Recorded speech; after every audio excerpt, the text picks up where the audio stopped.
Okay. Hello. Hello. Hello.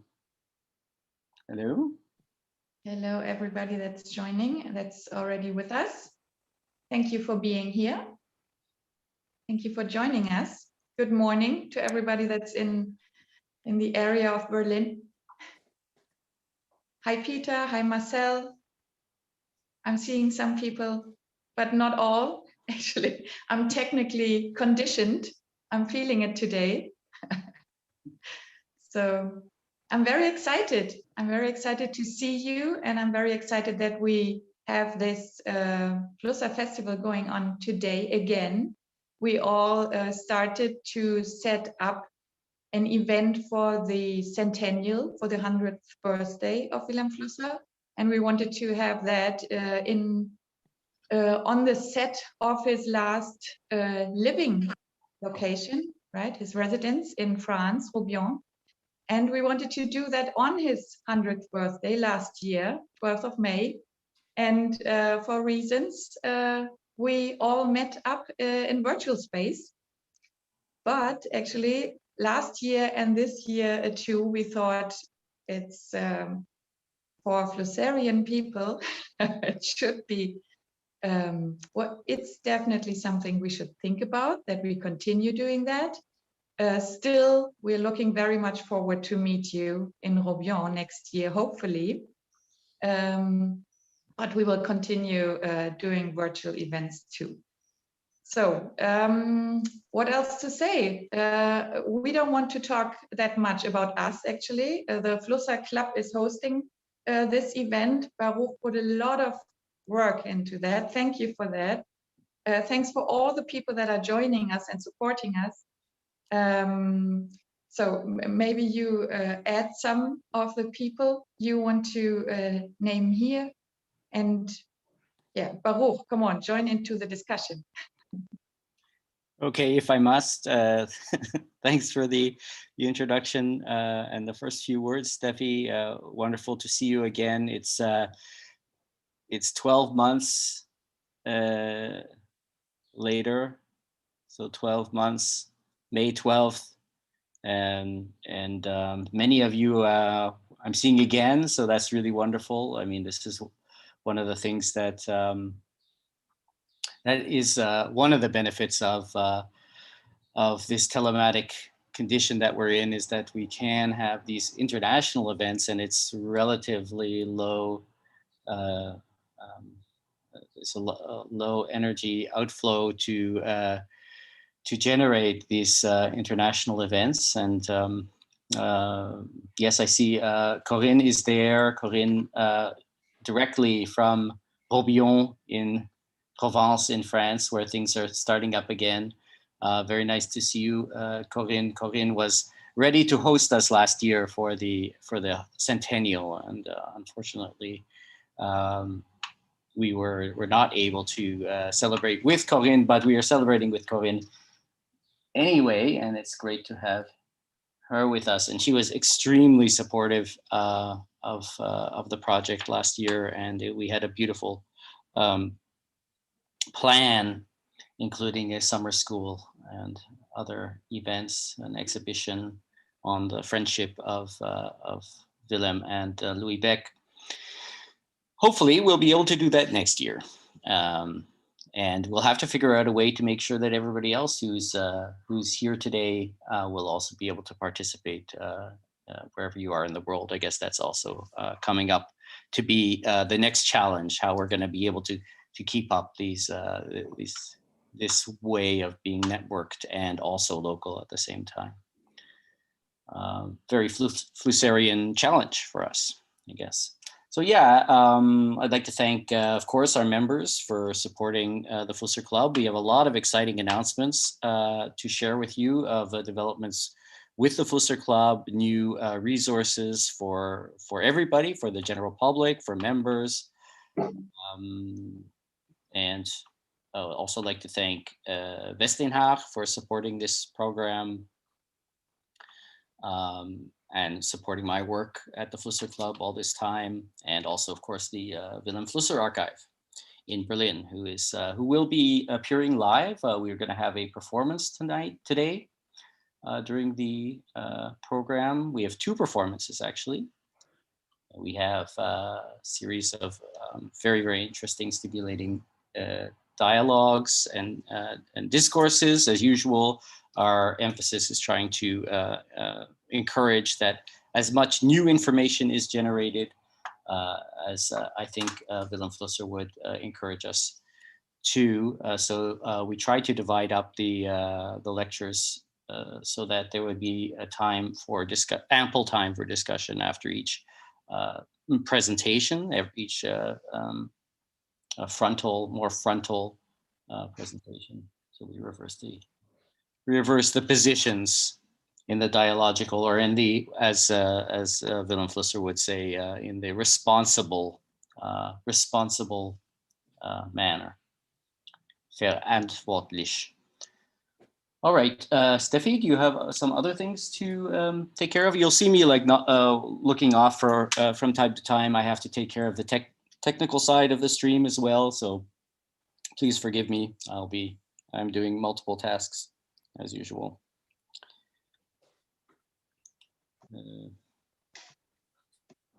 So we're trying to get into the dialogue, but of course we have to like warm up with each other, with all of you. But we're soon starting with the first performance lecture on music and complexity and evolution, but the presenters will both get us into that.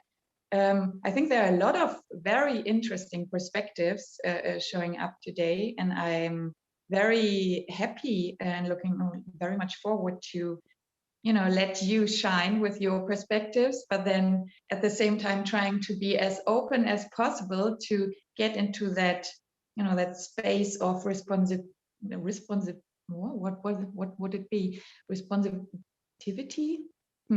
Der responsive Raum, den wir hier schaffen wollen. That's actually something I have to mention, and also as an invitation to you, I will fall into my mother tongue from time to time.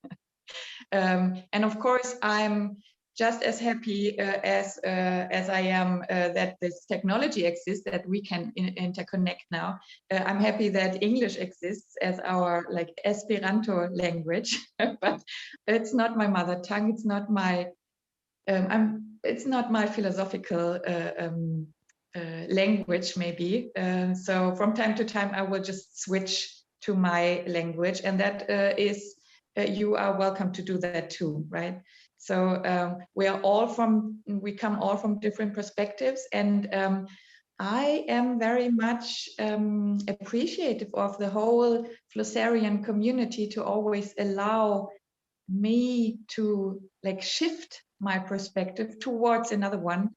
And from my side, that's something that Flusser mentions or heads to when he talks about the photographische Geste, the photographic gesture, like switching perspectives or shifting perspectives.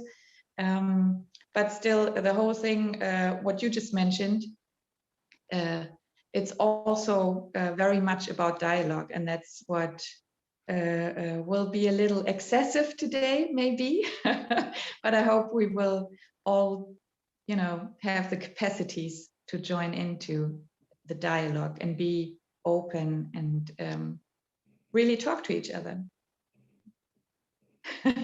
So should be not about that monologuing that we're doing right now to warm up. But well, we need to get into the flow, right? Maybe we can go, since there's so many people already in the chat, maybe we can just quickly say hello to everybody.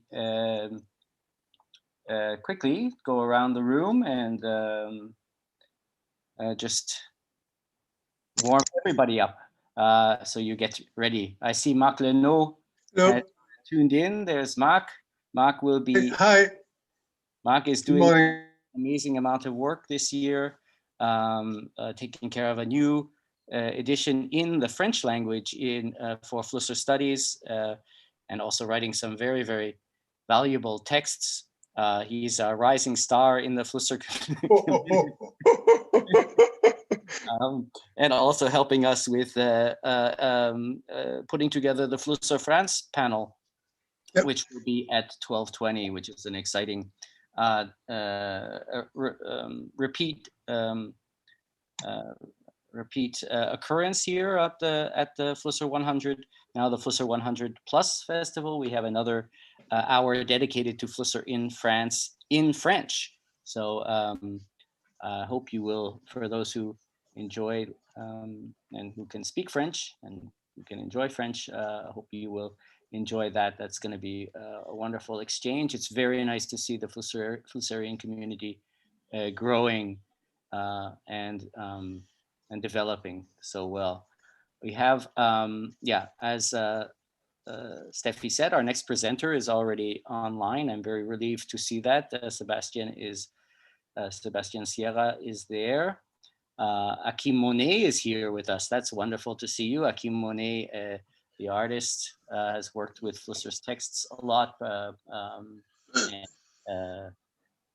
participated in the exhibition Bodenlos, Vilém Flusser und die Künste. I see Corinne Rousseau, you already were introduced. Mysterious Marie Lechner is there. Francesco Restuccia, who will be speaking a little bit later. Also Gabriel Philipson, welcome back. Gehao Zhang, who started last year's festival with us, and he is back from Macau. Wonderful. Judith de Haas. Let's see. Oh, that looks like it might be. She's a visitor. I mean, I invited her. Okay, wonderful, wonderful. She wanted to listen to the lecture and the performance. Wonderful. Thank you, Sebastian, and welcome Judith, Leonardo, Reyna, Marcel, René Marburger, famous scion of our community, former director of the Flusser archive here in Berlin. Mike Anusas from Scotland, who participated in our, was it a winter school or summer school? I forgot, it got postponed. So I think it was a winter school. Also an artist, Peter Zhang, also who participated last year, a wonderful theorist of interality and interology, doing some really groundbreaking work between languages, between cultures, between thinking and non-thinking. All the betweenness is expanding and being explored by Peter, who you will hear from much later, and he's woken up early to join us. I'm really honored and a little bit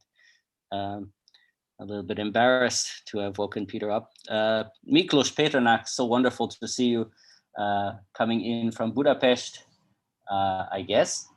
Miklos, who is a very strong supporter of our project and who gave us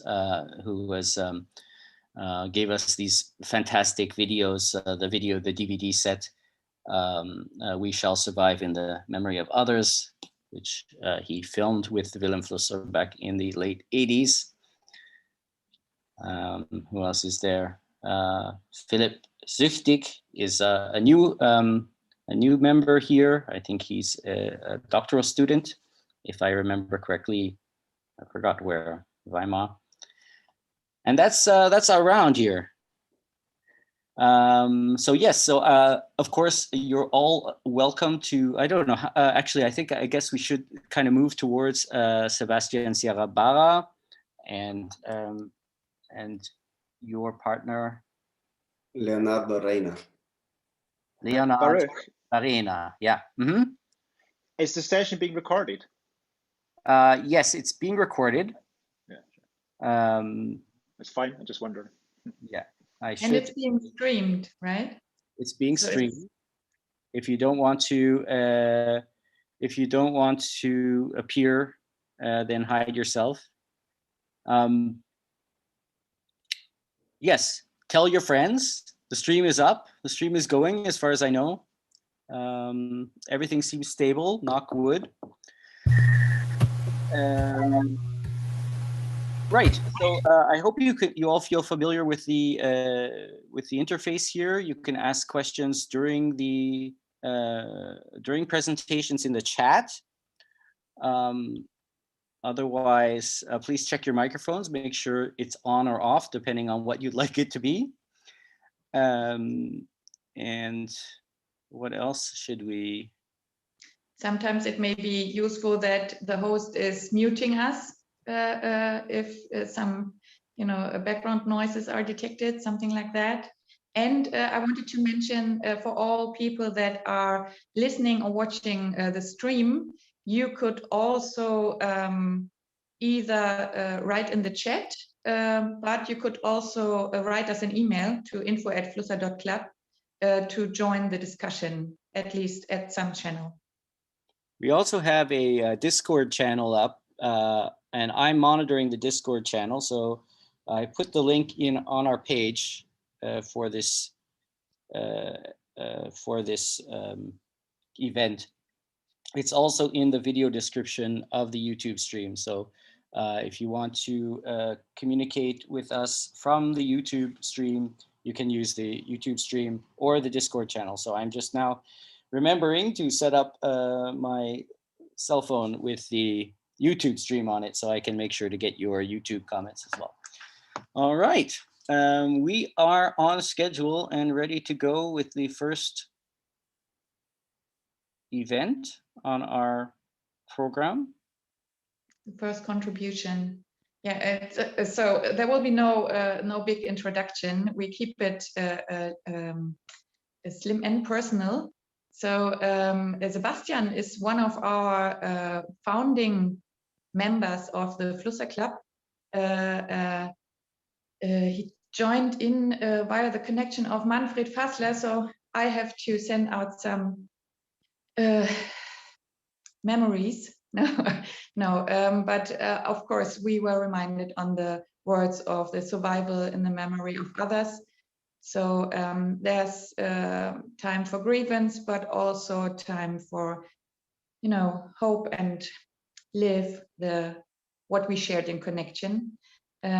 So today the space should be that we try to live in the dialogue or change each other in the dialogue. So, and I'm very excited to see that perspective connected to music and complexity and evolution. So please introduce yourself furthermore and what you are trying to present here.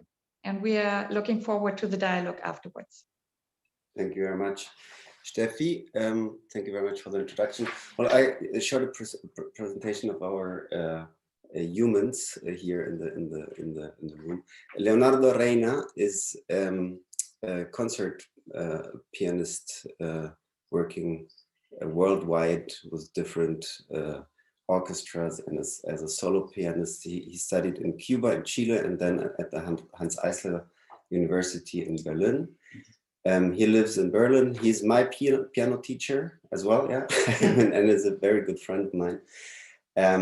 And I'm Sebastian Sierra-Bart.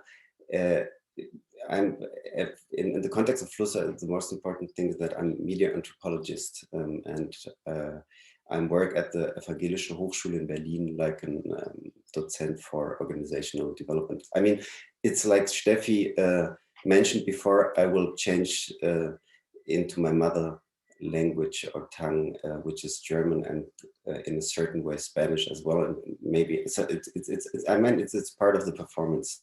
Maybe we will see. What we will present and we discussed until yesterday is for us a very complicated thing, because Leo is a musician and I'm a scientist, and there, apart from mother tongues, there are languages connected to his perception of being a musician, and my perception very used to read texts. It was complicated to come together and to have an idea what and how we can discuss the question, the role of music in Flusser's work. And so what we present now is like an experiment to, it's like an Annäherung, yeah. It's to have an idea how to get the tension between the metaphor, music, chamber music in Flusser's work, and on the other side to take it as a really a concrete reference for the history or the evolution of complexity. Because Flusser says, and he's not the only one, that music and mathematics are like from the evolution of culture, the most abstract thing we have. So it's more than a metaphor. So I will begin now with the title is Design Ears, yeah, or there's the other book by Flusser, From Subject to Project, and it's everything about designing children, cities, and so our idea was to discuss a little bit what does it mean to design ears. So in the chapter of on chamber music of Flusser's Into the Universe of Technical Images, chamber music serves as a model for the telematic society. I quote, "I propose chamber music as a model for dialogic communication in general, but for telematized communication in particular. Everyone plays for himself, and just for that reason with everyone else." Quote end of quote. Chamber music does not need a conductor. The digital binary code enables a principal interconnectivity of all data capable events. The code is postscription, nach der Schrift, and ends with prescription in the sense of das Wortspiel, that the end of der Vorschriften, and the end of norms and standards, etc. Abstraction permits emancipation. In the telematic society, all people begin to play to compose, and composing and computing are the same thing, synonyms. Mathematics and music are related in their abstraction. So we discussed, Leo and we discussed until yesterday, what role hearing plays in this new level of abstraction or hearing for the telematic society. Because abstraction is deeply connected with the senses. For example, music requires an ear and vice versa. The ear develops not least with the development of music.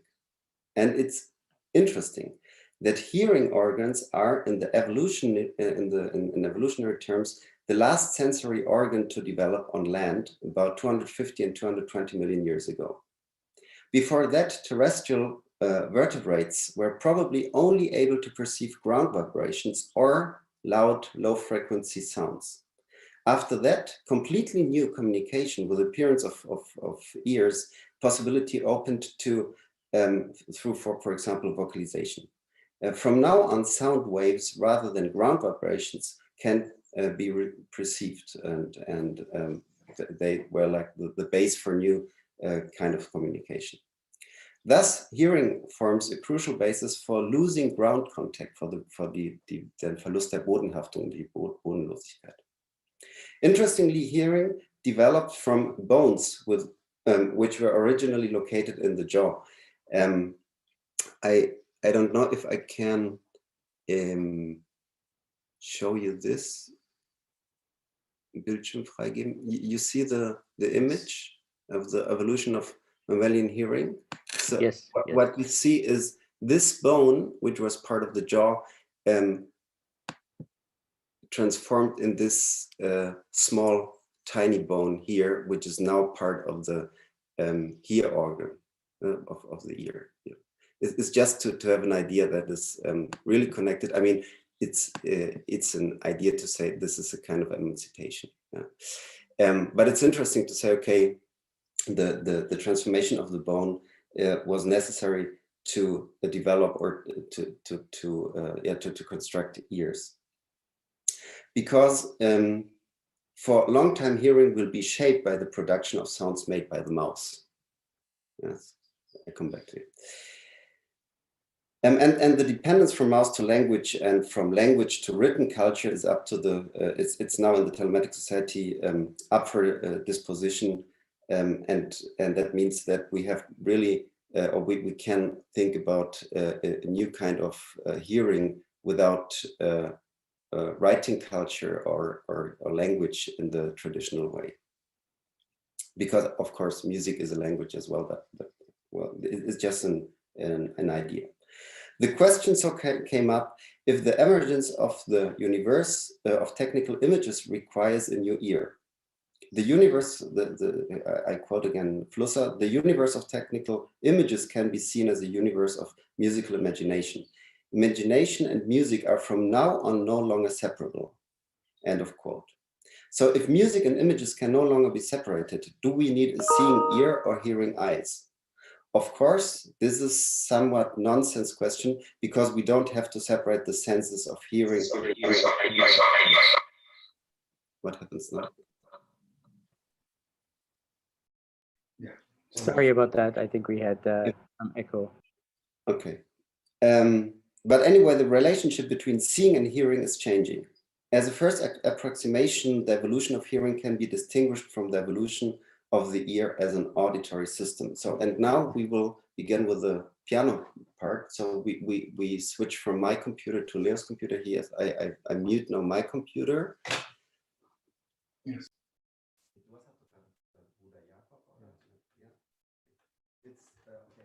Just to try, maybe it's the first thing is the melody. Yeah, it's just we perform now the evolution of hearing with the melody. Hello, everyone.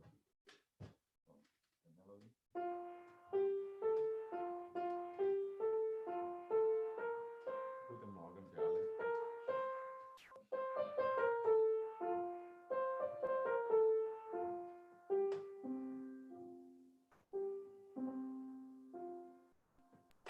This was as well like a sound check. Do you hear the piano? Is it? It's a little bit soft. It's a little bit soft. Okay. Can we? You can move the microphone a little bit closer. Yes. Okay. Okay. Well, this was just the melody. Yeah. And now the same melody, but with two voices.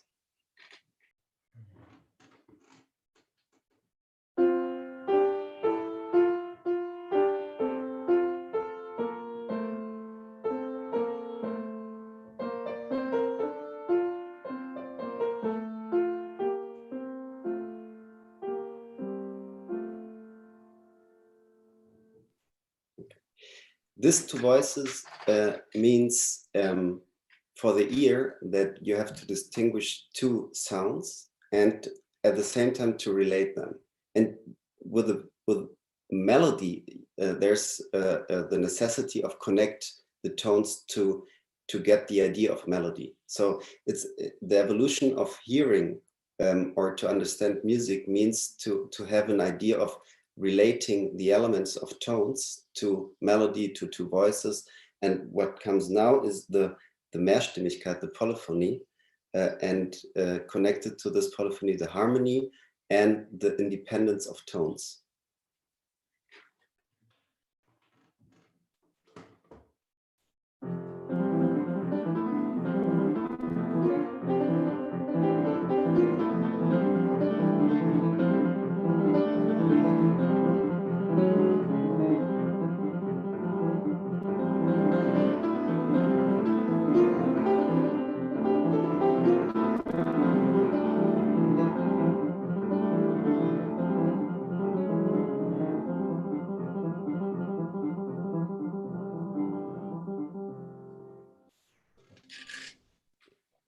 This is for the ear, it's now like a challenge to identify the melody, and it's more than to play a lot of tones, but you have rhythms, you have different aspects, and it's for the in our understanding of evolution of hearing means to really understand and to train the ear to recognize the sounds. Yeah, I mean we are used today to hear stuff like this, and what Leo plays now is a sort of variation, typical variation in the classic style or jazz style. Is just to give you a short idea of the possibilities we developed in history of inszenieren, like to put in scene tones and sounds. Yeah.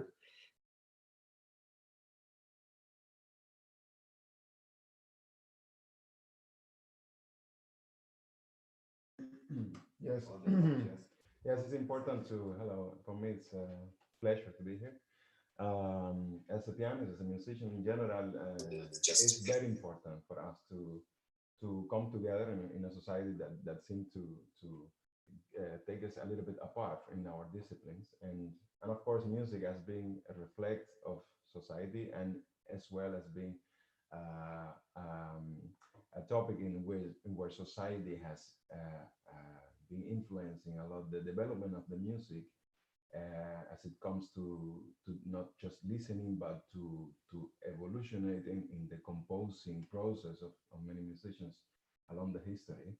And just as the voice is being consciously used for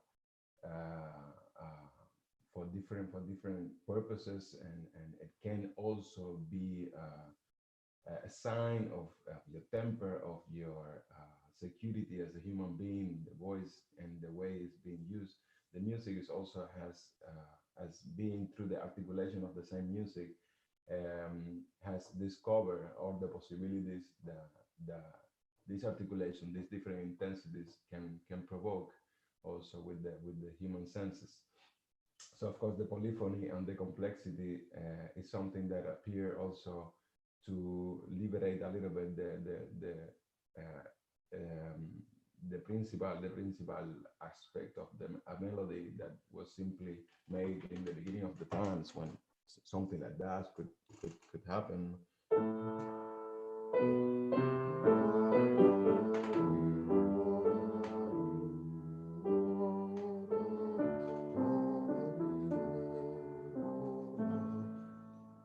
Something very simple, like a very simple line, or something like,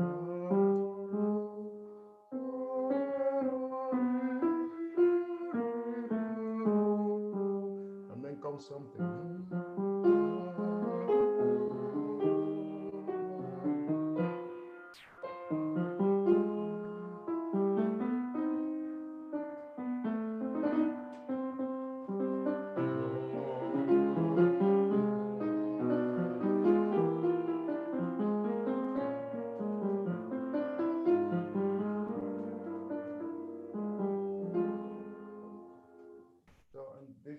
Just to say very quickly, this possibility to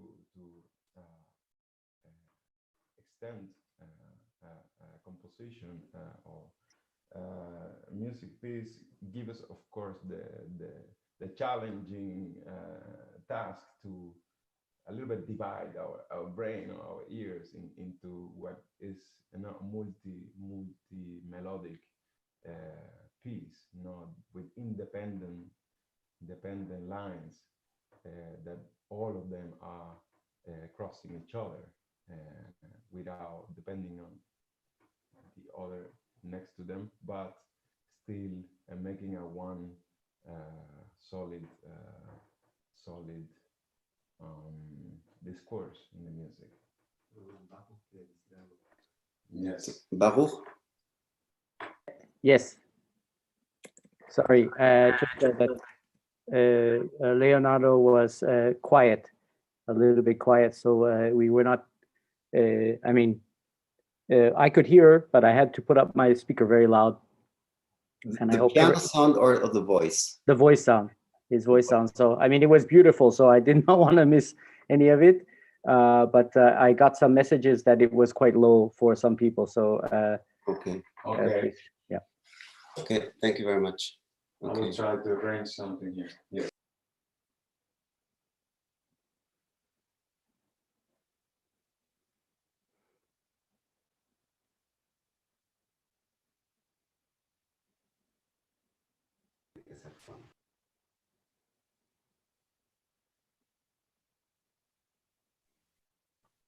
Is it now better? Oh yeah, it's much better, I think. Mm-hmm. Yeah. Oh my God. Can I sing again? Yeah, please sing again. Yes, and so this sort of complexity, it comes not just in the polyphonic and the structure of tones, what we were discussing with Sebastian yesterday, when we said like a certain distance between two notes can provoke the same effect in each part of the world. Doesn't matter if it's in China, in Congo, in Brazil, in Cuba, because it has already a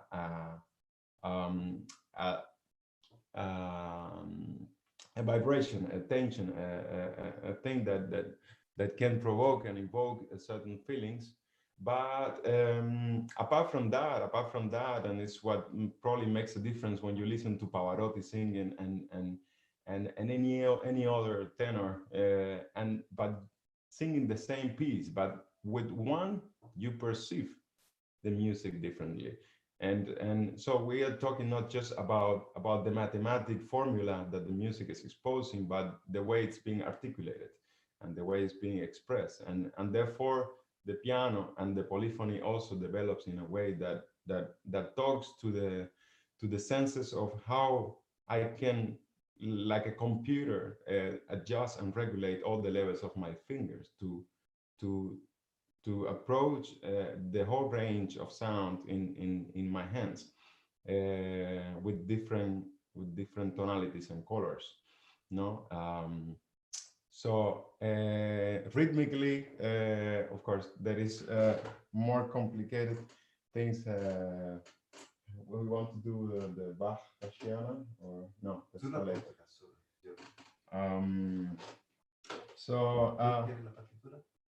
That would be good. There is this piece written by Villalobos. I thought that Heitor Villalobos is a composer from Brazil, you know, one of those composers who intended to bring the folklore of the music of Brazil into the concert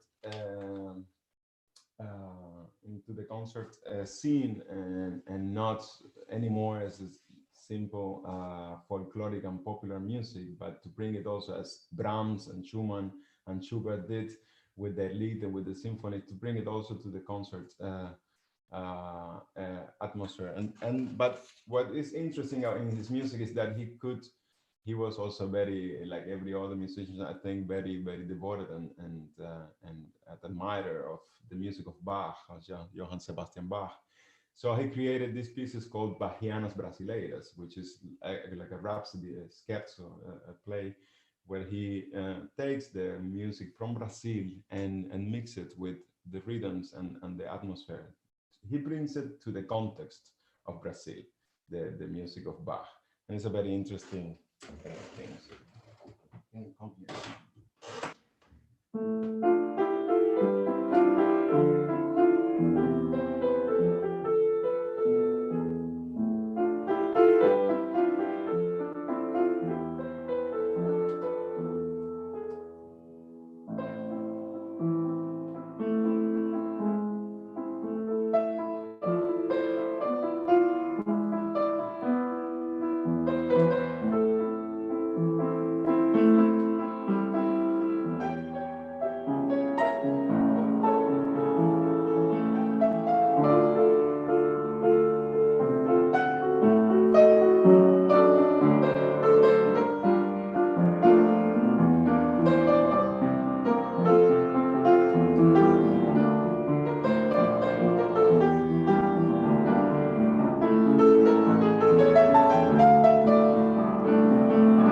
Okay, we are running out of time. Huh? I'm sorry. But just to, I mean, this is just to show. I mean, in Bach, just to give you important information, he was one, or maybe the first one, who really worked a lot with dissonances. So to come to an end, we are sorry for the time running. But what we tried to, or what we discussed is, if history of music really is like every culture, in a certain sense, a history of increasing complexity and abstraction. Leonardo, I hopefully you understood the complexity, hearing the different sounds and rhythms, and so rhythm structures and tones and on a horizontal line are developed or organized in history, and that means this complexity and this increasing complexity. We now we have orchestras and so the chamber music, what Flusser as a metaphor for at first step, but then comes to the for us we discussed to the question if the telematic society create a disharmony in a very good way, saying that harmony is a production of a conductor, in the sense that you can organize all the tones and the harmonies within a structure, or to say, okay, you have to put the tone here and you have to play this harmony, which is in the history of music for a long time very important. So Bach was like an wie sagt man, Ketzer, yeah, in a certain way, because he put disharmonies in a structure which in this time it wasn't allowed to put these tones together. So yeah, he was a maestro in the sense. So the idea of designing ear is the telematic society is a society of disharmony in a really interesting and good way. But this disharmony is the consequence of simultaneous activities. So from now, the disharmony is the basis of the evolution of human mankind, but asking how we can come together. And I mean, we have this problem now that we have to speak in different languages. And music is a universal language, but at the same time, we can't communicate with instruments. I mean, it's like, it's in this context, it's still like a metaphor music, because we don't change in the telematic society. We can say, okay, everybody became a composer or a computer, but it's not, dass wir alle musizieren. It's not the same thing. But if there's a really connection between the music and this becoming disharmonic, or it's the base for a new democratic processes. That means, and this is the end, the question, does democracy of future, like taking the telematic society as an idea, an utopian or a fable idea of new democratic self-organization of human mankind, does the telematic society needs new ears, in the sense that the evolution of hearing was in a very concrete way the base of communication, and then we dominated communication, putting standards like languages, like Steffi said at the beginning, Muttersprachen, and that. But this is it's a construction. It's dominating sounds and phonetic systems to say, okay, this is Deutsch and this is French, and so. So the question is really: is there a possibility, or is it necessary to discuss that we have to design ears for the telematic society in a democratic understanding of new ways of communication? Thank you very much, and sorry that we took so many time. Thank you. Thank you so much to both of you. It was great. So Thank yeah. you very much. Thank you very much. I hope you can hear me again. Hello? Yes, we can hear you. Okay. I don't see myself for some reason. Oh, okay. I see. We are stuck on Sebastian here. Okay. Now we go. Okay. Now we are back in a more.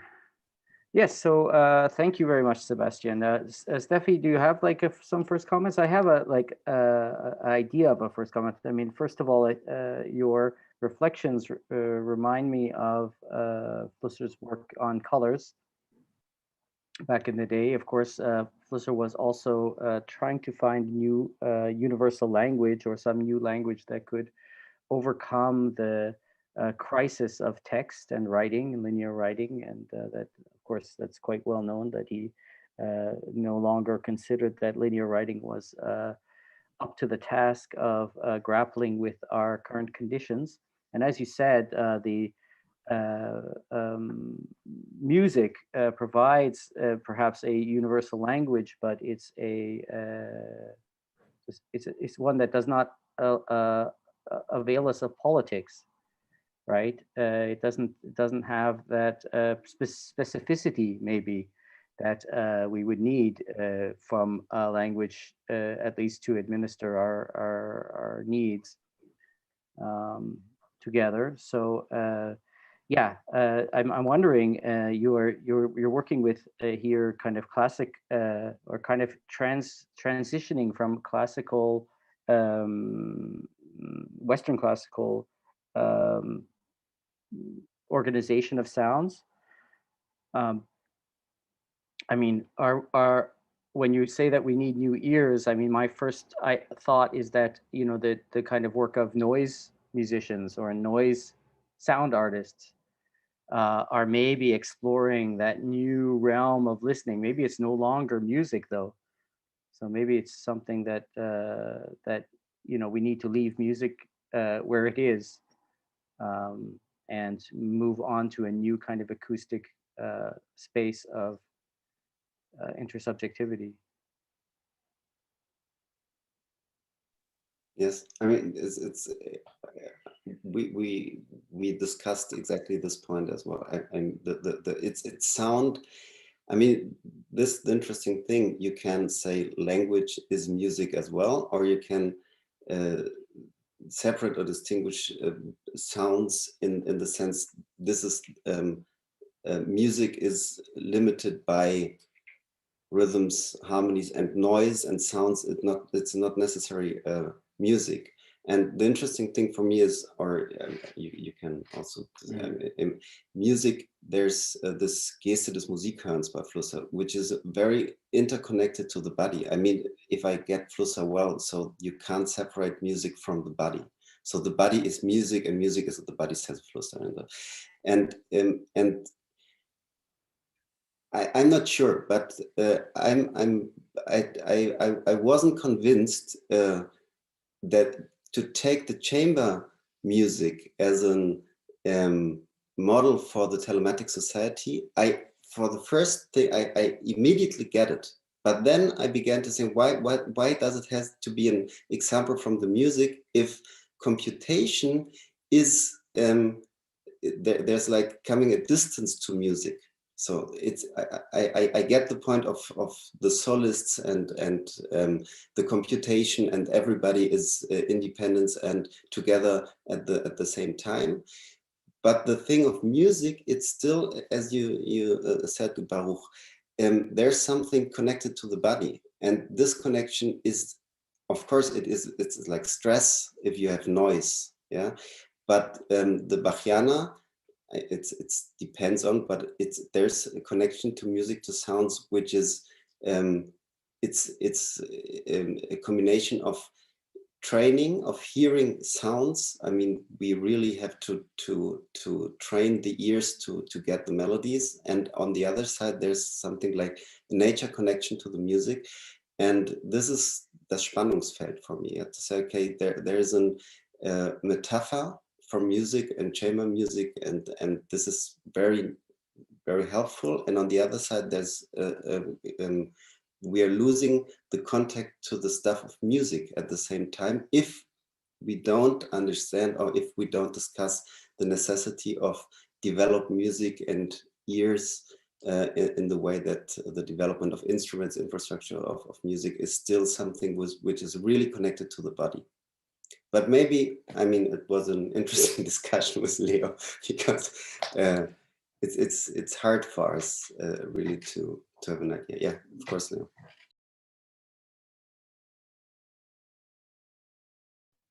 Wanted to say something very quick. Yeah, I recognize the. Oh, please. Oh, yes, yes. Now, hello. No. Could you speak a lot more louder? I see that Claudia also has a question. Here? Maybe while. Okay. Okay. Can you hear me? Should I put my video on, or can you hear? Sure. Hi. We're hearing you, Hi. and Hi.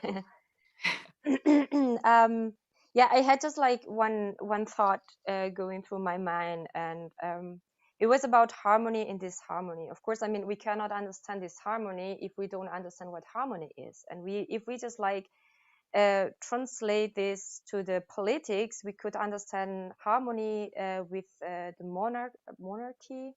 So there is just like one king kind of telling everyone what to do and everyone following. And at some point there is democracy and they say we do not want this king anymore. And at that time we start with this harmony. And this would actually be very related just like with the beginnings of the internet, where they really wanted to, I guess, be apart from just like this central state, which is taking decisions for all of us without even asking us. I don't know if we could just like make the relation through that. From the other side, we have been talking about music, and it's just like a question. Is this music? It's just like, what is music? I mean, of course, Baruch, he's asked this, what is music? In the same way as we could ask, what is art? This, what is art? What is music? What is music? Would be just like the same question. But because we have been relating to the music and the body communication and music as just like a following tones or whatever, we can also think about that music. It's not just like this music played on the instruments, but also just like this talking. There are just like this so-called the singing languages that they bring us as like to smile sometimes when we hear them, because we do not sing that much when we talk, whatever. But there are just like so many people also just like talking that they really maintain a very plain level, and where we just kind of fall asleep when we hear them. But there is just like this other person talking the same language with a lot of more singing levels that make us just like really to hear and to pay attention to him. So music is just like, we have just, I think that we really have to translate this music also really in a context that it's not just music. Hearing, it's not that we just hear music. It's just like, of course, the easiest way just like to try to imagine, to understand what we do when we hear actively. But hearing, talking, it's also just like there is music produced in there. Yeah. And then I wanted just like to comment one thing.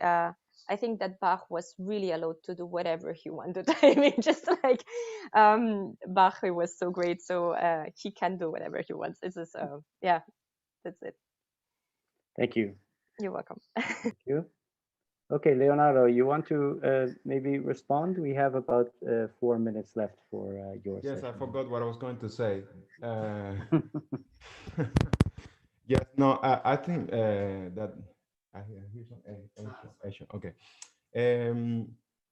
Music is very intrinsically connected with the society that we cannot avoid, and is losing that connection. I mean, it's not any secret that in every part of the world, in the politic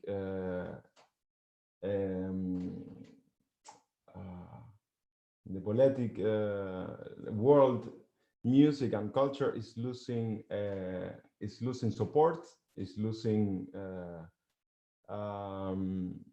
what music needs nowadays, even more than years ago or decades ago. But this disconnection,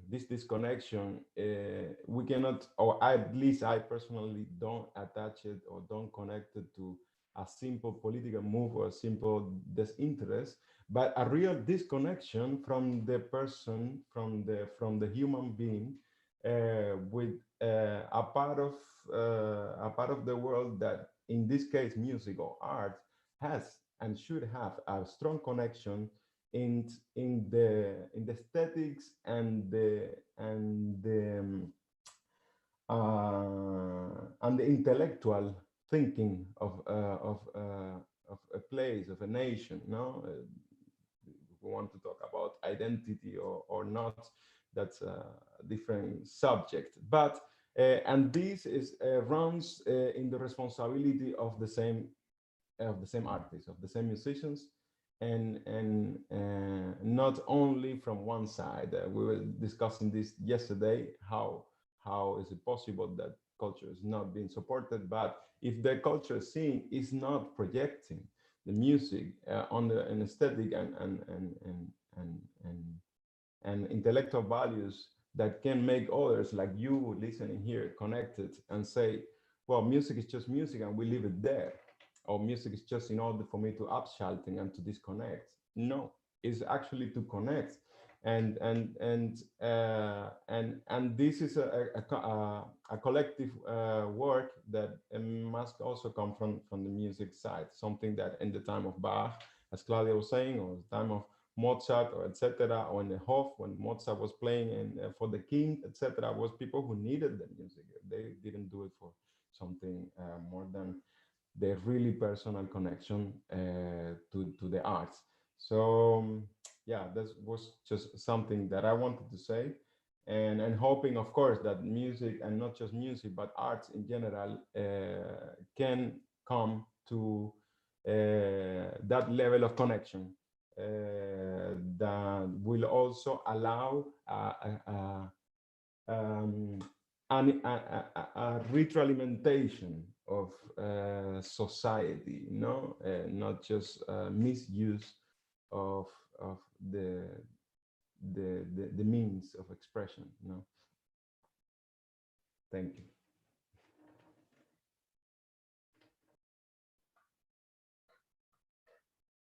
I very much like in Flusserian style, I very much like, it's not even, it's not only a metaphor you use, right? Music could just be seen as a metaphor for a way of communicating that shifts your senses and allows transition somehow, but also this interconnection. And it's at the same time abstract in composing and very concrete, because you just feel it. And from my very lion perspectives, I'm of course not a music expert, but I miss so much being connected through music, and I hope we can share that soon again, because well, that seems to be a very big part of living with each other, right? This and when Flusser talks, and there are some discussions about what is Selbstvergessenheit, so what could it be that you join into a common room without so much focusing on your separate self, then I think in the metaphor and in the experience of music, it seems so easy to imagine, right? So it's not only imagining, it's like feeling it. So thank you very much. We should do another event on that again. There's so much to think and talk further on that. And thank you so much that you shared your thoughts with us, and maybe we can connect to that later on. Yeah, it's too bad that Annie Go is not here with us yet, but who wrote her doctoral thesis on all the writings that Vilém Flusser prepared on sound and music. And of course, we have Mike here, who's very interested in the gestures work. I think there's a lot to be discussed with regard to gestures and gestural communication there too. And of course, yes, thank you, Steffi, and for those thoughts about togetherness, also how the music does connect us.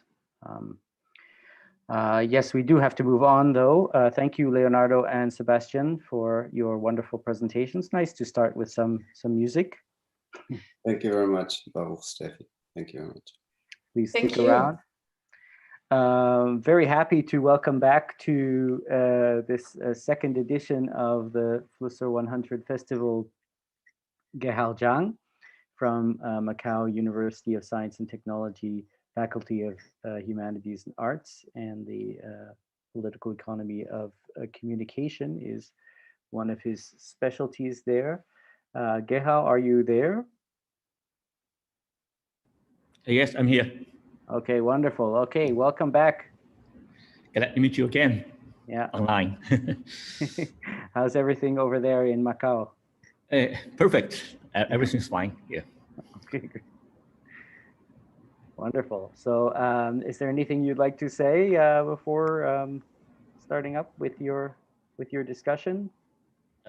Very glad to have the chance to meet some old and new friends here, and very glad to present something I learned and read from the Vilém Flusser. Actually, I just finished my class with my students. I still in my classroom. We just finished a discussion on the Vilém Flusser's idea, the influence on media archaeology.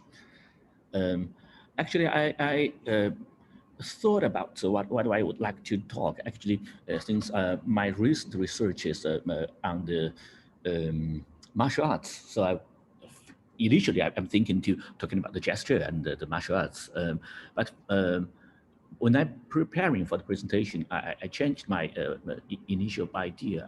I changed to another topic because it's almost just 1 year after the outbreak of the COVID-19. So I did some research on the memory of COVID-19, what happened last year, since I was born in Wuhan. So I have the whole pandemic have a strong influence on me. The interesting thing is that during the pandemic, I stored a lot of news coverage on the pandemic in mainland China. But when I doing my research, found that most of them, when I store them on the cloud disk, it just disappeared. So I would like to discuss about the digital memory, the materiality or immateriality of digital memory, and I will connect those phenomena with some of the idea provided by Vilém Flusser, especially his idea on the telematic society.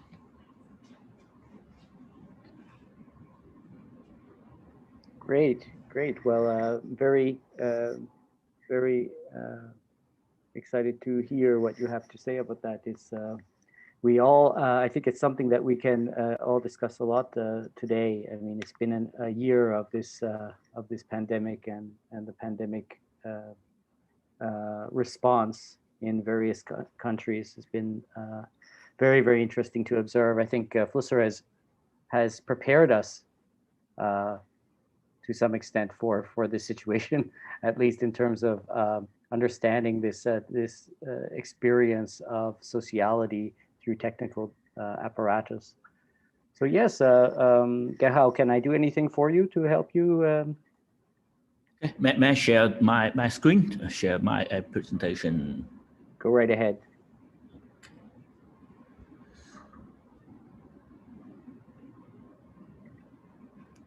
Can you see it now?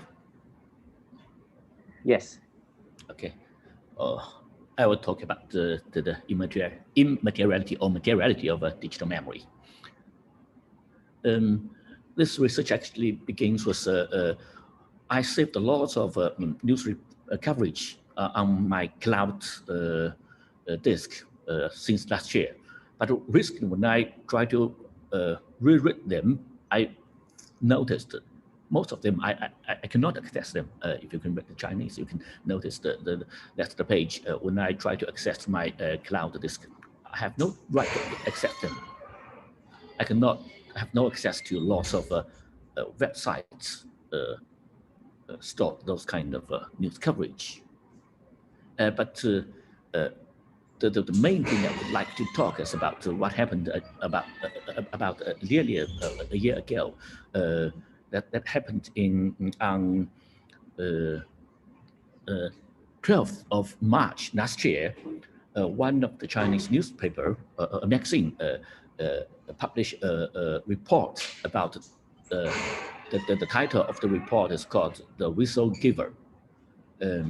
It's talking about a doctor, a female doctor called Ivan. She is the first one to pass the message about the pandemic the disease COVID-19 to his peer doctors, and later her comrades, Dr. Liu and Liang, told the public about this. The magazine have a long story about the Ivan's story, the one who gave the visa to the later whistleblower. But just 1 or 2 days after the article was published, the magazine put the article on their social media websites, on the WeChat account. But very soon, the platform deleted the reports. And this angered lots of readers, because the story is talking about the whistle-giver or whistleblower, but the coverage was deleted. So it's quite interesting happens. People try to republish or put the article online again. And of course, the platform easily found those uploaded material, and they try to censor them and delete them again. And the user try to avoid the censorship. They use a lot of very innovative way. For instance, some of them, for the platform, it's quite easy to find the keywords of the report. So if you upload the text format, it's very easy to find and delete it again. So the users, they change it as a image, kind of, and upload again. But written censorship system is quite advanced in technology. It's quite easy to find those uploaded article again, even though they are in image form.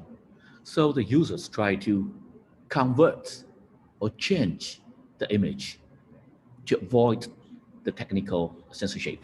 For instance, you can see on this one, the whole image was turned 90 or 180 degree reversed, or reversed vertically or horizontally. So the software cannot find it. Another way is to change the use a mirror image of the original image. So if you try to read this, you put a mirror on it. Or another way is to change the order of the words. So the article appears again on the platform, on the internet, and the authority try to delete them again. So there's a lot of a new way to try to avoid the censorship. For instance, someone changed it as a certain calligraphy style and save them into an image, so to avoid the censorship.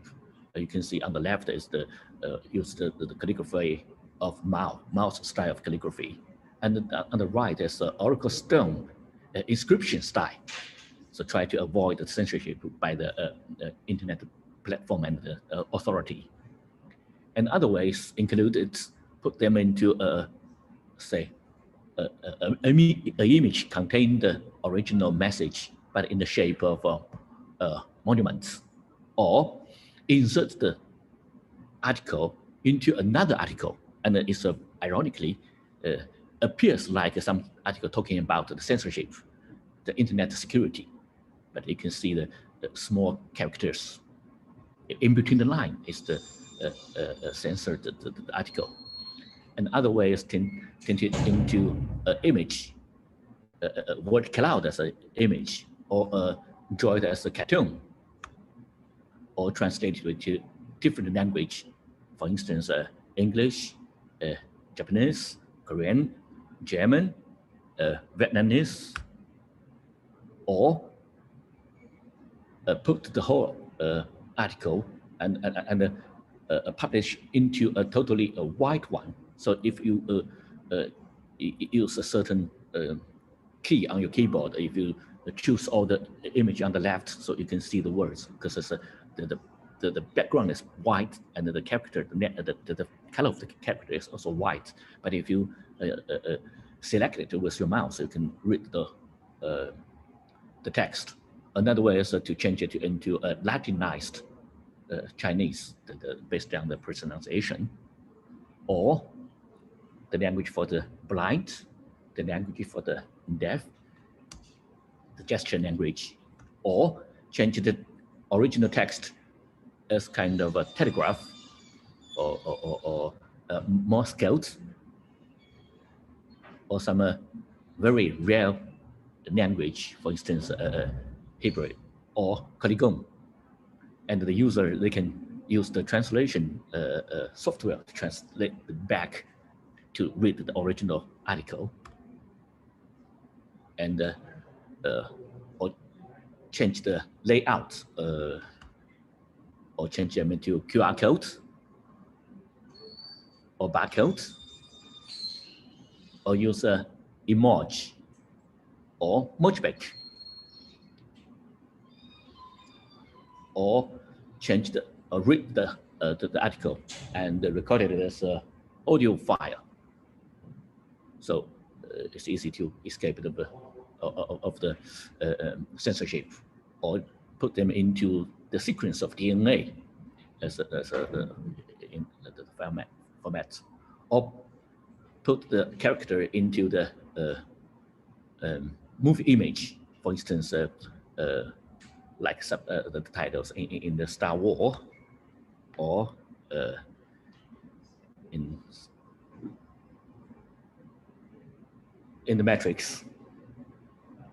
And the last one was made by me, actually. The Matrix version is made by me. And finally, the last version of it is blockchain. Someone made a blockchain version.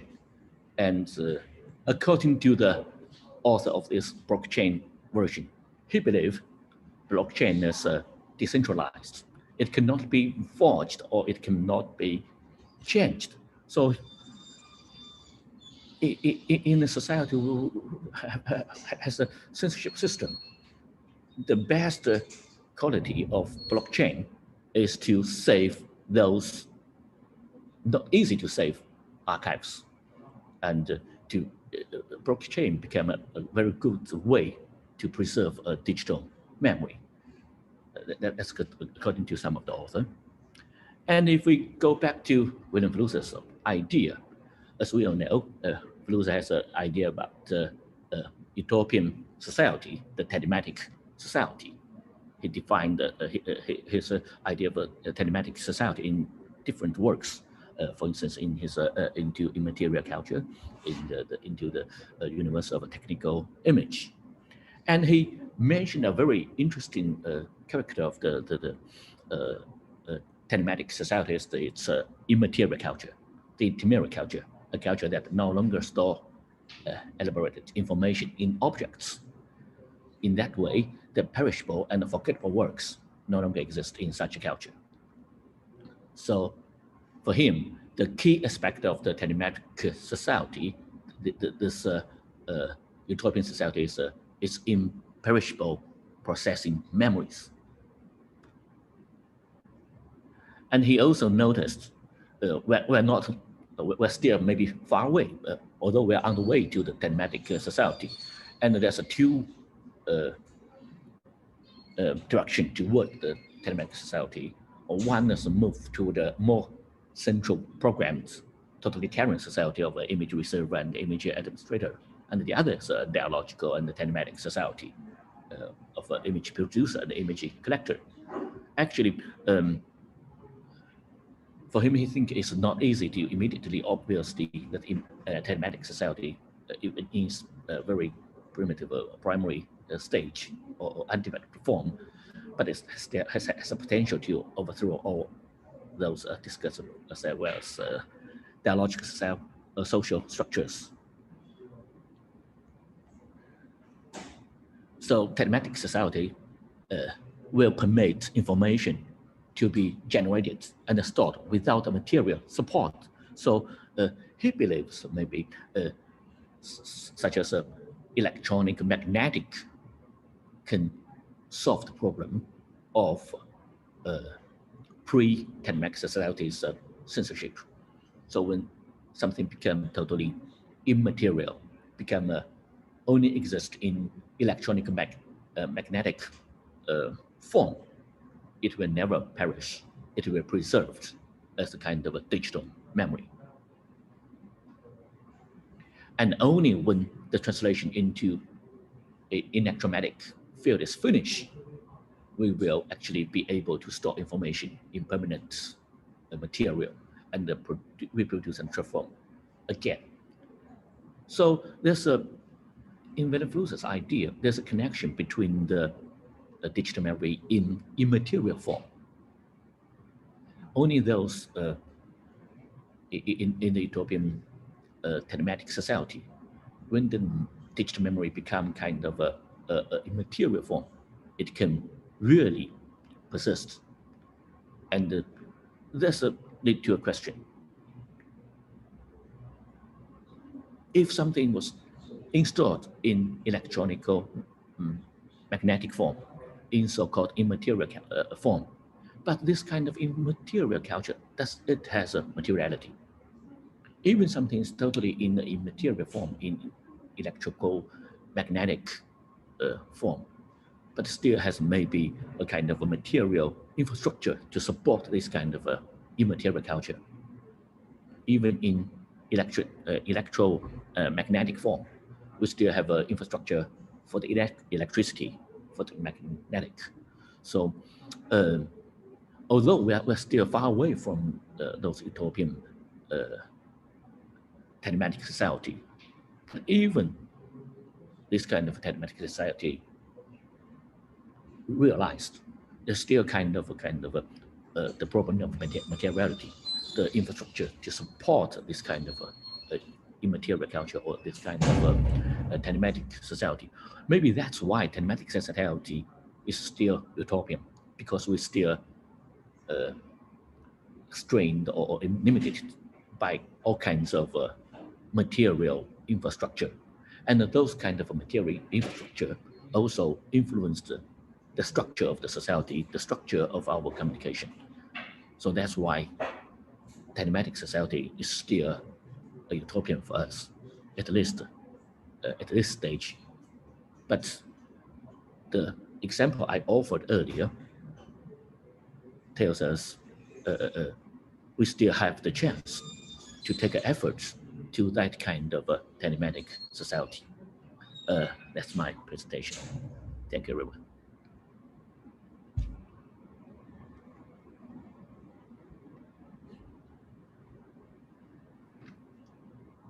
Thank you very much. So that was crazy. Like how many ways this message was translated to or transformed, right? It was not crazy. Thank you very much for that. It shows that this crisis is at so many points allowing us to have another look onto where our challenges are in society with each other, right? So, but very hopeful perspective from you, actually. So that those, including you, all those people found ways around existing restrictions in so many ways to communicate, right? So yeah, I'm a little overwhelmed by the hope that lies in there. But still, we have a lot to discuss, of course, especially when it comes to the materiality of the immaterial culture, maybe. I think Baruch is already like waiting to say something to that. Yeah, but let's, I hope we then can come to the other perspectives you touched. Baruch? Yes, okay. Well, thank you, Gehao. That was a wonderful presentation. So many really, really fascinating examples of the transformation of messages or of information into various forms. That's something that you really do notice with the digital revolution, that message does not necessarily need to take any particular shape, but can take all manner of different shapes. The key is how to interpret it, or how to know how to interpret it. And that's a very funny situation. I was thinking about, it's also a question of translation, I think, in the end, that you know, you need to know how to interpret the code. When Flusser is speaking about this utopian vision of a telematic society, and I agree with you, Gehao, that it's probably quite in the future, if ever. And I also found it very curious. Maybe it's something we can talk about, this drive towards immortality, which, of course, Miklos also has worked on in with the DVD project. What is this drive towards immortality? Okay, that appears more in Flusser's later writings. But yeah, so what you have is that that the form of the information needs to be interpreted. You need to have some knowledge somehow, and maybe you need to have some cultural or social knowledge. I have to apologize. Of course, you're hearing the direct sound from my street here with the garbage disposal people outside. So maybe you hear some background sound. The city must go on. That's another aspect of this telematic society, that we get a little insights into the other kind of infrastructure that keeps all of this going. Yeah, but this idea that yes, we can communicate or we can find ways around censorship, but then you need to know how to read the new form.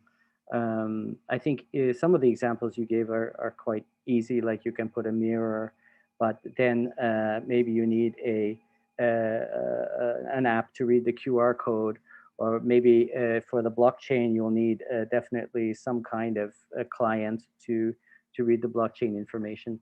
So of course those things are there is this something that's coming in where you need to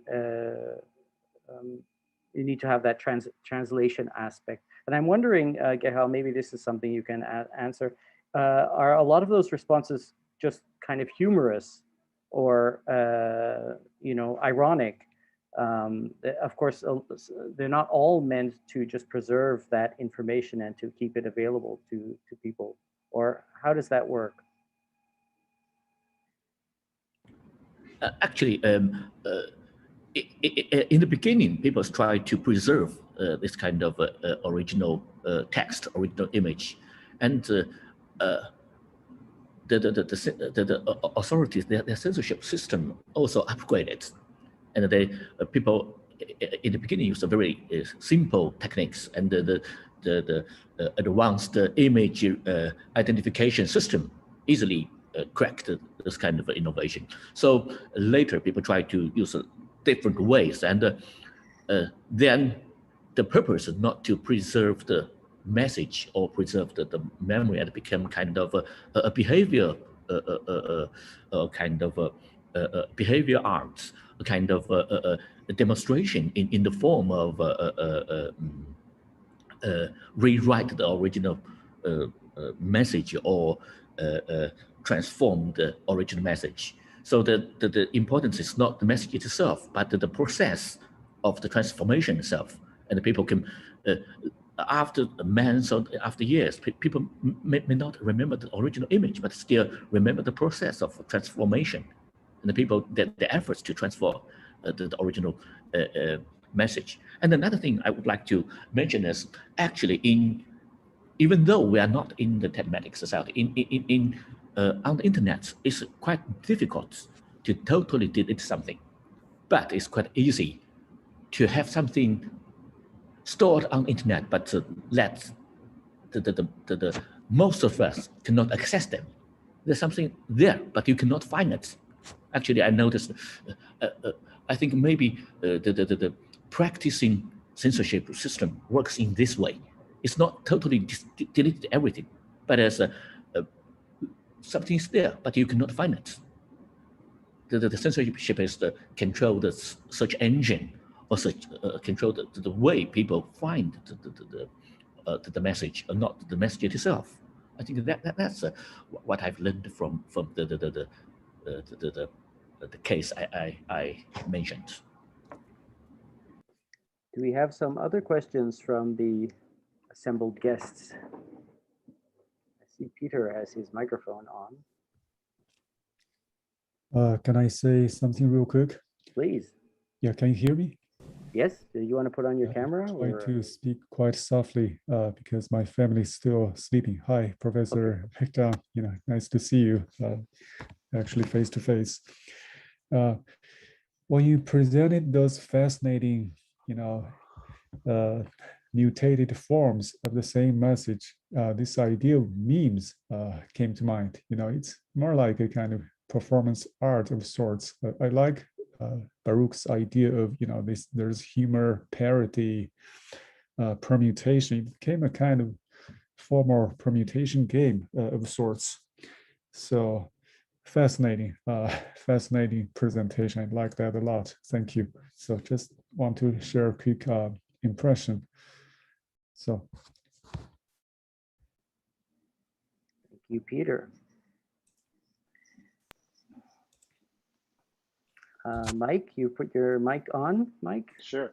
Yeah. Can you hear me okay? Yes. Yeah, cool. Thanks very much for that presentation. I did really enjoy it, and also to get another perspective from different parts of the world and different layers of communication. I think and probably Steffi was nodding to Baruch's interest in the immaterial, but I was really sympathetic to your perspective that the immaterial is material, and we have to look at that in order to be critical of information in particular ways.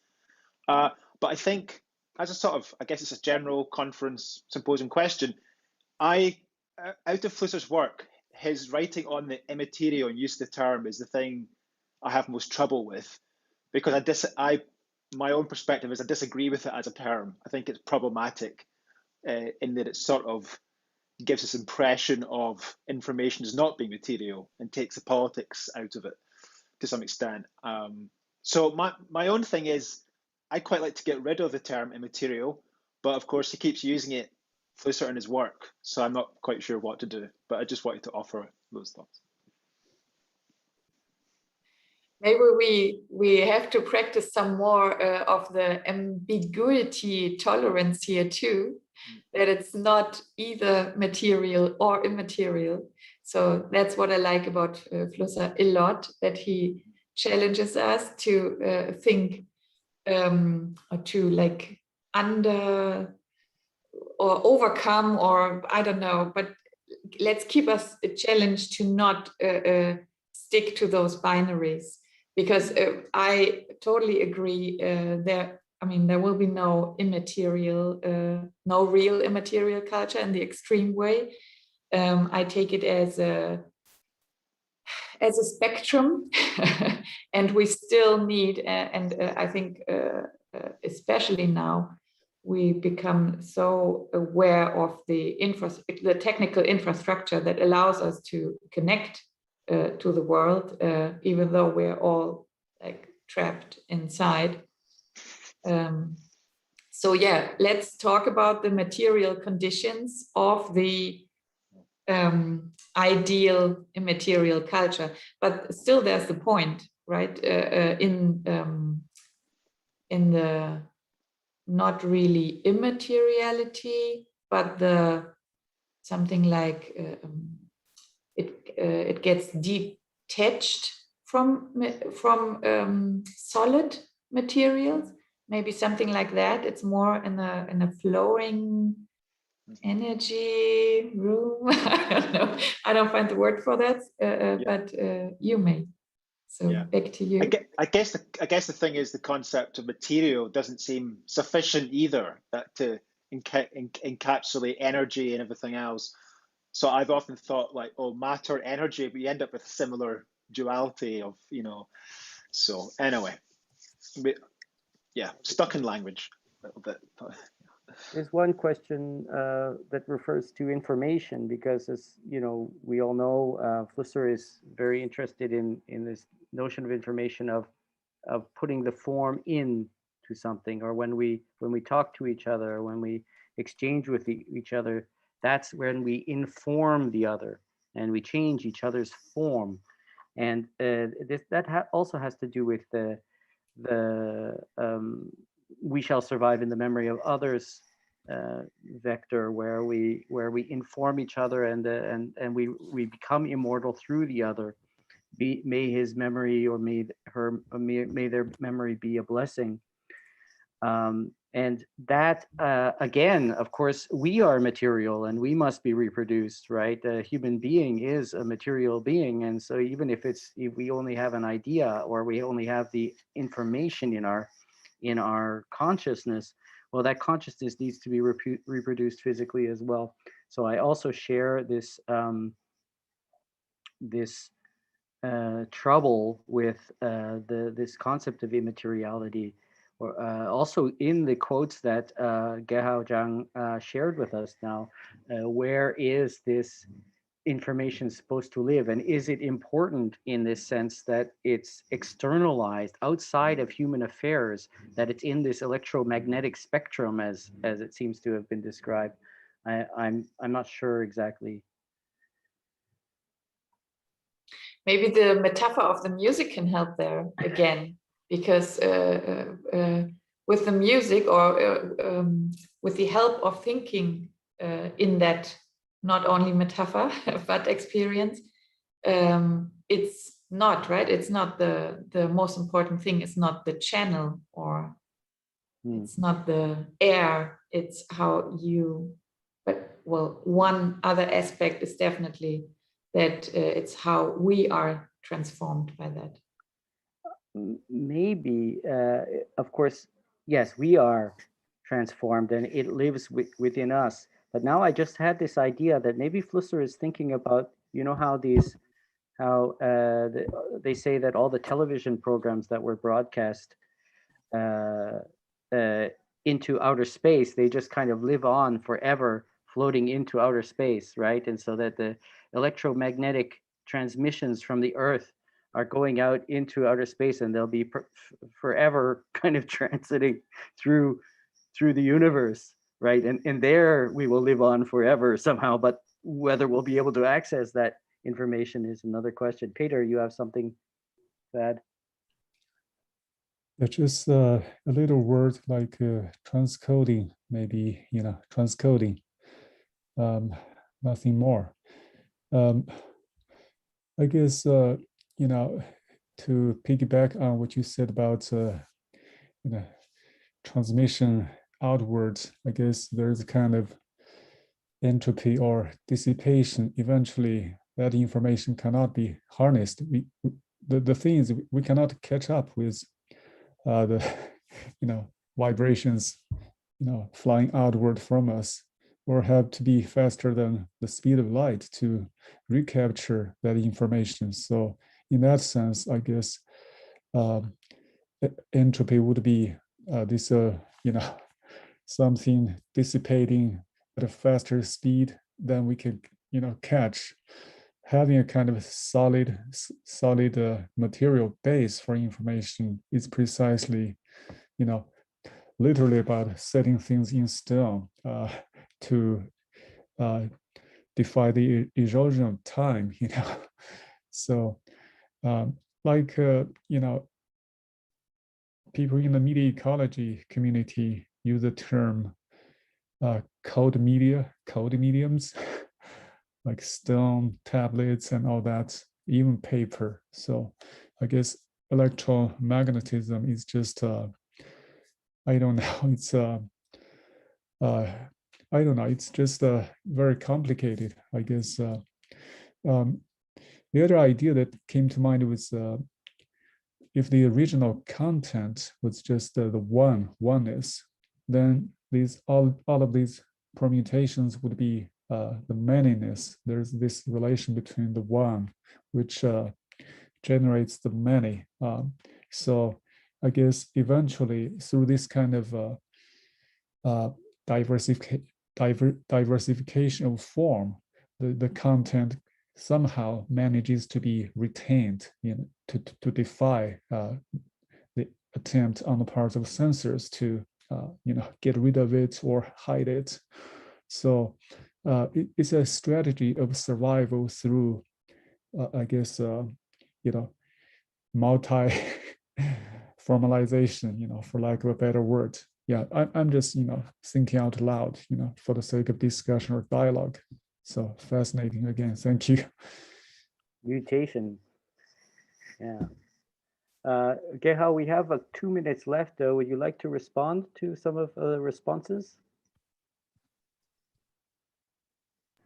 And just as Peter mentioned, and your words and remind me from the one to the many. It's quite like the Monkey King.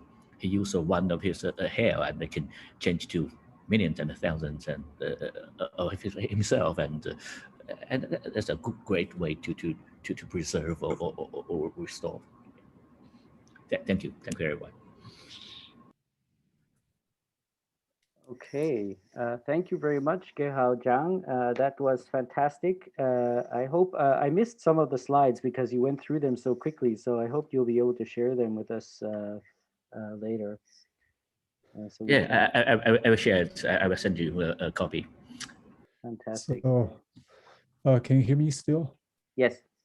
Yeah, I really like the background of the PowerPoint. It feels like archive. It's interesting. I don't know how to do that. Yeah, you should take some credit for that inventiveness. Okay, wonderful. Thank you very much again, Dr. Gehao, Zhang, coming from Macau. It's wonderful to have you with us again, and thank you to all the participants who have responded. And I see we're filling up here in the call, which is also wonderful to see. I see Marc Partouche has joined us, which is very nice to see. Welcome, Marc. And we are just in time for another Marc, our very honored guest, Marc Lenot. Marc Lenot is coming to us, I think, from Lisbon, where he has finished his quarantine. And he is, of course, preparing this new edition in French of the Flusser Studies, which is the first one, with some other participants, which you will meet today. And he's also translating. He produced a very, very fascinating multiple language translation of Towards a Philosophy of Photography, where you can see the variations between the languages, which is incredible detailed work. So really, I'm very appreciative of Marc's efforts. He's really dived deep into the Flusser material and has brought out some really, really interesting insights. I'm very happy to welcome you here today. Marc, are you there? I'm here. Okay, wonderful, wonderful, Marc. Hello. Hello. So I clearly came to Flusser from my background as historian of photography, and that's how I came to discover him 10 years ago, more or less, because as you know, he's not very well known in France, and we'll talk about that a little later. But here, I'd like to talk a bit more about some things related to the immateriality we just talked about, and photography, which is or is not a material object. So let me upload, where is it? Sorry, I have to find my presentation.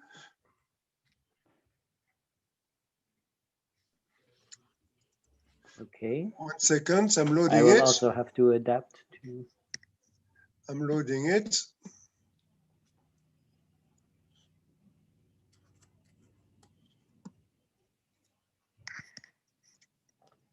No, that's not it. How do I get it? Sorry. No problem. I'm trying to load my PowerPoint. Very good. Keep us up to date.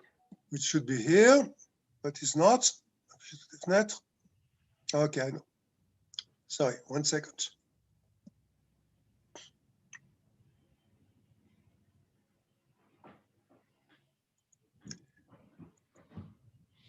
I should have prepared it before. Mm-hmm. No problem. We're all used to it by now. Here it is, here it is, here it is, here it is, here it is. Here it is.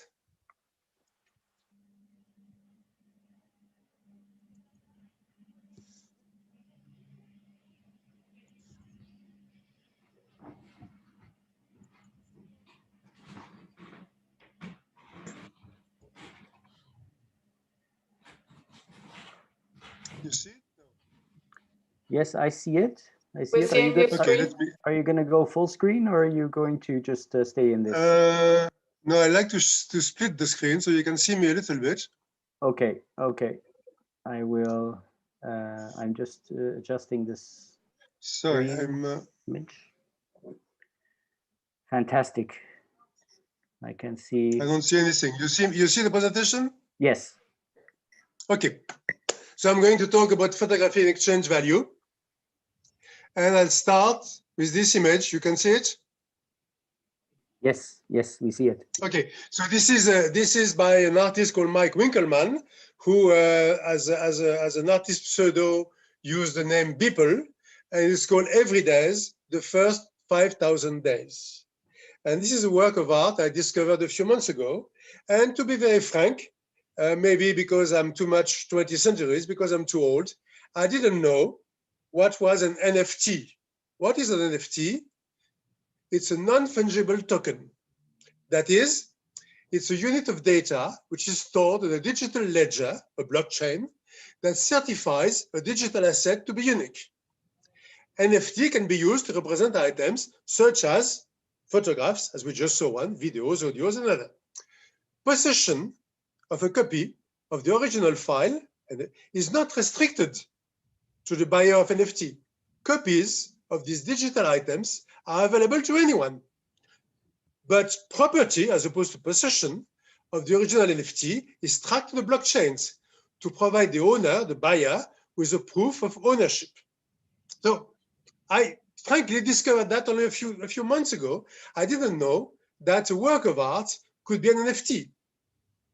And this raises the interesting question of what is the original, what is the copy, what is possession, what is property.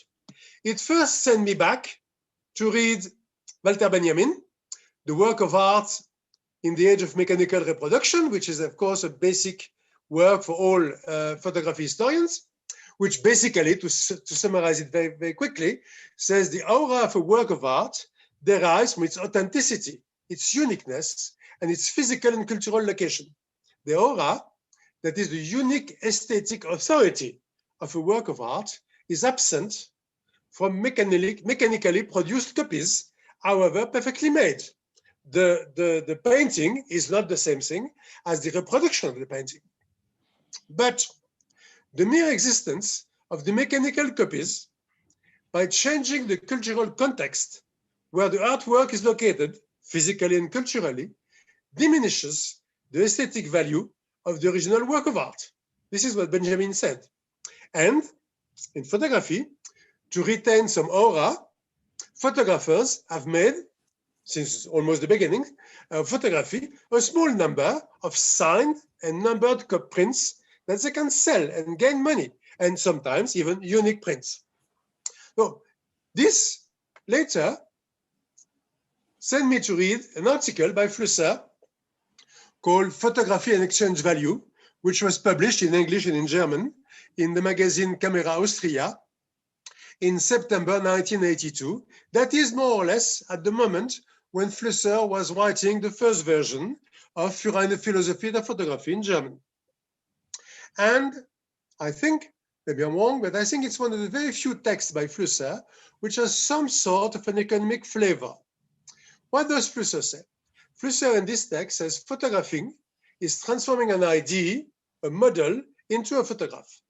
And he makes a very classical distinction between value, cost, and price. Value is intrinsic value. How good is this photograph? Cost is the production value. How much did it cost to make it? Or how much effort was needed to transform the model into a photograph? And price is the exchange value. What does this photograph cost? How much people are willing to pay to sacrifice for it? Very classical, very standard from an economist's viewpoint. What is the meaning of value, asks Flusser? Value comes from a comparison with a model. There is no absolute value. It's always a relative value with a model. For the photographer, the model is in his head. It's private. It's just based on his own photographic experience and based upon his knowledge of the history of photography. How does he link to that? The photographer thus claims that intrinsic value is noble and subjective, and he scores the other two material values. Oui. But he has to eat. For most of us, value is the result of a society in which photographs are produced and consumed. Before entering the head of the photographer, as he says, the model has been shaped by public manufacture and public trade. What is value in bourgeois and post-bourgeois societies, asks Flusser. In bourgeois society, manufacturing is materializing a model in an object. It's very material. The value resides within the product. For example, a painting. Property of the painting and authenticity of the painting are key. In post-bourgeois society, which we will also describe as the universe of technical images, manufacturing can mean materializing a model in a tool, in a prototype, and the prototype can then be integrated and give birth to many objects called stereotypes that carry the same information as the prototype. The value is in the prototype. Stereotypes have no value.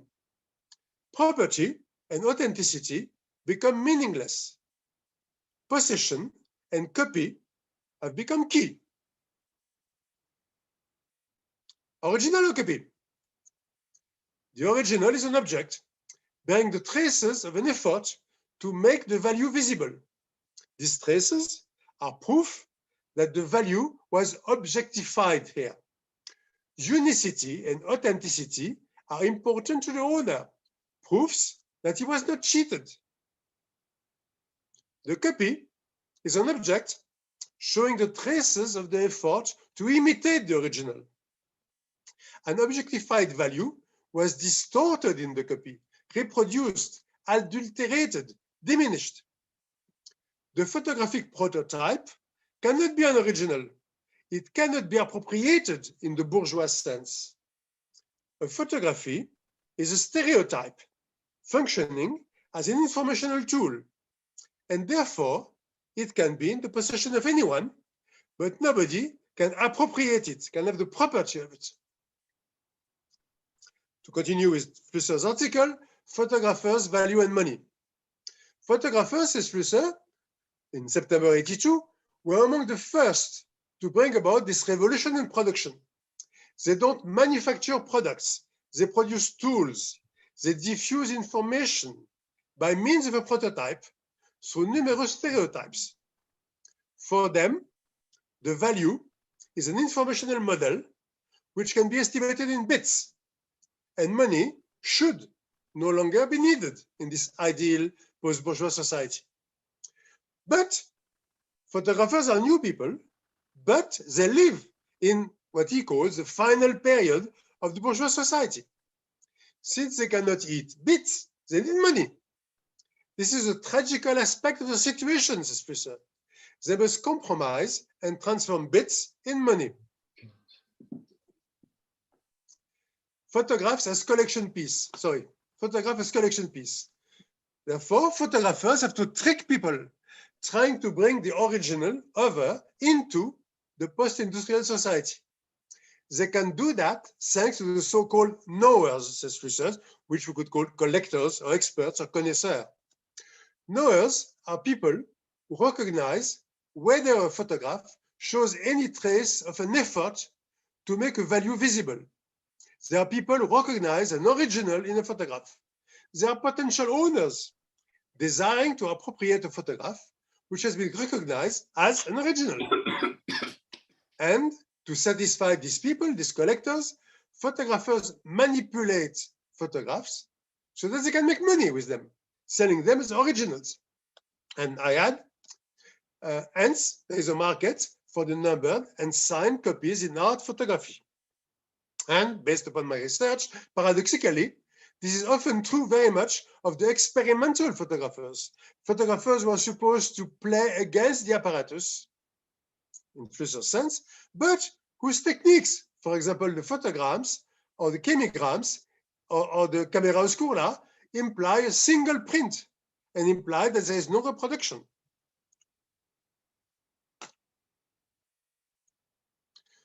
Flusser's conclusion: this game has no future.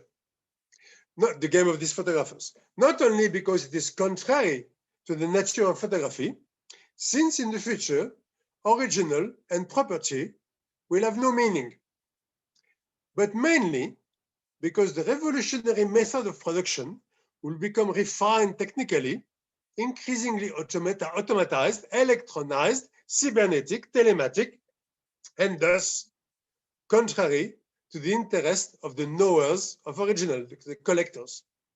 Everything will become stereotype, and any attempt to differentiate stereotype will become ridiculous. This is Flusser's conclusion in his article. And to come back to the original work of art that I showed you at the beginning, this work of art on March 11, 2021, sorry, mistake, so 2 months ago, was the work I showed you earlier, every day is the first 5,000 days, was sold at Christie's for $69.3 million, which is the record for the sale of an NFT. So is it a swan song for the telematics, for the materiality of photography? Thank you. So for me, this was extremely interesting to see Flusser looking at economic theory, which I think is not so frequent in his work, and two, to come back to what Gehao was saying earlier, to see this question about the materiality and the immateriality of photographs, and therefore of digital images. Thank you very much. Thank you, Marc. That was fantastic, action-packed, fascinating, and very actuel, as we say in French, very up-to-date. Yes, but the NFT is actually, of course, itself a kind of a legal document or a notary document, right? Because it attributes, the NFT itself attributes only ownership to a digital object, but it is not the digital object itself, right? It's a deed. It's a deed on the blockchain, yeah. From what I understand, you know. Frankly, I mean, some of you may be more aware of it. I discovered that 2 months ago when I read $69 million for what? And I did a bit of research, not much, I mean, mostly Wikipedia, frankly, and a few articles on what it means from a legal viewpoint, from an economic viewpoint, from a marketing viewpoint, but also from a philosophical viewpoint. What does it mean? I mean, if you own a copy of the Gioconda, it's obviously a copy. You obviously don't own the Gioconda. If you own a print by whatever, Cartier-Bresson, it's one of 5 prints or 10 prints, 20 prints, which are authentified and signed. But an NFT, anybody can have exactly the same image on his computer than the owner. The owner is just the owner, but the image itself can be shared by everybody. If you own a print, the print is slightly different because, you know, I cannot make myself the same quality of print. It's not only the image, the negative, if you want, but it's also the quality of the you say in English, the tireur, the printer, who has a talent for that and is contributing to the work of the artist by making a specific print on the instruction of the artist with more black or less black or more contrast or whatever. So each print is, or each series of prints can be individual. But with an NFT, it's exactly the same thing. You look at it and there is no difference except the quality of the screen of your computer, but there is no difference whatsoever. So the ownership is here, something that is totally disconnected from the materiality of the object. It's only an investment, let's say. I don't think there are many similar examples of a distinction between property and ownership, between possession and property. Well, but it's like a piece of real estate, right? Because if anybody can look at your house, maybe not everybody can go in your house. Well, okay, let's say a park, a private park, which people allow people to visit. Anybody can go into the private park, but somebody owns the land. They have the deed on the land. Yeah, but if you go to the private park, yeah, that's right. But you cannot do anything in it. You cannot cut a tree. You cannot build a wall or whatever. And usually you cannot. I mean, not everybody can go. It's not a simple click on your computer and you can enter into my garden. No. I see Sebastian has his hand up. So I'll go to Sebastian's question first. Thank you very much. Marc, Lenot, thank you very much. It was really interesting and remembers me to a very old discussion we had at university about economics. What's the meaning of the economy? And there's always this connection, the intrinsic discussion about the relationship between the subject and the object. Yeah, and the interesting thing for me is that in the digital age now, you mentioned the bourgeois, the change of the subject-object relationship with the bourgeoisie, and now the interesting thing for me is that we are the digital age produce process architecture. So it's not the digital. I mean, it's the object has to be under electricity to you know, if there's no electricity anymore, it disappears. So you have to maintain it, and this is an architecture of a process by electricity. And the interesting thing for me is that now we have a new word for the bourgeoisie, which is a really complicated word for me, which is the user.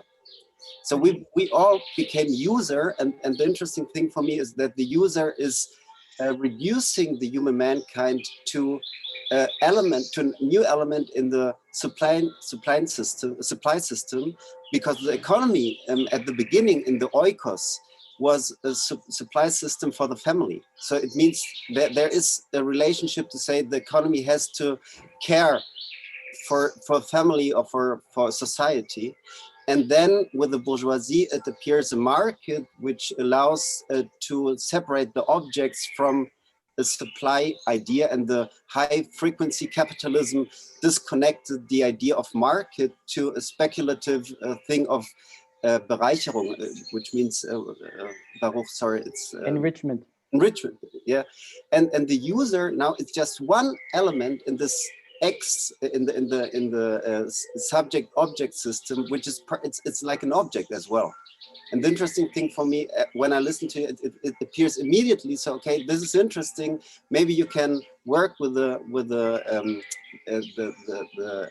user as the equivalent to the bourgeoisie with the old system, and now the user is the new, and the user is a very dramatic change in the subject-object relationship we have now in the digital age. And this is something I really like to discuss, and thank you very much, because you really, it was like an explosion in my head. It's wow, this is exactly what I'm discussing at the moment with us. Yeah, clearly we could investigate that. Actually, I was trained as an economist, but that was 50 years ago. So some of my memories are still lingering there, and I worked as an economist for several years. I think the word bourgeois society is used by Flusser, and that's why I highlighted that. It's not exactly what I would say today, and I agree with you. In the economy where we are now, the agent, the user, is at the same time a good.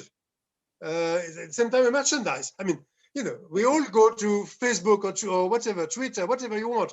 We are users, but at the same time, we are merchandise that is sold by Facebook or whatever to people who have an interest in the merchandise that we are. Yeah. And clearly, the notions that we learned in when I was at MIT 50 years ago is not so clear anymore in terms of agency.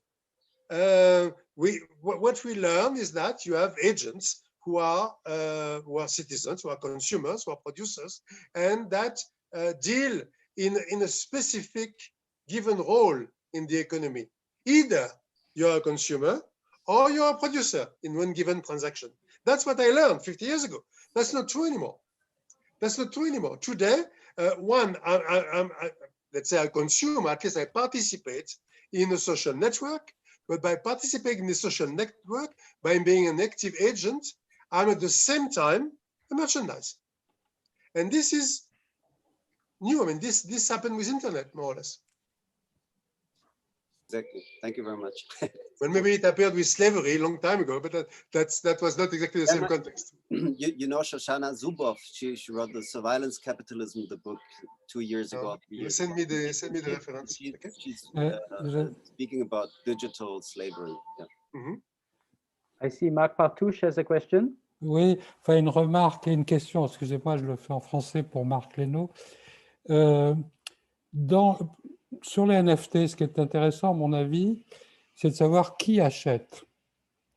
Au-delà de la question du prix, qui est l'acheteur? Alors, une des hypothèses, c'est que dans l'histoire de l'art, à chaque fois qu'il y a un pouvoir économique fort, une grande culture, une grande puissance économique, ces puissances économiques ont besoin de se créer des artistes.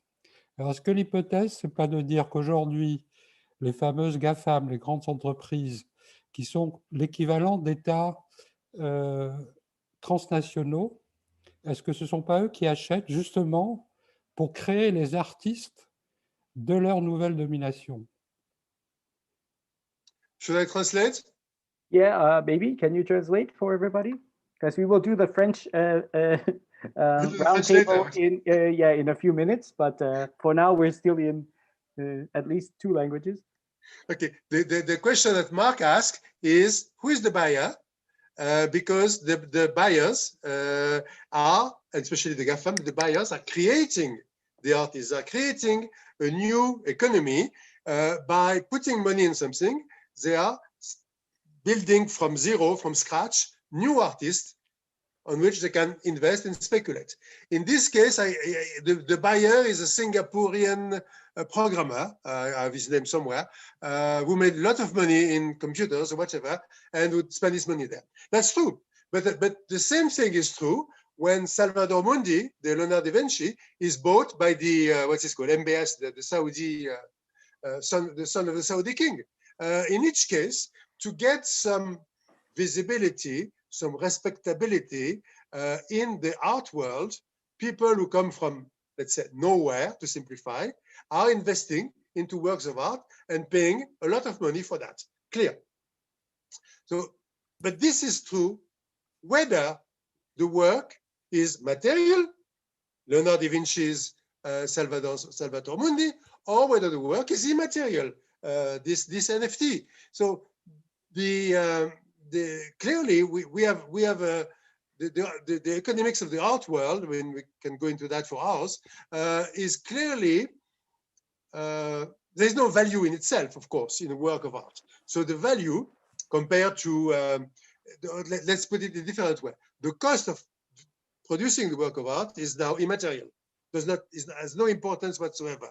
What is important is the exchange value that people give to that. And this exchange value is based on a lot of things. One of the factors, not the only one, but one of the factors is indeed the motivation of the private buyer, as opposed to a museum, the motivation of the private buyer to establish himself as a respected, cultured aristocrat in the world. Well, there's a couple of aspects there which have emerged in the NFT markets. One of the things is that if you noticed, if you follow the markets, that a lot of these NFTs that are purchased, especially the ones at higher prices, they're immediately on the market again. They're not being purchased to be collected. They're being purchased to be auctioned off again in a kind of continual speculation loop. So the NFT title itself just performs this function of a claim on something, which is itself like subject to speculation immediately. It's part of a speculation loop, and then we get to the information quality of that, I guess, and that's what I want to try to get to, where we're talking about this post-bourgeois society that Flusser is pointing to, and it's a very curious essay where he seems to be pointing to something like, for lack of a better word, I know probably Flusser would disagree with this word use, communism, where you have like nobody owns anything anymore, right? Everything is just floating around, and we just kind of share everything, right? What kind of society is that being sketched out there? I mean, I'd like you to reflect on that, but also, like, doesn't this NFT provide a counterexample of another system which seems to be also seriously standing in the way of the realization of communism, if you want to see it that way? Feudalism, the institution of the distribution of title and ownership of things, right? Which blocks even the process of capitalism to innovate away and to innovate freely. See, here we have people like kind of holding on to things. It's a strange situation, and now we have this. There's this last thing I want to just mention is the status of the figure of money here. The money is information. It also communicates value, or it shows a sign of value. It shows a price or a cost or what people think is the value. But it is also something that you can exchange for food, as Flusser mentions. Right? It has this dual nature, and in that essay, Flusser mentions that money is strange because it's ontologically unclear. Yep. It has his ontological unclarity because it's neither one nor the other, or it's both at the same time. What we have with NFTs and with this cryptocurrency, and the thing is that the NFTs appear really in the cryptocurrency space. So it's people who have a lot of cryptocurrency who are paying for these NFTs. I guess I can stop there. I'm not sure I totally agree with what Flusser says, but I'll just read you two lines from his text. With regard to money, however, let me once again stress, non-olet, it doesn't stink. That's a reference to the Roman Emperor Vespasian, who put a tax on the, what do you call that, pissotière, on the... on interest? Huh? On interest, or on what?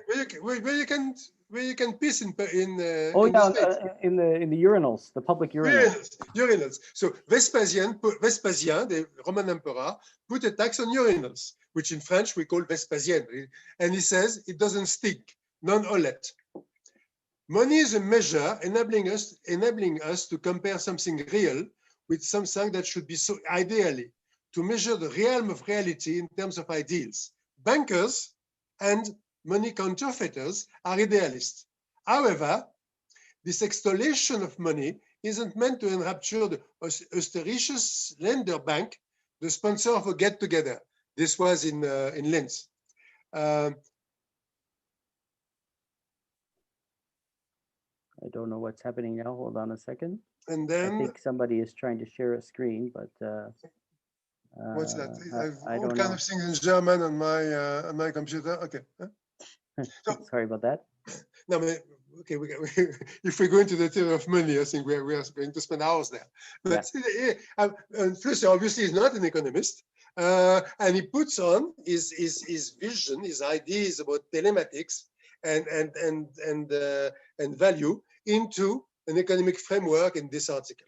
I don't know. Are you aware of many other texts by Flusser who have that sort of economic flavor? I don't know anyone, but I don't know everything. Baruch? I don't know. I don't know. It's the only one that I found. Now, clearly, I've not read everything, but I've read everything about photography, I think. And at least in the photographic universe, it's the only text where it deals with that, where it deals with exchange value. And as I said, at the same time, he's writing for eine Philosophie der Fotografie, and he doesn't speak about that. He speaks about the photographers and the fact that the photograph should inform, as we said earlier, should bring information, but it doesn't speak about the economic aspect of it, which I found a little strange. This is just one element that then he seems to have forgotten after that. I just wanted to add, I have read a lot of rather essays on the public sphere, public and private sphere, and there he connects that to the economic sphere too. So there are a lot, okay. And you could search for it by searching for the public or the private. He usually, and I think also in the Hannah Arendt lectures. Which one? When he did his lectures on Hannah Arendt. Okay. Mm-hmm. I think also there because he read Human Condition, and then of course she went into public, private, but also economic, connected to the private, and having a very special sphere there. So okay. Yeah.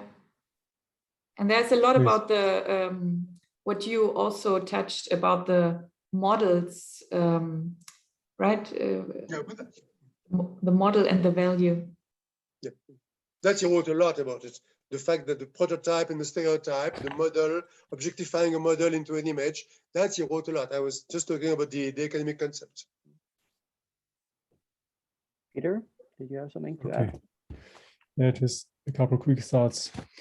I was thinking the same thought as Baruch. The word communism came to mind because in this digital age with infinite reproducibility, it's just insane to hold on to this notion of property or ownership, because those are really obsolete. There's obsolescence of possession, because this age is an age of experience or aesthetics, where technically in the post-industrial society becoming nomads. Like this word, NFT means token. So they are really buying the kind of token as a kind of conspicuous consumption as a status marker more than anything else. It's about perpetuating a kind of a capitalist or I don't know, feudal kind of status, which is really against the zeitgeist. Yeah. So I guess property, possession, those things are really, really obsolete when it's more like a kind of last-ditch battle, when things proliferate, according to Marshall McLuhan, it's a sure sign that it's already obsolete. Superabundance is a sign of obsolescence. Yeah, that's what's going on. So, yeah, great. Thank you. The other thing, to piggyback on Baruch's point about money, I was thinking, money is actually a medium. It has a lot to do with interology. The go-between thing. With cryptocurrency, like the Bitcoin itself has become a commodity. That's just a ridiculous thing. If we think about it, if we buy, a stock, it can appreciate, can go up in value. There's this PE ratio, but with cryptocurrency, the PE ratio is just irrelevant. It's a kind of weird, funny kind of phenomenon, in our economic life. So, okay, yeah, I think I'm just babbling. Okay. Marc, you have 3 minutes. Gabrielle Philipson said that you might find something on money in History of the Devil. Maybe I'll look at it. Yeah. Do you have something to respond to, Peter? I mean, this money question and also the whole NFT question, and even when we're talking about this transformation, it has to do with the platform also, where you can appreciate it. You know, who owns the platform? Because maybe everything is free and everything is equally distributed, but if the platform itself, and we're going to the, you know, what is it called, the means of production or the means of reproduction of this whole environment of information, who owns it? And there you go back to GAFAM. And who can cut it one day? I mean, that's what Gehao was saying earlier. What can be the censure?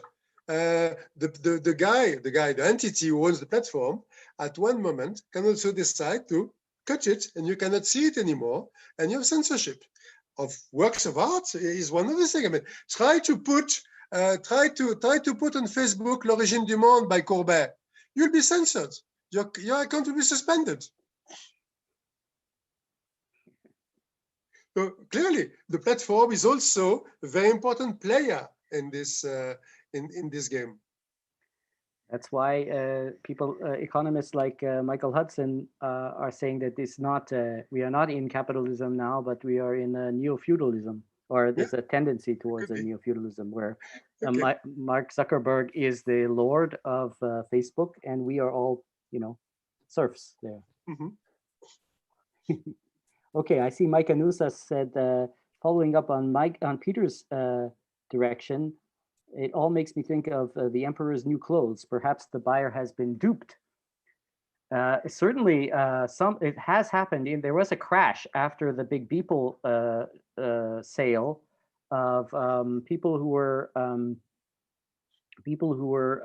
buying NFTs at quite high prices and getting in on the craze, and then getting fleeced, and the NFT ended up not just disappearing or connecting to being it was not attached to any digital object anymore, because the NFT itself is just a JSON file for people who know a little bit about data.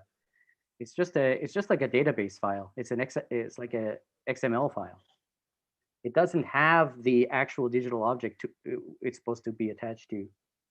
But it's clearly a bubble. I mean, some of the things are weird. I mean, the founder of Twitter, whose name I forgot, sold the NFT of his first tweet on Twitter for, I don't know, $20 million.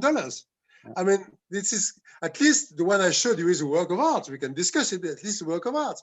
So clearly it's a bubble, in the same way that in the late 90s, there was an internet bubble where values just didn't mean anything anymore. And at one point, it's collapsing. So clearly, from the money viewpoint, from the value viewpoint, it doesn't make much sense. But behind that, behind the fact that these amounts are obscene, there is a trend there. There is a trend. And I think the most important thing is this dissociation between property and possession, between original and copy. Great. Well, okay, so Sebastian has a question. No? Sebastian has a question, but we need to move on to the French roundtable. So Sebastian, please keep it short. It's a short comment. It's just the question of who owns the platforms is, for me, the question, what is a platform? And I remember last year or 2 years ago, the discussion around Twitter was all the datas platform use are datas, somebody wrote it, it's user-generated data. So the question is, if these data are my digital data body or are part of my existence. So it's not just the question of who owns the platform, is the platform is us. And the platform it's much more than discussing platform as an owning thing or a common. It's a form of existence now, and this means to have a new idea of ourselves, because we are part of this platform in a very a concrete sense. So it's just the comment. I guess it's more than, it's very important question who owns the platform, but if I recognize that the platform is us, it's more than ownership question. It's a question of new existence, new forms of existence, and yeah, that's only. Plantation. Okay, well, I see Philippe Hureau d'Angers is there. and that means we are, I know Marc Partouche is here, and Colette Tron is here, Marc Lenot is here. Who else do we have? Anderson Pedroso is here. I don't see Reyna Guldin yet, but now we can sing the Marseillaise and change change language for 1 hour. We will be switching into French to explore and appreciate the growth of interest in Flusser in French. So everybody, please don't be surprised and shocked. We will go to the Flusser France Roundtable now. On change en français. Bienvenue tout le monde. Vous êtes, je suis très très heureux de tout vous voir de nouveau cette année. C'est la deuxième fois qu'on fait ça online. Ça me fait vraiment régaler de voir comment ça bouillonne en France et dans le monde francophone avec Flusser. Alors, Marc, moi, je vais regarder mes notes pour tous les topics qu'on voulait discuter aujourd'hui. Et dans l'entretemps, peut-être... Je pense, moi, ce que je propose, c'est qu'on regarde le schéma global. Après, peut-être que Marc Partouche présente son projet actuel sur mutation des relations humaines, que Philippe Thureau-Dangin présente son projet de traduction, d'édition de l'histoire du diable. Ensuite, ce que je vous propose, en particulier si Reyna arrive, je ne sais pas s'il va arriver, mais qu'on présente le prochain numéro de Flusser Studies. Et enfin, que Anderson et moi, on vous présente le projet qu'on est en train d'élaborer de flusserfrance.com. Donc, si on commence, si vous permettez que je commence par le schéma global, Flusser a vécu 17 ans en France. Il a vécu ici, il a fait des conférences ici, il a fait des cours ici, il a écrit, alors j'ai fait une biblio, pendant qu'il était vivant, il y a eu 62 textes de lui en français qui ont été publiés. 62 textes. Mais parmi ceux-là, seulement 3 livres. Ah, bonjour Reyna, je n'avais pas vu. Et donc, de son vivant, il a eu relativement peu de succès en France. Je crois que c'est assez évident. Et après 84, 85, mon impression, mais on peut contredire ça, est qu'il s'est quelque peu résigné à cette situation. Et il s'est dit, bon, en France, je n'y arrive pas. Je n'habite pas à Paris, je ne suis pas bien connecté. Il dit, je parle mal la langue, mais il la parle bien, il l'écrit bien. Je n'ai pas les bons contacts. Par contre, il y a ce type en Allemagne qui s'appelle Andreas Müller-Pohle, qui croit en moi, qui me développe, qui m'édite. Mon livre, publié en 83, fera une philosophie de la photographie, est un grand succès en Allemagne. Donc, à partir de 84-85, sans qu'il le dise aussi clairement, mon impression est que Flusser se résigne et qu'il met l'essentiel de son énergie désormais sur l'Allemagne. Ça fait déjà quelque temps qu'il n'en met plus beaucoup sur le Brésil, et il le met essentiellement sur l'Allemagne pour donner plus de conférences, pour passer plus de temps, pour publier plus de livres. Alors, il ne vit pas en Allemagne, il ne veut pas vivre en Allemagne, et Edith Flusser ne veut pas vivre en Allemagne, mais, et puis la Provence est tellement plus chouette, mais l'essentiel de son énergie est là-dedans, et donc, de 84-85 à sa mort, il fait relativement peu de choses pour se développer, pour être plus visible en France. Après, il y a une réaction du milieu intellectuel français à ses écrits, avant sa mort et après, qui est souvent assez négative. On peut en parler tout à l'heure aussi. Et après sa mort, jusqu'à il y a 4-5 ans, il n'y a toujours pas beaucoup de choses sur Flusser en France. Il y a pas beaucoup il y a un colloque à ma connaissance seulement. Il y a pas beaucoup, il y a quelques livres traduits, mais pas tant que ça. Et il y a un certain désintérêt pour lui. Donc, il y a une différence énorme entre ce qu'on voit en Allemagne, au Brésil, et depuis 15 ans, 20 ans, je ne sais pas, aux États-Unis, en langue anglaise, et ce qu'on voit en France, qui jusqu'à il y a 3-4 ans est relativement, on va dire, peu développé, embryonnaire. Et c'est Anthony Mazur, qui est le co-éditeur avec Reyna et moi de ce numéro de Flusser CD, qui le remarquait. Regardez Flusseriana. Dans Flusseriana, vous avez 4 colonnes, et il y en a une qui est vide. Vous avez l'anglais, l'allemand, le portugais, et la colonne ici est vide. Ça pourrait être la France. Si vous allez sur le site flusserbrasil.com, vous avez texte en anglais, vous avez beaucoup de tapuscrits en anglais, texte en allemand, beaucoup de tapuscrits en allemand, texte en portugais, beaucoup de tapuscrits en portugais, texte en français, il n'y a rien. La colonne est vide. Donc, on est clairement, par rapport aux 4 langues dans lesquelles Flusser a travaillé, a écrit, on est clairement relativement en retard. Et c'est seulement depuis quelques années qu'il y a quelque chose qui se développe. Et depuis 2014, il y a 2000, je vérifie. En 2014, Marc Partouche a réédité Les Gestes. Il l'avait édité avant, mais il a fait une réédition. En 2015, Zone sensible à Bruxelles a édité la traduction de Vampiroteutis Infernalis, à partir de l'allemand. En 2019, TNP, avec Yves Citon, Anthony Mazur et autres, ont édité Post-Histoire.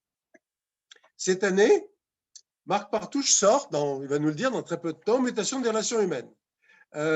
Philippe Thureau-Dangin sort L'Histoire du diable. Emmanuel Aloha et moi-même allons, au début de l'année prochaine, je pense, sortir dans l'univers des images techniques. François Bon a un projet de sortir l'écriture à tel un futur. Yves Citon a un projet de recueil autour de la recherche-création qui sortirait aux presses du réel dans un an et demi, je ne sais pas quand. Donc, on a tout à coup, depuis 2014, on a tout à coup une effervescence qui se marque dans l'univers français. Et c'est de ça que je voudrais qu'on parle aujourd'hui.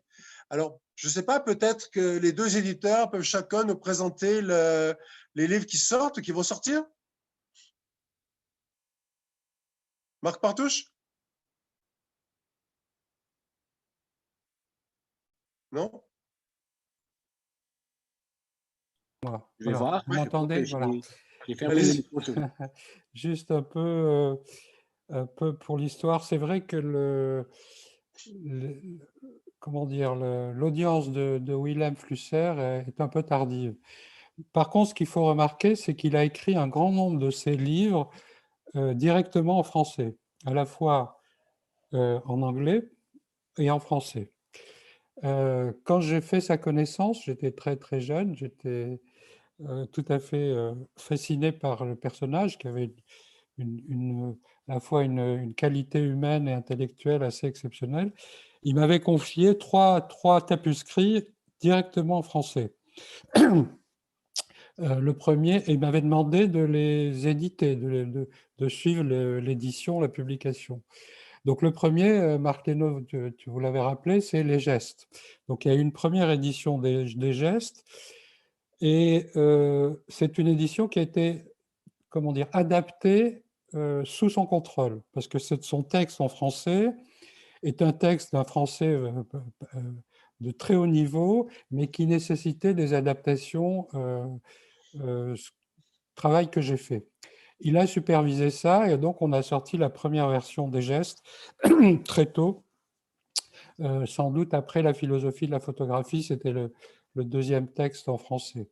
La deuxième édition des Gestes, effectivement augmentée, est parue quelques années plus tard.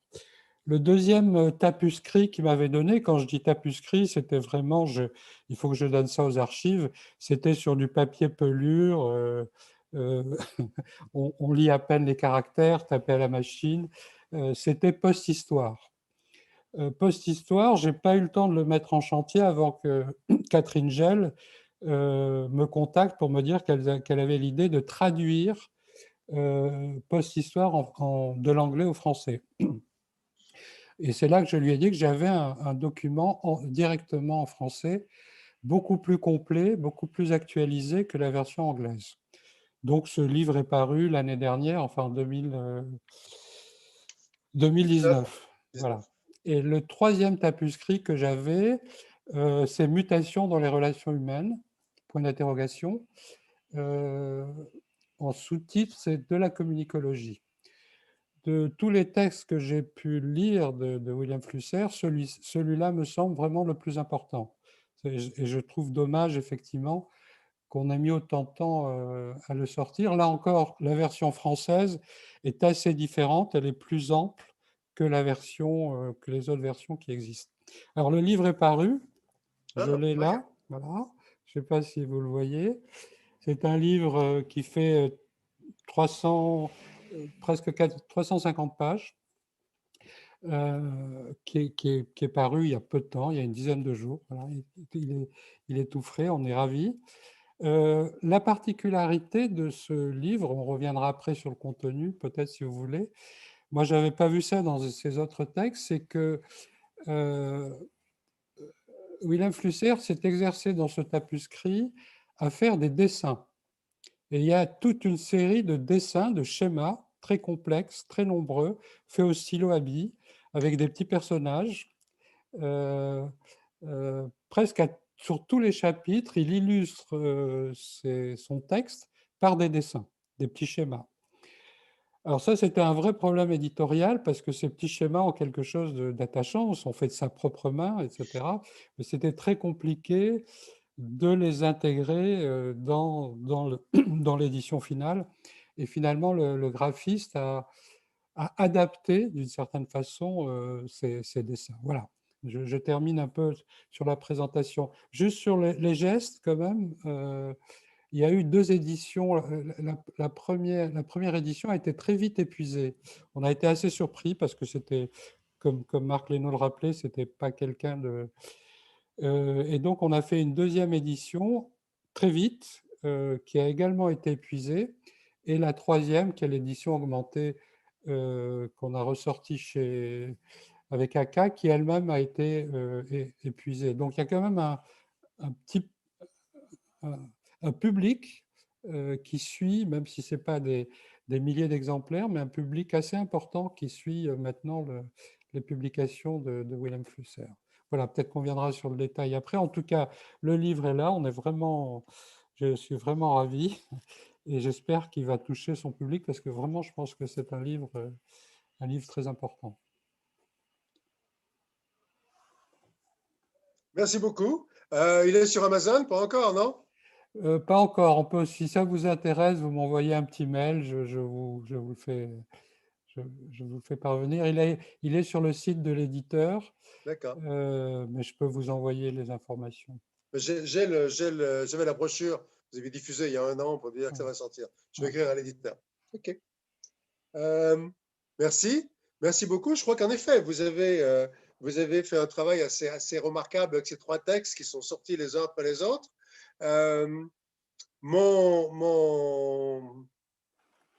Mon biais personnel, si vous voulez, comme je l'ai montré dans mon article précédent sur philosophie de la photographie, c'est toujours intéressant de pouvoir comparer les différentes versions et d'expliciter davantage en quoi cette version-ci est différente de celle-là, en quoi le texte il est écrit en français, ce que j'ai fait pour la photographie, en quoi le texte il est écrit en portugais est différent du texte qu'il a écrit en allemand et en anglais. Et je crois que dans chacun de ces cas-là, ça serait intéressant de ce que comment s'appelle-t-elle, Sandra Parvu, c'est ça? Parvu, oui. Un petit peu dans la préface des gestes. C'est toujours intéressant de placer ces textes-là dans un contexte qui est de dire l'évolution, les changements, les modifications qu'il y a, parce que tout n'est pas toujours écrit au même moment. Et quand vous regardez un peu en détail, quasiment tous les textes, je crois qu'il est écrit dans plusieurs langues, en particulier entre l'allemand et le portugais, comme Vampirotetis, comme l'histoire du diable dont Philippe Thureau d'Angers va nous parler. Vous voyez des différences énormes, mais relativement importantes entre les deux. Dans philosophie de la photographie, moi j'ai fait le travail de scribe, et il y a quand même 10% du texte qui est différent entre l'allemand et le portugais, qui sort 2 ans après. C'était le cas de Post-Histoire, effectivement, aussi. Oui, je pense que c'est le cas de toujours. Ça serait intéressant de faire ce travail derrière de comparaison des versions. Il y a Dadabase, je ne sais pas qui est Dadabase, qui demande est-ce que les gestes vont être réédités? Oui? Oui, bien sûr. Parce que, même éditeur, même version. Oui, on va le refaire dans la nouvelle collection que je dirige, oui, tout à fait. D'accord. Dans combien de temps? Ben, on s'occupe d'abord de mutation et puis après, on attaque les gestes. OK. Merci beaucoup. Philippe Thureau d'Angers, vous voulez parler de votre projet, votre édition de l'Histoire du diable?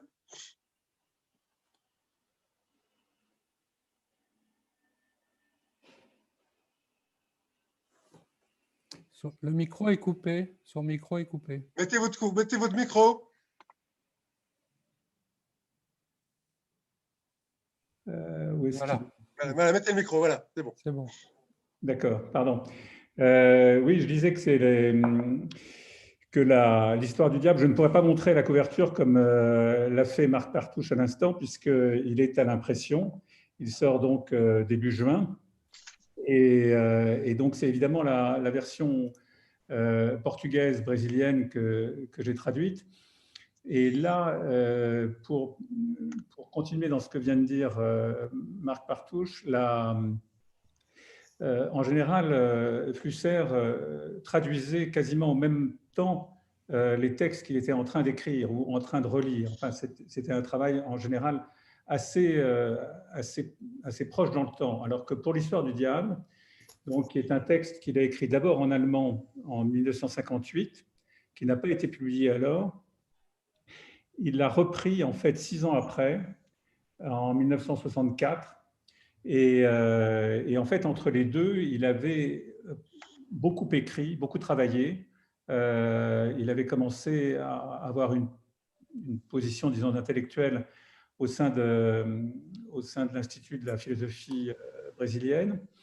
Et il avait énormément produit, comme il l'a fait quasiment toute sa vie. Et donc, quand il l'a repris, en fait, il a énormément enrichi le texte par rapport à la première version en allemand, qui a été publiée, mais très tardivement, dans les années 2000, je crois. Et donc, cette version en portugais, il a changé un peu de style aussi. Et ce qui m'a intéressé, moi, dans l'idée de traduire cette histoire du diable, ce sont deux choses, en fait. Parce que pour moi, c'est le texte où Flusser met au point son style à la fois allégorique, son style effectivement aussi circulaire, où les arguments avancent sans avancer, où il rejette en fait la dialectique habituelle européenne, et il arrive à combiner les choses pour garder à la fois A et non A dans le même raisonnement.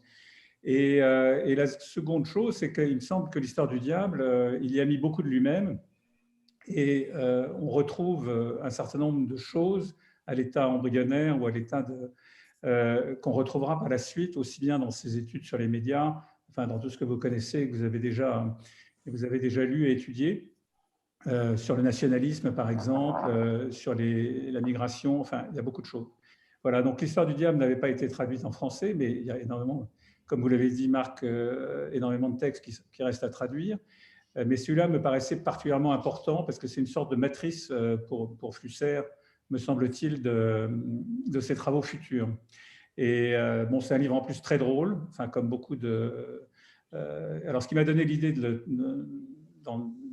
prendre les droits de ce livre et de le traduire, c'est la lecture de Vampirotétis qui m'a aussi beaucoup impressionné et amusé. Et effectivement, le lien... Vampirotétis, c'est une sorte de point d'orgue, de conclusion à l'histoire du diable, me semble-t-il. Voilà, et donc, que vous dire d'autre, que c'est un livre, enfin, je ne sais pas si vous l'avez lu en anglais ou en portugais les uns et les autres, mais c'est un livre qui prend au sérieux le diable, création judéo-chrétienne que l'on connaît bien, et donc suit les 7 péchés capitaux pour expliquer au fond l'histoire de l'humanité, en commençant par la luxure, puis après la gourmandise, l'envie et l'avarice, etc., jusqu'à la tristesse de cœur. Donc c'est une sorte de dialogue aussi finalement paradoxal avec la religion.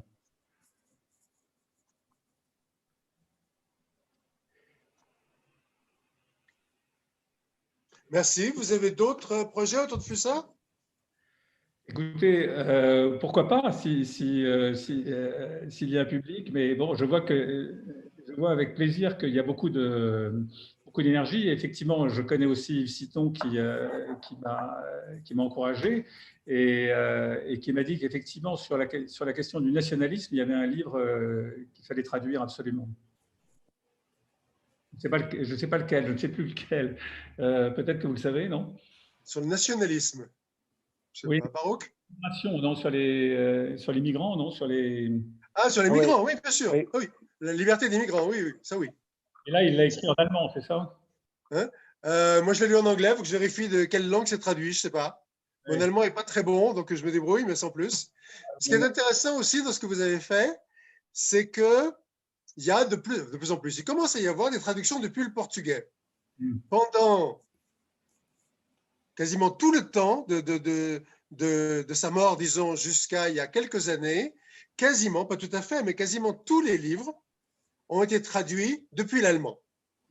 Par exemple, Philosophie de la photographie, qui est dans, j'ai oublié, 30 éditions, je crois 25 langues, ont toutes été traduites, soit depuis l'allemand, soit depuis la première version anglaise que European Photography à Göttingen avait aussi publié en 84. Et le poids du portugais, qui est également un poids culturel, économique, politique, tout ce que vous voulez, dans l'édition flusserienne, était extrêmement faible. Il y avait une exception qui est en...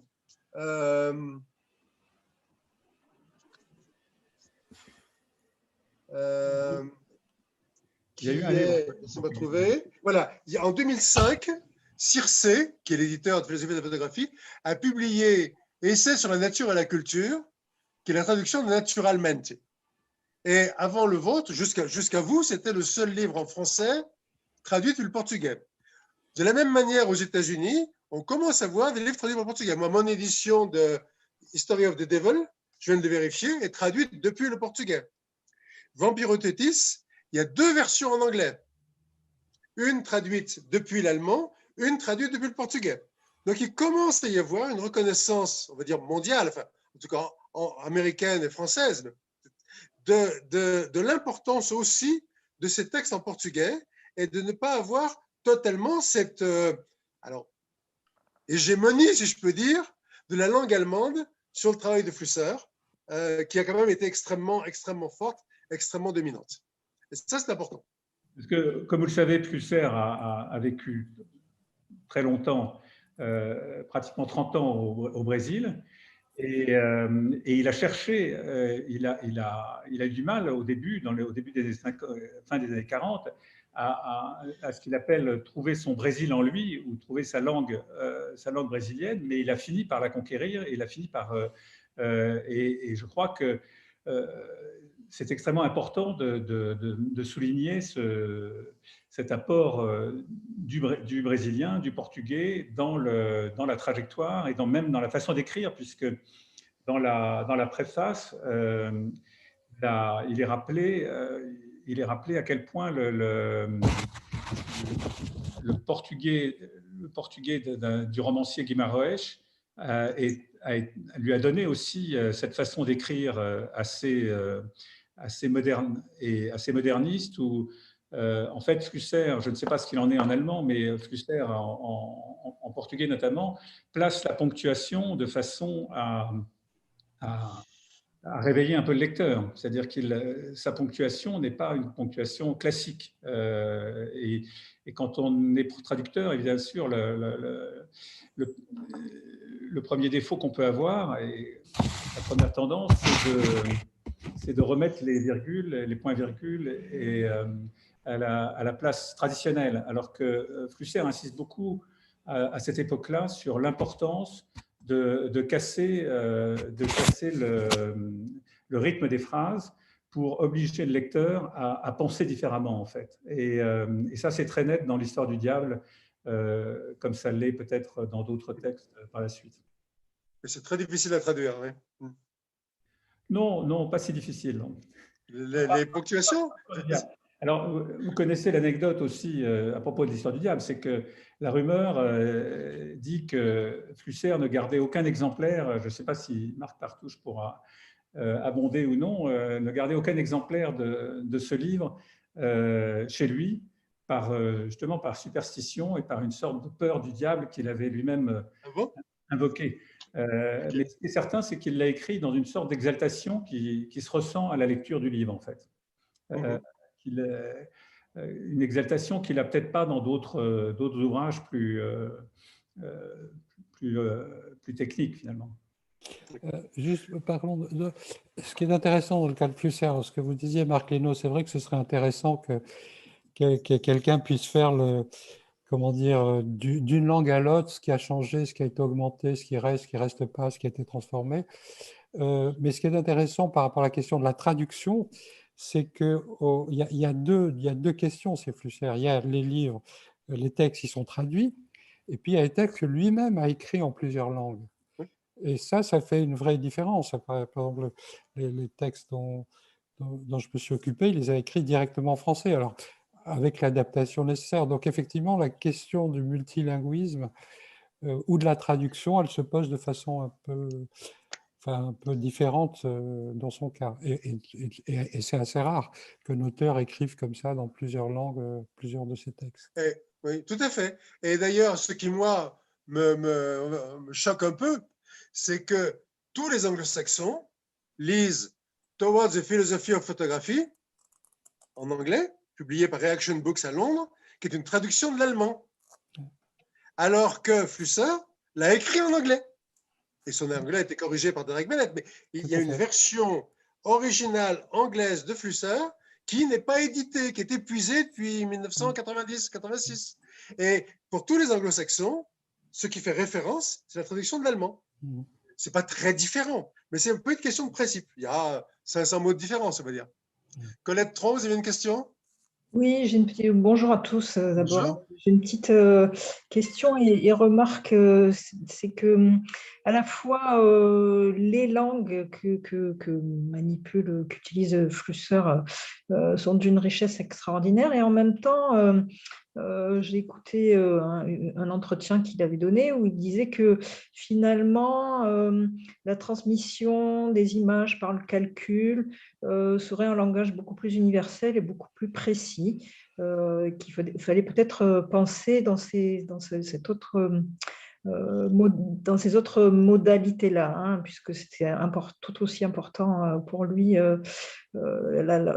l'écriture, le texte, la langue, que d'autres codes qu'il appelle les codes multidimensionnels. Donc voilà, il y a ces deux axes, il me semble, dans la pensée de Flusser. Ouais. Je ne sais pas ce que vous en pensez. C'est pas Reyna, c'est plutôt Reyna, l'expert sur le multilinguisme et la traduction. Reyna, une réponse? Numéro 41792. Reyna. Oui, j'ai pas mis mon nom. Bonjour à tout le monde. Je suis pas tellement pratique avec Zoom, j'utilise Teams normalement. Je pense que elle a raison, peut-être parce qu'il y a une tendance à la mathématique, au calcul à travers les images techniques, et au même moment, l'idée d'utiliser plusieurs langues persiste à côté. Quelqu'un avait dit A et non A, je pense que c'était vous, Monsieur Thureau, et je pense que l'approche est multiple. C'est pas d'un côté, vous avez parfaitement raison, il a dit ça dans les textes, mais il a continué à écrire en plusieurs langues. Il n'a pas abandonné ça parce que probablement, je pense qu'il a une pensée multiple. Il essaye d'arriver aux choses par des voies très différentes et même contradictoires.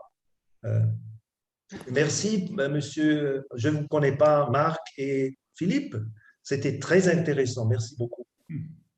Je peux dire une chose seulement, l'histoire de la interfonction, je ne sais pas comment dire en français. C'est vrai, c'est effectivement un peu drôle.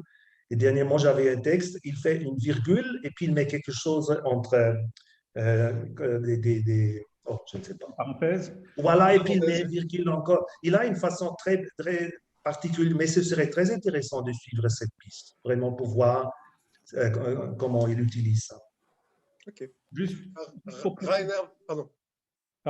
préciser la grosse différence entre la version allemande et la version portugaise de l'Histoire du diable, c'est que dans cette seconde version, donc qui est la version de 1964, il a utilisé, pour s'en moquer, le mode d'expression de Wittgenstein dans le Tractatus, c'est-à-dire en numérotant d'une façon assez fantaisiste d'ailleurs, parce qu'il y a des paragraphes qui ne sont pas numérotés, il y a parfois des numéros qui concernent plusieurs paragraphes, donc il joue aussi là-dessus beaucoup. Et donc, c'est assez drôle qu'en abandonnant l'allemand, en fait, il s'adresse aux lecteurs, principalement aux lecteurs de Heidegger, qu'il critique dans ce livre, et aux lecteurs aussi de Wittgenstein, qui est aussi d'origine germanique.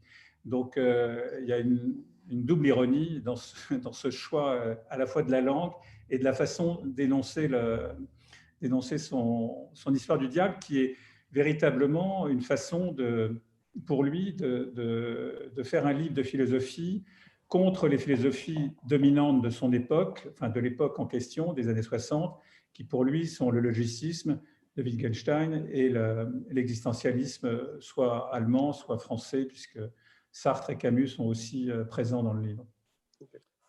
Pardon, okay, merci. Je revenir juste un peu en arrière, parce que sur l'aspect graphique, moi j'ai vraiment découvert le Flusser graphiste.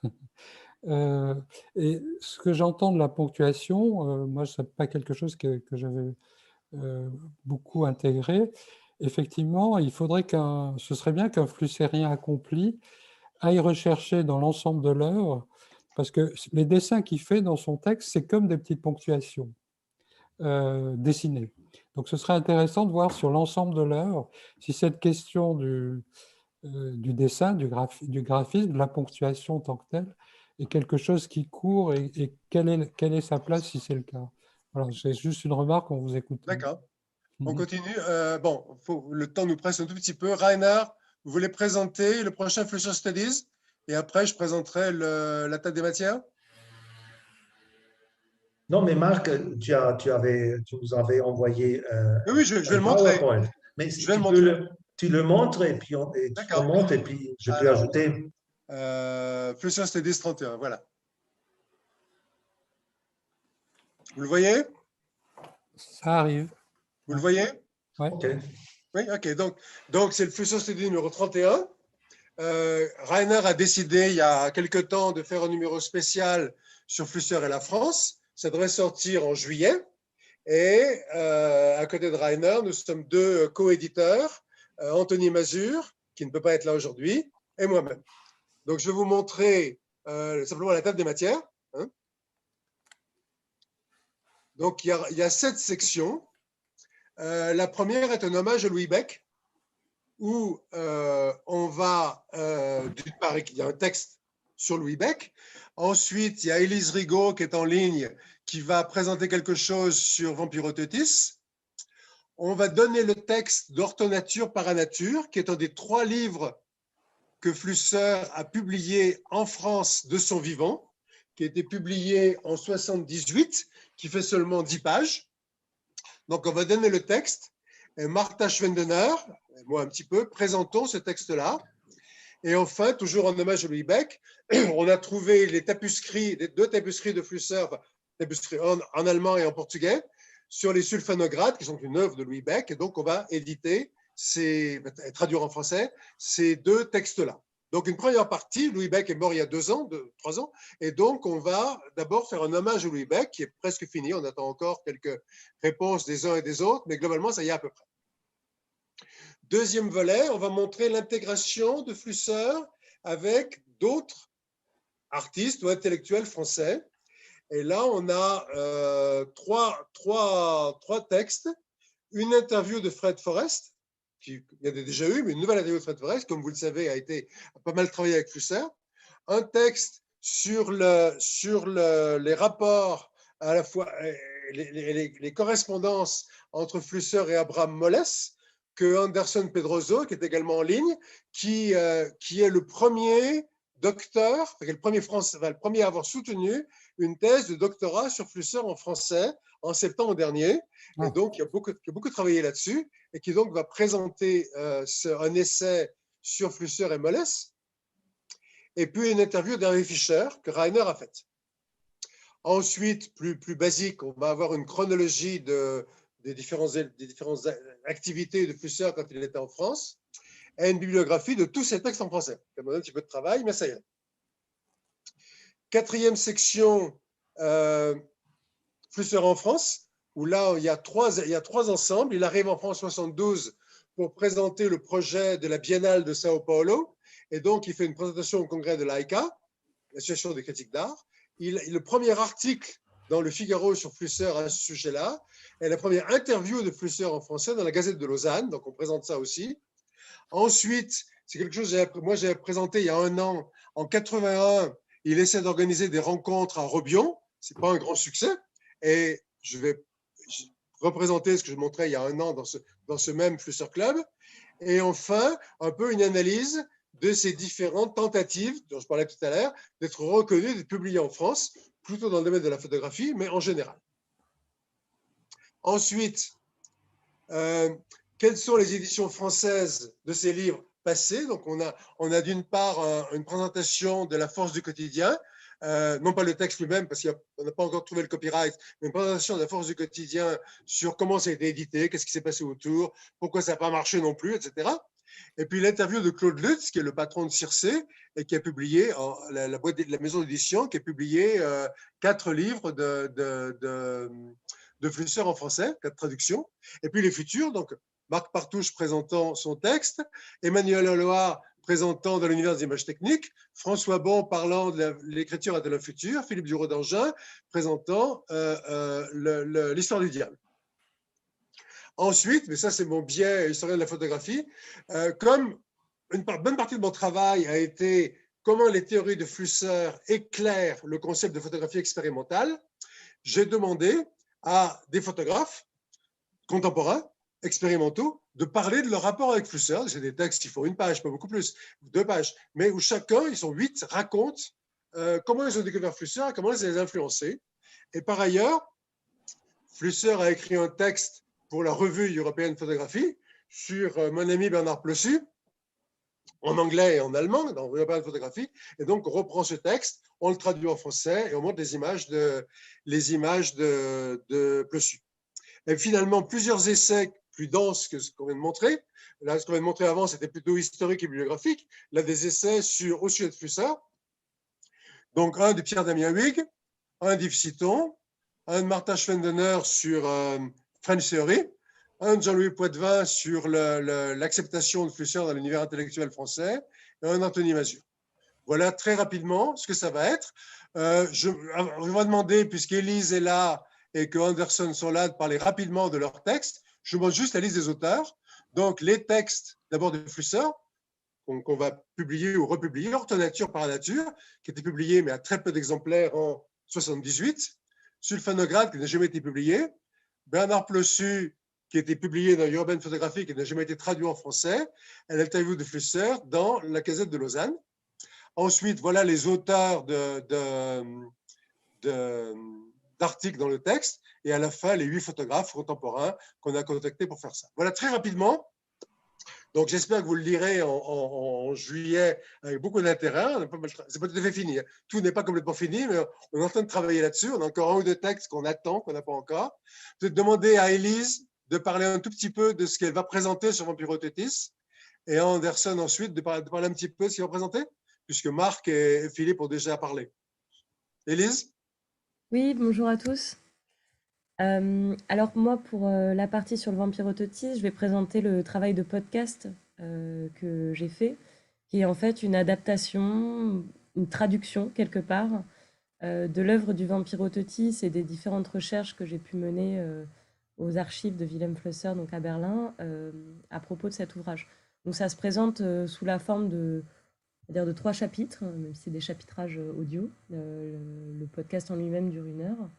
Où, voilà, dans un premier temps, il y a vraiment une fiction radiophonique qui reprend en partie le texte de Flusser, de différentes langues, à la fois sur la traduction anglaise de la version portugaise, parfois de la version tapuscrite française. La seconde partie est plutôt une exploration voilà, sur mon sentiment personnel depuis les archives et d'un lien notamment d'un texte entre exil et créativité, post-histoire et le Vampirothétis. Et puis la 3e partie est, voilà, est aussi une réflexion personnelle sur, voilà, une réflexion sur les vivants en termes plus global et qu'est-ce que ça nous fait penser. Voilà, donc ma contribution, c'est ce podcast-là et il y aura un petit texte introductif qui présentera cette chose-là. Merci. Anderson, tu veux parler un peu de ta thèse et de ton texte? Bon, bonjour à tous. Non, de la thèse, je pense pas. Bon, mais juste sur le texte.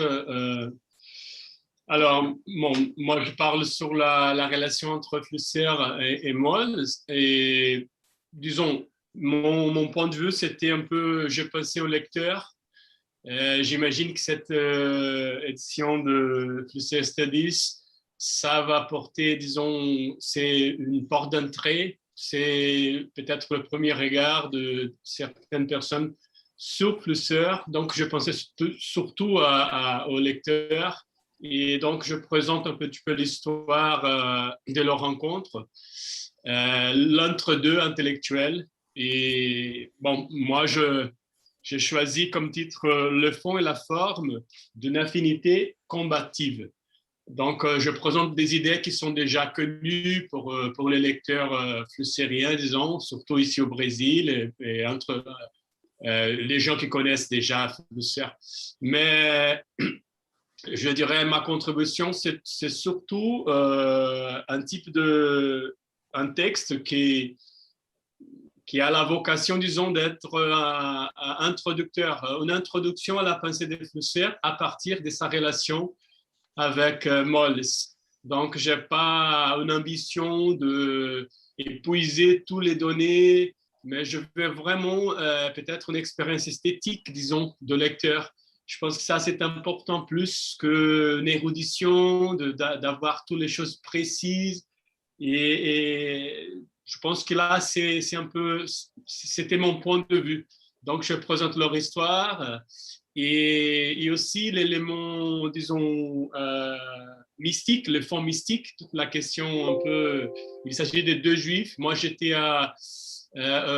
visité les archives d'Abraham Moll à Strasbourg et c'est fascinant. C'est dans la bibliothèque universitaire de Strasbourg. Il est encore intouché. Bon, il y a la question des lettres, de la correspondance qui est encore avec sa femme. Mais bon, on a tous les archives là. Je pense que c'est un travail à faire. Donc, je dirais ça qui mon objectif. Moi, je veux juste aider le lecteur, celui qui arrive à être en contact avec la pensée de Flusser à travers cette relation fondamentale avec Abraham Moll. Donc, c'est un texte un peu dans ce je vais enregistrer un petit peu ça. Et surtout, je suis intéressé finalement sur cette expérience esthétique, disons, de lecteur de Flusser. Toutes ces questions de ponctuation, tout ça, je pense que ce sont des choses qu'il faut vraiment penser. Ce sont des choses à penser. Même Philippe parlait sur l'histoire du diable. Il y a des choses, des contextes, des choses qu'il faut vraiment aider les gens. Mon point de vue, c'est aider les gens à comprendre Flusser. Ça, c'est fondamental. Parce que ma thèse, et j'ai fini avec cette explication, l'effort de ma thèse en France, c'était justement ça. C'est pas d'apporter trop de nouveautés, c'est vraiment d'aider les gens à reconnaître sa pensée et donner des éléments. C'est pas évident, c'est pas évident. On dit que l'évident, il est tout moins évident. Donc, c'est vraiment ça ma contribution de la thèse et maintenant, j'espère, le petit article. Mais pour la thèse, trop modeste, excusez-moi. Je crois que tu es trop modeste parce qu'en fait, sans dévoiler ce que va être ton texte, je pense qu'il y a une approche très originale sur le judaïsme de Moll et de Flusser, le lien avec le golem, la notion de pilpoul, qui sont des choses qui ont déjà été dites, mais que tu approfondis beaucoup plus que je trouve ça a été fait jusqu'à présent. Donc, je vous invite à lire son texte, que moi, je suis en train de relire comme éditeur, mais je vous invite à lire son texte quand il sortira, parce que je pense que de ce point de vue-là, il y a une approche relativement novatrice. Reyna, vous voulez conclure sur Flusser Studies? Reyna? Ça va être un numéro immense. Ouais, hein? Il y a peut-être 60 ou 70 files qu'il faudra charger online, mais c'est une aventure parce qu'il y a, comme Marc a dit, il y a beaucoup d'aspects. Je trouve que ça va être un numéro super. Et je vous invite tous à aller le voir. Début de juillet, j'imagine. Heureusement que c'est online, parce que sur Pepsi, on aurait des problèmes. Exactement.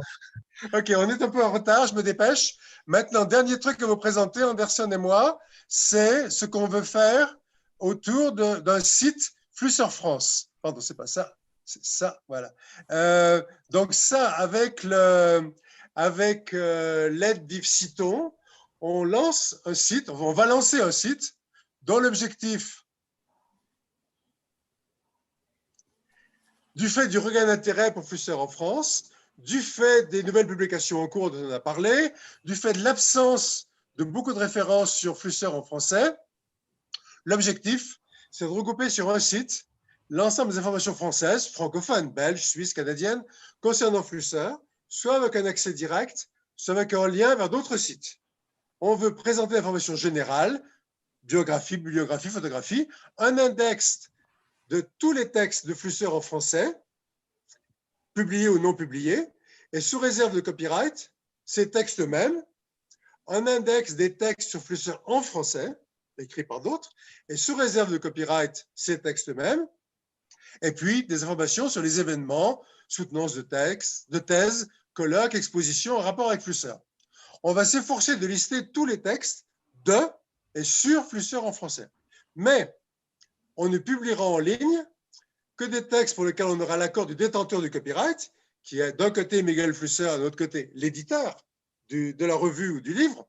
Et d'autre part, on ne veut pas présenter des textes bruts, et donc on présentera des textes où on pourra fournir, même si elle est relativement courte, une présentation contextuelle de qu'est-ce que c'est que ce texte, comment il se compare à d'autres, comment il est édité, etc., comme je le fais dans le prochain numéro pour La force du quotidien, par exemple. Comment est-ce qu'on fait ça? D'abord, on fait ça grâce à Yves Citon. Donc, on va être hébergé par l'Université Paris 8, par l'école de recherche Artec, et qui finance aussi le développement. Le développement est en cours avec un web designer. On collabore étroitement avec l'archive à Berlin, donc Anita Jory, et avec le copyright, Miguel Flusser et Rodrigo Maltese qui nous aident. On va constituer un comité de supervision francophone de professeurs, de chercheurs qui parlent français, quelle que soit leur nationalité, et qui soient intéressés par ça. J'ai mis quelques noms ici, qui sont là pour la plupart. C'est Anderson et moi qui allons gérer ce site au quotidien. On va faire ça progressivement, mais c'est un gros travail, donc on fera ça morceau par morceau, sans doute en commençant par les textes publiés, en fonction des copyrights, comme je l'ai dit, et ensuite par les inédits. Donc, le plan du site, ça va être le suivant. Des informations biographiques sur Flusser et sur la France, des photographies quand on aura le copyright et qu'on n'aura pas à payer, comme c'est le cas avec, comment il s'appelle, Ralph Interkoiser, chaque fois vous payez une fortune. Les textes de Flusser en français publiés, originaux et traductions. Il y a eu 14 livres publiés, 5 sont prévus, on les présentera, et pour ceux qui sont épuisés, si on trouve l'ayant droit, on les reproduira, comme on le fait pour Horte Nature, Paranature. Des chapitres de livres en français, il y en a 15, même chose, présentation et éventuellement reproduction. Des articles dans des revues, il y en a 45, présentation et éventuellement reproduction. Curieusement, on en parle assez peu, mais Flusser a écrit pas mal de textes pour des artistes, j'en ai retrouvé 12, donc des brochures d'exposition, et il y a 4 interviews de lui en français, dont celle que je mentionne tout à l'heure dans la Gazette de Lausanne. Ensuite, on va traduire quelques textes de Flusser qui sont en rapport avec la France. Je vous parlais tout à l'heure de son texte sur Bernard Plessu. Il a écrit sur Mitterrand en 81, voilà, on va aussi traduire ça, mais il n'y en aura pas beaucoup, on ne va pas traduire nous-mêmes beaucoup de textes. Ensuite, les textes de Flusser en français qui sont inédits, qu'on va trouver dans les archives, les tapuscrits, où on fera un index général, on reproduira certains, pas tous. Les conférences, pareil, on fera un index général et on reproduira certains, pas tous. Les cours, même chose. Dans certains cas, on essaiera d'avoir l'audio et la vidéo. La correspondance, il faut voir comment on fait. On va essayer de faire un index général. On va reproduire quelques lettres. La question va se poser, dans certains cas, de l'accord du correspondant pour les reproduire. Il faut qu'on travaille un petit peu là-dessus, sur qu'est-ce qu'on va montrer, parce que c'est évidemment énorme. On ne va pas tout mettre. Ensuite, les textes sur Flusser en français. Des livres. À ma connaissance, il n'y en a qu'un, qui est le photographiable, par Harouille et Guérin, qui est un compte-rendu d'un colloque en je ne sais pas, j'ai la date quelque part. On le présentera éventuellement en reproduction partielle. Des chapitres de livres, pareil, présentation et autorisation partielle, selon les éditeurs. Des articles de revues ou des revues dédiées, comme le numéro Multitude qu'Yves Citon et Anthony Mazur ont fait il y a 1 an, 2 ans. Présentation et, si on le peut, reproduction. Les thèses, les mémoires, les conférences, même chose. Les vidéos, les audios, vidéos de Fred Forest, audio de François Bon, même chose. On le présente et si on a le droit, on les inclut. Et enfin, une espèce d'espace participatif où on pourra annoncer les colloques, les séminaires, futures publications, les thèses ou les mémoires qui avaient soutenu, les expositions. On va faire tous les bouquins en français ou d'auteurs français qu'il avait dans sa bibliothèque de voyage, il y en a 220, c'est assez énorme. On va faire un espace de commentaires, de suggestions, de partage, de propositions, et on va faire un lien vers les autres sites flussériens dans le monde entier. Donc voilà rapidement ce qu'on a envie de faire. C'est beaucoup de travail. Le développement est en cours. On travaille avec un web designer actuellement, avec Paris 8, pour voir comment on va faire ça. Je pense que nous, on va pouvoir commencer à travailler en juin, quand ça sera à peu près développé. On mettra ça en place et je pense qu'on pourra le lancer à l'automne, vers la fin de l'année, avec déjà un premier morceau de ce qu'on pourra montrer. Puis petit à petit, on le mettra, on l'enrichira. Et chacun de vous pourra évidemment à la fois commenter et puis faire des propositions en disant tiens, ça serait bien que vous fassiez ça, tiens, j'ai écrit ça, vous pouvez le mettre, etc. etc., etc. Voilà. Anderson, tu veux rajouter quelque chose? Pas de détails, juste je veux dire à tous que c'est un travail énorme et Marc, vraiment avec son style énergétique et très généreux, lui, il porte ça. Moi, je suis à côté, vraiment, je suis à Rio et bon, j'ai un travail de gestion de l'université, donc j'essaie de l'accompagner. Je suis à côté, je serai vraiment dévoué au site web, mais il s'agit tout d'abord ça d'un travail de convergence. Donc, moi aussi, j'invite à tous à faire partie de ce travail, de cette aventure. C'est un travail de convergence, c'est très osé. En même temps, c'est de la chance parce que je pense que c'était mon expérience. La difficulté des flusseurs en France de publier tout ça qu'on sait déjà, peut-être elle continue encore. Donc, c'est de la chance d'avoir une convergence de personnes, un moment important, un moment d'ouverture. Et alors, j'invite à tous à faire partie de ces grands projets. C'est un site web ouvert. C'est un projet qui ça sera ouvert à des transformations, ça, dans les purs styles flussériens. Et voilà, je pense que ça c'est important. On a Marc, on a Yves qui nous donne cet apport institutionnel, c'est très important. C'est de la chance de pouvoir entrer dans le monde français, et académique surtout, mais pas uniquement. Et ça, je suis très, très content et enthousiaste de ces moments pour Flusser et pour nous. Merci. Baruch? Oui, c'est passionnant ce que vous planifiez et c'est vraiment encourageant de voir comment ça mijote là en France et dans le monde francophone. On n'a pas de Québécois ici parmi nous. On va essayer, c'est un peu tôt pour eux. J'ai essayé de leur inviter un peu Thierry Bardini qui est là, mais je crois que la prochaine fois, on va faire un peu plus tard dans la journée pour inviter les Québécois aussi. Je voulais mentionner, Elise Rigot a aussi son podcast qui continue toujours, c'est vrai. Alors, oui. Bio is the New Black. Je ne sais pas si tu voulais dire 2 mots sur ça ou. Oui, je peux tout à fait. Oui, le podcast Bio is the New Black, ça mêle design, biologie et des questions de technologie. Et c'est pour ça que j'ai trouvé vachement intéressant de faire un opus particulièrement sur le Vampirototis Infernalis. Et les autres émissions, elles invitent plutôt des praticiens du design qui questionnent et qui ont un rapport assez critique à leur pratique. Voilà, ces liens-là.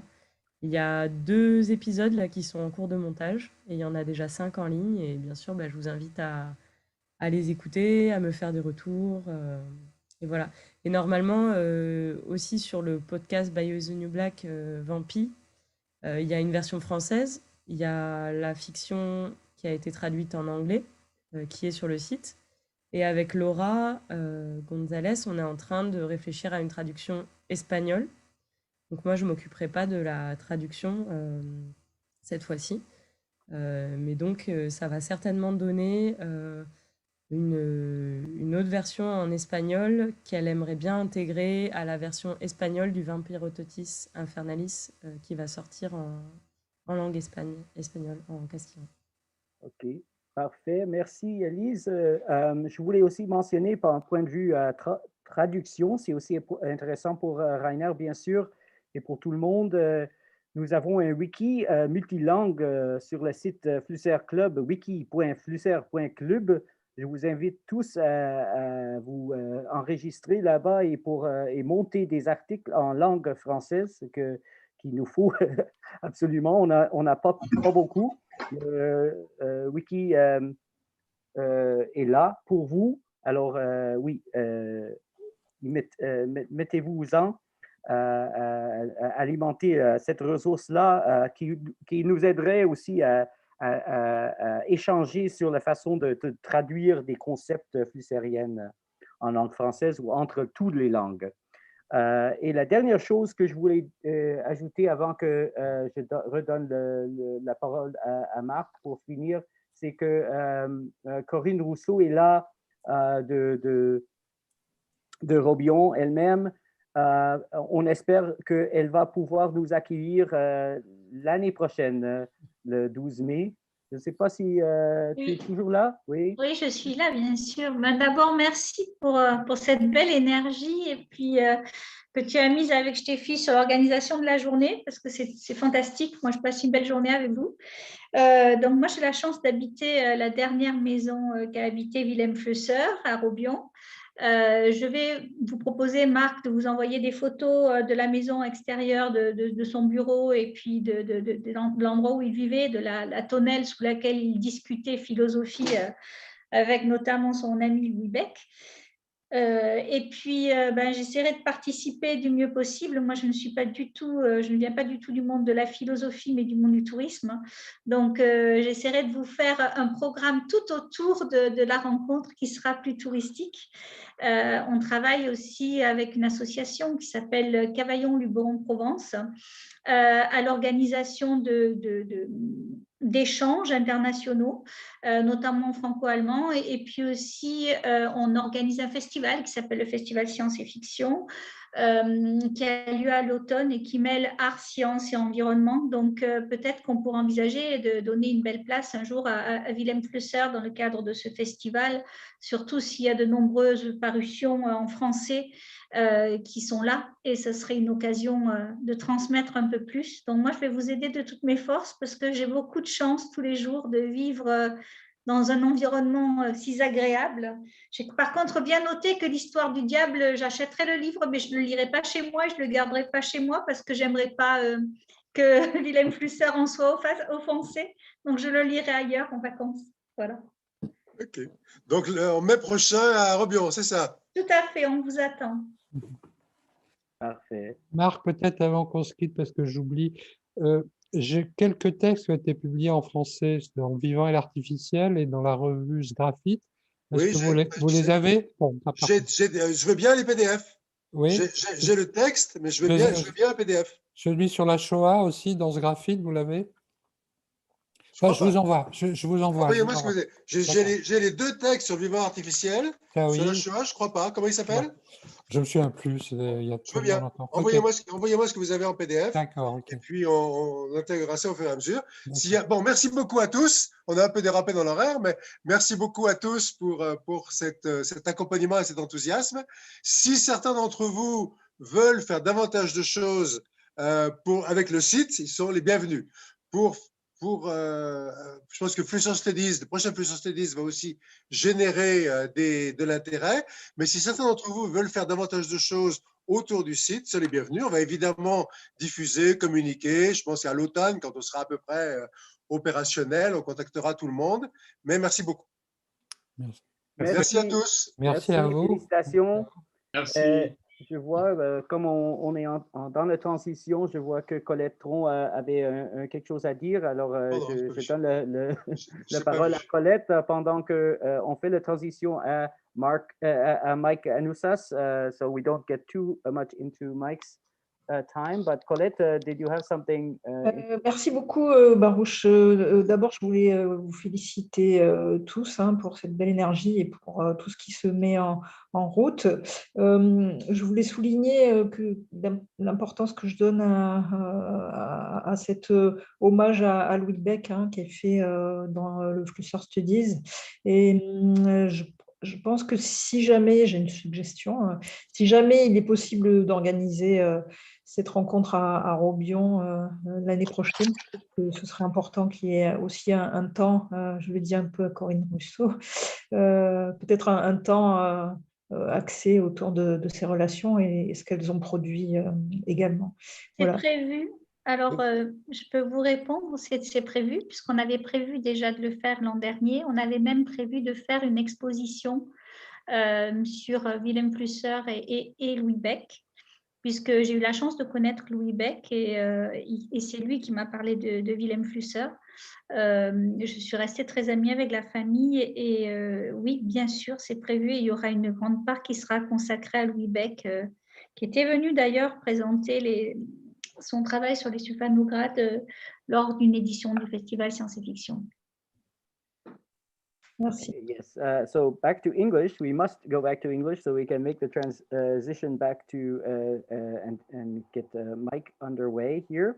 But yes, the festival Science et Fiction in the Luberon there, which is organized by Annie Stoyanov and Corinne Rousseau, is a very, very interesting festival. Also something that I think Vilém Flusser would enjoy a lot. And yes, we did plan last year to have an exhibition about the friendship between Vilém Flusser and Louis Beck. So we already prepared it. We weren't able to put it up in the town of Robion, but we will do that. And we're also talking with Virginie Beck. Maybe we will be able to retrieve the Vivant Artificiel project and take a look at bioart through the lens of Louis Beck and Louis Beck's really visionary projects there in Avignon and in the region, as well as the presence of Vilém Flusser there. So we definitely have that in store. Mike, are you there? Sorry to be late.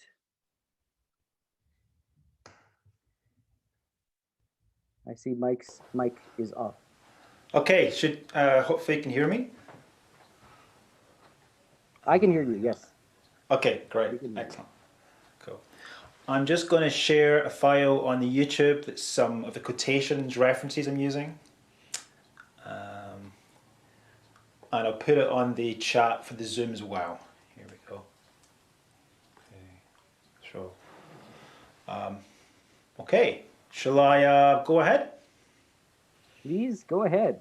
Yeah, cool. Oh, great. Okay, Baruch, I'm going to take my headphones off. So if there's any transmission issues, if you start waving frantically at the screen, then I'll notice. Okay, so there you go. Okay. Hi everyone. I'm an anthropologist and once upon a time a practicing designer and engineer. My own work has come to focus over the years on surfaces as a way of understanding media world, but also as a critical device. Today I'm in Glasgow and I'm, as you can see, deliberately set up to try and show you all of me in a sort of non-only head way. And also to show how the telecommunications are invading my personal space. So this is, it's a sort of a nod to Flusser in that respect. So the paper I want to give here is partly performative and also discursive, maybe overlapping and not necessarily conclusive. Faces. Faces with as many holes as Swiss cheese, as Flusser says of the home, and so it is of the self, and therefore of the face. Faces framed and targeted by the visual imperialism of Weizmann's vertical sovereignty. Their scheming schematics, their optical chambers that entrap the spirit.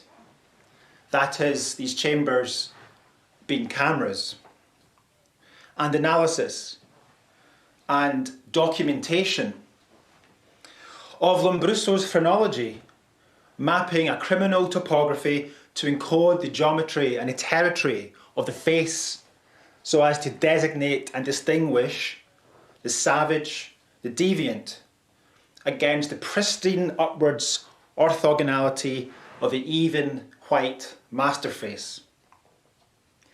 Faces, defined under the hard, violent light and targeting optics of enlightenment, a science of designation, racism, and subjugation as mused upon by Locke, Voltaire, Hume, Hegel, Jefferson, and with enthusiasm from Kant. Here I draw on the work of Black Studies scholar Kehinde Andrews.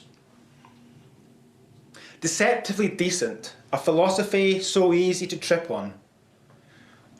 Has our beloved Flusser even done so in leaving the, to quote from Gestures, the African mask carvers, or the faces of Oriental storytellers on the cutting room floor of prehistory? And so zoom to the server rooms of recent years, a society gardened on the forgotten germinations of Arabic mathematics, introduced to the West via algorithm. Before we confirmed ourselves, the white in enlightened northern lights. Faces, phrenologically coded, optical systems optimized for whiteness, the imperial orthogonal etched and re-etched over time, deeply inscribed into cerebral folds of the mind and the silicon layering of our systems. Faces are booked, images calibrated to the gram, profile shots loaded, locked, and linked in. To quote back, a sociologist back, drawing on Tussig, racism here might be conceptualized as an affective structure, a kind of rigged collective nervous system, which is the result of a particular kind of education of the senses. And to continue with Bach, but under the spell of Flusser, the end result is the production of a racist, electromagnetically networked nervous system that structures emotional life and filters the senses. Yet comes 2018. Bolam-Wini identifies the filter. In a play with the apparatus, she stumbles on the imperial white orthogonal of facial recognition systems, and so sets up the Algorithmic Justice League is founded. 2020, protests, pandemic, mass masking. Before the pandemic, face masks were deployed in Hong Kong in a collective act of resistance against 5G state surveillance. Thus, in facing a high-resolution computational camera network, masking the face, is it an act of freedom? Considering everyday civic life is performative, with the face being that part of the body that almost consistently peeks out of an otherwise clothed body, which is certainly the case in Scotland in terms of the weather, then if we consider the face as a civic face, it is also a civic performance. The face is layered, curated through washing, tending to hair, moisturization, and making up. Thus, in this performance, the civic performance, the face itself is a mask And so applying a fabric to cover the civic face is at once another masked layering, but it is also distinctive. In Flusser's terms, in the chapter, a gesture of turning, or the gesture of turning a mask around, we can consider that applying a fabric cover inverts the civic, curated, formed and identifiable face, and this gesture is, in the context of an imperial high-resolution computational camera network, this act is an act of obstruction, an objection to the commodification of the face and its use as a means of social control. The mask of the civic presentable face is turned around and away from state visual scanning systems and alternately presents to those systems the back of the civic face. So here there's multiple complications about what is a face and what is a mask. So we can consider this is a face and this is a mask. But from a civic perspective, my face here, curated to be, or by whatever masculine and different ideas of such, is curated as such, so it can be seen as a mask. So therefore, to apply a cover, a fabric cover to the face, is to invert that mask against those visual scanning systems. So it presents, and this is drawing on Flusser's idea of the turning around, the gesture of turning around of the mask. The civic mask, a layer of blank fabric, is the other side of the performative face, the back of the mask, in Flusser's terms. However, it's critical to note that the application of a fabric mask to the face, particularly to cover the entire face, as an act of resisting identification and to amplify the coherence of a collective, can also lead to freedoms to act in grave violence on the impression of others. The most infamous example would be the adoption of hoods by the Ku Klux Klan. As endemic institutionalised racism has been further foregrounded in mass civic protest and via networked mass media, in parallel with the pandemic, the Black Lives Matter movement, Critical Black Studies, Boulan Winnie's Algorithmic Justice League, directs attention not only to the rigged collective nervous systems of imperial systems of governance and commerce, but it also directs a critical attention to us, as the us in this case being scholars, to our affective leanings, to what we do not talk about, and to the intellectual histories of academic scholarship, which are just as implicit in the encoding of imperial thought. So my questions here are, what potential does the mass masking of the civic face, by way of fabric masks, hold for freedom? And correspondingly, does a layering of the face offer, and here I quote Abreu, does it offer resistance strategies like a practice of opacity, respecting the unintelligibility and ineffability of the other? Abreu's argument, and this is in a paper titled "Is the Face a Screen?", is for strategies of opacity to resist the violence of the metaphor of the face.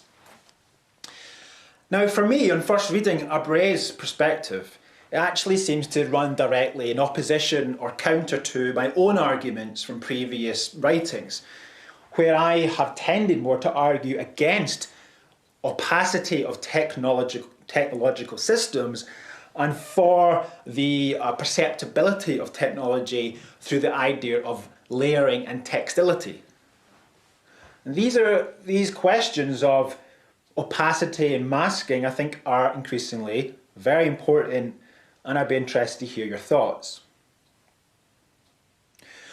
To move towards finishing, however, I want to consider whether, in the face of the pandemic, the industrial apparatus of facial commodification has won over and placed us, as scholars, in an intractably complicit position.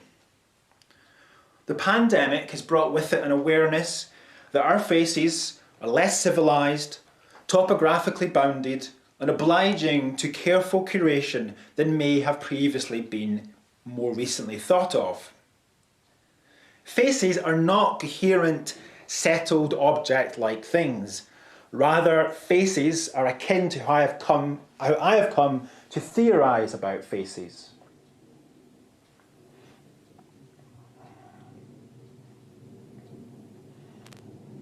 And how I've come to theorize about surfaces. That faces, or surfaces, are not superficially thin, but superficially layered and mottled. And so here I distinguish between the superficiality of the idea of the makeup of the face, or the made-up performative face, and using a different term for surface, superficiality, to mean a more layering, to give attention to what might be perceived as superficial. Faces are superficially layered, mottled, and never at rest. Faces are thus thresholds with many folds, holes, and follicles as one can think of, for all manner of airy, hairy, fluidic ins and outs. With so much emanating, projecting, coughing, gazing, as well as receiving, gathering, and absorbing, faces seem perhaps too volatile to be subject to complete control and commodification.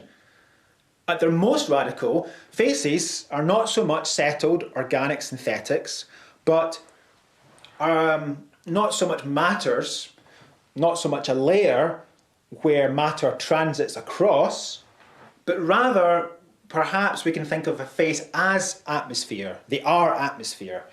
Through our smiles, our sadness, our breath, our sensing. In this respect, my face is your face, my air is your air. Not metaphorically, in terms of the air, for sure, and in the sociality of being together, all the risk that this implies. It is this volatility of the face in the context of a pandemic that screens multiply and intensify. In the pandemic context, the fabric mask becomes a screen. As many of us as possible are then asked to be on screen and behind screens, presenting only the visual topography of our face, with none of the mess. In order for this to occur, it is necessary that Flusser's analysis of the Swiss cheese house comes to fruition, whereby, to quote Flusser, Holmes as one castle has become a ruin with the wind of communication blowing through the cracks in the walls. It is a shoddy patchwork job. Our homes are thus punctured, fractured, and in ruin. Our faces, once known to each other as atmospheres of sociality, of ineffable dimensions of substance, have now been flattened into the infinite thin glass of the Kryptonian's phantom zone.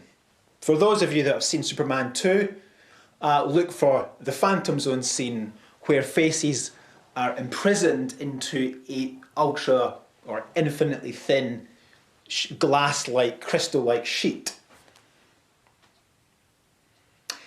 In the phantom zone, we can see out to the world, but not be in the world. Yet, here, and I am perhaps not today only truncating my head, but typically I would, our truncated heads remain in circulation to create an economy of the face. For me, as a lecturer, my face is seen by my students. My face speaks. I may see other faces, or just blank spaces. Either way, monetary counters and fees click. Booked, imaged, scanned and linked, the result is a universe of technical faces. So the central question here is then, what sort of future do we want for our faces? Thank you.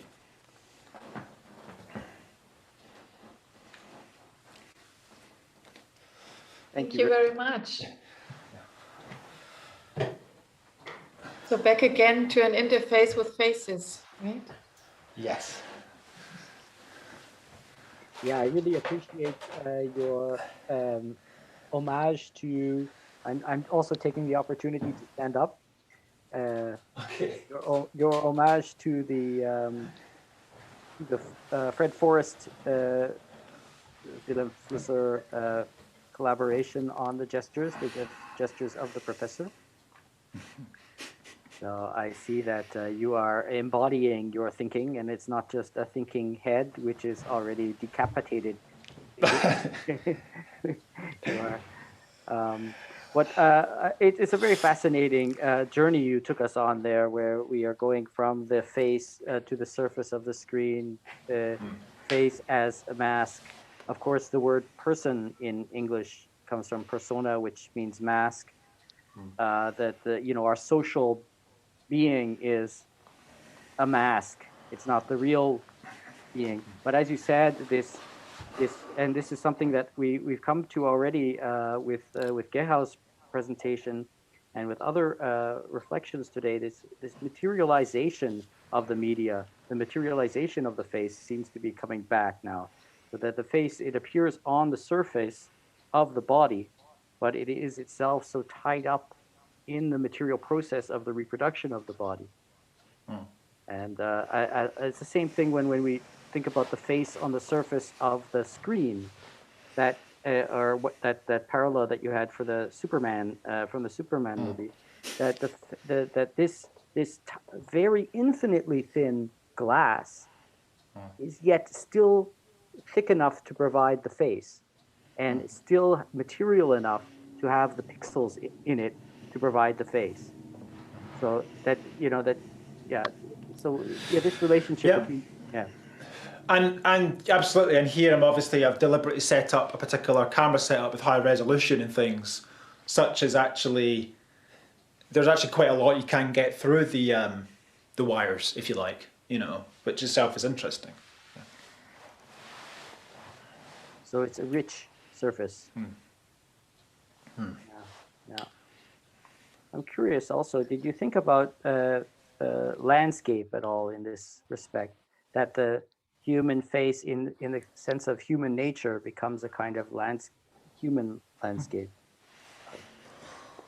Yeah, no, I think, for sure, the thinking kind of work on surfaces has kind of been interested in sort of dislodging the notion of an object and a landscape and a body, but trying to think about how matter, media, whatever, is continuous. So what we can say of the face, if you want to talk about it as being, vertical, whether it's being screened, objectified, documented, or whether it's kind of rich or layered, these different ideas applied to, I think, the landscape in the same, an idea of the globe in the same way. Yeah, for sure. It also has that property dynamic of who owns the face, or whether the face is subject to property relations. Anybody else have some comments or questions for Mike? I would have a question regarding now that you're talking about owning, but also about, there is this aspect of seeing the face moving of another person, that there are certain gestures you can't control, right? So if you see somebody, you always, or also if you listen to somebody, you always get something of her personality that is not controllable. So I just thought about that aspect, and because it's so, when you said that the face is the only thing that is put out there, everything else is covered and so on. So we can hide everything else, and then we put out something that we can't control. So I was just thinking, what would you think about that? Yeah, I think the most meaningful thought in that is recently, because when the schedule was put up, I was conscious there was discussion about institutions and teaching, as well as the pandemic and such, and that's why I started to kind of think about presenting on this. I think most interestingly for me as a teacher is that the possible risk in thinking that even if we are on camera, high resolution and everything else, that actually that is still distinctly different to being in a room and gesturing and showing and being and communicating with students and teaching. And so I think one of my concerns around that is the sense that we think we can lose those things because we can do an awful lot through this particular system. But, so what is education in that sense is of interest. But I mean, absolutely, I think we're probably all feeling to much extent, and certainly in my work, that you lose that initial apprehension of body and gesture and position of someone, and which often gives you subconscious or not clues as to how they are feeling, and that therefore affects communication, which we don't get so much of, for sure.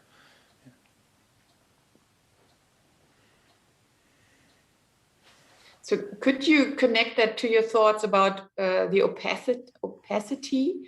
So isn't there some degree of opacity in our faces because there are layers that we can't control, or that, yeah, of course there's a composed part or a staged part as in the technical images, and there's also this. Yeah. I think. Joe, are you going to say something else? Or keep going. I think that's probably also, I'd be interested to see if other people have thoughts on like this question of opacity, because our Marcel Abreu's paper, Is the Face a Screen, was kind of arguing about types of capacities as acts of resistance. And as I've said, my work has tended to be to critique opacities, like sort of like, coherent hard surfaces where you can't really see the cables and the environmental circulations of matter and things like that. So I'm kind of intrigued to what people think. I mean, my thing has always been quite critical of opacities, but actually what I was interested in, particularly in what happened in the Hong Kong protests, was the use of opacity as an act of resistance. It is deviance to the state. We tend to think of people covering themselves up if they're, breaking into a house, or they're, in a most extreme example, committing acts of violence. But I think that I'm interested to know how the covering of the face in a sort of a surveillance society is actually kind of positive, which I had never really considered a lot before until the protests in Hong Kong. So that I do opacity for me is I'm questioning my own thoughts on it. I definitely am of the view that there's not a sense of a completely opaque surface with a truthful inside, that the actual life, social life, bodies, stuff, the world is all much more layered. You don't really get to an origin point. But I'm interested to know where opacities can be positive or effective in different ways.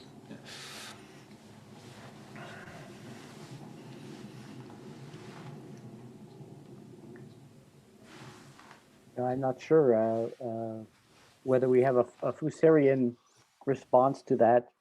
I think Aimé Césaire, Senegalese poet and theorist, was writing about the indelibility of opacity. I mean, there's no matter how deep you go, there's always deeper to go. And there's no way that you can really know the person, and there is this drive in Enlightenment humanism to bring everything to the surface, to externalize everything, and in the end, that's a kind of a tendency towards commodification too. So there can be that resistance. I mean, there were a lot of projects in the early days of facial identification in the media art scene where there was like facial obfuscation. There's Zach Blass's Gay Face project, and Adam Harvey's Dazzle project, which where people were putting makeup on or strange things to confuse facial identification. I'd be curious to hear more about this. Your thoughts on this essay of Flusser's turning the mask around. How does that? What is on the inside of the mask? And yeah, that I mean, I kind of went to that chapter again hoping, like when I was thinking about your kind of outline for the thing and I was going to do something on faces, I hoped you might offer something in masks that would speak to the pandemic, but I didn't essentially what Flusser seems to be discussing there is the kind of idea of a festival or a civic event, a kind of performative event where people are wearing physical masks. And then what does it mean to turn the mask around, or the other side of the mask, and questions around that. I think what made me think about was not then to think where Flusser discusses the mask in that essay. I think it's probably best not to conflate it with the fabric masks that we have at the moment. Right. You know, I don't think he's talking about that sort of masking. And this is where it becomes interesting, is to quite distinctively, potentially ontologically different types of masks. I think what Flusser talking about is applicable to the face in it being a civic performative thing. And then therefore I'm asking the question, well, how could you turn that mask around?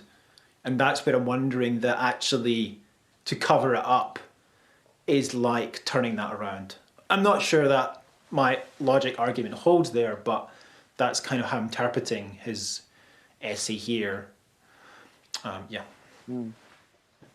Yeah, a few ideas come to, well, for one thing, okay, well, you have the like the late Flusser who's going back to the Talmud and the only permitted image of God is the face of the other, right? And he saw that in our intersubjective exchanges like what we have now, I mean, you would imagine, that's why one of the jokes in this telematic dialogathon framing of this Flusser festival, that, you know, we are in the messianic future that Flusser had imagined, where we're seeing each other's faces. I process your face with my face.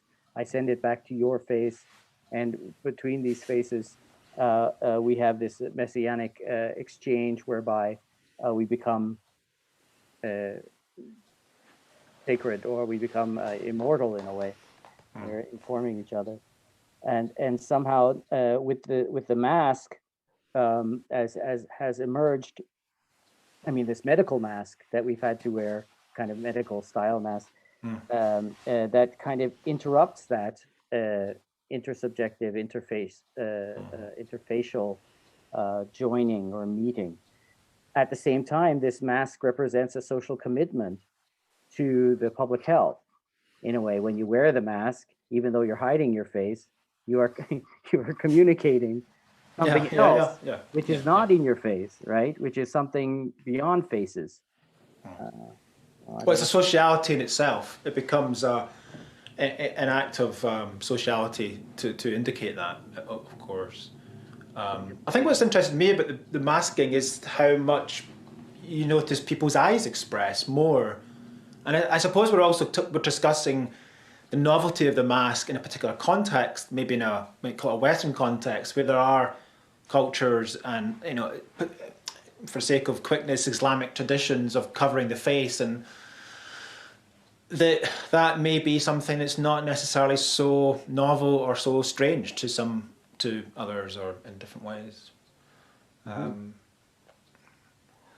I wondered on Flusser and if I think of opacity in objects, I did actually, I mean, my thing is that Flusser tends to argue against the idea of the object as being, I mean, take the face, it's completely contained, and he's always arguing for mediation.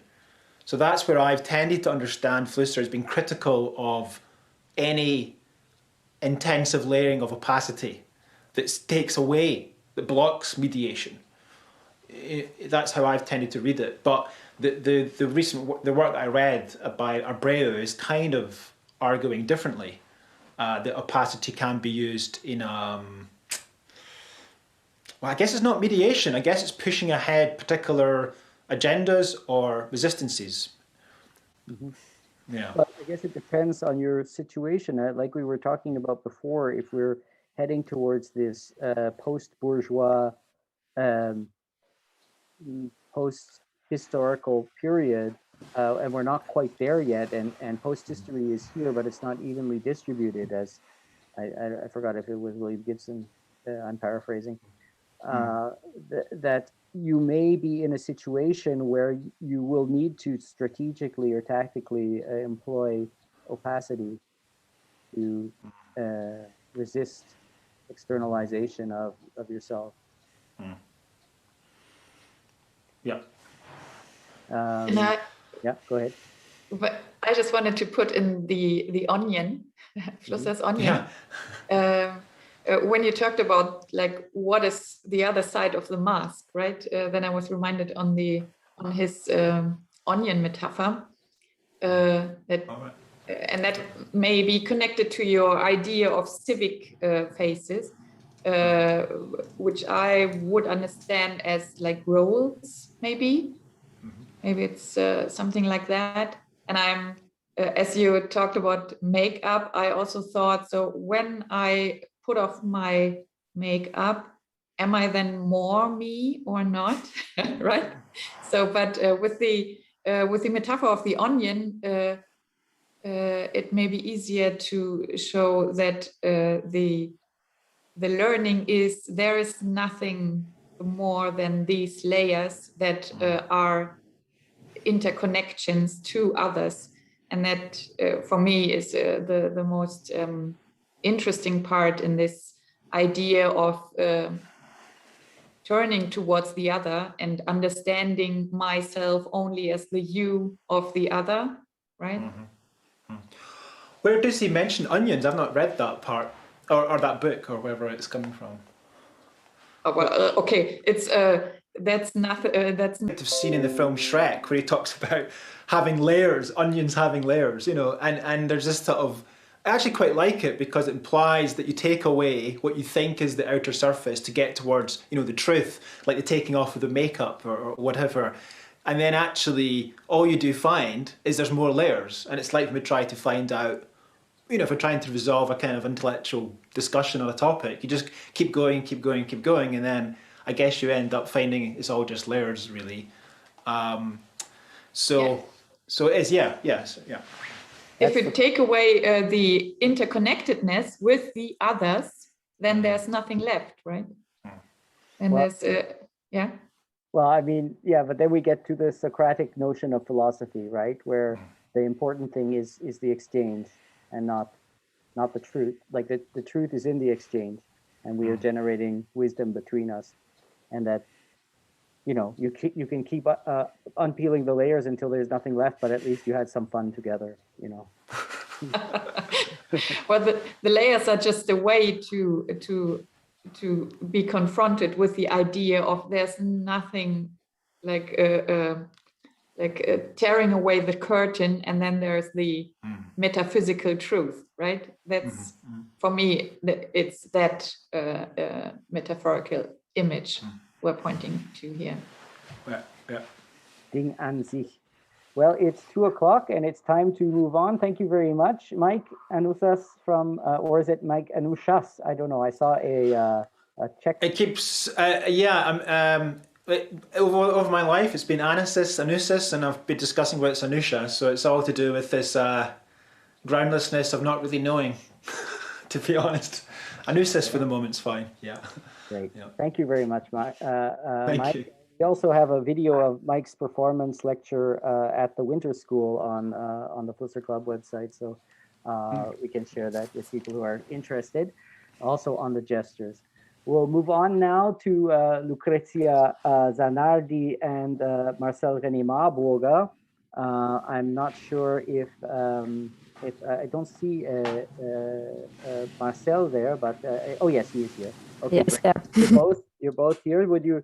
I mean, Marcel is well known to me and to many of us here. He was formerly the scientific director for the Vilém Flusser archive in Berlin. He's now a professor in Dortmund, where I think Lucrezia is also a PhD student or a postdoc. I'm not sure, but maybe you can introduce yourself and introduce your presentation today. Thank you very much for coming. Thank you. And, okay, Baruch and Lucrezia will show the slides. Okay, everybody has the permission to share the screen, so they should be able to. Okay, can you see that now? Yes, I can see the slides. Okay, perfect. Then you can start, Marcel. Yeah, so maybe we just put in the next slide, which is, yes, the letter. So you all know Flusser's media chronological model that he announced in 1977 in a letter to Alex Bloch. You see the first page here. The question he asked to Bloch and to himself for the rest of his life was, which media will replace technical images as a leading media in the future? Here you see it with a small question mark here on the drawing. Or in other words, how will it be possible to surrender the permanent process of alienation from reality through the use of media? As we know, Flusser never answered these questions, but argued several times that artists might be capable and responsible for that mission. In artists, he believed for two reasons. First of all, because artists are creative and aleatoric enough to generate new information in Flusser's communicological sense. And secondly, because he trusted in artists being capable of turning apparatuses upside down, since artistic thinking and artistic practice are the opposite of programmed behavior. As you know, Flusser himself liked to cooperate with artists, we heard it today already, like Louis Beck and Fred Froist, for example, and was more and more seen, like through the 80s mostly, as an art critic, for example, writing for Art Forum or Leonardo, also German art magazines. This, by the way, was one reason why the Flusser archive was established at a Kunsthochschule, the Academy of Media Arts Cologne. Besides that, Klaus Sander was a friend of Niels Roller at the time, who was back then the assistant of Siegfried Zielinski. Now, when we moved the archive from Cologne to Berlin in December 2006, the problem was that Flusser's work was almost completely unknown in Berlin. So the first strategy to advertise the archive, besides press work, flyers, and so on, was to continue with the International Flusser lectures, so to invite people to the University of Arts in Berlin for lectures and then publish them as in books. And the second idea then was to cooperate with the Transmediale, like back then already a well-known festival for media art. So in January 2007 already, the former director of Transmediale, Steven Kovacs, Siegfried Zielinski and myself had a meeting at a restaurant in Akazienstraße, Gottlob, which is not Baruch Gottlieb, but Gottlob. And we discussed possible cooperations there. Now, the result of that was the Vilém Flusser Series Award, which nowadays is called Vilém Flusser Residence Program.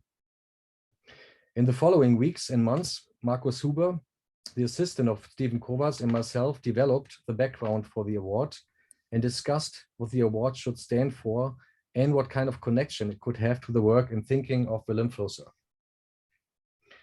So in the end, the idea behind the award was to honor works that are both scientific and artistic. So as Flusser would have called it, rather essayistic than academic, rather playful than structured, and rather innovative than traditionally grounded. So our idea was to encourage artistic research. Already from the beginning on, the award was linked to a 3-month residency at the Vilém Flusser archive. On the one hand, artists should benefit from an intensive reading of Flusser's writings, and on the other hand, the archive could benefit from a creative artistic interference with Flusser's thinking. So why am I saying all that? Because I believe that artists are as suitable as scientists, and maybe even better, to reshape and revitalize the memory of Vilém Flusser, as well as the work of archives in general, simply because artists can open up new and innovative perspectives on something, do often see things different than other people, are well trained in communicating content and insights that are difficult to communicate, and are anyways in charge following Flusser, to solve our contemporary problem with the regency of the programmed apparatuses and an overall dominating technocracy, technocratie. So archives have three areas of responsibility: collecting and preservation, structuring and accessibility, and third, research and communication. Now, many archives, though, are mostly focusing on the preservation part. So structurally, they are quite conservative. But memory, as we all know, wants to be vital. We shall survive in the memory of others. We already heard it today. Means a memory that is active and not passive. And an archive, in the sense of Michel Foucault, is not just a storage place for objects, but is rather about how we interpretate the objects and how we communicate about them. So it's a dialogical thing, actually. So to revitalize archives, artistic research and practice is most suitable and should be more established. Now, since 2007, the connection between artistic research and archives got more and more reflected and developed, which is wonderful. And now I will give over to Lucrezia Zanardi,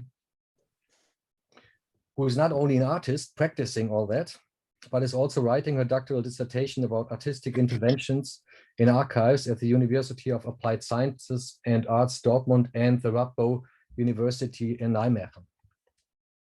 So this will be a good and perfect example for artistic research and how artistic research and practice can change and reshape archives. So please, Lucrezia. Thank you, Marcel. Hello, everybody. Yeah, my name is Lucrezia. I'm an artist and PhD researcher. I just started last year my PhD in June. So in assonance with what Marcel said previously, I thought to present you first actually how I arrived to develop my work inside specific archives. I will do that by presenting you parts of my project about Atielezum. It is quite a long project, so there are many parts not included here. I also worked on a performance with an actress, on a music transposition. I work with audio installations too, and other different objects and elements. And yeah, I started this project in 2017. Atielezum was a Dutch Jewish diarist who wrote between 1941 and 1943 and died in Auschwitz in November 1943. I started reading her work when I was 14, and this project at the beginning was for me a very personal project to define a right distance with this figure, but then became also a very analytical project, also in reference to objects and present traces, and which memories can be passed on and which kind of new memories my own practice produces. I am a photographer, but I come from multimedia arts, and my interest lays on materiality and layers of memory, material and immaterial, which are entailed in objects and places. Photography is for me the main medium to begin my analysis and encounter with objects, people and things, but that also entails a bit of frustration, which is also the positive tension which carries new possibilities for me to go out of bidimensionality and the solely visual perception. My research began at the archive of the Jewish Historical Museum of Amsterdam, where Atielezum's archive is preserved. And my first instinctive action was to zoom into the objects and find information on degradation processes or traces of handling and usages of those objects and pictures, like coffee drops, folded papers, the ink and fragile structure of the paper. And then I worked a lot on the idea of fragmentation and the difference between the object and the actual information and content these objects contain. And I started feeling that I needed to research more on the action of framing, also because of the actual impossibility to have a complete picture of a person through the traces we have, as well as through the information we have. And that is what made me challenge the frame and work on the depth of it, also on the glass, introducing objects inside the frames itself, and of course, presenting my own perspective and making it evident with my own diary pages to have an explicit dialogue with Atielezum and the traces I experienced.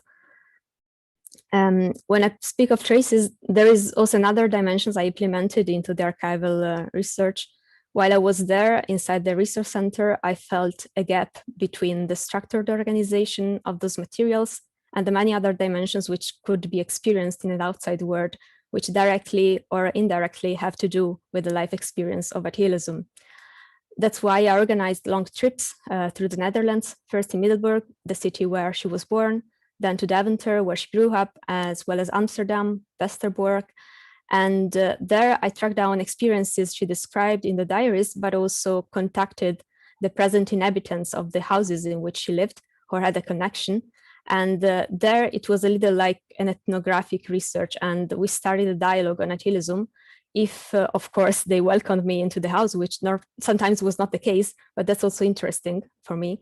And this was for me an active way to do memory, but also to perceive something more and start as an associative process between the environment depicted into the archive pictures and the atmospheres of the houses, as well as interesting coincidences between the people who lived there and Achilleism. An interesting example is the building where her parents had to move in Amsterdam before the deportation. His father was a Dutch man born in Amsterdam, and her mother was Russian. And by now a couple, a man from Amsterdam and his Russian wife, lived there.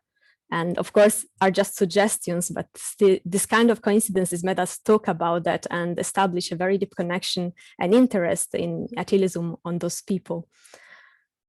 And this new kind of approach was really refreshing for me as I began to develop a new interest with the question, what is then an archive and how many things, material and immaterial, or in this spectrum that you, Steffi, defined previously, could newly be discovered through this kind of alternative practices? Is this giving something more just to me, or these more artistic reconfigurations could on the long run expand and somehow subvert usual usages of archived materials and also affect and have implication in our perception of memory and the past? Of course, this kind of questions and the role of artists, photographers to subvert structures was very much connected to the reading of Flusser in those years, also through Marcel and through the group, through the master. So, and I always like to return to the first photographic session in Middelburg at the house where Achilleism was born at Molewater 77. And that house was a dental practice when I went there, and I met the dentist who showed me the entire space.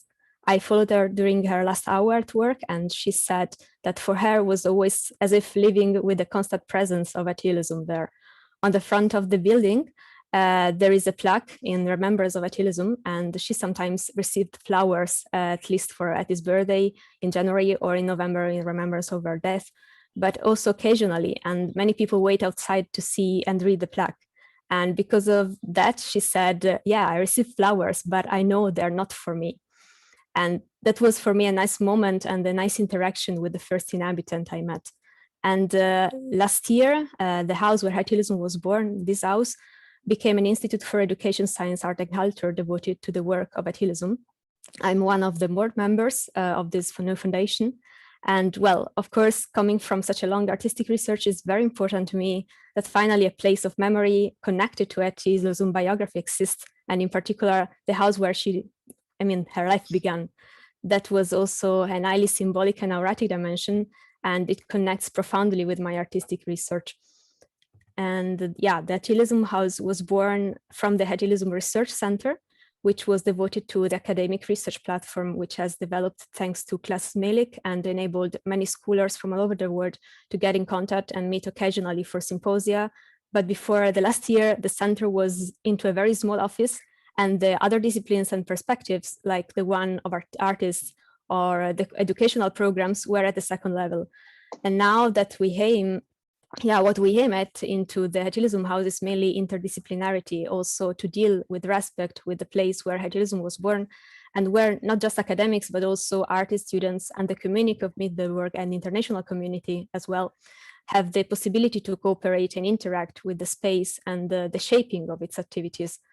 And I would say the Achilleism house is a place of communication and interaction very near to Flusser's dialogical concept. No?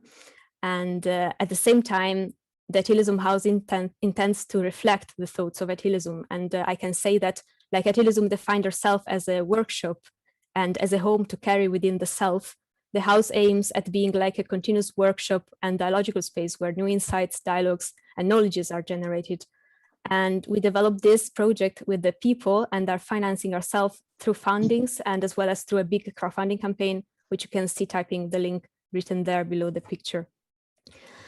So yeah, the idea that something similar could be created in Roubion following the projects of Flusser to create a yearly event is really great, and also this opportunity to meet online.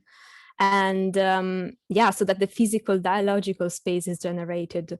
And in particular, from my perspective, I am looking really interested to the work many artists did inside Flusser's archive, which is so dynamic and positively unstructured in comparison with other institutional archives.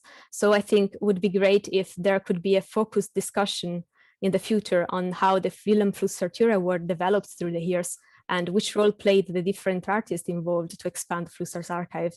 So I leave now the conclusive words to you, Marcel. Maybe you can also expand these ideas.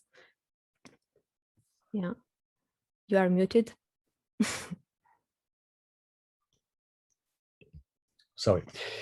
So as you said, the Etty Hillesum house that you're kind of starting now, the project, is a space of action instead of a space of documents.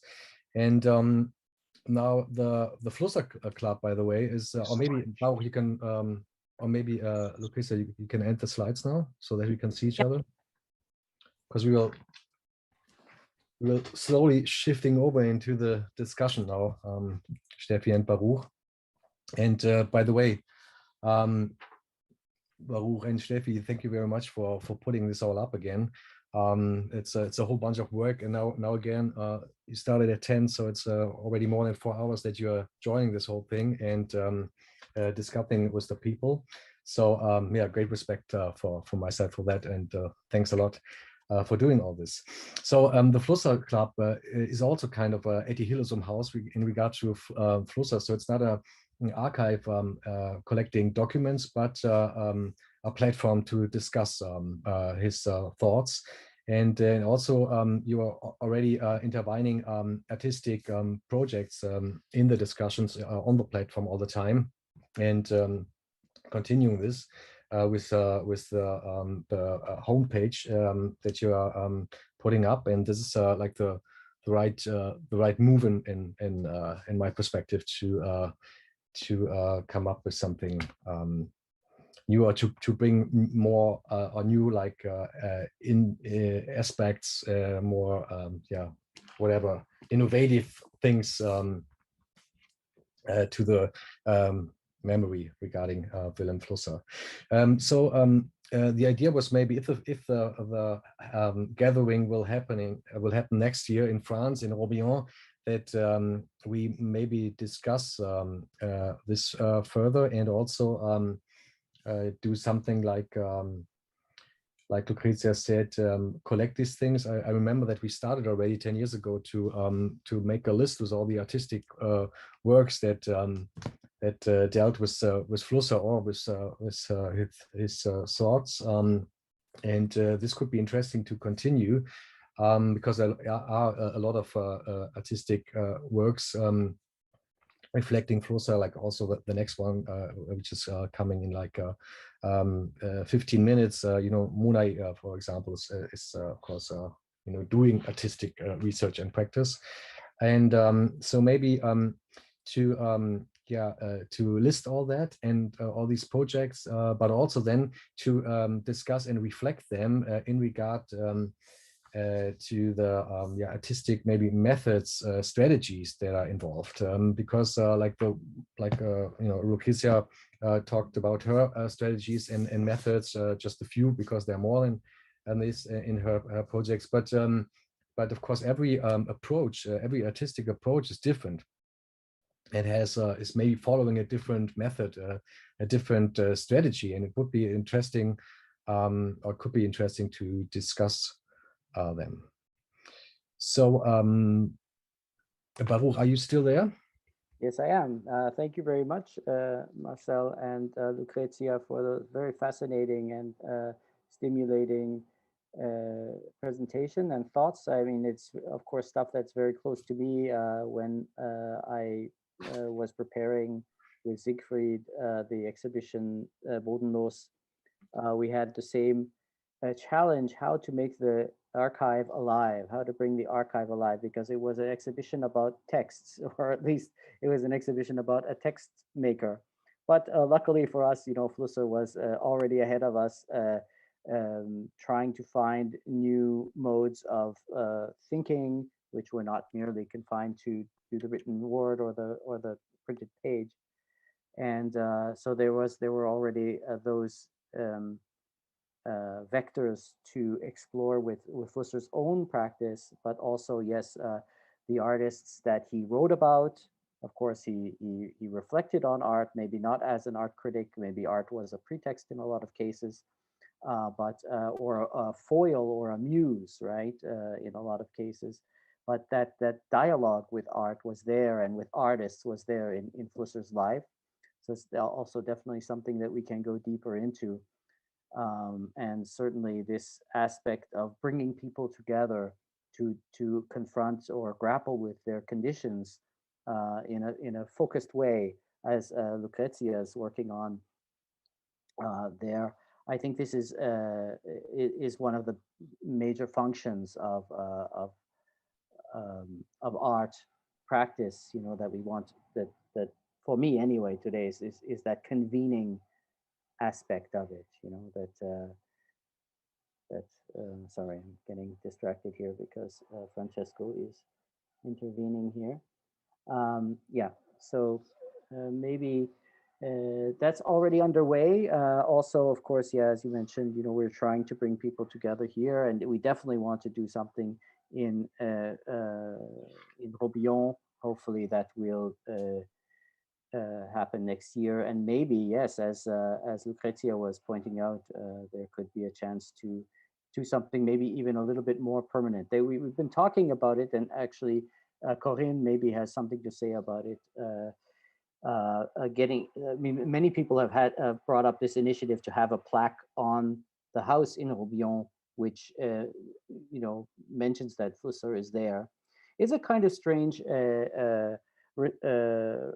development, I would think. As we were talking about it before, that this authenticity, this notion of the authentic document or the authentic place for Flusser seems to be very much in question and maybe falling away.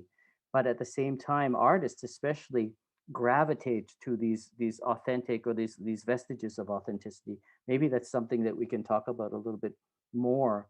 What is the new meaning of these documents, these archival documents in the age of digital reproducibility? I would like to ask a question, and it's connected to the memory. And just recently I heard that we are shifting towards an understanding of memory, not as a storage, but rather as something that is embodied in the present. And I wonder how that could be connected to these. From my side, I'm not at all feeling like an artist, but I always could very much relate to the idea of this philosophical artistic thinking, in the way of like being playful, to be open to create something new.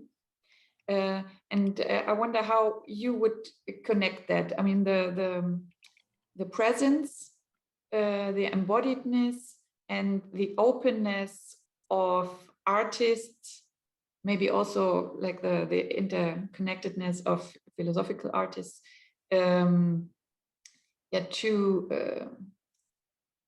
shift, to transform something new. Mm-hmm. Yeah, I think Flusser himself would have thought about himself as being a philosophical artist, maybe at least a philosophical writer in a literature sense, being a writer. And so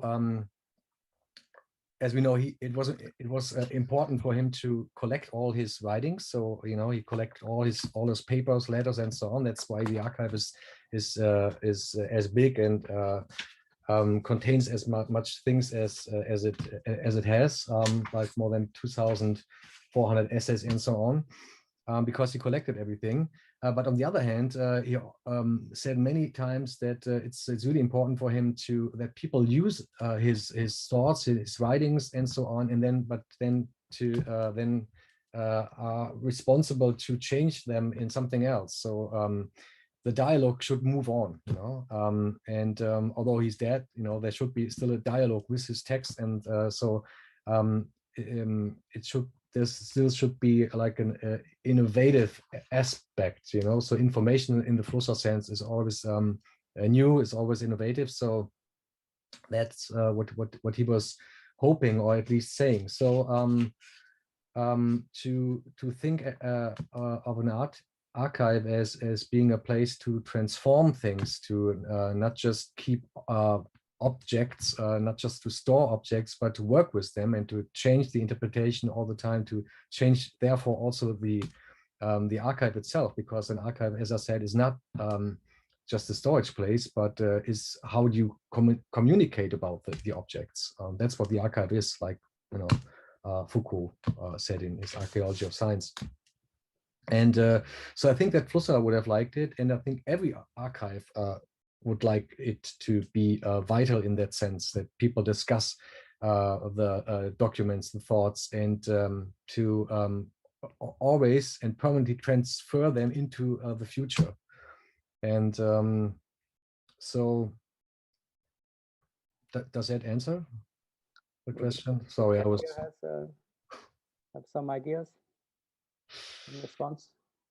Lucrezia, would you like to respond to? I was thinking when you spoke about embodied memory and my experience and also the research I'm doing, and I was thinking about the work of the curator Yakomaki, who spoke about archival sensation, connecting it to the concept of Huizinga historical sensation, which is also very, very inspiring for me right now. I'm researching a little more about this concept, and the fact that the historical sensation is not a sensation of living the past again, but understanding the world as one does while listening to music. And this idea, of course, resonates a lot in the artistic practice and the way we connect the traces with the present, and we reconfigure things. I don't know if this is any kind of answer, but it's just like an impression. Also this activity inside the archive, this archival sensation, this browsing inside the archive, not like really being so precise like in the structure, but really just browsing and finding something, maybe also by chance. It's something that actually also a researcher at the beginning does, maybe.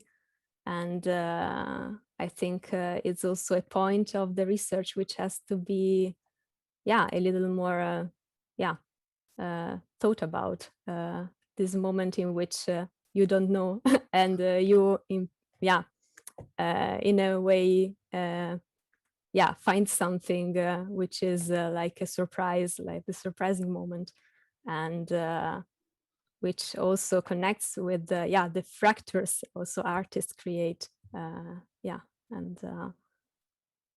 I don't know. I mean, it's better if I stop talking. I see. I see Peter Zhang may have a question. Yeah. Thank you for waking me up. I woke up too early this morning, so I fell asleep in between. So a quick question about photography for you. I know you try to find a new, fresh, interesting content to photograph. Flusser has this idea of working against the apparatus, in your case, which would be the camera. I wonder how you do that yourself, like at the level of practice. Thank you. So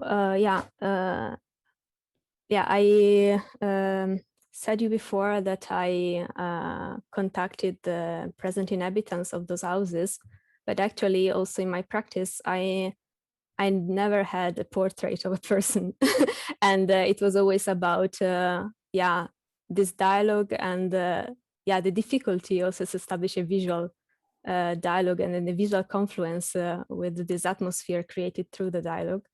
And this was the first constraint I had. I mean, I really use photography to challenge myself, and this was the first one. But then when it came to visualize, to present it somewhere, to create something outside myself and outside the work cataloged in my project, the challenge was more really material. Like I didn't want to frame a picture. I didn't want to have a single picture. It didn't work somehow. And also in respect to what I did and what my practice was, it was important to leave space and leave fragments like they were, because they were just fragments. And so that's why I speak about fragmentation, because actually all the practice I did, being zooming into the pictures, into objects, into specific traces, and trying to find a coincidence of vision with the people I spoke with. It was just are just fragments, and it's that's why also the idea of the frames came, because it's also somehow somehow the normal institutional way to present a picture or to present something into a museum. And then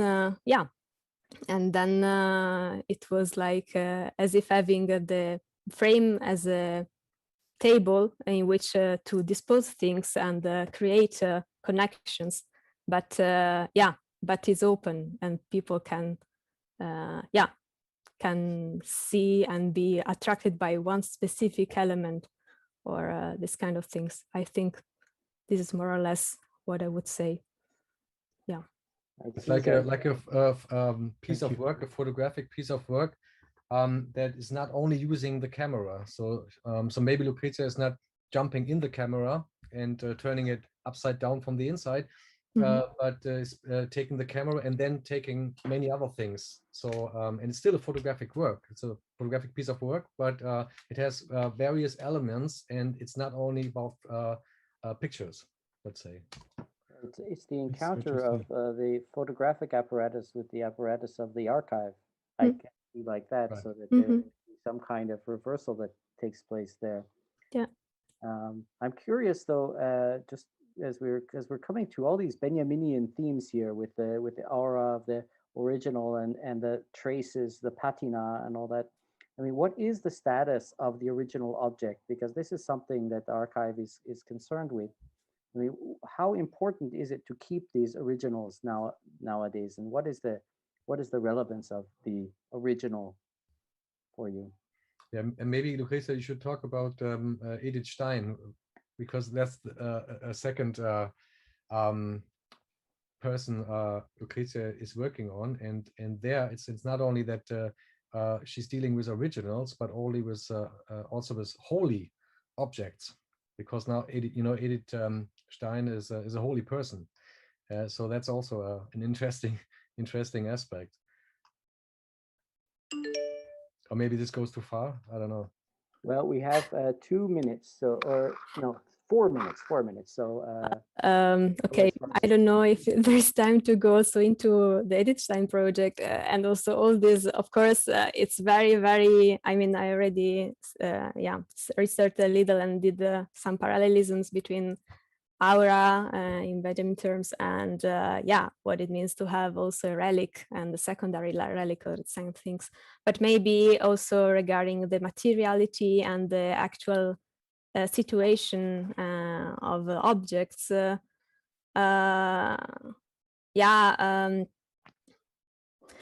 Yeah, it depends. I mean, it's a matter of preservation, but also a matter of fruition, and which is I'm dealing with, which of course, on one hand, the archive entails the best possible place for the objects to be preserved, but at the same time, they are not anymore in their in their native tissue, the place that where they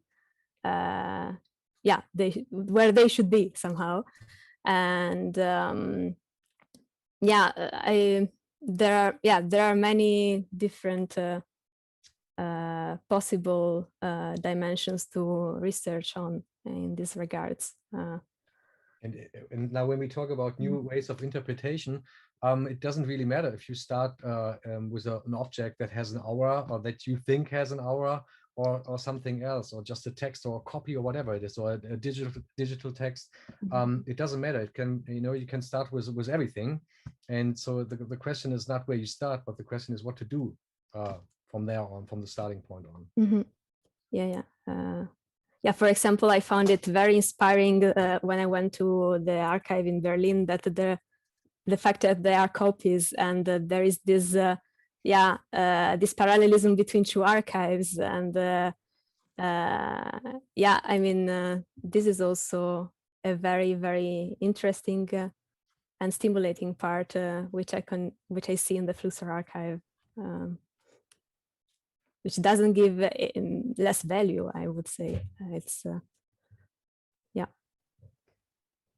It's a strange combination of, I mean, there is his Reisebibliothek, his travel library there, so you get a sense of the person, right?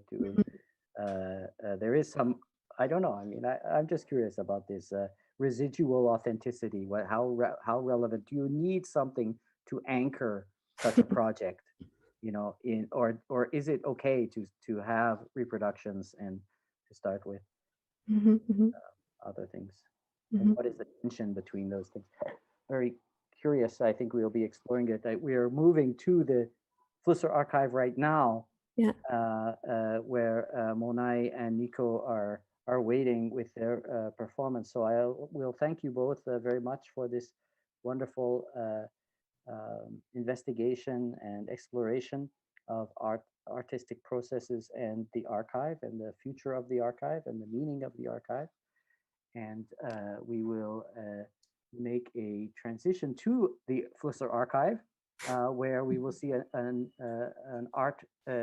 another artistic exploration in real time with Monai Antunes Lefort and Nico Antunes Lefort Archipel radio station, an experimental radio art group who have also performing at Savvy Contemporary Gallery here in Berlin, which is a very interesting art space with a lot of, I unfortunately missed it, but I'm sure it was also combining a lot of different elements of information and meaning. And yes, so Monai and Nico, are you there? Can you? Yay! Hi. Hi. Okay. Nico is taking care of the transmitters there. Great. The computer is a desktop, so I cannot move it around. But I'm in the archive. It's really nice to be here. I worked here for 3 years between 2013 and 2016. It was a real pleasure, and one of the things that fascinated me was the audio collection. So today we're going to perform this radio environment, combining a lot of things from the audio collection. I will talk more about it later and also credit the archive material that we're using. But now I suggest you to go on the webpage of our radio, and you can hear from there in better quality. I'm going to turn off the mic from Zoom. and just share my screen. So if anyone comes. Wait a second. So for the people who are on YouTube, I will need to stream can I stream this image here? Yes, I shared an image that has the address. I guess I thought that would communicate for anyone. Okay. Where should they go to listen? Can you see my? Yes, I can see it. I will stream it now. And so live from the Vilém Flusser archive in Schöneberg, district of Berlin, you are going to present this, and so we should listen on this other channel. Yes, now I kind of. Okay, let me see if I can bring that also into the stream in a decent quality. So you're going to turn off your microphones. Okay, so and then we come back together here. After the performance, exactly. After the performance. It's gonna be about 30 minutes. I'm just trying to. And you don't want to introduce the performance, what we are going to hear? We just. Well, I can talk a little bit, yes, and then we can talk more later. But when I say a radio environment, I'm talking about several micro FM transmitters. So these are DIY transmitters that have a short range. And we have several, and they are all tuned to the same frequency. So they kind of negotiate their appearance in where we're hearing, but we also have a lot of radio devices, a lot of receivers. So there's a network of transmitters and receivers that are cross-referencing this different audio material. Like, I wouldn't say it's totally random. I kind of did a bit of curatorial and tended a bit to certain audio samples, but there's still a lot of unexpected events in what can be heard into the stream, because what we're gonna hear on the web radio is a stream that is the result of a microphone that is actually hearing the space. So a lot of the cross-referencing is happening in the space as well. But now I'm trying to. And you have some birds. Yeah, that's the windows are open. Okay. So if I understand correctly, on the website, you have to press play at the bottom, right? You have to press play at the bottom. We are streaming already. If you go there, you're going to hear me with a delay. You're going to hear in a couple of seconds what I just said. Okay, so where's that slide? Can you share that slide again? Yeah, we were just, I'm going to turn off my mic then and come back soon and share the slide. Thank you. Enjoy. Bye-bye.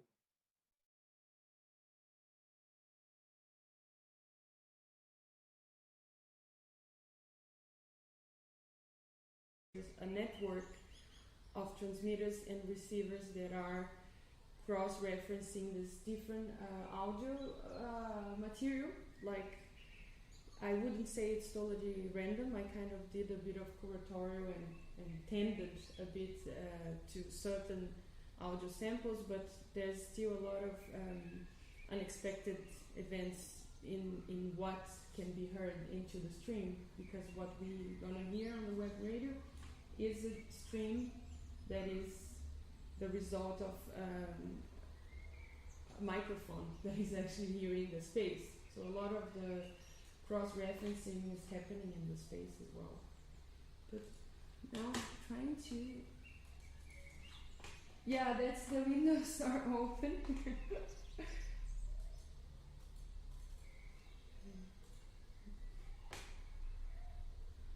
You have to press play at the bottom. We are streaming already. If you go there, you're going to hear me with a delay. You're going to hear in a couple of seconds what I just said. Yeah, we were just, well, I'm going to turn off my mic then and come back soon and share the slide. Enjoy.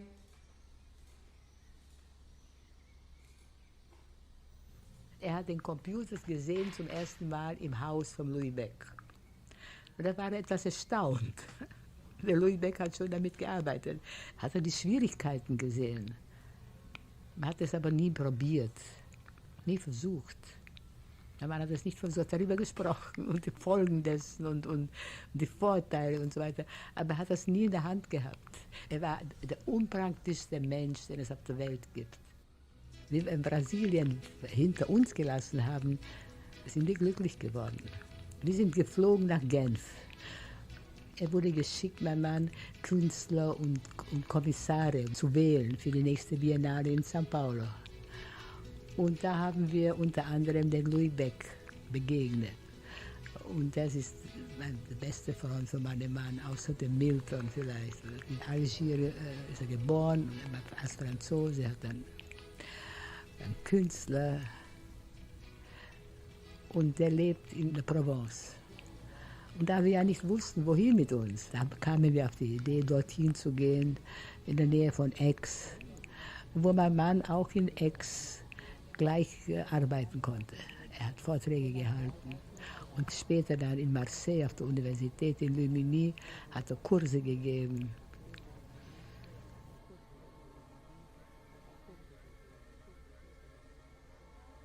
Später, viel später hat er gesagt, wir hätten doch uns Würde, ja, und wehren müssen. Wir hätten etwa, aber man hat nicht, es war absolut sinnlos.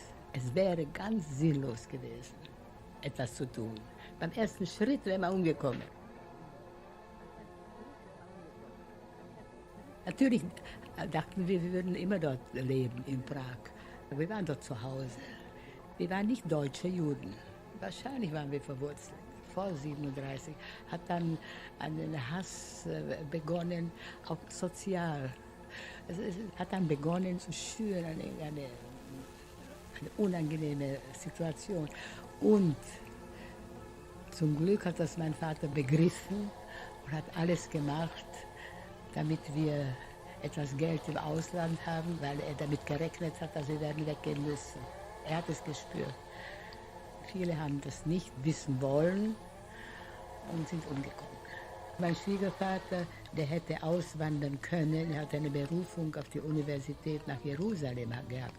Das heißt, er hätte ohne Geld wegfahren können mit seiner Frau und seiner Tochter. Er hat sich geweigert. Er dachte, er hätte Pflichten der Republik gegenüber. Und so waren manche Leute. Und am ersten Tag wurde er schon eingesperrt. Und dann wurde er nach Buchenwald verschleppt und dort ist er verhungert. Ja. Und dann hat meine Schwiegermutter avisiert, sie solle auf die Bahn gehen, ihr Mann kommt zurück. Und dann war es eben die Urne. Also das war das Ende dieser Familie. Und die Mutter mit der Schwester meines Mannes, wir sind im Konzentrationslager umgekommen. Jetzt konnten wir ja nicht Portugiesisch und niemand konnte uns verstehen. Wir waren ja ziemlich verloren. Ich bin in Rio geblieben dann und mein Mann wurde geschickt von meinem Vater nach São Paulo, weil man dort eine bessere Anstellung findet bei einer tschechischen Firma. Singer haben die geheißen, hatte einen Job bekommen. Ende August sind wir angekommen in Rio und im Jänner haben wir geheiratet. Mein Mann ist nach Rio gekommen, dann haben wir geheiratet und sind mit dem Flugzeug nach São Paulo geflogen. São Paulo war ja ganz was anderes als heute, es war primitiv. Er hat schon etwas verdient. Und dann ist schon sofort meine Tochter geboren, das war so schnell alles. Er hat aber nie gelernt, sich anzupassen mit dem Leben im Geschäft. Nie. Er hat immer philosophiert. Er hat dann später eine eigene Firma gehabt, also mit einem Gesellschafter. Hat sich überhaupt nicht interessiert dafür, ist er gesessen. Und wenn jemand zu ihm gekommen ist, hat ihn was gefragt, hat er keine Ahnung gehabt, was man ihn gefragt hat. Er ist herausgerissen worden aus seinen Gedanken. Und die Leute dachten, das ist ein Wahnsinniger. Das war für ihn eine Katastrophe, dieses Geschäftsleben. Es war so eine große Not und eine Bevölkerung, eine ahnungslose Bevölkerung. Und diese Studenten, die wollten da das ändern. Nach der Revolution, wo die Generäle zur Macht kamen, die haben die Soldaten ins Land geschickt, damit sie das dort ändern. Das waren die Faschisten auch, aber auf eine andere Art. Aber die wollten dasselbe, denn diese Lenot dort im Land war ja himmelschreiend. Nicht? Also jeder auf eine andere Weise wollten das Gleiche und mein Mann war von beiden eigentlich verurteilt. Und er hat gesagt, ich kann doch in dieser Situation nicht Philosophie unterrichten. Er hat dann einen Kurs gegeben, Philosophie der Wissenschaft, das war noch möglich. Und da er keine Partei genommen hat, hatte ich nie engagiert, weder rechts noch links, waren die Leute misstrauisch. Und tatsächlich waren wir in dieser Situation total reaktionär. Stimmt ja, vom Standpunkt dieser engagierten Jugend aus. Und da sie seine Schüler waren, ihn sehr geschätzt haben eigentlich als Lehrer und ihn bewundert haben, wollten sie ihn auf ihre Seite, aber er wollte nicht. Er wollte weder Gewehre noch irgendwelche Pamphlets, das wollte er nicht. Er war reaktionär.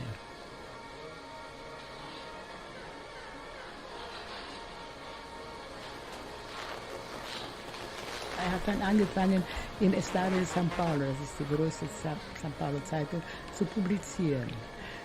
Das über Kafka hat er geschrieben. Er hat so kurze Texte geschickt und sie wurden angenommen. Das war natürlich, wir waren ganz begeistert. Und er war sehr bekannt und sehr beliebt und die Leute haben seine Texte sehr gerne gelesen. Das hat ziemlich lang gedauert, ich glaube bis zum Jahre 60. Bevor wir einen richtigen Kontakt mit brasilianischen Intellektuellen gewonnen haben. Ja, lang, fast 20 Jahre. Er hat sehr viel Zeit verloren. Dann hat er in Brasilien schon geschrieben, aber vor 60 hat er nicht richtig begonnen. Erst Anfang der 60er Jahre kam er auf die Universität. Dann war natürlich sein Leben hat sich dann gebessert. Er war dann weniger unglücklich, denn er war vorher sehr unglücklich. Es war eine wirklich schwere Zeit für uns. Und besonders, als wir auf der Universität dann waren und er konnte unterrichten, da war er in seinem Element und er war total wieder er selbst. Er hat dann sehr viel geschrieben, sehr viel gesprochen und sehr viel und sehr gute Beziehungen hatten wir einigen Intellektuellen. Und dann kam diese berühmte Terrasse. Besonders Sonntagnachmittag kam jeder, der wollte, zu uns. Also wir hatten ein offenes Haus und es kamen lauter ausgezeichnete Intellektuelle und Künstler. Und es war eine großartige Erlebnis, diese Sonntagbesuche. Er war begeisterungsfähig auf allen Gebieten, auch was den anderen betrifft. Er war begeistert. Ich glaube, die Begeisterung ist das Wort für ihn. Ja. Er ist bekannt als Philosoph, dass er sich mit der telematischen Gesellschaft befasst hat. Es hat ihn begeistert. Aber mit Unrecht spricht man von ihm, spricht man davon, als ob es sein Thema gewesen, sein Hauptthema. Es war nicht sein Hauptthema. Sein Thema war die Verantwortung. Und er war ein spielerischer Mensch, er war todernst die Verantwortung, als was ein Mensch für eine Verantwortung hat im Leben.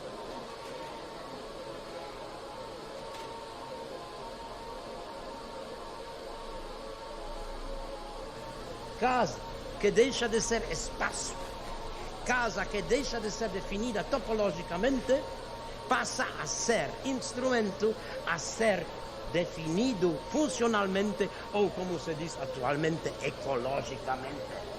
Casa no sentido de nó, no tecido intersubjetivo. Casa imaterial que recolhe informações relativas às cores de todos os horizontes.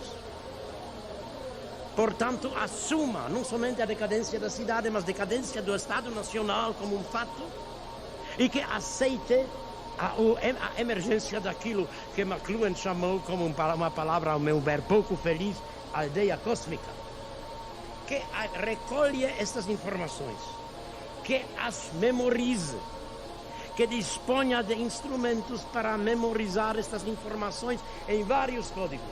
No código das palavras, no código da imagem, no código do som e mais tarde no próprio código das cores.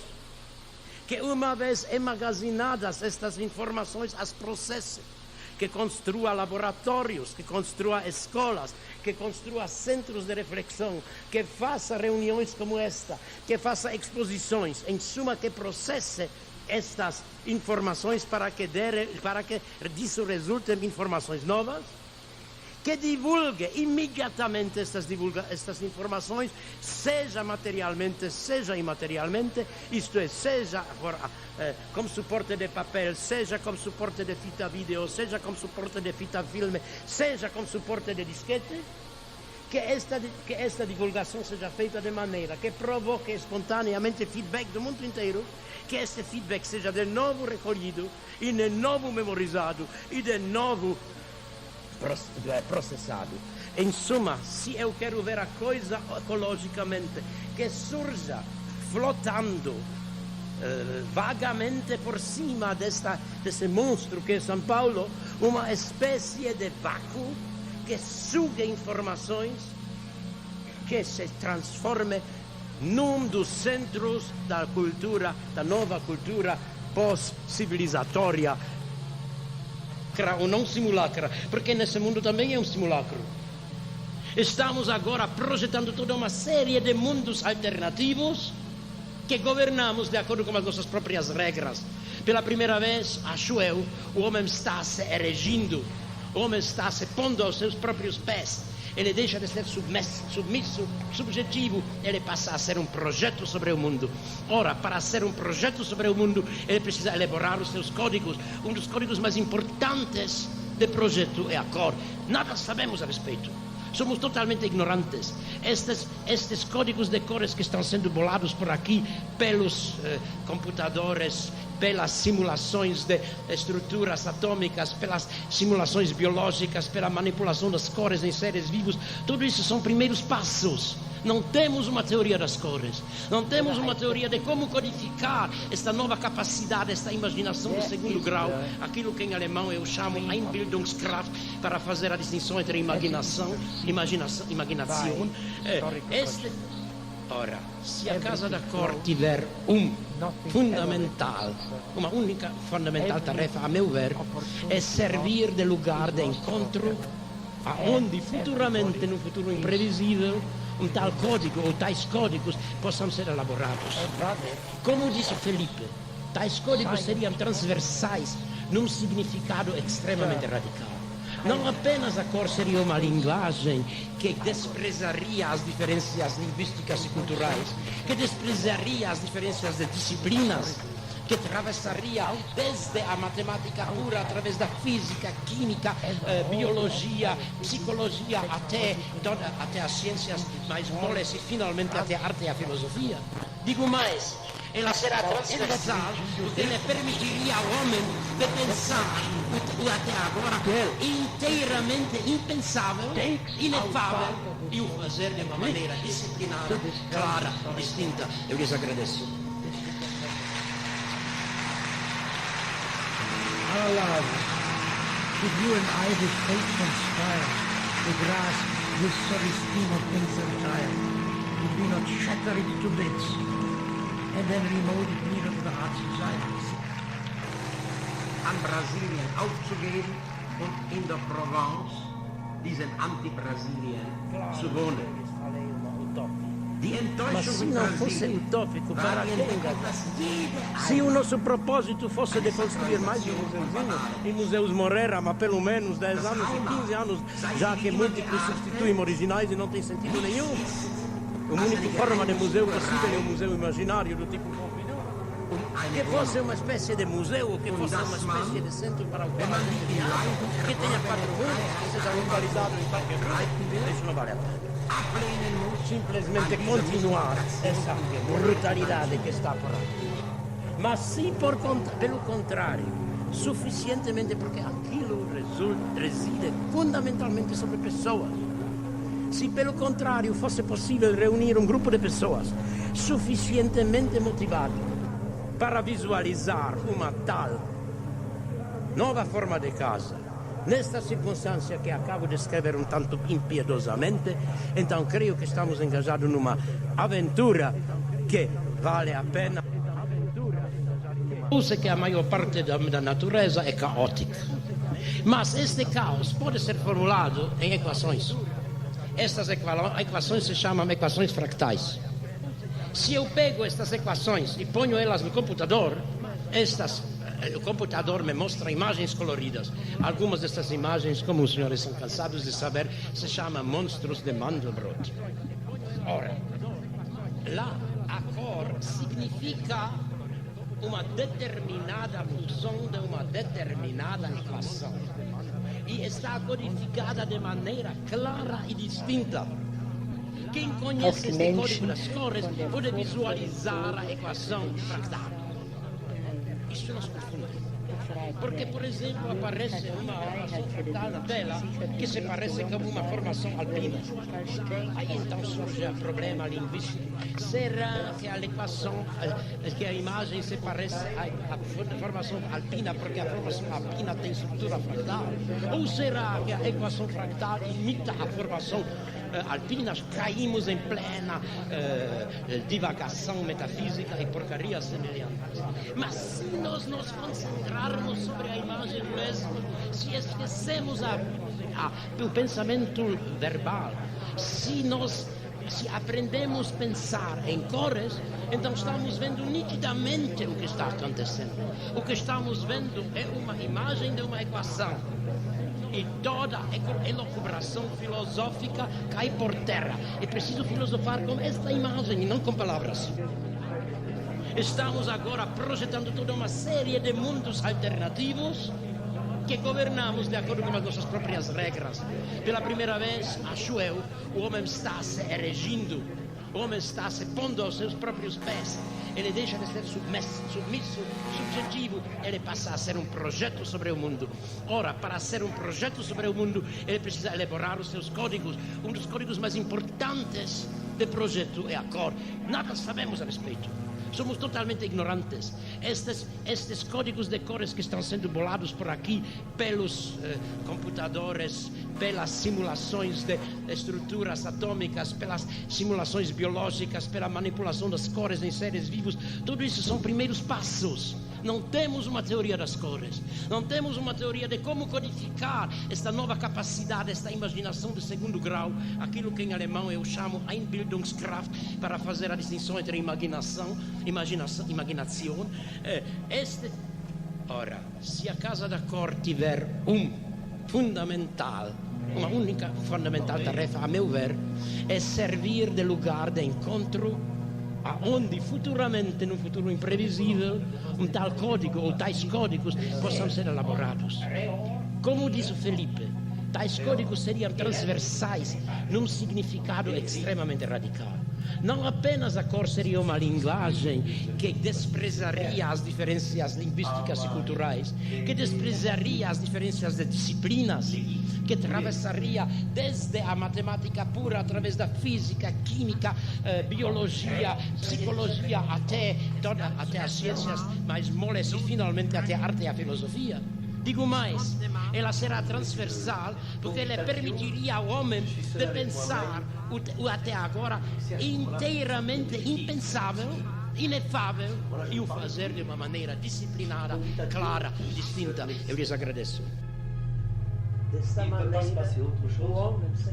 Meine Frau und ich sind gebürtige Prager. Eine aus Bürger und meine Ahnen scheinen seit über 1000 Jahren dort gewohnt zu haben. Ich bin Jude und der Satz nächstes Jahr in Jerusalem hat mich seit meiner Kindheit begleitet. Ich wurde in der deutschen Kultur erzogen und bin an ihr seit einigen wenigen Jahren aktiv beteiligt. Ich verbrachte auf der Flucht nach Brasilien über ein Jahr in London und war dann wiederholt auf längere Zeit in England und den Vereinigten Staaten. Und die angelsächsische Kultur ist zu einem Teil meiner Denkart geworden. Ich lebte weit über 30 Jahre lang in São Paulo. Ich wohne gegenwärtig in einem provenzalischen Dorf und bin ins Gewebe dieser zeitlosen Siedlung einverleibt worden. Ich bin in mindestens 4 Sprachen beheimatet und sehe mich aufgefordert und gezwungen, alle meine Schriften immer wieder zu übersetzen und rückzuübersetzen. Jede Sprache ist auf ihre Art herrlich. Und diese Herrlichkeit zeigt sich besonders klar, wenn ich einen Text aus einer Sprache in eine andere übersetze. Die Mutter, Vater oder was weiß ich, Onkelsprache ist daher jede Sprache. Wer eine Sprache liebt, liebt sie alle. Aber damit ist noch nichts gesagt. Denn es genügt nicht, eine Sprache zu lieben, wenn man sie schreiben will. Man muss sie auch beherrschen. Und das heißt, sie zwingen, etwas zu tun, was sie nicht von selber tun will. Diese Hassliebe, dieses Odi et Amo, kennzeichnet alle, die mit Sprache und Schrift etwas zu tun haben. Kurz, ich bin mit Heimaten und mit Heimatverlusten bekannt geworden. Diese meine Erfahrung und die darauf beruhende tägliche Praxis mögen eins der Motive sein, die mich zum Studium der Kommunikationsprobleme führten. Ich sah und sehe in der menschlichen Kommunikation den immer wieder scheiternden Versuch, über die Abgründe zwischen den Menschen und den menschlichen Gruppen Brücken zu schlagen. Mein Engagement in Brasilien war so ein gescheiterter Versuch, Brückenschlagen zu helfen. Wir sind alle Scheiter. Und zwar deshalb, weil wir wissen, dass wir sterben werden. Aber nicht unser eigener Tod ist der Grund unseres Scheiterns, sondern der Tod aller jener, die wir lieben und mit denen wir heute verbunden sind. Diesem definitiven Scheitern, diesem Absurdwerden alles unseres Unternehmens und nicht irgendwelchen Besorgnissen über irgendwelche apokalyptische Katastrophen, die uns bedrohen, ist unser Scheitern zu verdanken. Diese Exkurse in Apokalypsen und Eschatologien sind meiner Meinung nach Erholungsausflüge auf unserer Reise zum Tod. Denn im Vergleich zum Tod unserer Lieben sind solche Katastrophen verächtlich. Der Mensch ist ein Wohnender, aber nicht notwendigerweise ein beheimateter.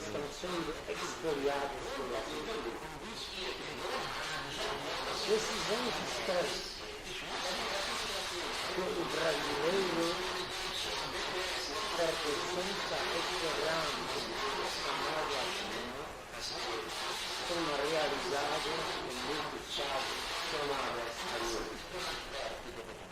De maneira que a consciência histórica desse homem é sobretudo a sensibilização da sua vida. Definitivo. Não esqueça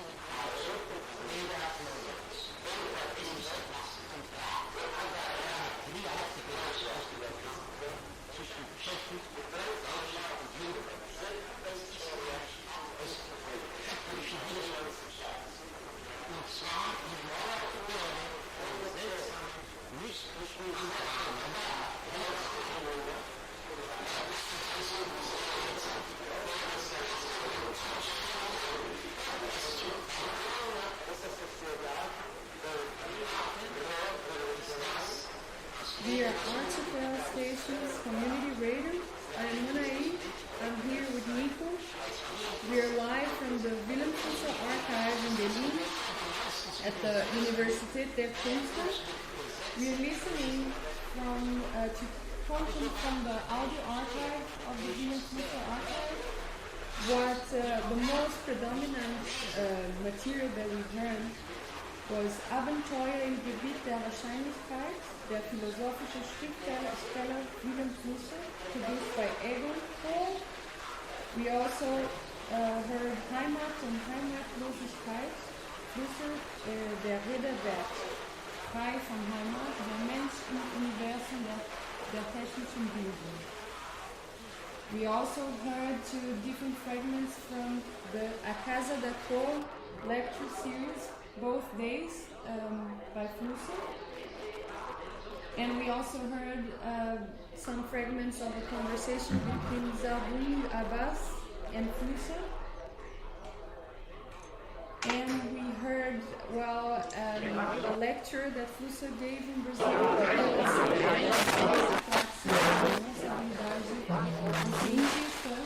Yeah, hello. Let's see, maybe you can see better the setup if I move the computer a bit. Thank you for listening. Thanks to the organizers of Flusser 100 Cruise Festival. We are very happy to join. We are soon resuming the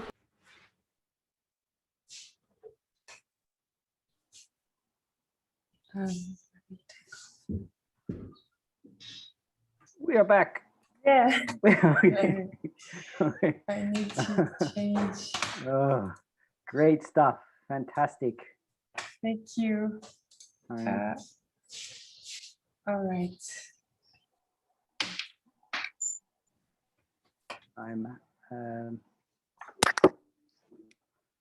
Yeah, exactly what Marcel and Lucrezia were talking about, right? Yeah. Bringing the archive alive. Yeah, thank you, Mona. I was just thinking about the work of Anthony Moore about the absence of sound in Flusser's work. Do you know that piece? I know him, and I know he even participated on the Flusser lectures, but I didn't know about that. And, I think he even wrote. I think now about we have sound in Flusser's work. So thank you for that. And just one question, because I couldn't hear when you said where you got the audio from Edith from. The Edit interview is part of a piece from Koch. Let me get the exact Edon Koch. I mean, actually, I'm in some liminal space with copyright because a lot of those things are inside of the archive, but they are not really. I think because we were using short fragments right. and it's a live performance is okay, yeah, but it's actually a piece that is a Hörstück with a lot of composition. It's not just the interview. It has a lot of, it's a Hörspiel called Abenteuer im Gebiet der Wahrscheinlichkeit, Egon Chor. It's part of the audio archive from the Flusser archive. And by the way, I also think it's really nice that you that Edith could speak, in your performance, because it's his birthday today, but we all know that Edith was really important for him, and he couldn't do what he did without her. So I think it's really nice to mention her, and to that she's also part of this birthday thing we have here. That's also the reason why I showed the photograph of her in the beginning of my lecture. Yeah, and with the archive specifically, she's very present in putting together this archive. And in the archive, I know one of the jobs that I had during the time I worked here was to go through the sound files, the cassettes, digitalized cassettes, and a lot of time, even when Flusser is talking, you can hear her, or he's mentioning her, even to make a point of something about Informationsgesellschaft or something. But the presence is in every layer, but in the archive, it's really strong. Yeah. And yeah, I think it's really important to work with the audio stuff. It's really something different to see Flusser, but also to listen to him. Is way different than to just read the texts. So yeah, I think it's a really important work that is happening in the archive. Yeah, and I feel this, well, with the audio archive, there's the obvious plural, all the languages and the different types of context also, like if he's giving a lecture or more private situations, there's even like messages on the answering machine that they didn't make to the performance, but they were part of the collection. in which you just have a half an hour of people leaving messages, and that it's in itself very meaningful, because you have a message in English from someone wanting to invite for a lecture, and then some message in French from the post that there's a package to be taken, and then Imga Zepf from Germany saying she's going to send a letter. And this plurality is also present in this kind of private public, how can I say, shadiness is also there, which I really like about the audio archive. It has much more entanglement and nuances about the complexity of Flusser's body of work and life. And Baruch, do you also want to put this online, the stuff, the audio stuff, or because you said you want to make a list with movies also, like with the audio visuals? Yeah, definitely. Of course, like the audio is, there's a lot more audio than video. And if we're talking about Flusser's like gestural or embodied thinking, you hear it really in this, also in the excerpts that Monai is working with, Monai and Nico.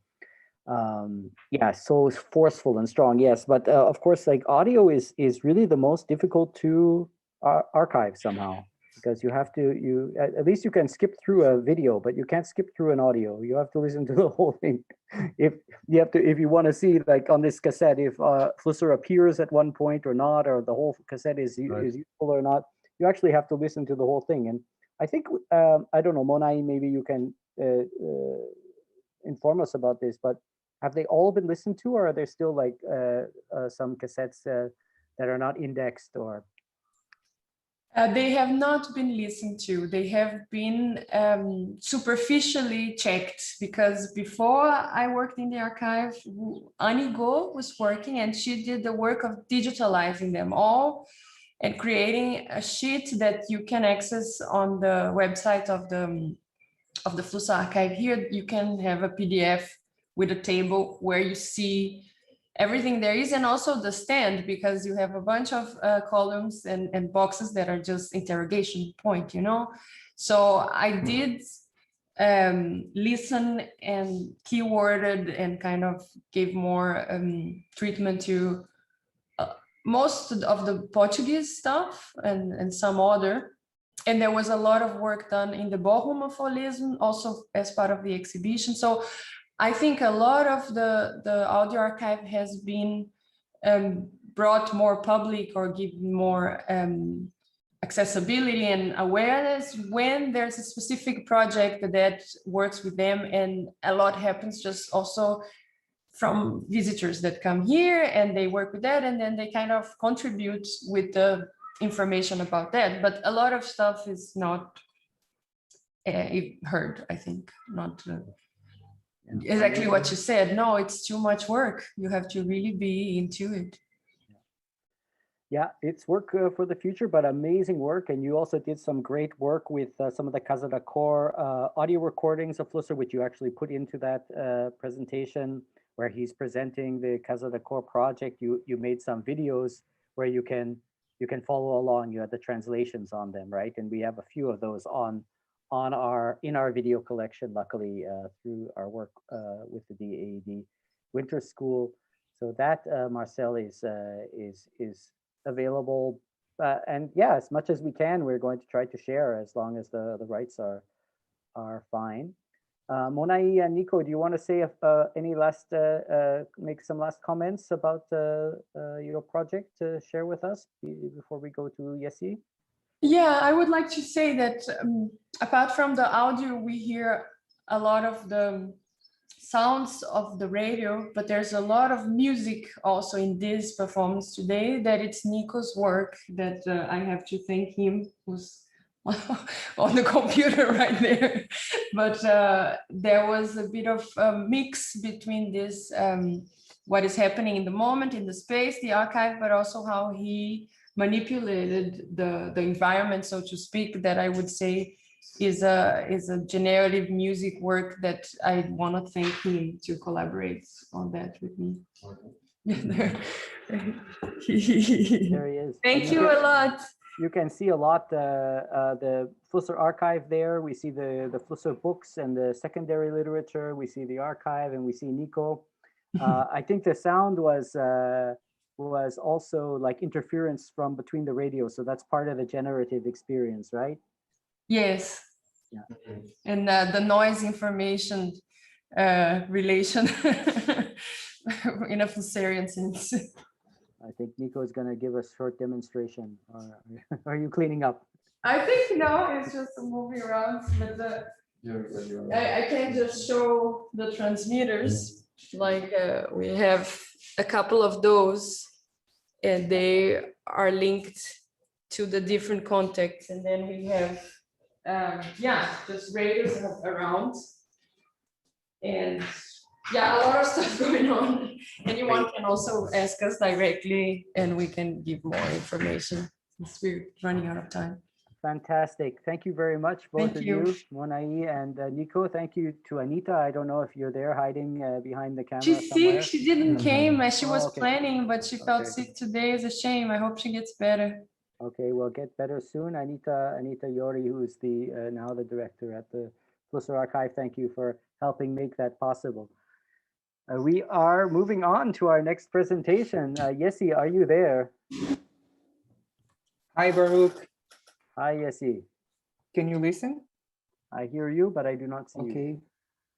Okay. There you are. Yes, very good, very good. I'm gonna share my screen. Just a second. Okay, okay.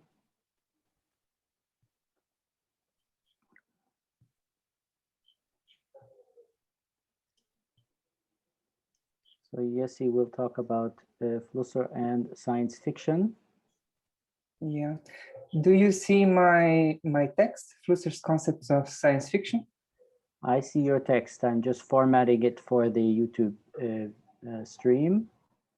Okay, so we are with you. Welcome, Yessi. Maybe you can introduce yourself quickly before you start. Yeah, thanks guys for this opportunity. It's an honor. I am a PhD candidate in language sciences at Unisul in Brazil. And first of all, I would like to thank CAPES for financing my PhD studies, and also the São Paulo and Berlin Vilém Flusser archives for their support. Today, I'm going to talk a little bit about my PhD research, which has to do with Flusser and science fiction. This is a minor, although very interesting subject in Flusser. I believe it's a very good key for understanding his work as a whole. Flusser lived the golden age of science fiction and also the Cold War. And I believe he probably took science fiction as theme of reflection, because being a man of the 20th century, the genre was in his circumstance, just like the Volkswagen, the computer, and the fountain pen, things that ended up being subjects of his essays. When Flusser talks about science fiction, sometimes he means literally scientific fiction. Flusser was influenced by Hans Weiringer's philosophy of as if, which speaks of science fiction as the usage of fiction as science method.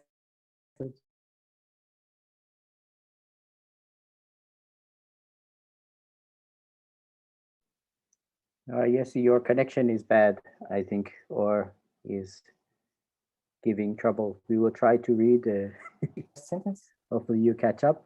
You're back. You're back again, but your connection is doesn't look good. It's red. Maybe you should turn off your camera while you're sharing. Maybe that might help a bit. I don't know if you can do that.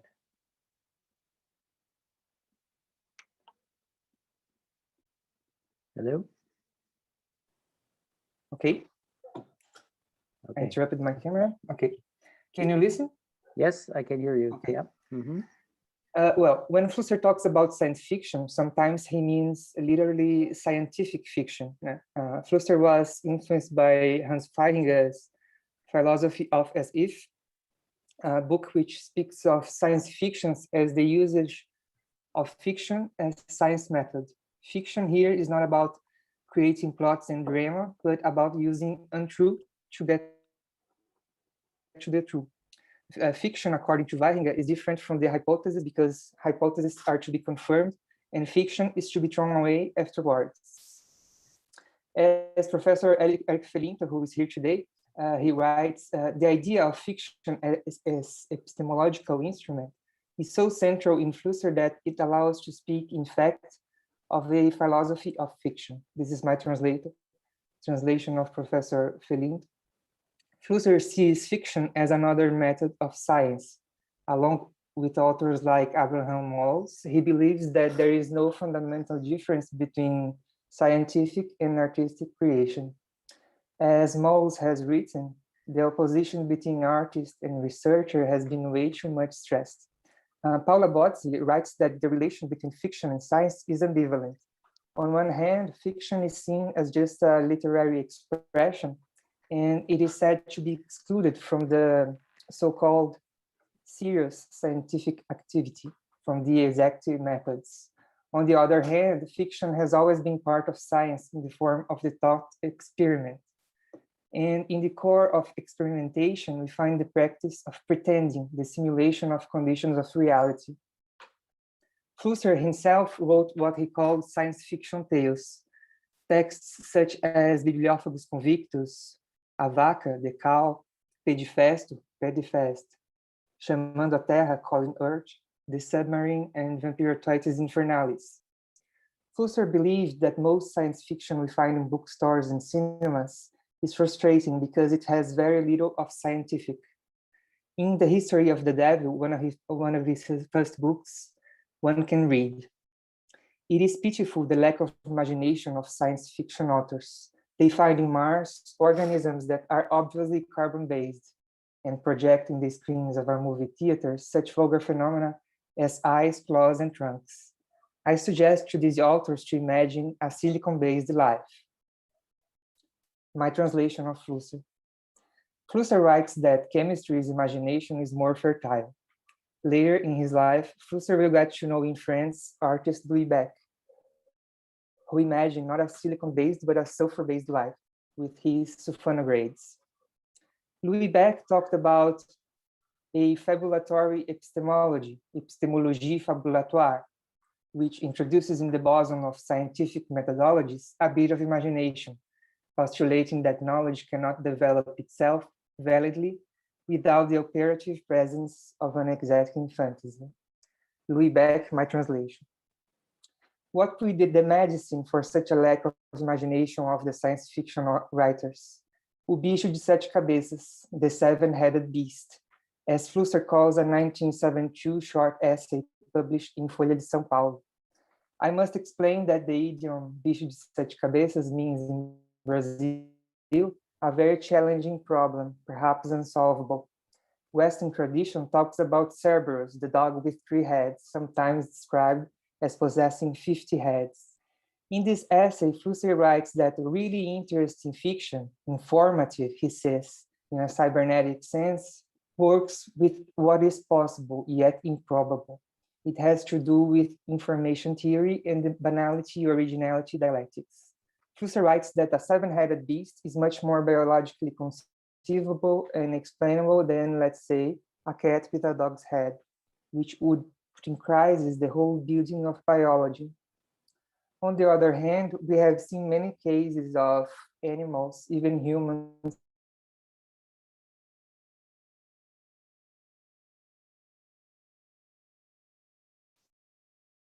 extremely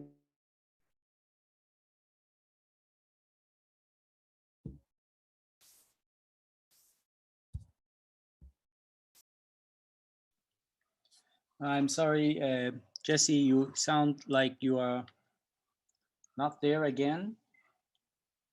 Everything is going quite well, but we may need to bring you back.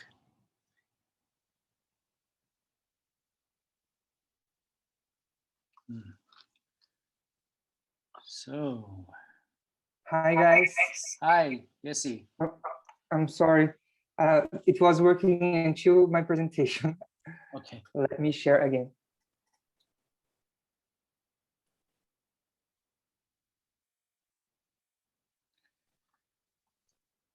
I'm really sorry about this bad connection. Can you hear me? Yep, we can hear you. Yep. Let's go on. You can start from Fantasia Esata. Exata, yeah. Fantasia Esata, which Flusser attributes to Leonardo da Vinci, is another name for this kind of imagination. In Leonardo, art and science, modern and polarized antagonists, still articulate themselves. Fantasy and science are integrated. Flusser writes, only an exacting fantasy can be fertile, to imagine not impossible things, but possible ones, although highly improbable. That means to have fantasy. That is why we can distinguish between two types of science fiction, the impossible type, which is poor and boring, and the possible yet improbable type, which is interesting and stimulating. The minority that belongs to the second type is a window for us to see the seven-headed beast, which is our future. My translation. So it is about predicting the future, and the most relevant and informative predictions may be the improbable ones. But our future is also a bicho de sete cabeças in the sense of a very challenging problem. We are destroying the environment, and the future of humans on Earth is uncertain. This aspect is strongly present in Angenomen, which still today remains published in Portuguese. Another important essay for my research is Da Ficção, on fiction, in which Flusser confronts famous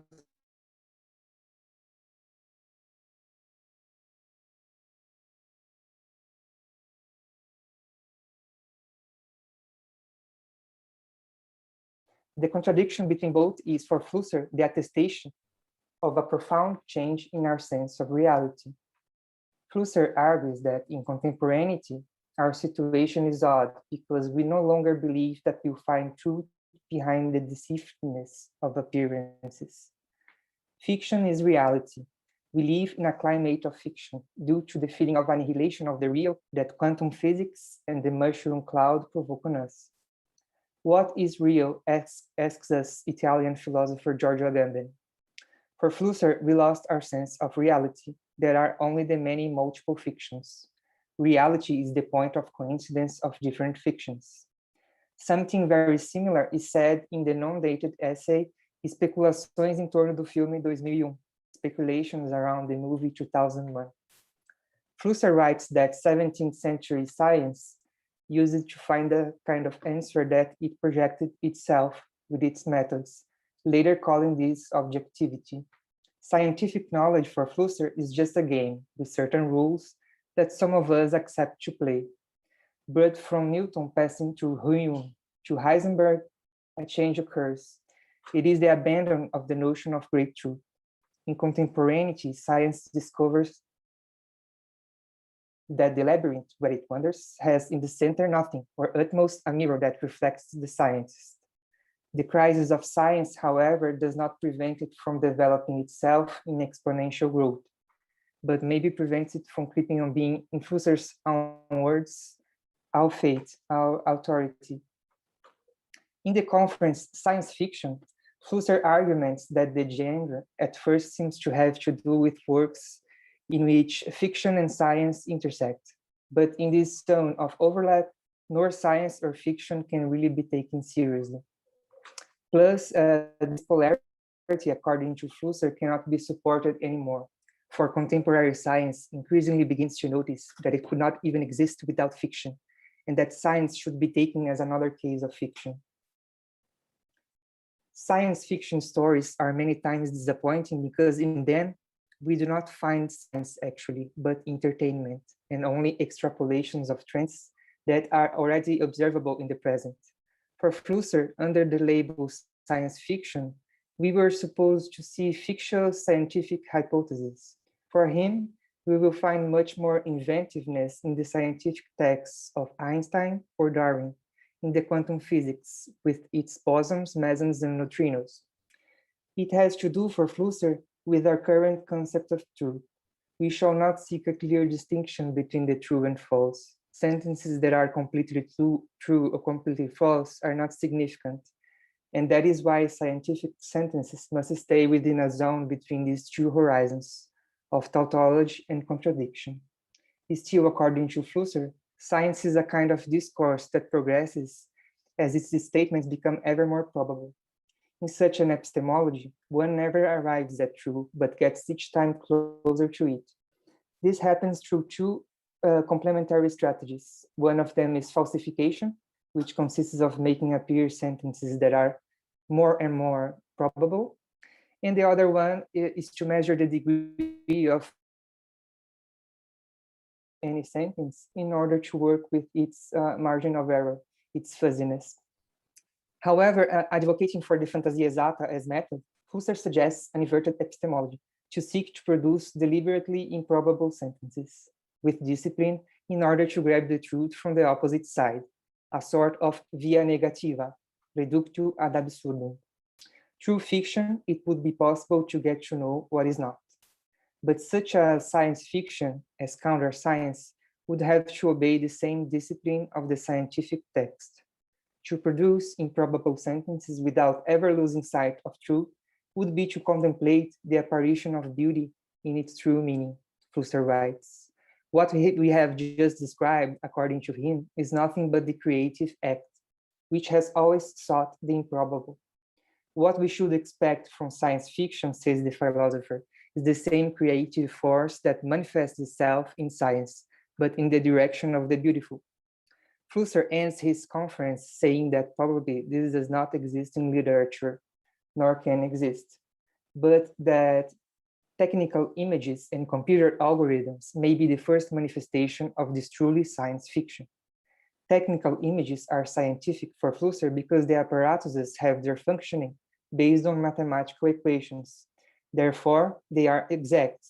They are built on zero-dimensional elements, dots, points. The concretion of these zero-dimensional elements does not have to be necessarily in 2 dimensions, like in a photography, but maybe in 3 or even in 4 dimensions, like in virtual reality. We could understand what Flusser is talking about here as the possibility of producing a science fiction scientifically, that is, the possibility for us to foresee the future in a scientific way. We feed a computer with data, we run the machine, and it will provide us possible futures. We change the parameters and we will get another result. Simulation and simulacra. According to Abraham Moles, simulation is the third scientific attitude next to observation and experimentation, and gained force after the Second World War with cybernetics and computers.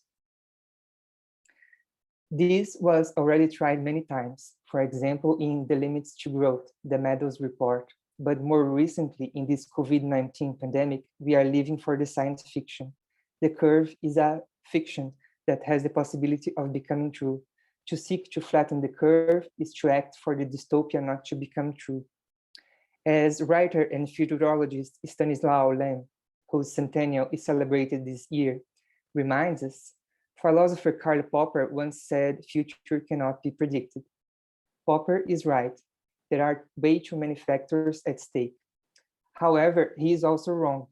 If we cannot predict some aspects of the future, why are we staying home in order to flatten the curve? We can make projections and conjectures about the future. Science fiction, in this sense, like Baudrillard wrote, is everywhere and nowhere. Thank you.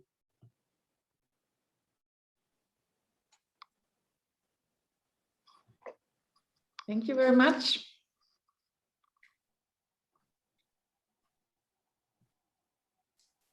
So let's start from that. Thank you, guys. I'm sorry about the bad connection. I also would like to thank Professor Eric Felinto. I read your articles, and now we have the opportunity to discuss since you are here today. It's a pleasure.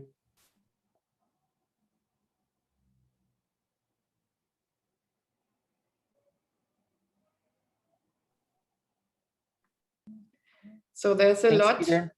There's a lot to ask. May I ask just the first warm-up question? Sure. About the future. Yeah.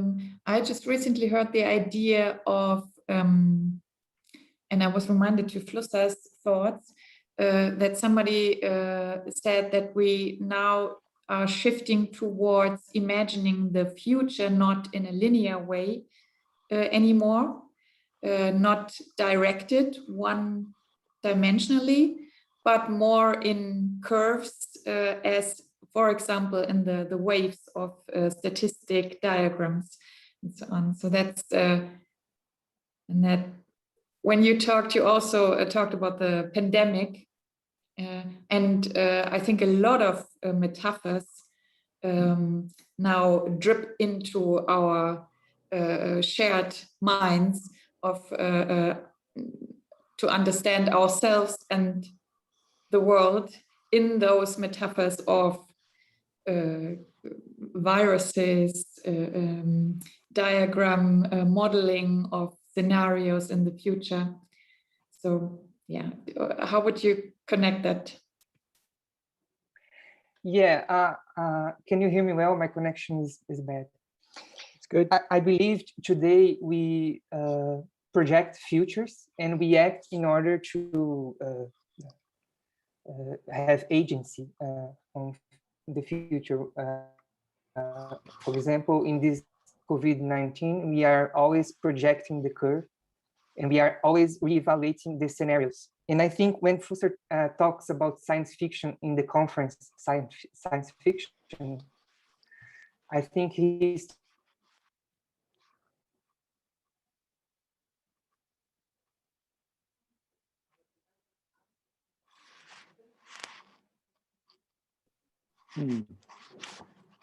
Well, hopefully, we'll come back. Oh, there you are. Okay, you were just saying. Sorry, Yessi, you were just talking about the conference, science fiction. Yeah, science fiction. Yeah, I do believe in this conference, Flusser is talking about the possibility of projecting the future in order to maybe act for the future to happen in a certain way or not. For example, another field for this is the environmental problem, because we are facing, we have to think about our future on Earth. COVID-19 is another example. And it seems in the first years, Flusser seems to be talking about science fiction in a common sense. The science fiction books and movies. But later in his life, I think he changed a little bit, and he's talking about the possibility of simulation and this stuff. So I think there are many meanings of science fiction in Flusser. You also referred to the golden age of science fiction.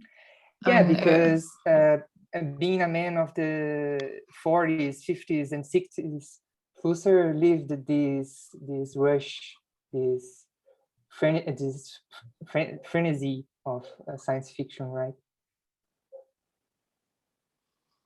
But at the same time, he criticizes the lack of imagination of science fiction authors, because I believe he believed in a gray zone between science fiction and science, actually. What do you think? Yeah, definitely. I think it's the question of technical images that we need to project into the future. So we need to generate from the level of code or from the level of technology the kind of world that we want to generate. And yeah, I mean, I love this. Of course, yeah, I know this quite well with the work of Louis Beck. This through the genetic manipulation now, through bioart, you know, we are programming the future through interventions in the genetic code, and Yeah. this reproduces itself into the world. We have to be very cautious about it. With regard to simulations, I mean, you have the work of like people like Peter Gallison and Alfred Nordman, who do a lot about simulation and how simulations are used in science today. That, of course, you know, simulation is just absolutely part and parcel of all advanced knowledge producing activities nowadays. many simulated outcomes are generated, and then the question is choice. Which one is the preferable outcome? And even if you can choose the preferable outcome, do you have the agency to instantiate the choice? Because we can say like, okay, we do a lot of simulations on the climate, and then we discover, okay, this is the best way to address the climate change problem, but then there's no political agency to instantiate this choice. So this is a question that's outside, it's orthogonal to Flusser to some extent. Yeah, because the simulation and the deciding about the future, this reminds me of Laplace determinism, Laplace's determinism, because Laplace believed that if you have all the data and you put that in a machine, we can see the future, right? But simulation awakens the Laplace's dream or no? I don't know. Peter, did you have a question? I just want to echo Baruch's point. I like this notion of art as model, like digital art as models of human experience, or what we can, what we can have, but are still not here. It's like Baudelaire's notion of the precession of simulacra. So digital art might be something along those lines.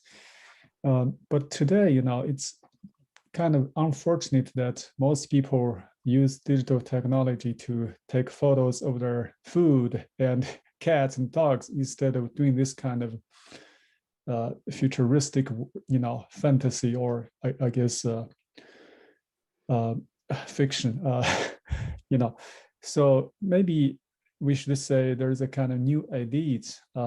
Okay, like artists, philosophical-minded people experimenting with digital technology to do some kind of futuristic work or futurological work, versus most other people who are members of the mass. I just want to throw that onto the table. The other quick notion is, Flusser had this book about deep sea squids, which is a kind of philosophical fiction. I guess it's a great idea, great concept. So to go along the, which is parallel to your understanding of science fiction. I think your paper is great. It's very stimulating. Yeah. Thank you. Thanks, Peter. In my master, I focused on philosophical fiction, Flusser's philosophical fiction. Right. But now in the doctorate, I would like to focus on the science fiction. Some of the philosophical fiction is science fiction for Flusser. And it's interesting because this notion, Flusser's science fiction tales, they're more like next to literature than this idea of science fiction that he has for science. It's more like, or like Gabriel Philipson, who is today here, he talks about Menippean satire, for example. Satirical texts. Flusser satirizes science, so he emulates ways of proceeding. Baruch, I'd like to, if you could write the authors that you recommended, Peter Galson and Alfred, if you could write in the chat. Yes, I will write them to you after, sure. Speaking of Gabriel Philipson, he sends you a message and he says, you may want to look at the letter to Mira Schendel. So the artist Mira Schendel from Flusser, in which he speaks about, in which Flusser speaks about his styles. And it may help you in your reflection on the science. Eric, Professor Eric Felinto. Yeah, Felinto wishes to ask a question. So please, Eric, nice to have you with us. Hi, Baruch. Hi, Steffi. Hi, as you just said, thank you very much for the really interesting presentation. And I was thinking that there's another aspect of Flusser's reflection on science fiction that I think is really interesting. And it's not only the idea, I believe, it's not only the idea of predicting the future, but also creating the future. That's why I think his thinking is hyperstitional, like avant la lettre. because he believed in the possibility of creating a future that would be more appropriate to human existence. And that's also something that is at the root of Hans Wegener's philosophy, because he believed that truth is not as important as the notion that science must be helpful and useful for humans. And I think Flusser thought pretty much the same way. So what do you think about this idea that the strategy of philosophical fictions, books like Contrariotatis Infernalis, or essays, some of the essays that he mentioned, like Chaos, are actually a kind of a strategy to create a new reality where we can combine the realities of science with the possibilities of fiction. And especially in a society like ours, where the notion of truth has completely changed over the last few years, especially because of the internet and the ability of creating ideas that become viral in the internet. What do you think about this notion of hyperstition, the possibility of creating fictions, like small viruses within society, in order to, in the future, be able to engender a new concepts, a whole new future based on this idea that we can not only predict, but also create the future by means of our fictions? Yeah, that's a very interesting idea. Baruch talked about biological art and manipulation of DNA. For example, Eduardo Cac, Brazilian artist, who manipulated the DNA of a rabbit. But yes, this idea is very interesting. I think it's the idea of vom Subjekt zu Projekt, right? From subject to project, because man is not anymore subject to objects, but projects in this new reality of new media. So Flusser believes that through this new media, we can create alternative worlds. Maybe it's about that. I don't know if I'm improvising. It's like planting small seeds of ideas in society, which is much easier today because of the internet.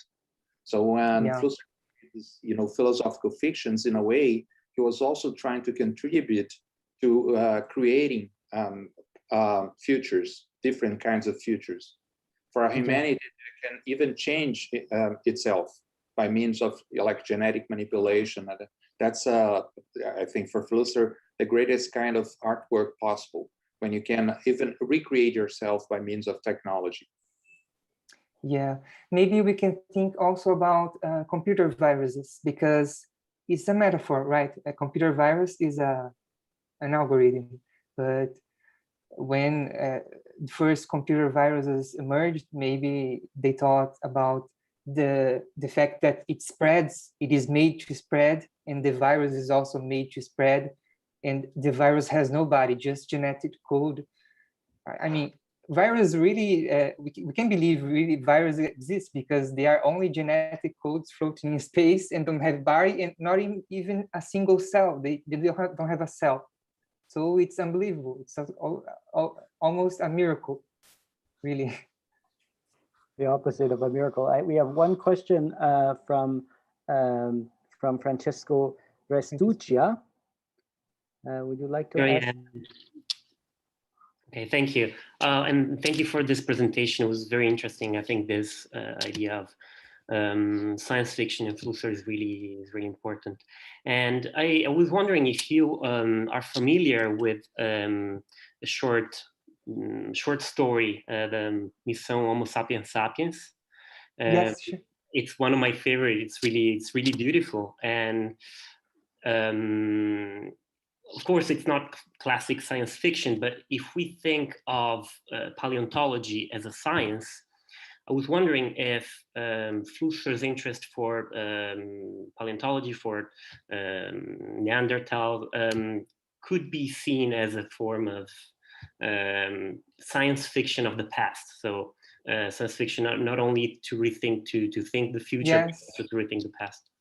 Yes, I do believe he Missão Homo Sapiens Sapiens, he makes anachronism, like he places the science in another time and space, so to create an anachronism. So this dislocation of time, it's very interesting. There's also a tale unpublished in which he talks about a future alien civilization that comes to Earth and discovers human objects like a vinyl long play vinyl and a book and a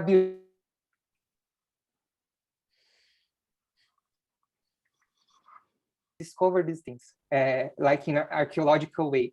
So the alien archaeology of the Earth, but the Earth is unpopulated because humans were extinguished. I don't remember the name of this text, but he proceeds like this. It's another example of chronological displacement. It's interesting. Thank you all for the contributions. That's the reason why we present papers, so to be criticized and commented. Mm-hmm. Any last question for Jesse before we move on to Gabriel? There's something for Jesse in the chat box. Please take a look. Oh, there's something in the chat box? Yes, thanks. For Jesse only. Okay. And yeah, so Jesse, you are finishing your doctorate now? No, I'm the first year. Okay. I intend to go to Flusser Archive maybe next year through Doutorado Sanduíche exchange program. Mm-hmm. I'm in the first year. Okay. Just beginning. Awesome. Fantastic. All right. Thank you, guys. Thank you, Jesse. Wonderful job. Yeah, we can also applaud here on Zoom. It's there's a virtual applause. There you go. All right. We are moving to another exciting young Flusser researcher. The new generation is speaking, Gabriel Philipson, who was here last year also. From Brazil originally, and now here in Berlin. And you will be presenting on this Tanz den Untergang. I guess we were kind of pointing that way towards the Untergang at the end of Jesse's presentation, the Untergang, and then the aliens who come and pick up the technical remnants of the Untergang, which are still sitting around. So, Gabriel, are you available? Yeah, I'm here. Thank you, Baruch. Okay. Thank you, Steffi, for organizing this amazing event. Yeah, I'm sharing my screen. Just a minute. Okay.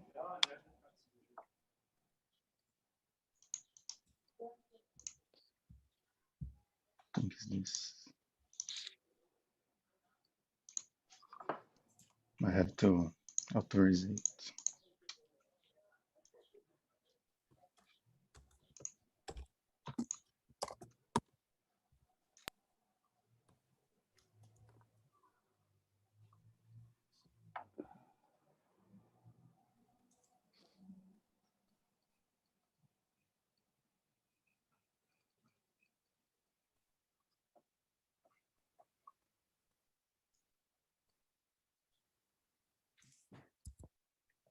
I see Steffi. It's Yeah. nicer to see you than my small picture there. I'm trying to remove it, but I don't know how to do that. Where is Gabriel? We might have lost him. Okay, I see that he just he disappeared for a second. Now he's back, or he's coming back. I needed to authorize it. Yeah, could somebody explain the title real quick? Dance with me, dance the apocalypse with me, or the world. So yeah, it was a famous bit of graffiti in Berlin. Yeah, okay. I will explain that. Thank you very much. So I will read a little text that I wrote, and it's about dance and the coronavirus situation and Vilém Flusser, of course. So thank you again, Baruch and Steffi, for organizing this event. And now I start my presentation. A sad science is one in which there is no dancing, says Isabelle Stenguers in an interview with Brazilian colleagues. By this, she means that scientific practice needs to make partnerships or alliances, needs to slow down by allowing the meeting of its results with the outside world, with society, but also with business. The dance motive highlights here the corporality and the situational aspect of doing science as cosmopolitical agents in macabre times.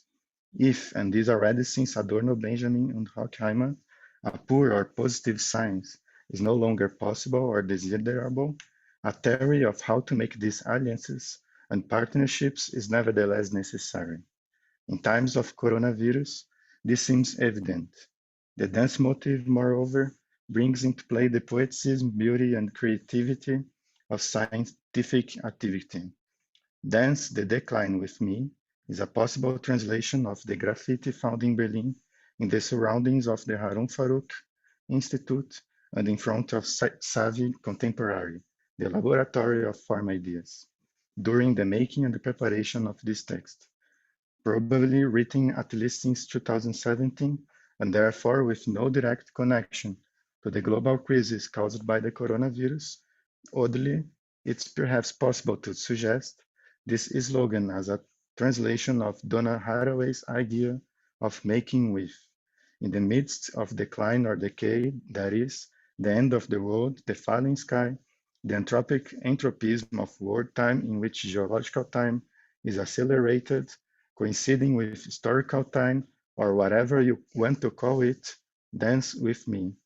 In this slogan resonates, moreover, the colorful parachutes that Ayrton Krenak talks about in Ideas for Postponing the End of the World.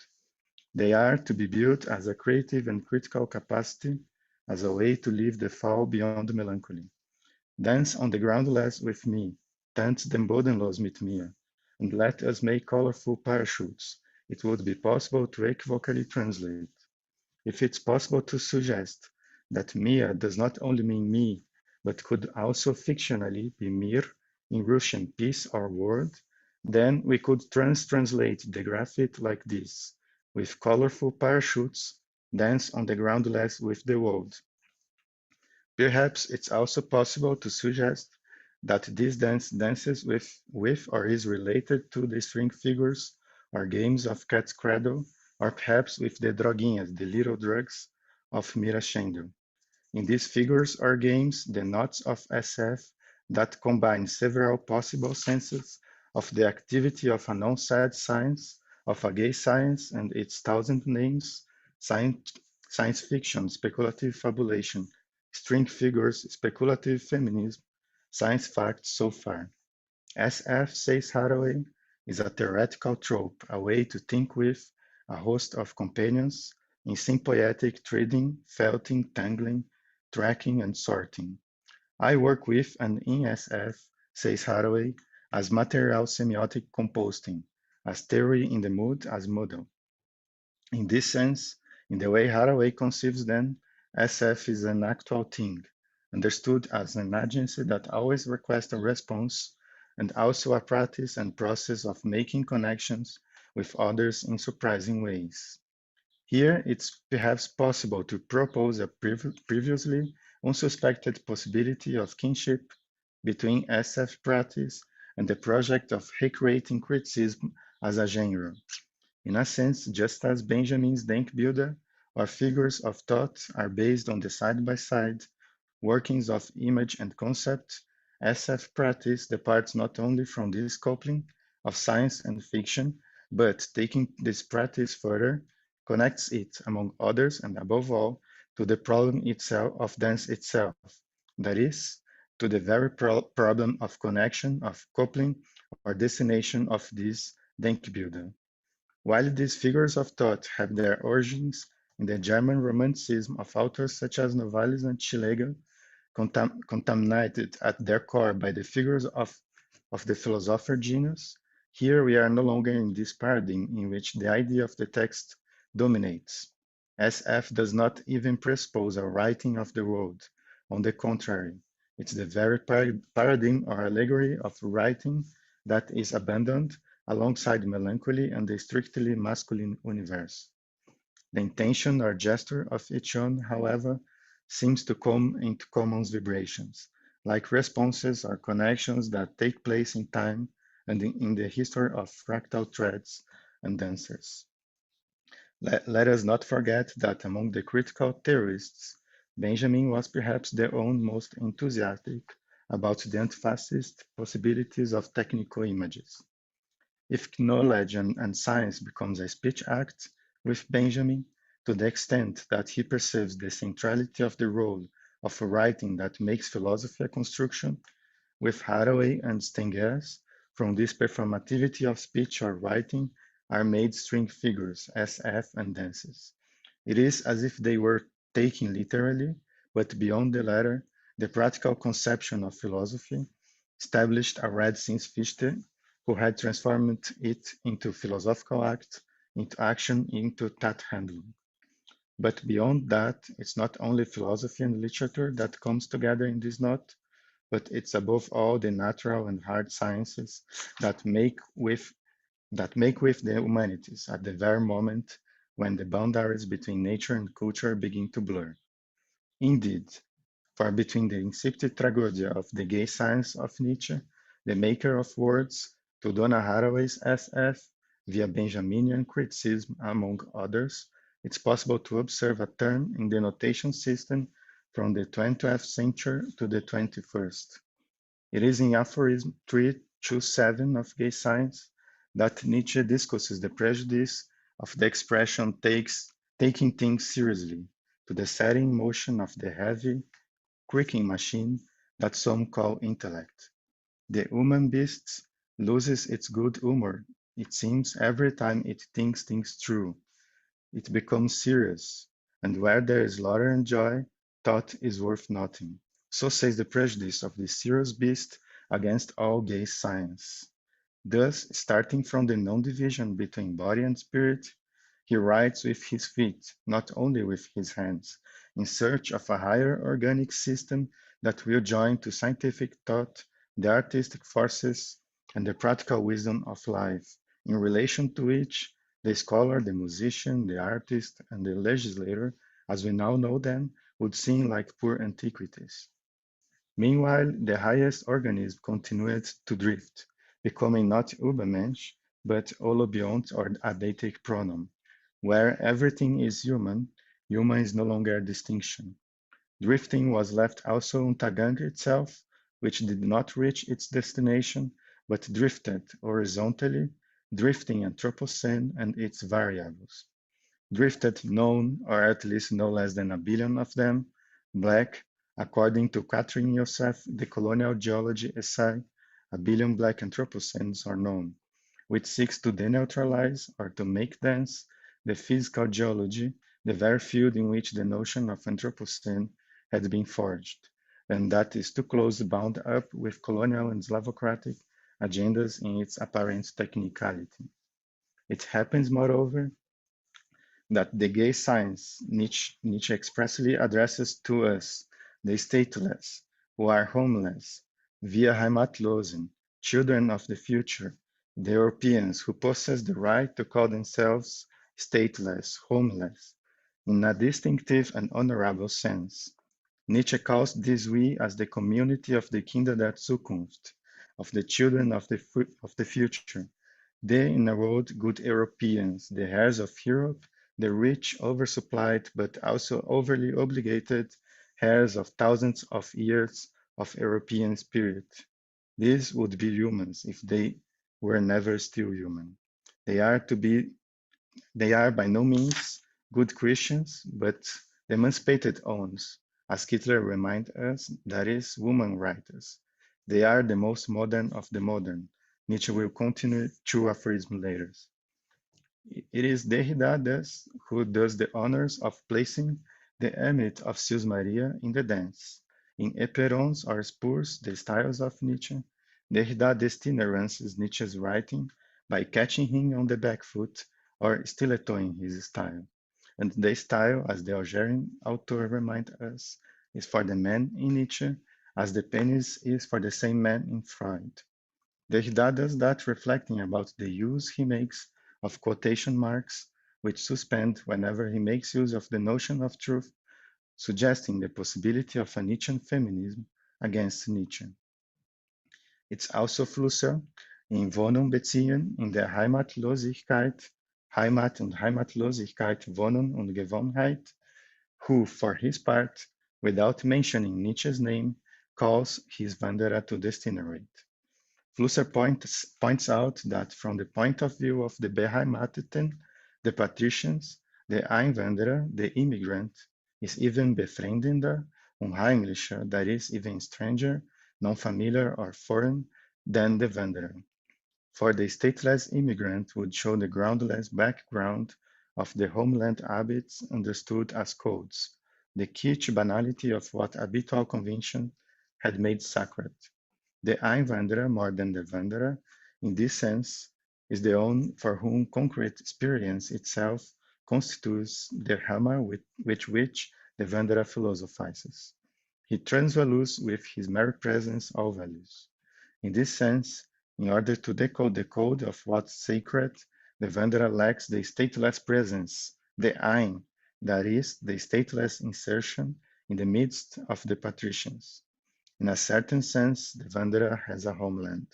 He leaves the city to see it better. That is, in another sense, he is an heir of Europe, a good European. The Einwanderer, on the other hand, is stateless to the extent that many homelands are stored in him. He, moreover, knows that the European project leads to Auschwitz, but he does not deny or hide his stored homelands, including European ones. Rather, he affirms them in order to be able to overcome them.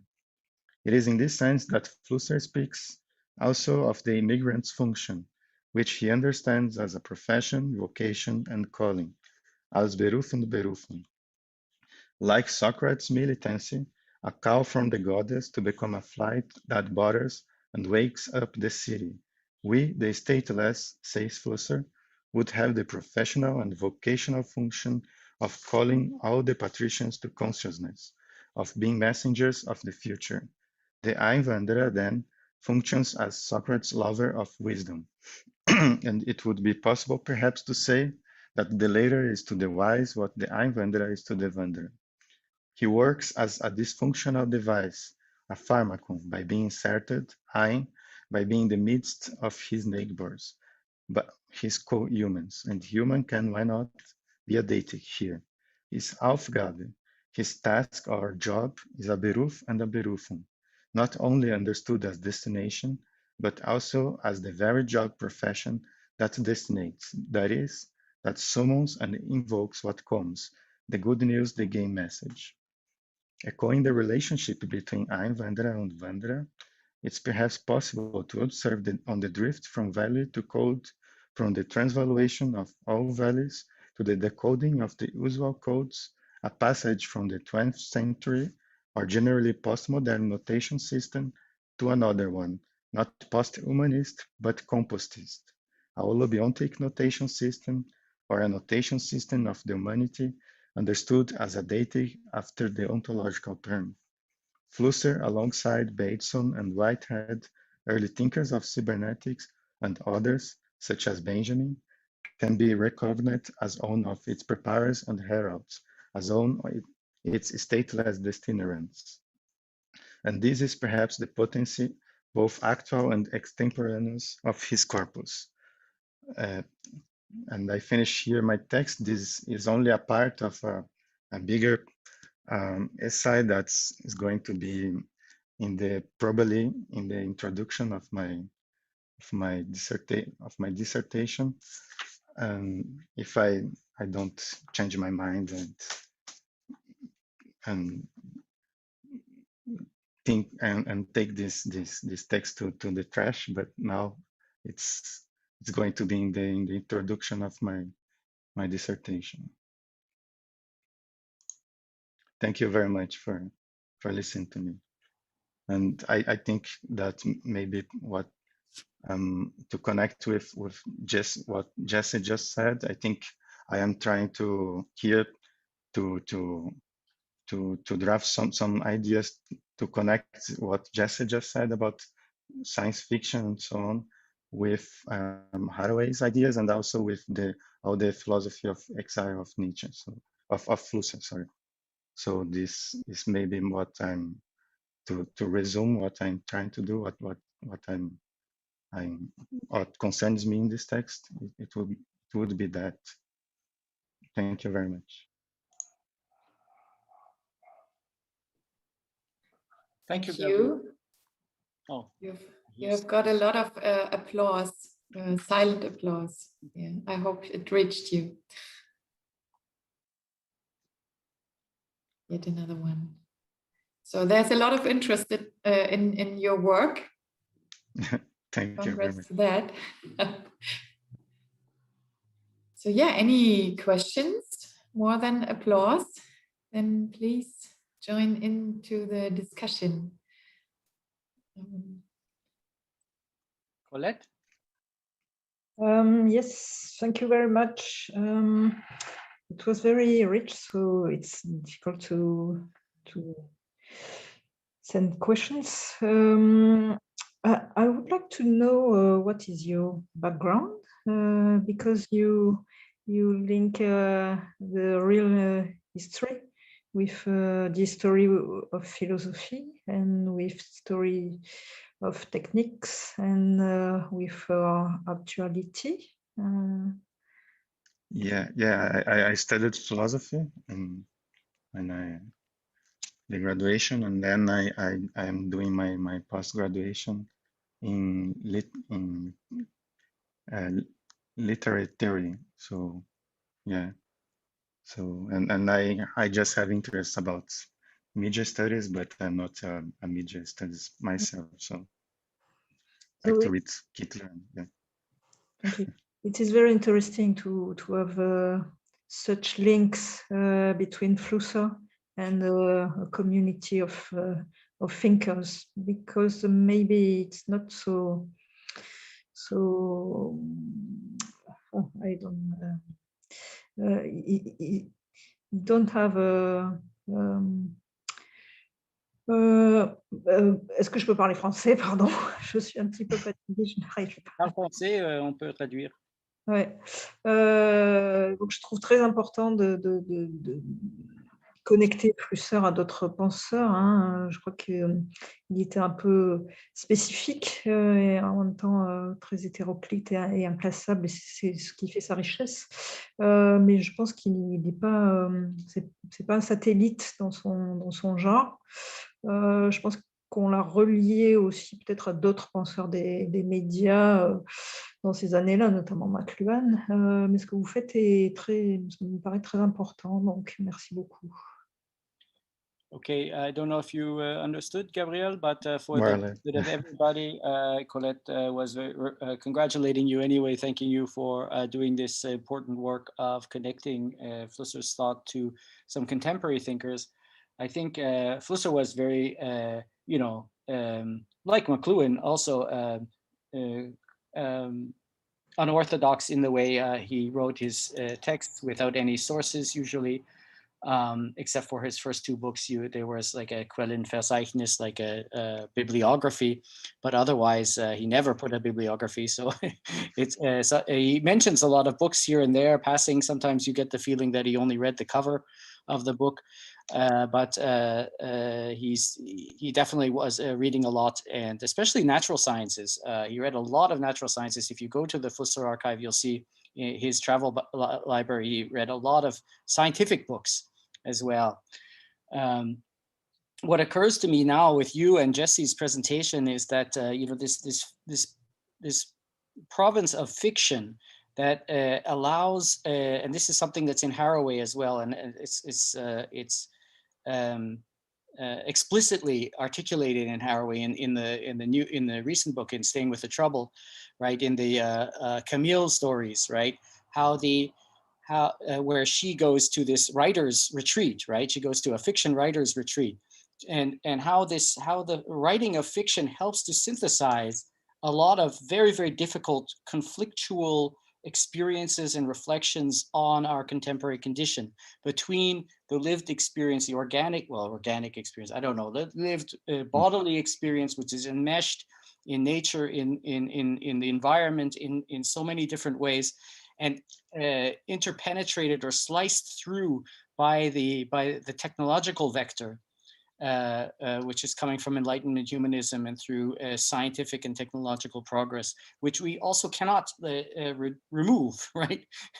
It's all part and parcel of our consciousness, and how this technological vector, this scientific analytic vector, which Flusser also completely is struggling with, creates these distortion fields also in the world, right? It creates beautiful things happening, unexpected events. It creates pollution and terrible disasters as well, and how somehow that fiction and art as well are in the place of being able to synthesize the complexity and the difficulty of that experience without compromising it too much. Yeah, thank you, Baruch. Thank you, Claudette, for your comments. Yeah, I think what concerns me here is that maybe it's not so much talked about, but both Haraway and Stingaz and Flusser, they have in common that they are actually, in a way, since I am a I studied story of philosophy, they are in a way comment Nietzsche, I think. I think this is something that drives me a lot here, because nobody talks about too much about that, but they have a, they of course are commenting and criticizing Nietzsche, and that what was something that I saw that they have in common. All this thing about scientific fiction and how to do another kind of science that we found in Flusser and Haraway. Actually, Flusser quotes Nietzsche a lot of times in his texts, and this passage of his philosophy of exile was just one of them, but there are a lot of others, and I think that's what's make me perceive that that maybe there is something there in this relation with that Flusser has with Nietzsche, and then also Haraway with Nietzsche. I think, and then I thought this with the help of Kittler notation system, the concept of him, and yes, that's how this text come out. So the idea of this text come out. So I was trying to, and I think I have a strong argument here would be that Flusser is not normally is not a postmodern, so to say. Yeah, or a provocation would be that he is trying to do another thing, and when we see this connection with Nietzsche and how he criticizes Nietzsche and what Kittler says about Nietzsche, what Nietzsche is doing, I think we can establish this argument in a very provocative way. So I don't know if I agree with what I was saying, but I think it's compelling, you know. So I'm exploring this argument to see how much we can say that Flusser is not so much as a postmodernist, but trying to go to another to go after to postmodernism, so to say. Yeah, Jesse provided one message here. Weinger read Nietzsche after writing his philosophy of as if, and he realized that Nietzsche had already said or had already delivered his message. Yeah, and then he writes an appendix to the philosophy of as if, just talking about Nietzsche. That's interesting because the book had already been published, and he writes about the connection between his philosophy of fiction and Nietzsche's praise of the false, the fiction. Yeah, thank you. I remember to have read Wahinger when I was studying philosophy, but it was already in this context of Nietzsche, and he's a very Kantian, and Nietzsche is already in another place. But yeah. Out of curiosity, in Brazil, the philosophy of as if was translated 100 years later. Its original publication in German. That's funny. By Márcio Suzuki, no, Johannes Kretschmer. Johannes Kretschmer. Okay, I think we have two questions here, Eric and Sarvesh. Eric, you were first, I think. Do you have a question, or is you? It's not actually a question; it's just an observation, because you guys were talking about the connections between Hans Wahinger and Nietzsche.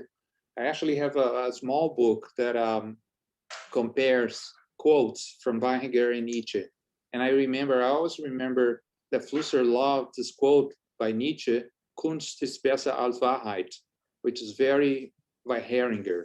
How do you say that? Wahingerian? Thank you very much. Art is better than the truth. Very good. Okay, Sarvesh, welcome. Oh, yeah. So as far as I understand, Gabriel, I get an impression from your project that you are trying to look at a new way of doing science in Flusser.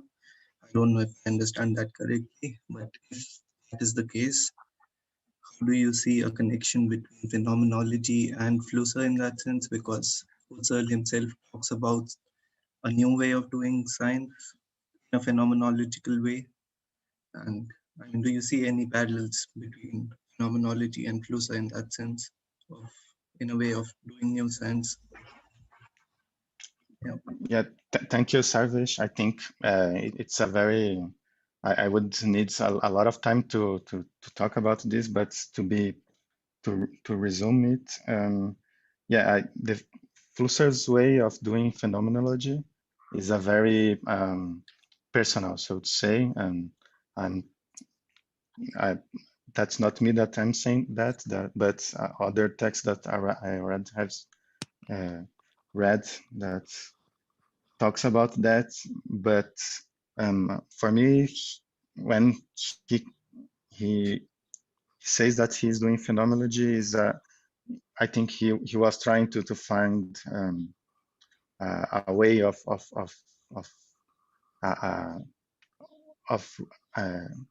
reaching his own style. And I call another time this letter that he sent to Mirachendo. It's in Portuguese, but I think maybe people can translate, because it's very important what he says about his styles, and how he thinks that there are three levels of the writing that he does. And he says, no, my problem is not about what I'm speaking, but my styles. My only problem is my styles. It's very clear that there, and maybe you may found a better response when you read this letter. So yeah.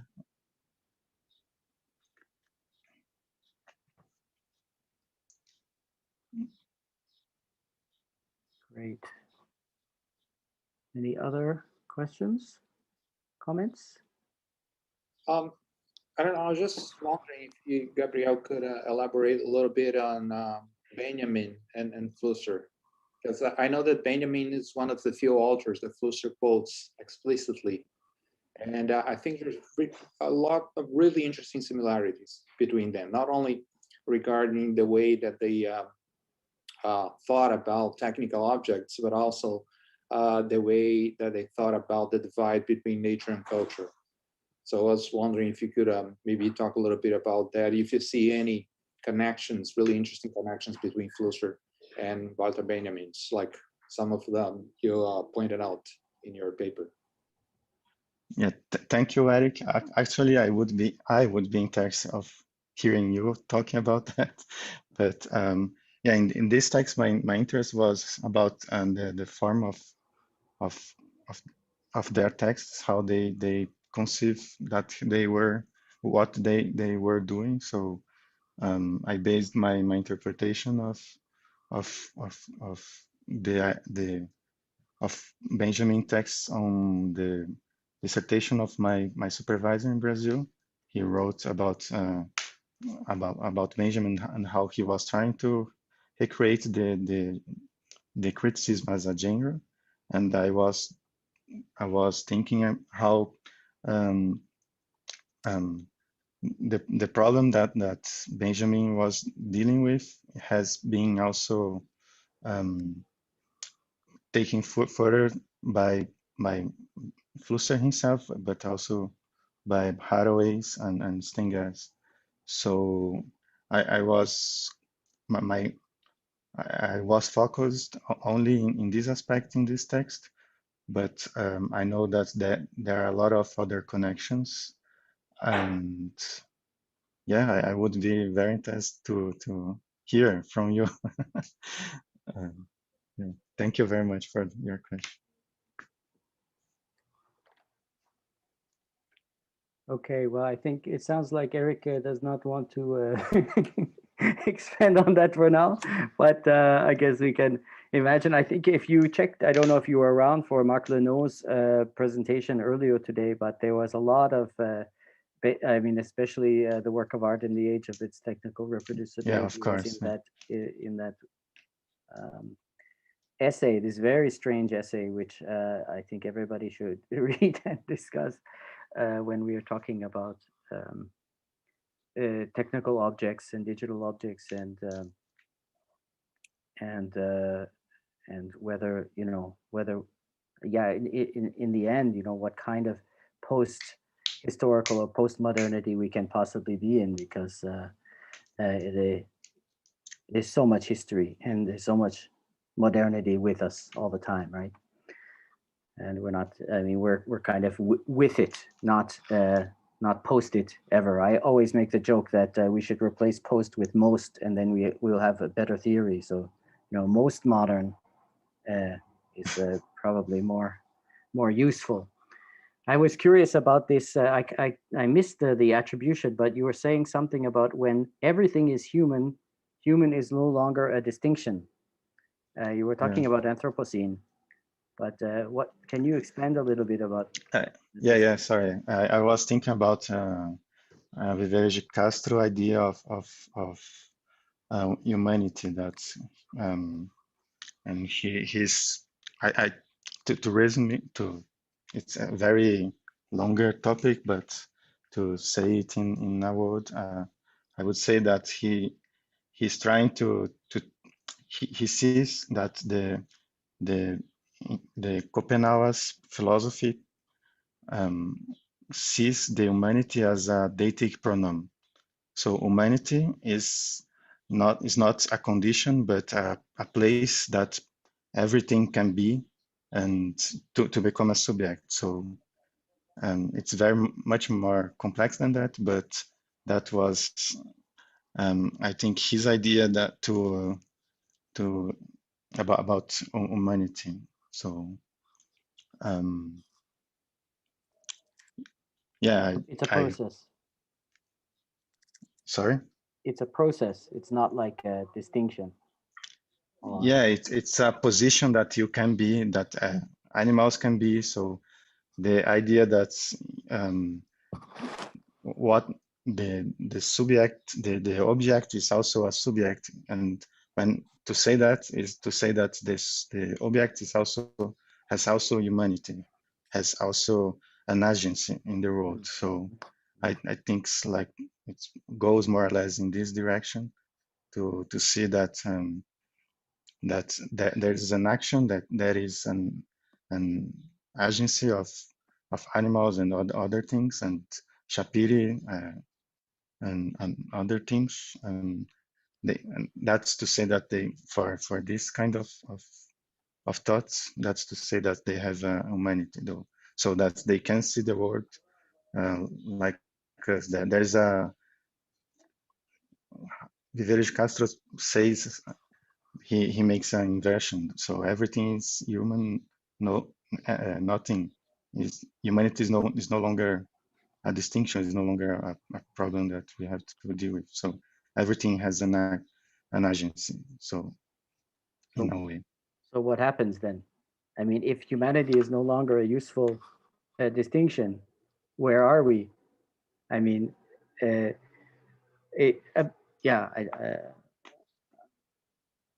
I'm a bit, but I understand that it's a little bit like McLuhan's idea of ecology, because when he says that when the first satellites went around the planet and we saw the Earth as an entirety, the Earth became enclosed in a human-made environment, and the planet became a work of art.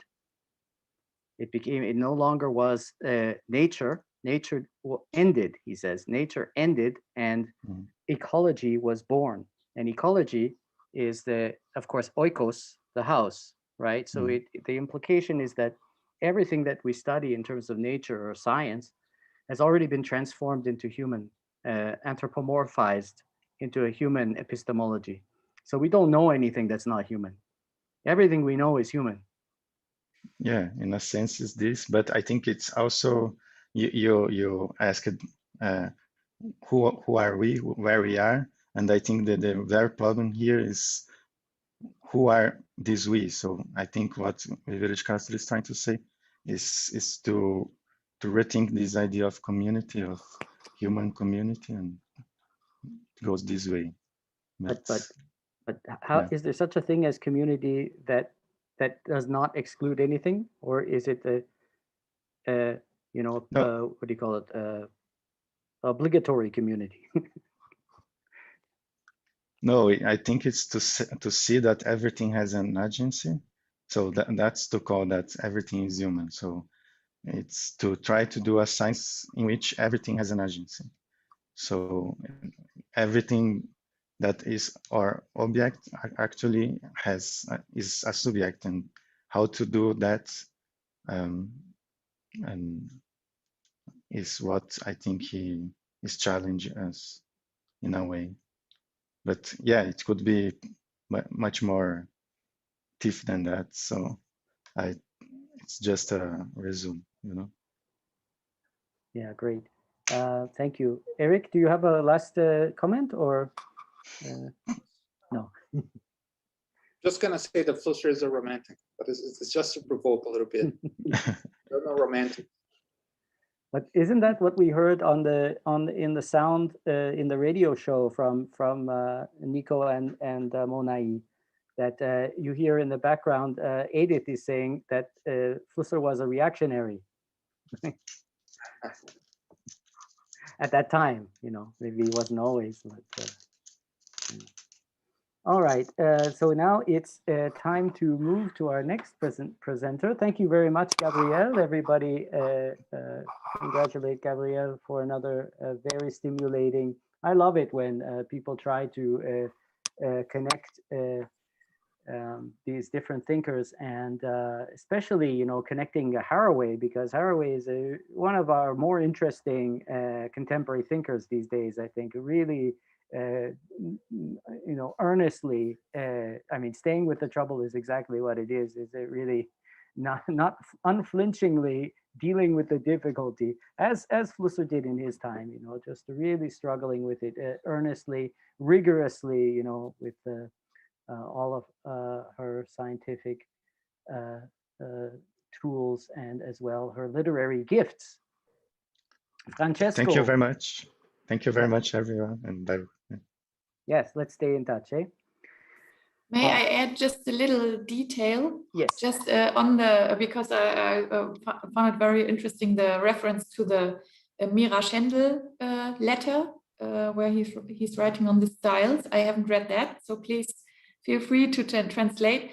And I just wanted to add that we have this video, hopefully soon be available online, to where he also talks about his styles.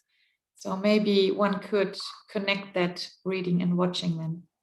What is the name of that video, Steffi, for people who want to watch it? That's Krise der Linearität, or interview on Krise der Linearität. Okay, so watch this space and also show up for at what time? At 6 o'clock, we will be introducing you to our new Flusser Club video collection, where you will discover all these amazing new resources we are making available to the Flusserian community. And we're very excited to share that with you. But before that, we have two more presentations. We have Francesco Restuccia for the first time joining us, and I would like to welcome you warmly. Francesco, are you there? I'm here. Thank you very much. Fantastic. Thank you, Steffi and Baruch, for organizing this. It's a very beautiful event, and it's nice to meet some Flusserians after a long time not seeing anyone. And I hope we'll be able to meet in person again soon. And just before I start, I wanted to ask a super last question to Gabriel, but we can talk about it later. I was curious about if you're familiar with Simondon and what you think about his idea of individuation. But we can, I don't know if we can maybe talk about it later. I don't know. Yeah. Please write me an email and we Okay, talk I'll write about you an email. Thank you very much. Okay, so I have a little presentation for, I'm just helping you to follow my presentation. So I can share the screen. Here it is. Okay, does it work? Do you see it? Yes, we see it. Okay, so Flusser's Homo Ludens and the Inertia of Happiness. First, before getting into the topic that I chose, I'd like to introduce myself very quickly. I wrote my PhD thesis on Vilém Flusser's critique of idolatry in the age of new media in Rome, and I'm now publishing a book based on my thesis, unfortunately in Italian. The title is Il contrattacco delle immagini, idolatria e comunicazione a partire da Vilém Flusser, which could be translated as Images Strike Back, Idolatry and Communication in Vilém Flusser. So on one hand, in this book, I try to show the importance of Flusser's early philosophical theories on religion and history for the later developments on his theory of communication. And if you read his letters, you see that he never actually stopped reading and reflecting about religion. And on the other hand, I wanted to stress how unique and still useful is Flusser's conception of idolatry, especially compared to many other philosophers and media theorists who use this concept only to complain about the danger of new images. Well, Flusser's conception is more dialectic. So the book is divided in three parts. One is dedicated to Flusser's theory of technique, and it's based on his notion of Rückschlag, counterattack, and that is, let's say, the fact that technologies can act back on us. So we simulate things in a technology which in turn simulate, and then the technology simulates us, and then in turn we start simulating the technology. So there's feedback relationship. And in the second chapter, I check how this Rückschlag effect, this simulation, this feedback effect can be traced in images and texts and technical images. And finally, in the third chapter, I compare this concept of Rückschlag with the concept of idolatry, which is, it's kind of a similar concept, as like idolatry could be defined as like a failure of imagination.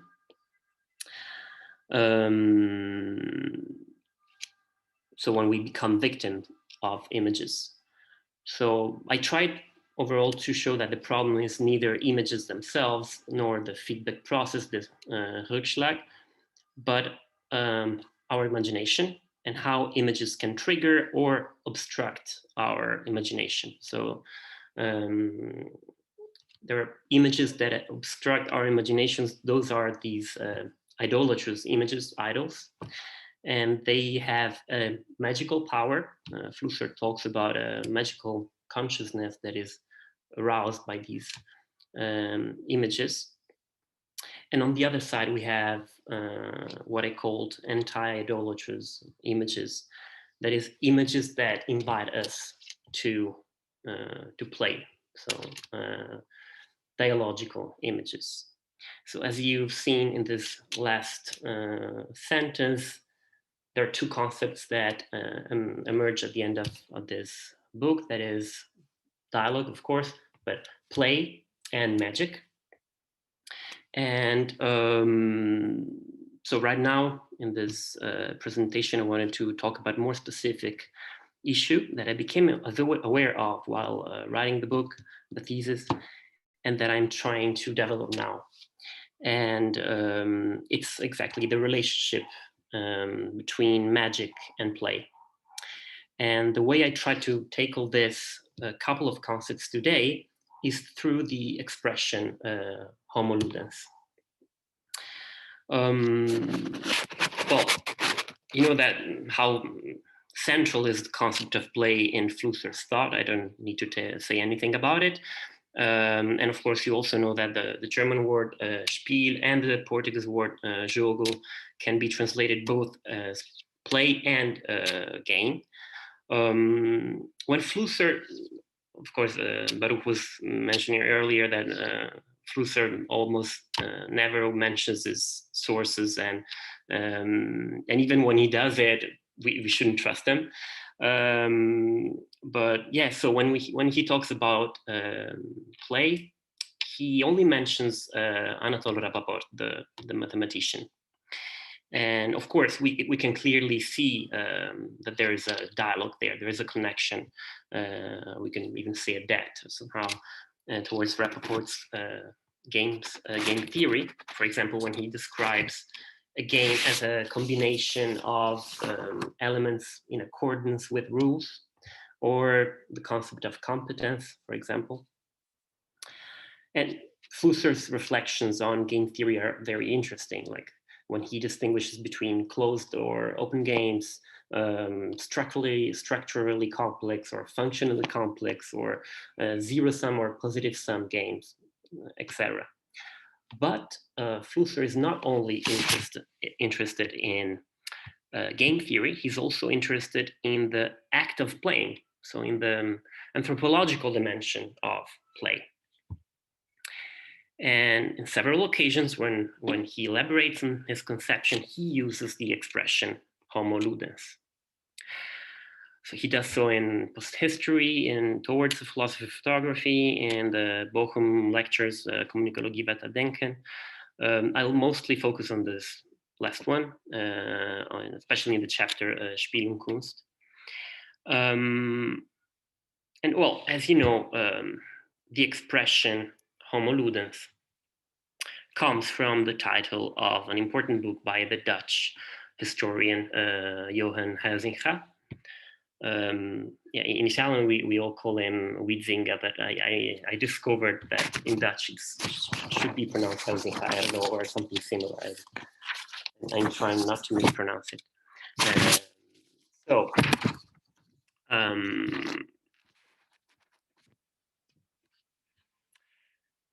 One might be tempted to assume that it's, quote, a reference, or that Huizinga might be an inspiration for Flusser, but I wouldn't say so. As we said before, we should never trust Flusser's references. He might have just overheard the expressions or just seen the title of the cover of the book.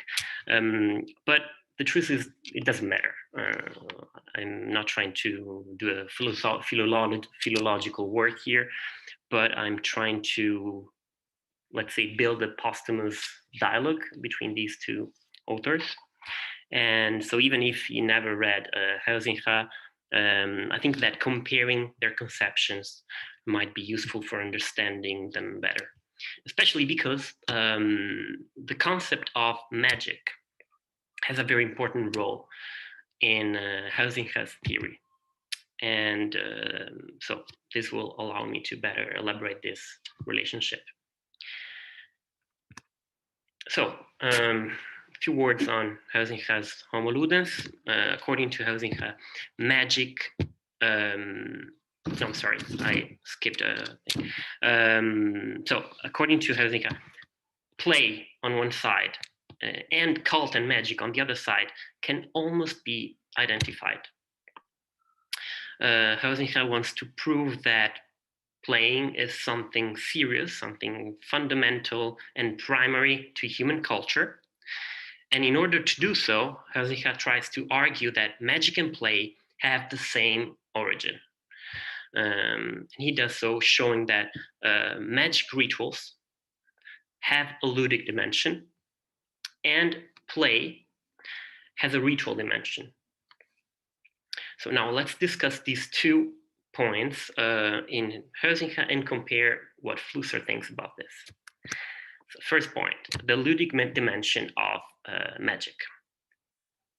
So Huizinga believes that magic never implies a full belief.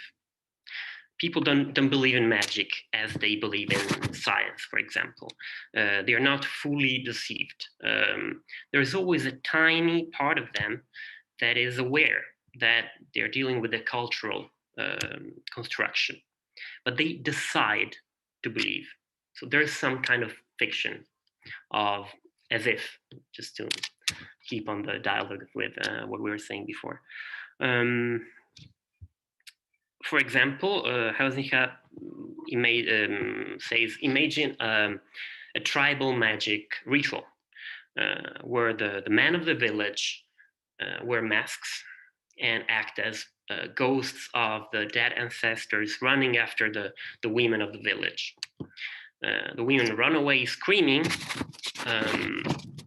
but they have seen during the last weeks the men of the village, husbands and relatives, making and painting the masks. Every day they were seeing them with the masks. So of course they must know that behind the masks are actually the men of the village.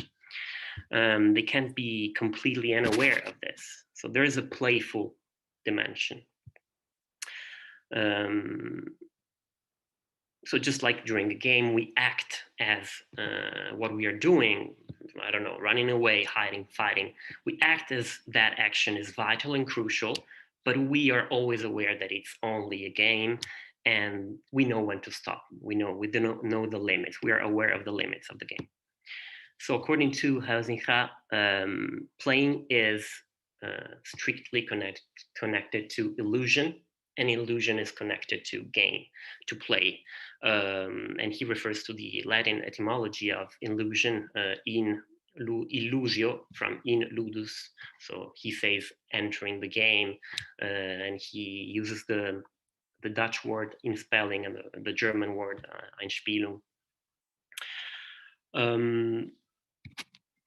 Well, in a similar way, Flusser, when describing the magic consciousness aroused by technical images, I'm referring to Towards the Philosophy of Photography, page 63 of the English edition, says that we believe in the reality of images, but we do it out of a bad faith. We do have historical consciousness and critical awareness, but we suppress it. Actually, here Flusser is distinguishing old magic from new magic, so it's a bit different. But actually, if we analyze this sentence a bit further, we see that it's quite different from Huizinga's conception. Because why do we suppress this knowledge, this awareness? But we feel this awareness would create some trouble in the way we function in society. It would force us to fight, to put something at stake. but the comfort provided by it makes us lazy. So the apparatus provides us with enough impression of happiness to make us passive. This is what Flusser considers magic. And in another text, in Kommunikologie weiterdenken, Flusser calls this the inertia of happiness, die Trägheit des Glücks. So playing, according to Flusser, requires putting something at stake. And in German, the sentence is etwas aufs Spiel setzen, so literally to put something into the game. But we won't do it until the magical dimension of technical images enmeshes in this inertia of happiness. So as you see, this bad faith, this suppression of our awareness does not correspond to Huizinga's voluntary belief. Because while Huizinga believes this quasi-awareness still acts, still functions on our behavior and on our perception of the world, Flusser thinks this suppression is radical and it prevents any real playful attitude. Therefore, according to Flusser, magic can be considered recreational, but not playful.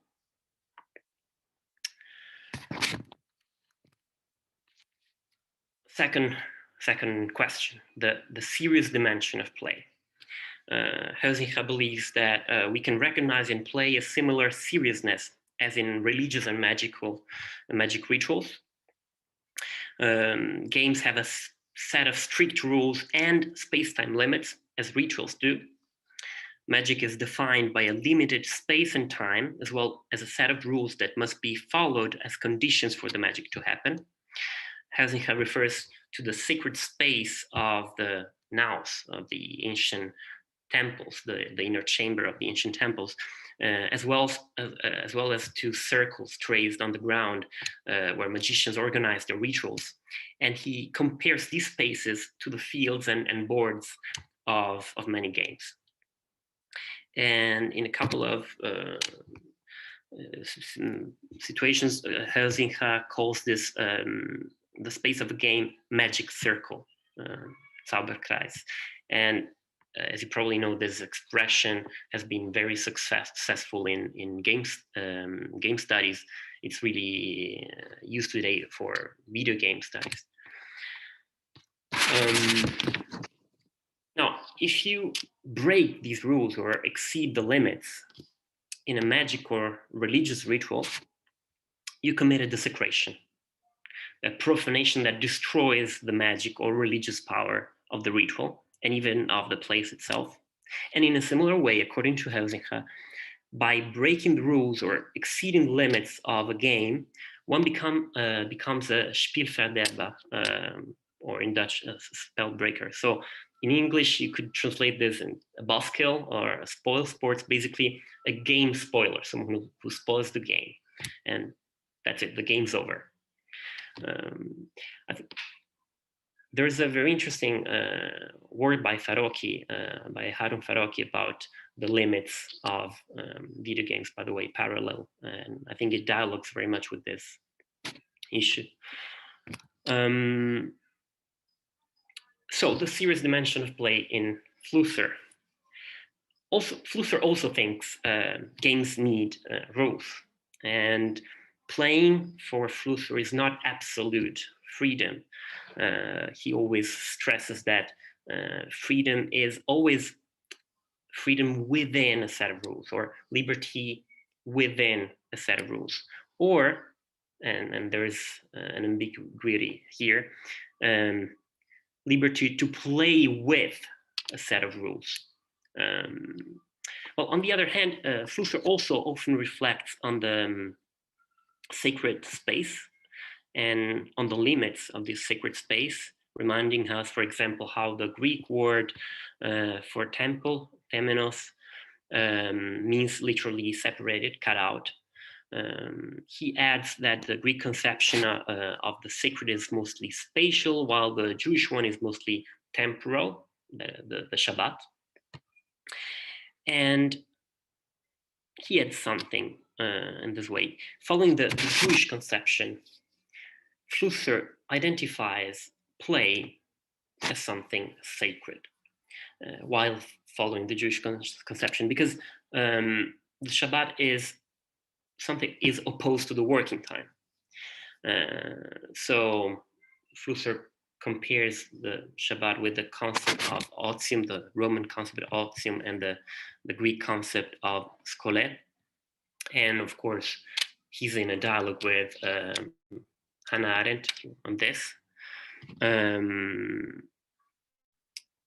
But yeah, so he considers play as something very important, very serious. And he's thinking about the Messianic time, of course, when two Shabbat will coincide. That will be the time for playing. And this time for playing is Flusser's utopia of a telematic society. So this paradise of dialogue and play. So as we just said, just like Huizinga, Flusser also considers playing as something extremely serious, even close to something sacred. But there is a big difference. And probably the most important difference between Huizinga and Flusser's conceptions. Huizinga does not really distinguish between magic and religion. And he does not distinguish between the different religions, the different Weltanschauungen, the different visions of these different religions.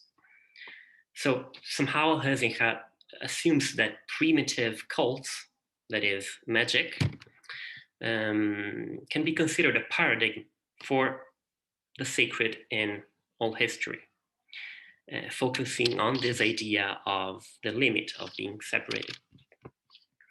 Flusser instead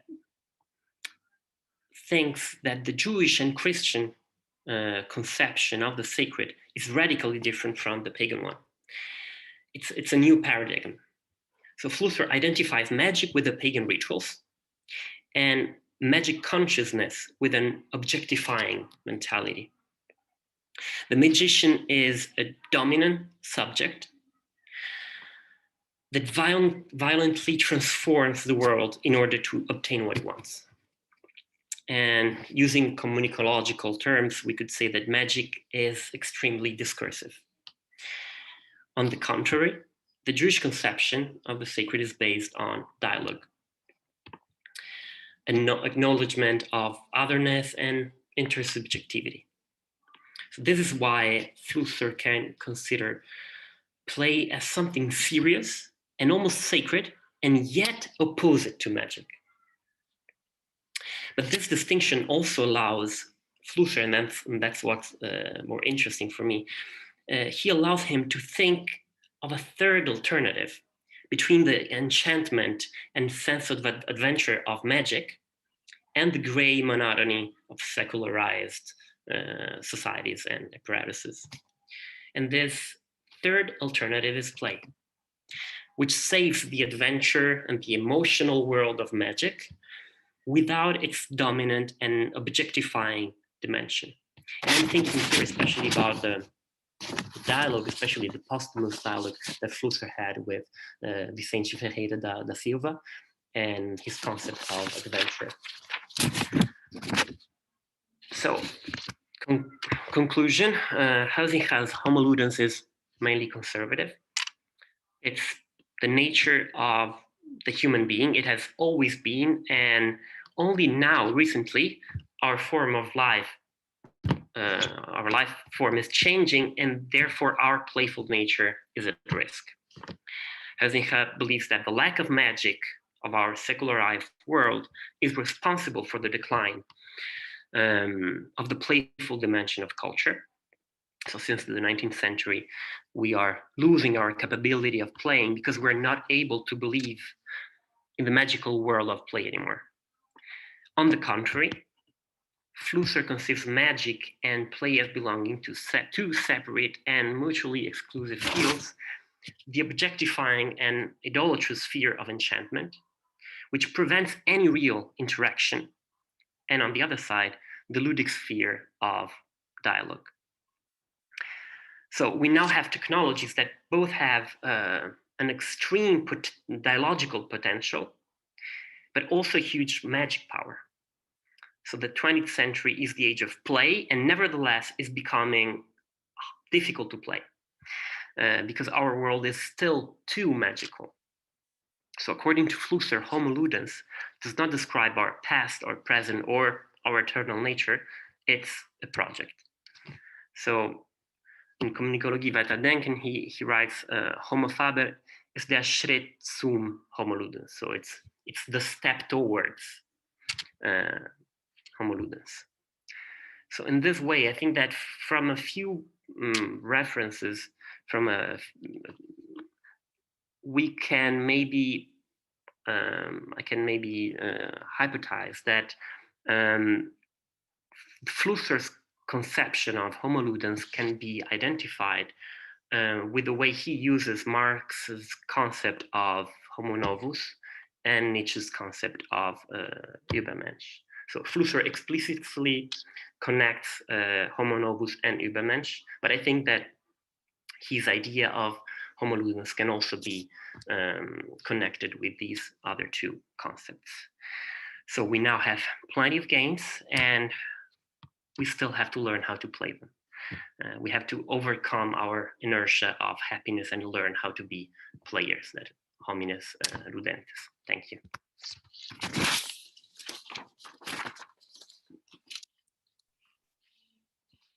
Thank you.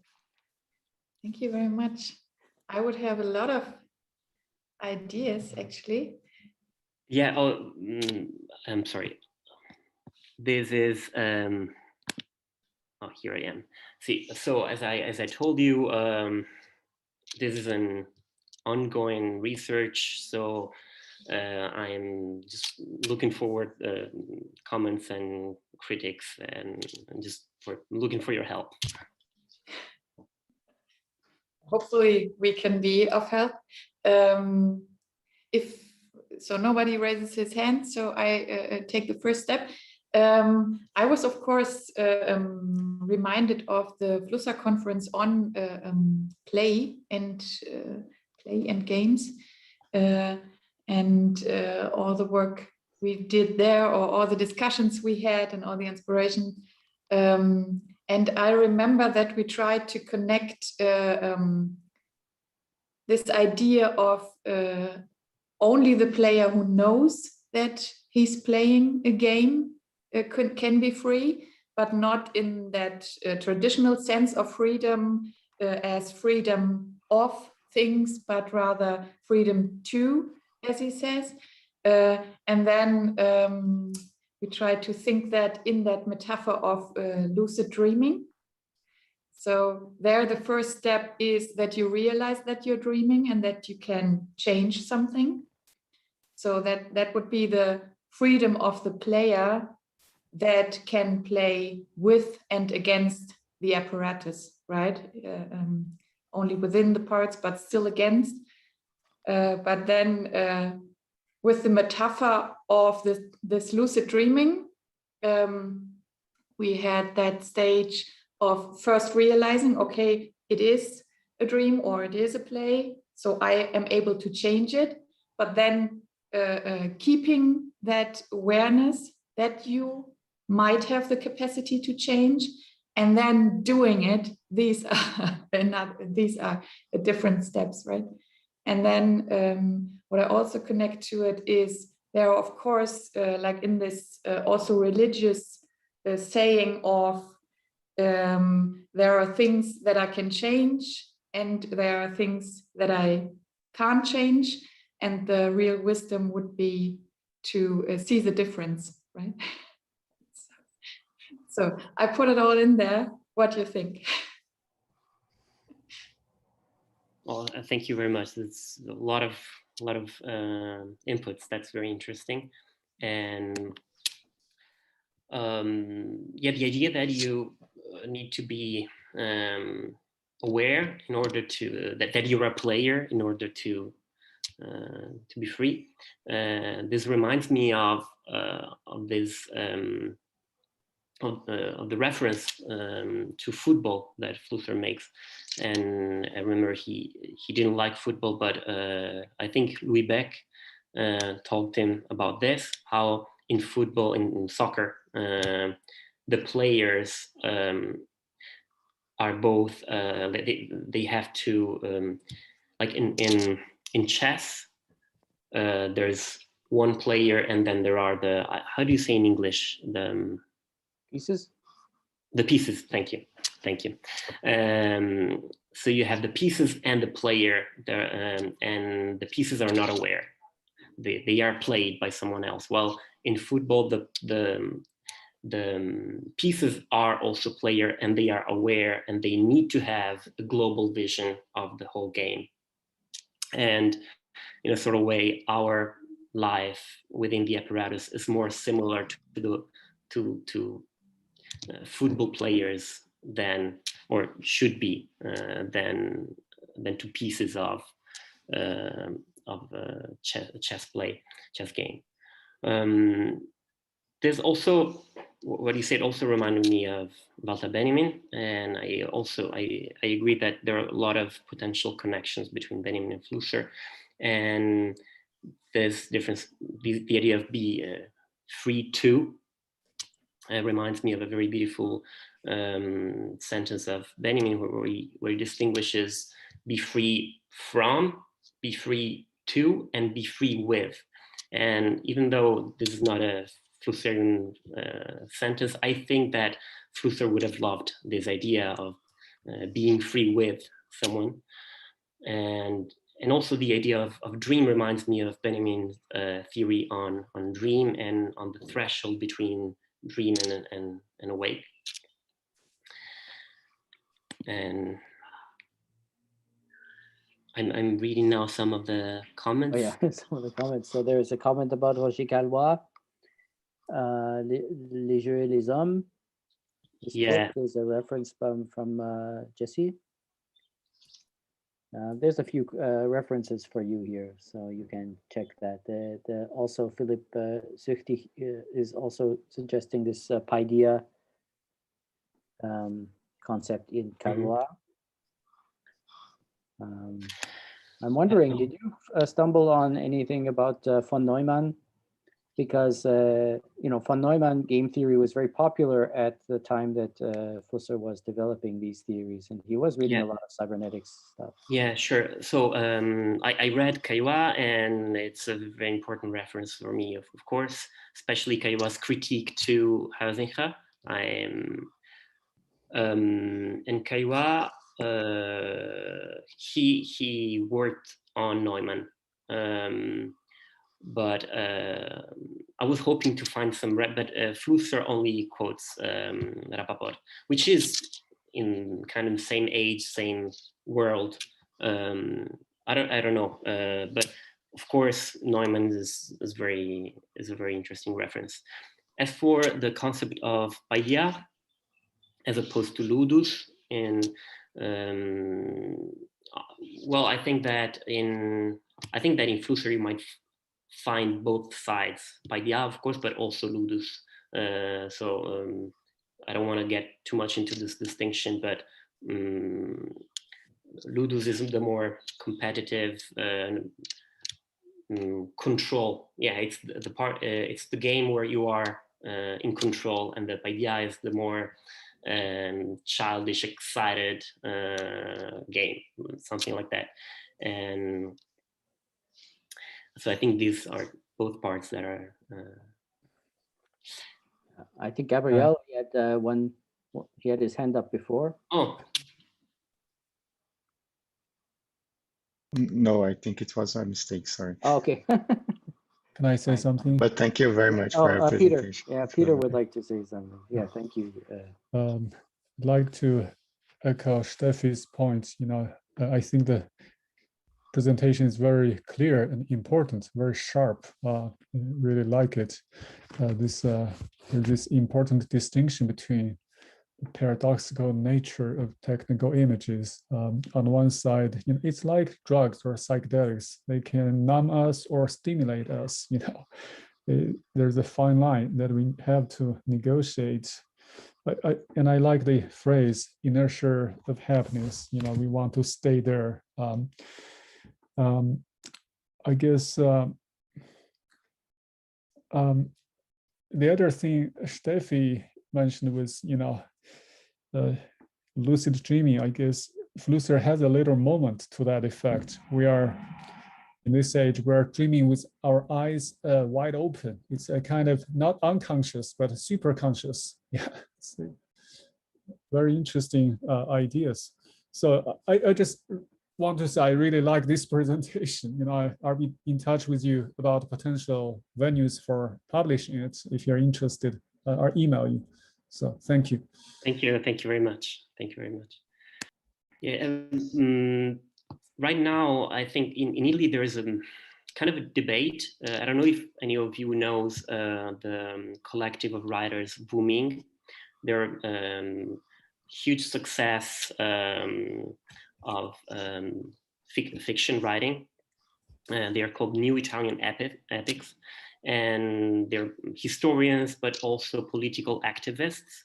And they are, of course, like quite left-wing, and they are saying we need to go back to magic and myth, because the conservatives took all the myth and the magic and used that as a power, and we are left with this grayness of the rational critique. And I think in this debate there is something of that dialogues with Flusser's idea of text and image, but also I'm not so convinced that embracing magic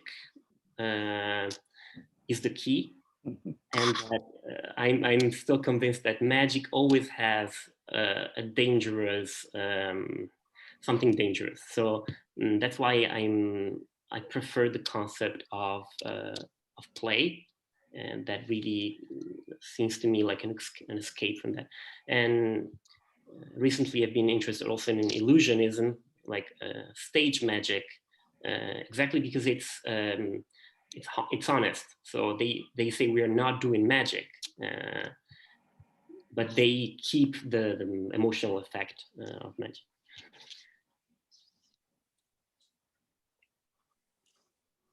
Kind of calls to mind fascism versus democracy, actually. That distinction between play versus magic. Yeah, I think I see that quite often. It's dialectic in Flusser. Yeah, and this is also present in Walter Benjamin, the opposition between the aesthetization of politics, right, and the politicization and the politicization of art, yeah. And also the distinction between first technology and a second technology, where the first technology is related to magic and it's dominant and it's dangerous, and the second technology, like cinema, basically, is open to, it has a ludic dimension, has a playful dimension. So I think that also in Benjamin you can find such an opposition between, and maybe it comes also from the Jewish background, I don't know. So what is the first technology? As an example. It's quite obscure. I think it's an interesting concept. Basically, first technology is where it's technology that is once and for all, while second technology is always repeatable. But I try to read this from a history of technology point of view, and I thought this could be identified with Flusser's distinction between tools, machines, and apparatuses, or Norbert Wiener distinguishes also between tradition, like old technologies, old machines till the invention of sensors, and then new machines that are the ones of cybernetics. And I don't know, I think that Benjamin, without having a clear understanding of history of technology, might have thought of something similar, but also related to this Jewish idea. Okay, great. Another connection would be, you know, Deleuze talks about control versus becoming. These are really parallel motifs, you know, from thinker to thinker. Cybernetics, you know, literally is for control. Play is about breaking through, breaking out, you know, and it's about becoming. So, yeah. Well, control is never complete. Right. Yeah. So it's always a little bit, and that's the other word meaning of play in English, which means that there's some give, there's some space that I think for interality, you need this play in the mechanism, right? If there's no play, then the wheel doesn't turn in the axle, right? You need this play there, which is a bit of space. We need to move on, unfortunately. We have Miklos Peternak waiting, and I'm very, very happy. Thank you very much, Francesco. That was wonderful. It got us all very stimulated, and we will be playfully working through our thoughts with Miklos as he presents us with a new paper, I think. Miklos has been experiencing or been thinking about the crisis of the university during the corona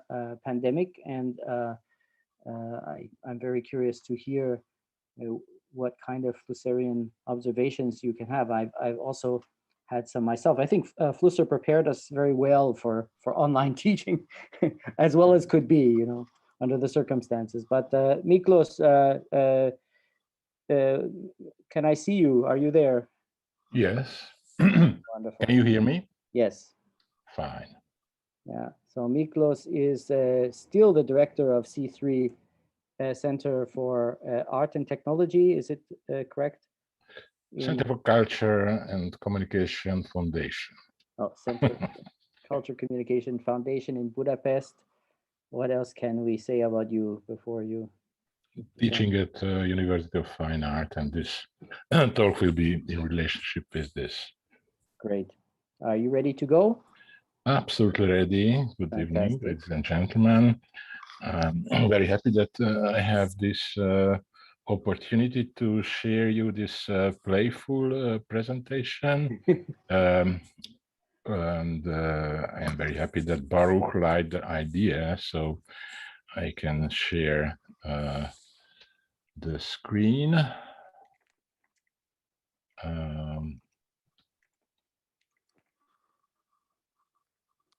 Can you see this? Yes, you can see it. Fine. So this which is not the first slide. This is the first slide. I see this strange. Oh, anyway, you can see the whole frame. Yes. Then it's fine. So my little presentation is in relationship with my course, which is online since a year. We are online, and practically it has something went wrong. 3 phases. So as I'm online and can see the students, as normally this course is a lecture, so it means that I'm talking for 1.5 hours and they are sitting there and listening to me. This does not work via pandemia, so I figured out another solution. I asked the students to read the quite known and not easy the Flusser essay, which is available in a good Hungarian translation. So the city as waves through in the image flood, and I use in this presentation the translation by Phil, because you probably don't speak Hungarian well. I asked also, after they read the text, to search for or create illustrations to the text. At least one, but not more than 3 as a maximum, and send it to me. Afterwards, based on this, I created a presentation which is quite similar to this one, excluding that it is not in English, and that was in Hungarian. So I just put one after the other, the pictures, what I received, in a chronological order using the time data of the student's mail. And finally, I send them back the collective result, without names, asking to observe and comment in written form.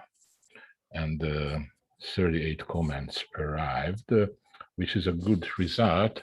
So it's a common contribution.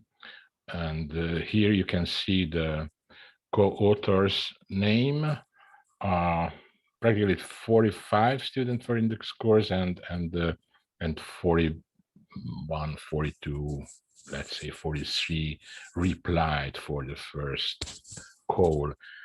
As there are students from different departments, from painting, graphic art, intermedia, restoration, art theory, from the University of Fine Art, I asked them therefore to create or search for pictures, as art theorists most probably do not make everyday aquarels. So some of their comments are included in this version, and I did not include some of the explanation due to lack of time. So you will be able to watch all the pictures related to this not easy essay by Vilém Flusser. All the comments are from the students or quotations from the Flusser text which they quoted in relationship of their work. The first is from the final comment. I watched the work of the others with interest. The collective result is exciting, and it is no surprise that everyone interpreted the text and the task completely differently. As I saw, there were those who reflected on a detail, there were those who reflected on the full text, and there were those who specifically emphasized the personal point of view. There are many points of connection between the works. The mask, the network, and the cityscape are emphasized in several works. The works are very interesting side by side, as if they were telling a story together that is no longer about the text, but about us. The collective result is our common story with our Flusser text. It's a student from the art theory department, she.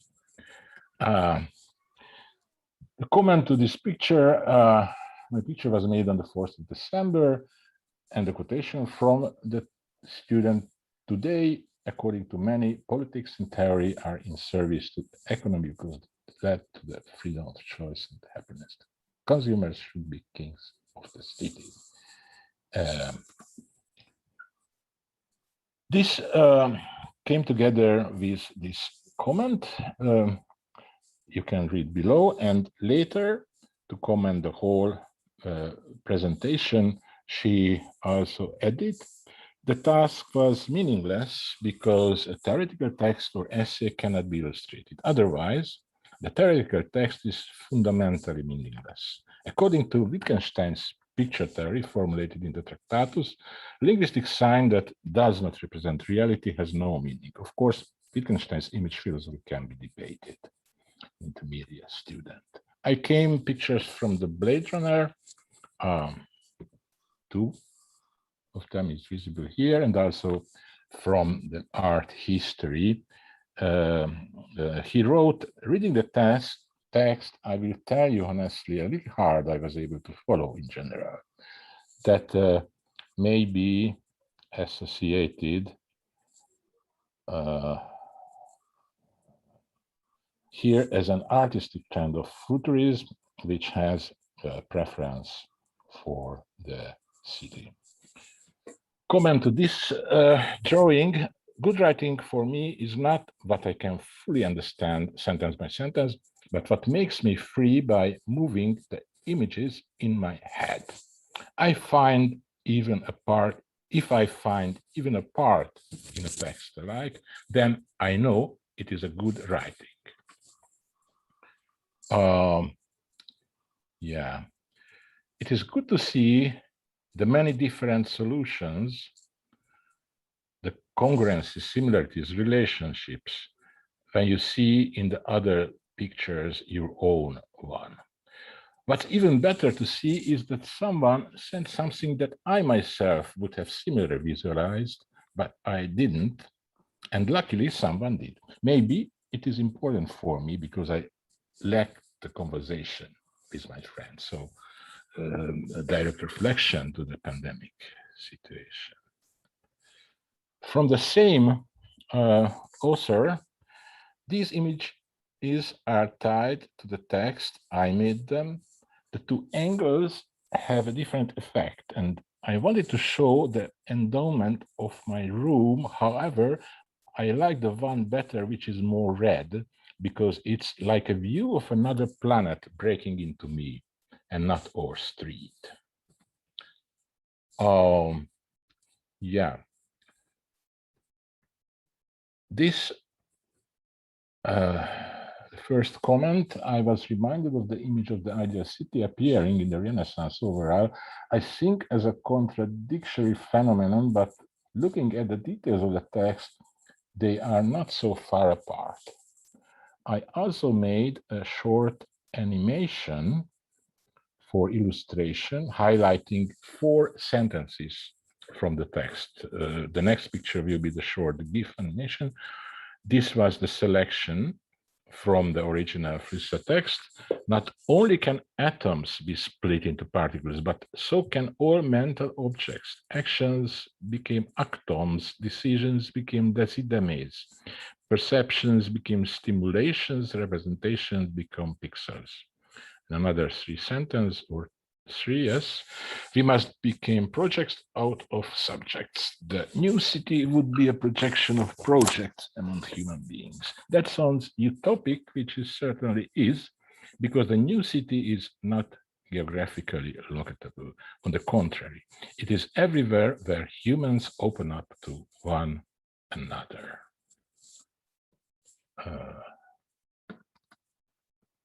Something wrong with my presentation.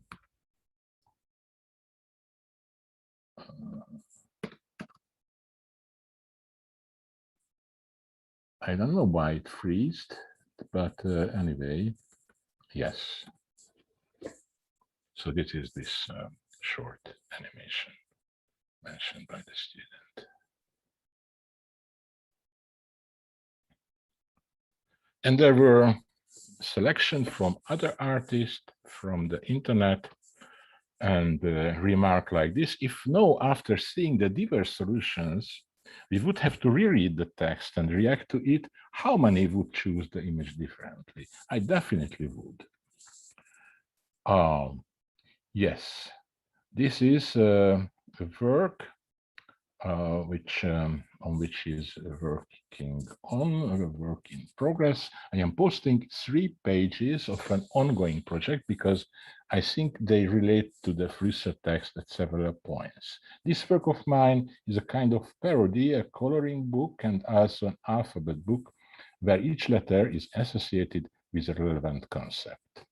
this first picture here is a kind of modern Dorian Gray paraphrase where contemporary subject constantly selling her soul shows a mask, a perfect illusion of the outside world. And two other picture from the same project.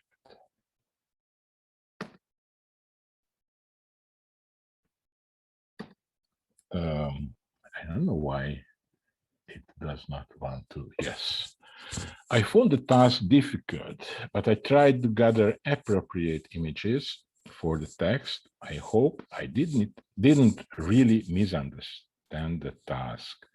This is the first, the second, and the third picture.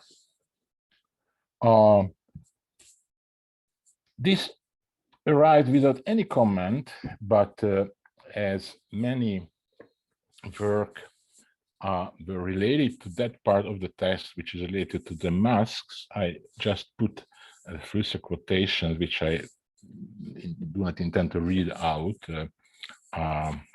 One part which probably touched most of the students who used the masks. I made 3 pictures for the lesson. When I read the text a second time, I felt that in order for the photos to be relevant to the text, I had to read it a third time. First, second, and third picture. I just translated the text what is in the picture here.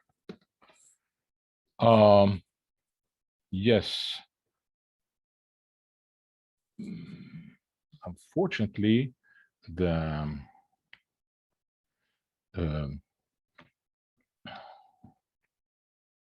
am fighting with the computer.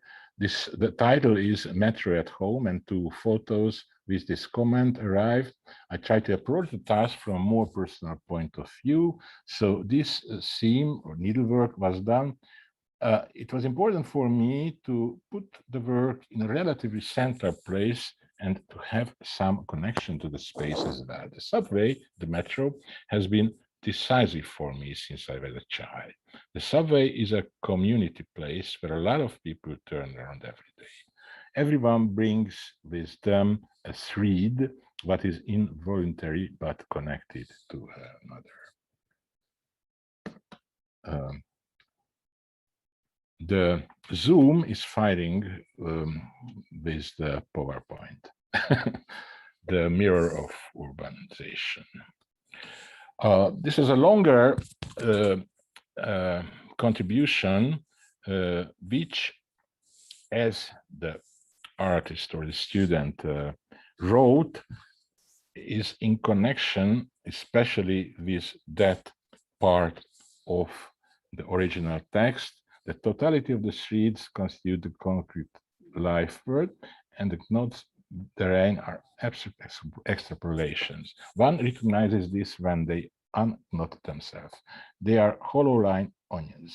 The self is an abstract conceptual point around which concrete relations are wrapped. I am that to which you is said.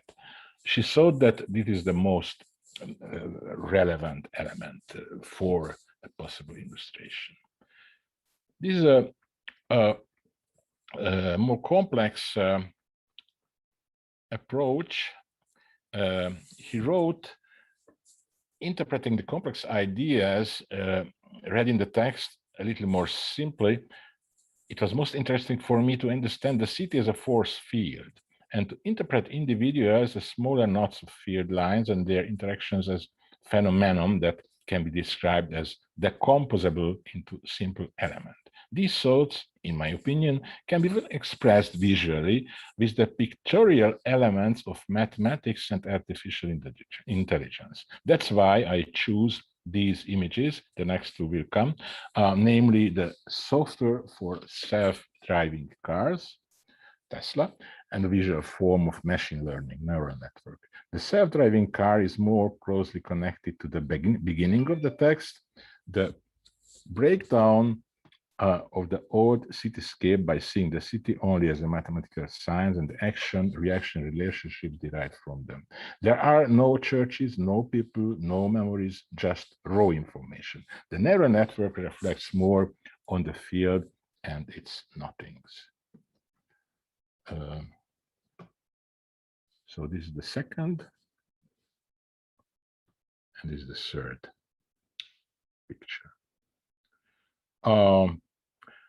I was really caught up in the concept of intersubjectivity in relation to the text. My work is also related to this, which is the result of a photogrammetric experiment based on drawings, which invites the completely objective artificial intelligence to the artist's intuitive subject for a kind of dialogue. The party's discourse is whether individual and collective realities exist and whether these parties can be considered messengers of these realities. Three selected work from other artists, these two and this one, and two are painting, if I may say so. I try to apply as many layers as possible to the surface to stack the materials, acrylic, pastel, chalk, graphite, with which I wanted to convey this ever-growing, expanding world. Second, I made two posters. A connection network which organizes my 50 acquaintances by place of residence at the educational institution. In some settlements and institutions, the nothings mentioned in the text can be observed. The quotation from Flusser, which he chose, I myself am not in the network. This is an attempt to describe me as a part of a network. This illustration was made to a certain part of the text. This was the comment. This was again a long PDF, and she considered this part of the text to be the most visualizable. This is the quotation by Flusser. You can recognize that some parts were chosen by other students too, and she thought that the work of Julie Mechretou fits quite well to the Flusser text. These two images I show in the next slide are quite similar to each other, made using the same method. At first I hesitated to send these pictures. I wasn't sure they were really the most relevant of the ones I could send, but as I went through the text, they kept reminding me. In fact, I did not make the two graphics specifically for this task, but I believed that the cityscape, the social image described in the text in a certain abstract way, if not perfectly, could be fitted as a legitimate answer. The comment continues, during their making, I worked along similar thoughts, wanted to create a network, an ever-thickening, thinning pattern, as if some gravity or attraction was constricting the relationship in some parts and disappearing elsewhere. I imagined some kind of network and connection between individuals, more than once the image of a city or at least an artificial creation has emerged. And a comment from another student, he liked the most these two pictures. And three photos arrived from the same students, from a he, and some selected pictures from another student, these three together. And these quotations, screenshots, are from the two Facebook groups of the town Veresegyház, not far from Budapest, where I live. I think no more explanations are needed. You can imagine the two Facebook of a small town. She chose some pictures from Albert László Barabási. He had an exhibition here in Ludwig, and we'll have in the ZKM, is quite known. And this montage also came with a comment. This is my picture related to the last homework. Some of the politicians of our scene are also visible, and the TV stars and the offices to let description. Interesting that another student sent also an artwork from Julie Mechretou. Work in progress to Phasis Multiversum. Again, a long PDF with explanation. And later she added in her analysis of the whole stuff. I also consider the text to be a lucky choice because, as the submitted works show, it touches on many different topics and thus provides more support for illustration and further thinking. The submitted images also show that several people grasped the topic of urbanization and its artistic effects, such as futurism, also mentioned by the Marc, the themes of alienation, issues of globalization. Furthermore, it can be well connected with our studies of aesthetics, to name just a few examples, even with Manuel Castell's notions of network society, which is pictorially reflected in works number 20, for example, or even the context of globalization, alienation, Marc Augé's notion of non-places, which is well connected to a subway station, for example. And again, it stopped for a certain, I don't know why.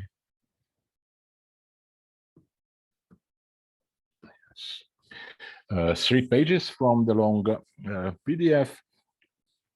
Looking back at my own work, my idea was to place the 1991 text, the Flusser text, which is not 1991 anyway, is a more modern context, and connect to the meanings of using Google Maps software and interpret masks as filter settings with a collective mental map.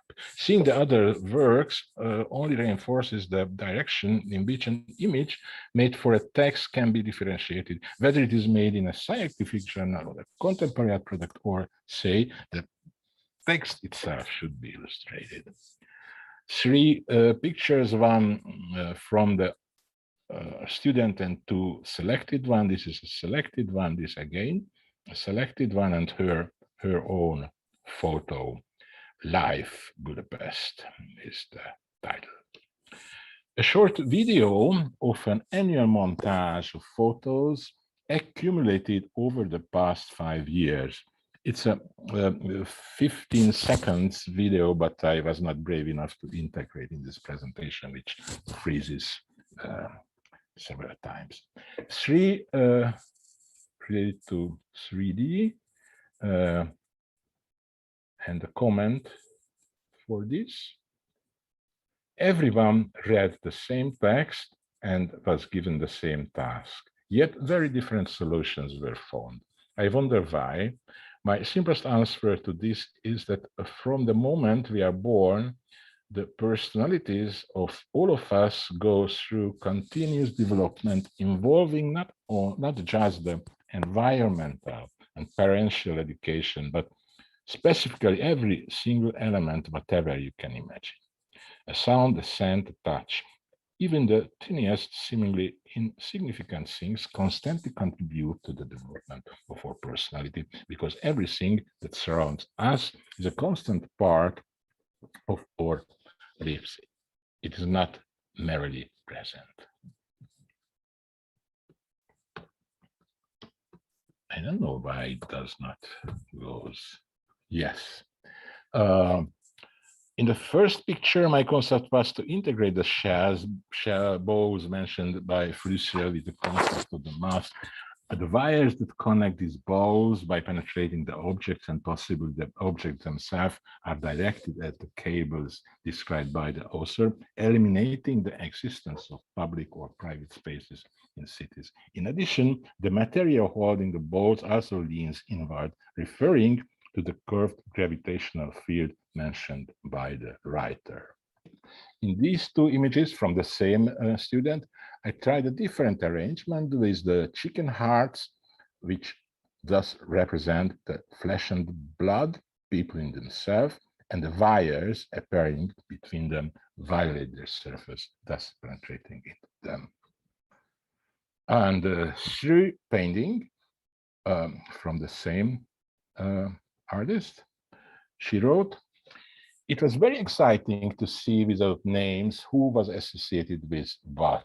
I really like the work seen on the slide 43, as he tries to see himself as a part of a network of contacts, although he knows that he himself is not in it, just his acquaintances. So he is not visible, but it is still very interesting. Unfortunately, looking through the slideshow, I realized that the works I had sent were not in it.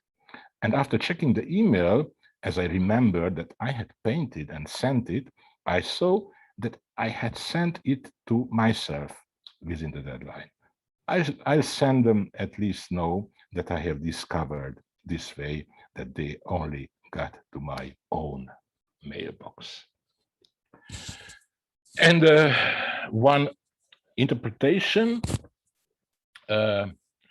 she wrote, "I made a collection of the solutions received for the task. They include photo manipulation, painting, vector graphics. For me, the interpretation and visualization of the text is similar in these solutions. In some places, I discovered a clear connection. Keywords, network, relations, connection, unity, part, whole, they go around this concept. They all reflect on the cityscape and social functioning described in the text. The aim is to depict the relationship system formed by the inhabitants of the city. The solutions for the presentation of this chain can be used as an independent illustration. They can be absolutely interpreted together with the text." It was her comment. No conclusion. Thank you for your attention. This is a quotation from the same text, my friend Gabor's favorite quotation, which is not really readable in this slide. Okay, that was it.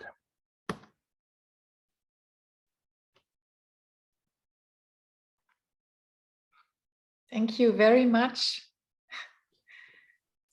It was okay. I have so many questions. But first, thank you so much for sharing that with us. There were so many very interesting images in there. And what about the discussion afterwards? Because I understood your contribution as that you also wanted to reflect on how your pedagogy changed, how your teaching changed, and could you tell more about the discussion of with the students? No discussion. This is normally it is a lecture.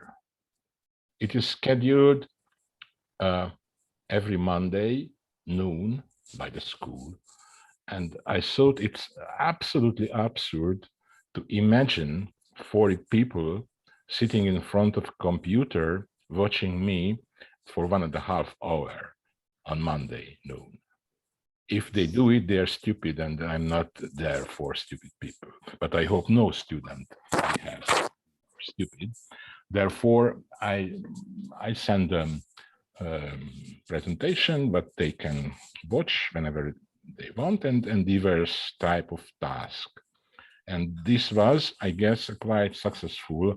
So they have time to work on it. For example, to make the pictures, they had almost a month. But there was a deadline, so they sent till the deadline. And when I put it together, I saw that it would be interesting to share them without their names, but the whole staff, and ask them to comment. And the comments were also very interesting. Therefore, I saw that maybe the Flusserians can have the chance to observe it as a very concrete result of contemporary art students where they are in the pandemic situation, which is related to this text very much, and there are masks and so on, how they react and what they think about. So this was, so there were no discussion about that, unfortunately, because we cannot meet. I'm not allowed to go into the school. They are not allowed to enter the school. Of course, discussion in such cases seems to be essential, but I cannot discuss with 45 students. This. Anyone can call me or send an email or ask reflection, and I sent them this event, the URL, the timing, and asked them if any has any problem with this, what's happening now, that I intend to show the whole stuff. No answer came, but I hope at least one or two watched the presentation, which is in a way a conclusion or the end point of this series of lecture. Well, maybe not. Maybe not. Well, well, that's interesting. So the so school the whole year is over, so it is. Pardon? The school year is over. Yeah, that's not the We end have of a the different system in Hungary than you in Germany. Okay, different times. Yes. But because in the comments you read out aloud, they referenced each other, but so okay, I understand they were not in contact with each other then. I don't know. I don't know. Interesting. Very interesting. So the dialogue is only between you. They are projections, yeah. They are projections. Very interesting. But there's some kind of recursive there's some kind of recursive process whereby they can see what the other people contributed, and then they reprocess and they can choose again, or they can make a final selection, or how did that work? I asked them only to comment. So it was not part of the task to rework others' work. So their individual work arrived, either own work or selected from somewhere, and I put it in order based on the chronology. When it arrived, it's visible on the email. And I sent them back and gave some time them to comment, and there was a deadline for the comments. And in this presentation, I used the original remarks as well as the comments after they had the chance to watch the whole stuff. So I added for you the selection from these comments. Of course, it's quite time-consuming to read 40 students' comments and text and so on, but I think it's worth the price. Peter has a last question or comment. Yeah, I think my first question was already answered. I was gonna say, what if, to be faithful to Flusser's notion of sending images to each other, other people re-edit and send it back, so the image making becomes dialogic. It's a process that has no destination. The other thing was, I was gonna ask, I assign illustration papers to my students, but I never ask them to come up with artwork as, literally illustration. That's a great idea, fabulous.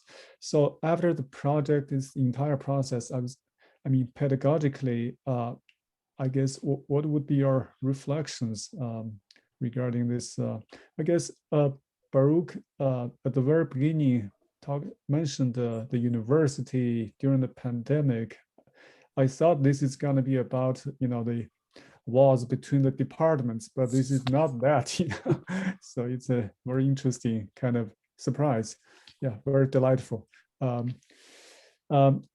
like this, what you did, because it's very stimulating. I might try some pedagogical tricks myself down the road and introduce art or allow students to submit art in relation to philosophical texts. Back to this student's observation, in relation to what's his name, Wittgenstein. To what extent are philosophical concepts illustratable? So a bunch of random ideas. Just curious what your responses would be. I assume the students, do work, college work in English, right? I didn't get the last sentence. We are in Hungary, so they are teaching Hungarian. We are teaching Hungarian, so they speak Hungarian. Of course, they should learn languages, but Wittgenstein, for example, it was translated to Hungarian. But we are in an art school, so image making for them is an evident tool. So they are making images. What is not evident to read philosophical text? This is not an obvious task, but anyway, as it is a university, they have to get used to that this part of the world also exists and sometimes can be useful to read texts which are not obviously understandable. But this text is quite subversive, related to our everyday life during pandemic, and has some parts which they can easily touch, like the mosque or the urbanity or network and so on. That's why I thought, better to say, it was a hope that they really will read it. I cannot control.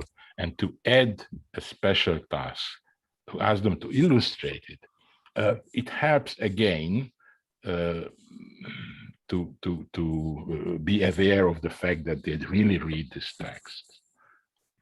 And third time they have to go back again to the text because of the others' illustration. So I hope at least 3 times they get in touch with the text, which is in the context of such type of text is essential. So if you read it once, it's nothing. So it has no meaning. So you have to work with the text. So it stimulated the work with the text, which is not common for an art student. Yeah, I have also a remark to Baruch, most modernity, to paraphrase a bon mot of a Hungarian writer.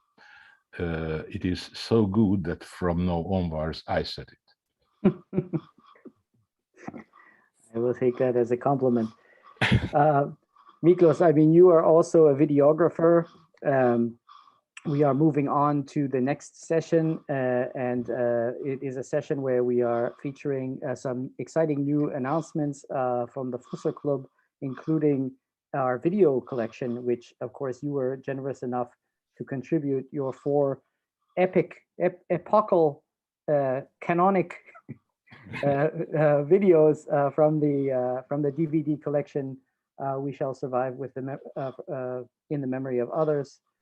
You and Laszlo Beke, and you produced them with Vilém Flusser in the late 80s and early 90s.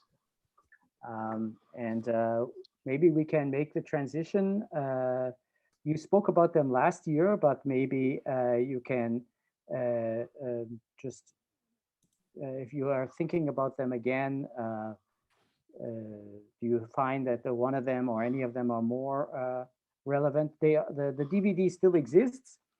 Of course, you said you found a box of them, so if people are interested to get a real DVD, they should get in touch with you. I think at the affordable donation for the C3 Center, you will be happy to send people the original DVD, which is out of print. Happily, we had the subtitle files, so we also have the many subtitle languages in our video collection as well. So we have also Italian, Spanish, French, German, English, Portuguese, and Hungarian subtitles, and hopefully we'll be adding to those as we go on.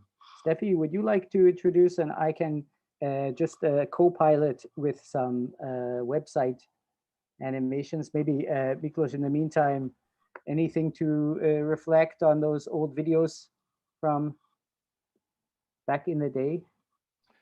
I'm happy that these are online, especially if you can add the different subtitles on which you worked quite a lot, Baruch. So it's your work as well. You know, there are 4 different tapes, different purposes: a lecture, a longer interview, which was intended to broadcast in Hungarian television. Of course, not the broadcasted version, but the original version was used for the DVD. And 2 shorter talk, one in a very exceptional place, the Osnabrück Media Art Festival, which still exists, but in '88, it was the first when they changed the whole shape of the experimental and video workshop style festival to a European media art festival in '88. And there were several very exceptional people there, and the others were there with the staff of the Hungarian television, and we made a program about that. And also I met the Vilém Flusser first time, and he gave a short interview. Only 1 minute was used for the television program, but I saved the whole 10 minutes. So it was not a prepared talk, this short, I guess not more than 10 minutes, but in a way, I think following the success of this short recording, it was worth to keep it. And the other was in the break of the conference, the role of television in the Romanian Revolution, where Flusser had this talk. So in the break, I made interviews with people like Jean-Paul Fargier, Hert Loving, Richard Grische, and also Flusser, and another tape called Mediology, which is available from the C3 server.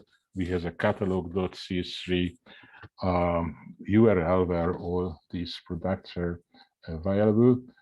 So in the break, this interview was made, and luckily Laszlo Becker was also there, who put up some provocative questions, and Flusser surprised us, really. So this was a story. I think it's enough. Great, thank you very much. Thank you very much, Miklos. Steffi, would you like to introduce the Flusser video collection in general? So maybe even Miklos, you don't even know the whole story. Yes, and thank you very much from my side too, because the whole project for me is related to my passion to Flusser video material, because maybe it was the point when I got Flusser's humor, when I saw him on video.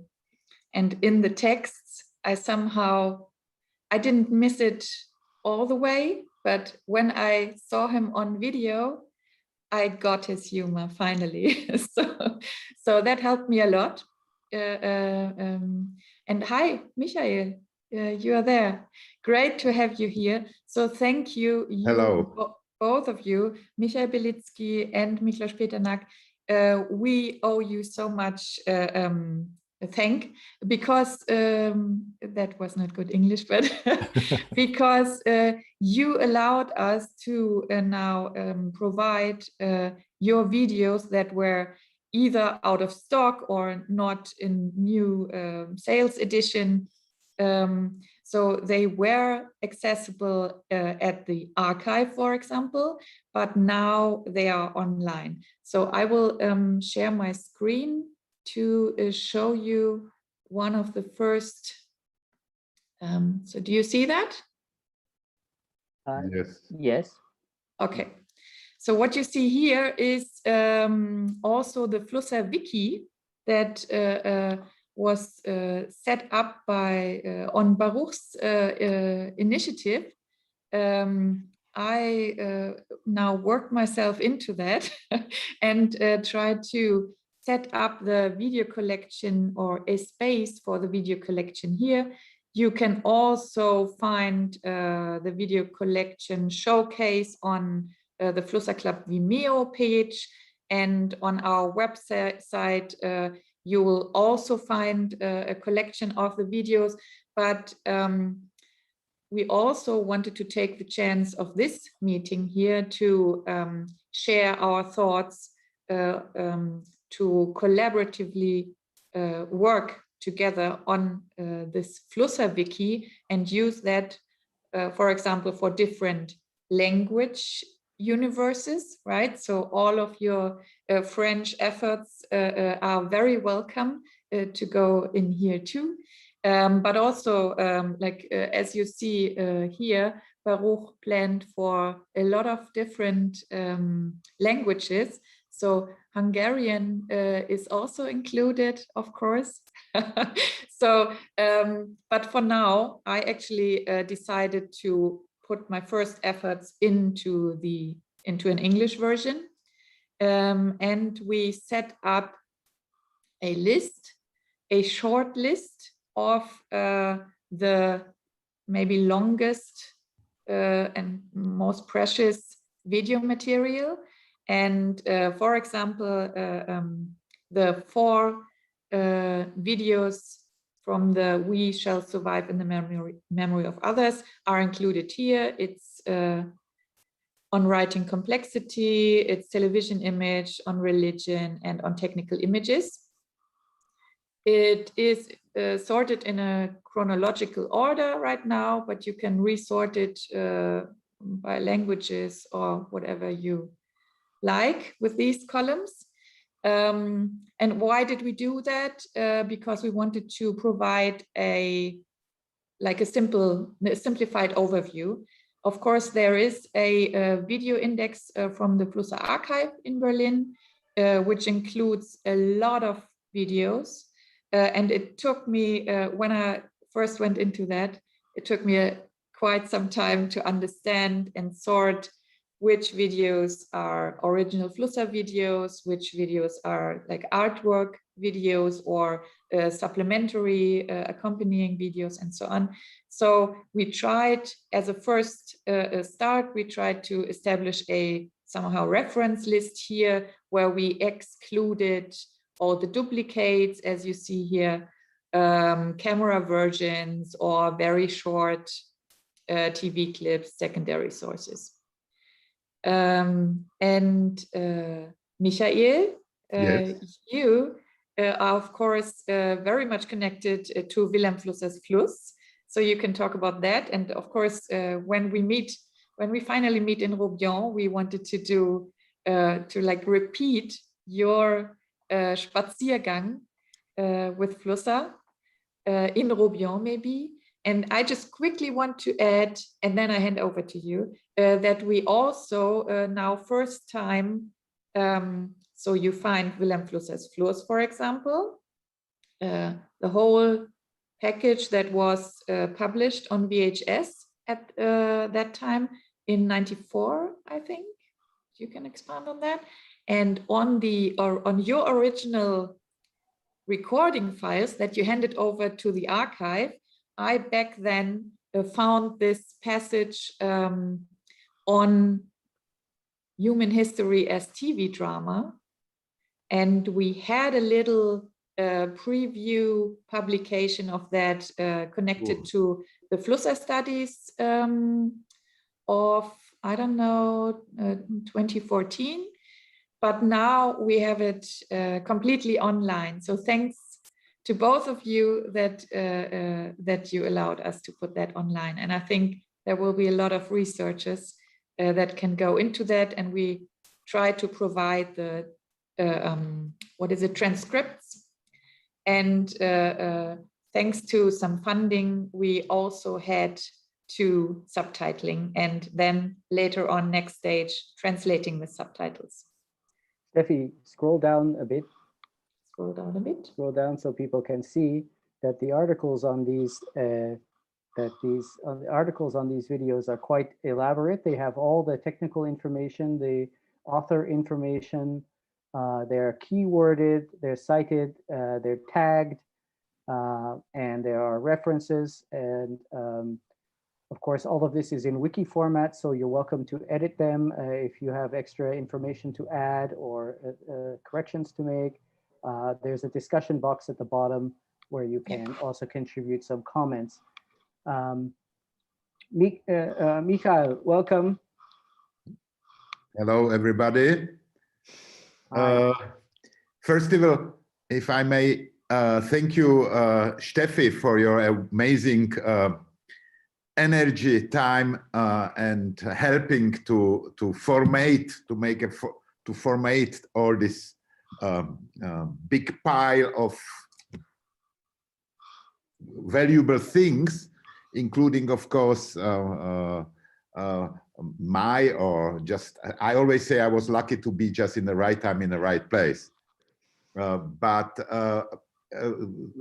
First of all, I wanted two things before I forgot. I just came from Munich, from the highway, so I'm a little bit still in the car mode. But great to see you all, including, of course, Miklos, which I didn't see a while ago. And you know, I don't know if Baruch had time to tell you, I was for years trying, when I was in Osnabrück, 1988, where I think also Miklos has been and recorded this famous interview, correct? So I went to you have been also, I have to clarify something, and it's very important. I'm very happy we are in this unique constellation together today. So Vilém brought us together not only to celebrate his birthday, but to clarify some things, if I may. And please, Miklos, you are the only reference. I have been there, 88, where I met Vilém on the desk, this famous talk about, I was involved in a Fangok TV, running with them this kind of pirate television station. And there was Vilém, and he had a lecture there, correct? Yes, yes.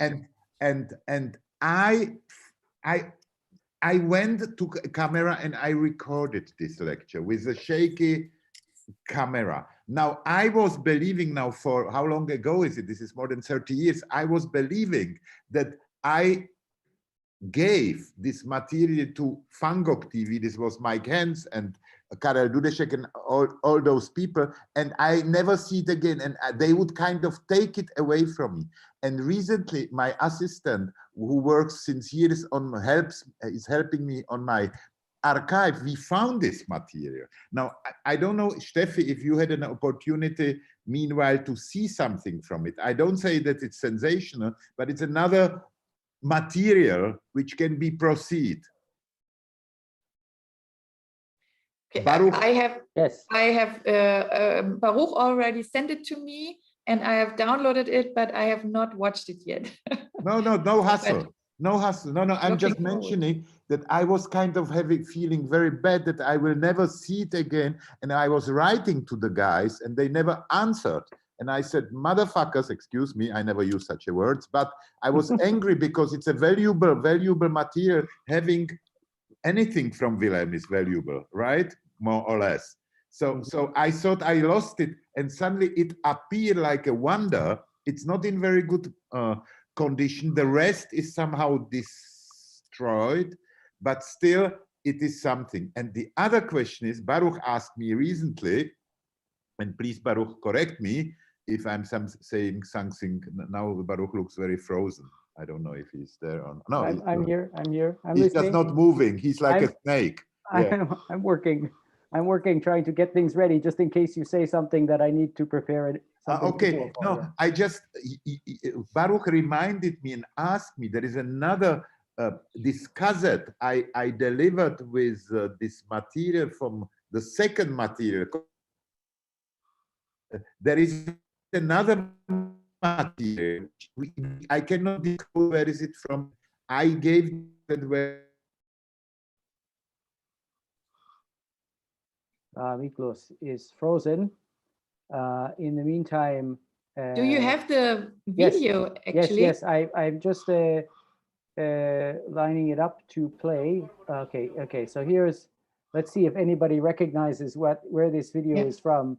We call it Drei Zeitstrukturen on the collection. That's name for it, and maybe that will be the canonical name. Okay, so this is the video. I don't know if anybody can recognize it. Sorry, it's not the nice presentation of the normal Flusser video collection, but we have here again. Michael is back on. Michael is I'm back. sorry. So I don't know if you can see this, what I'm sharing now. Not really. Okay, hold on a second. Maybe nobody can see this. I have to share my I screen. was talking. Not yet. Okay. Yeah. I'm just talking to myself and being silly here. Hold on a second. I will try to share. So maybe I can just introduce what you are trying to. So Michael was just talking about that one video that we are not sure to what time and to what location it belongs, but I have gathered some information that it might be connected to 1988, maybe in Cologne, because he mentions the Burger House, and it was found on the VHS after Flusser's Fluss. So that's why it also has the working title After Flusser's Fluss. So do you see the picture now? Yes.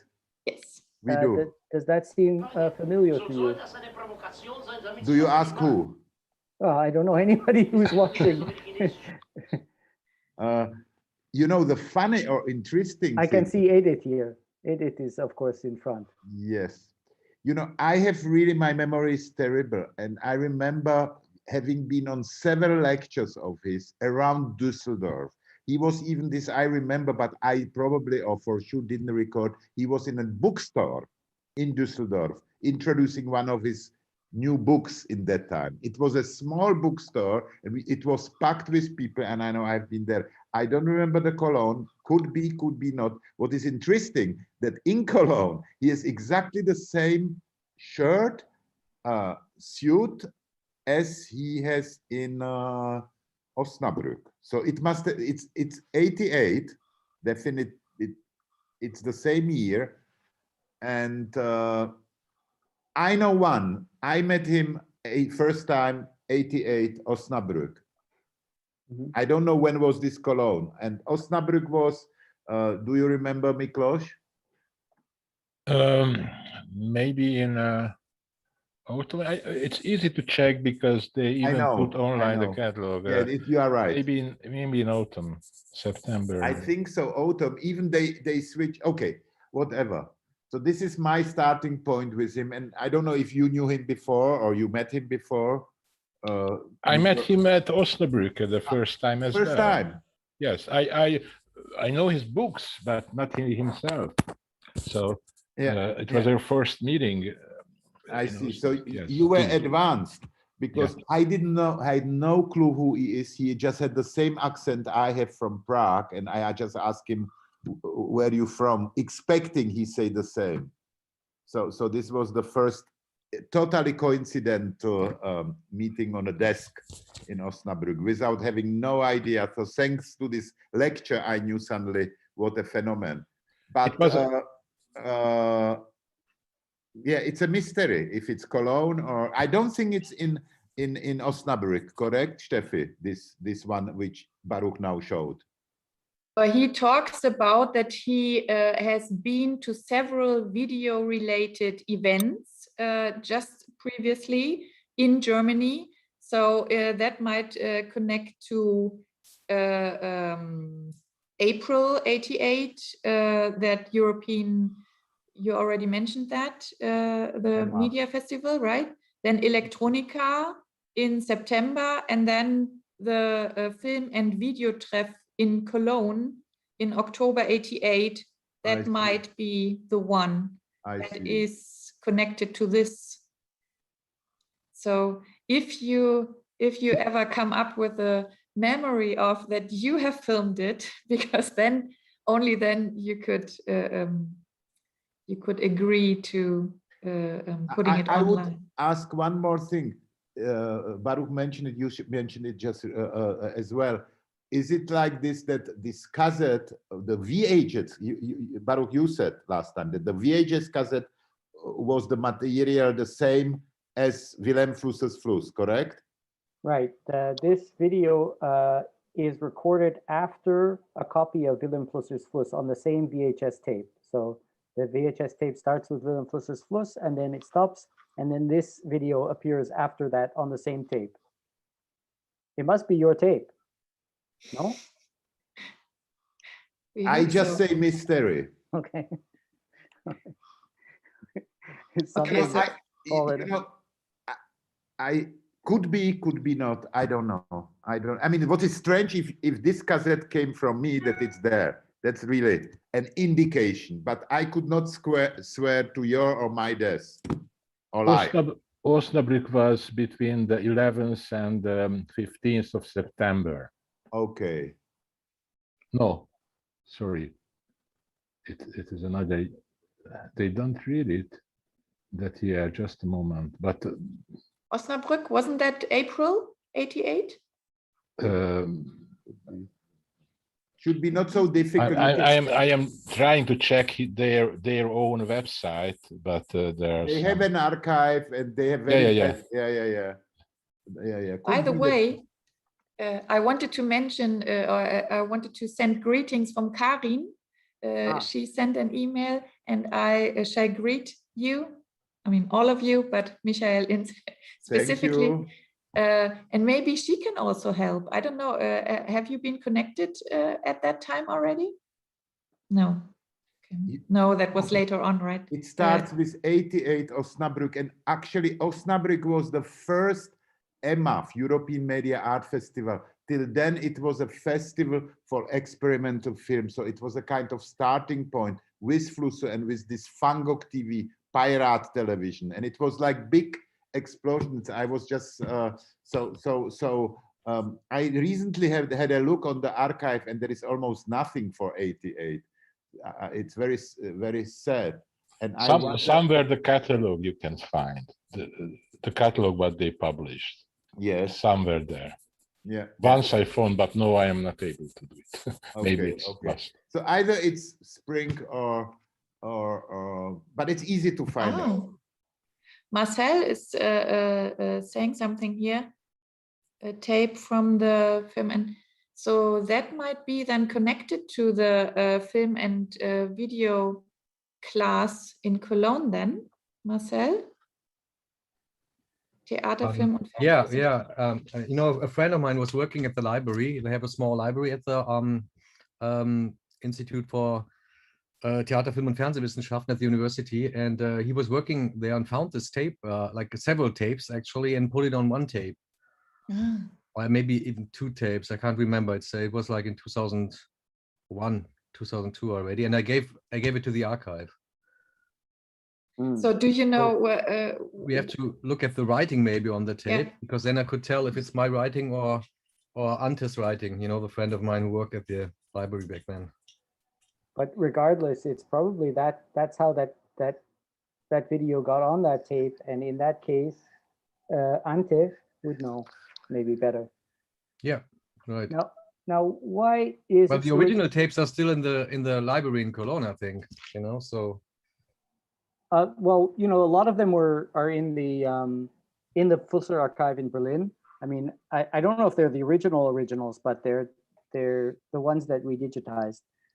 Like for Miklós's DVD project, that was one of the main reasons to get started digitizing the entire video collection of the archive, which actually Siegfried gave me.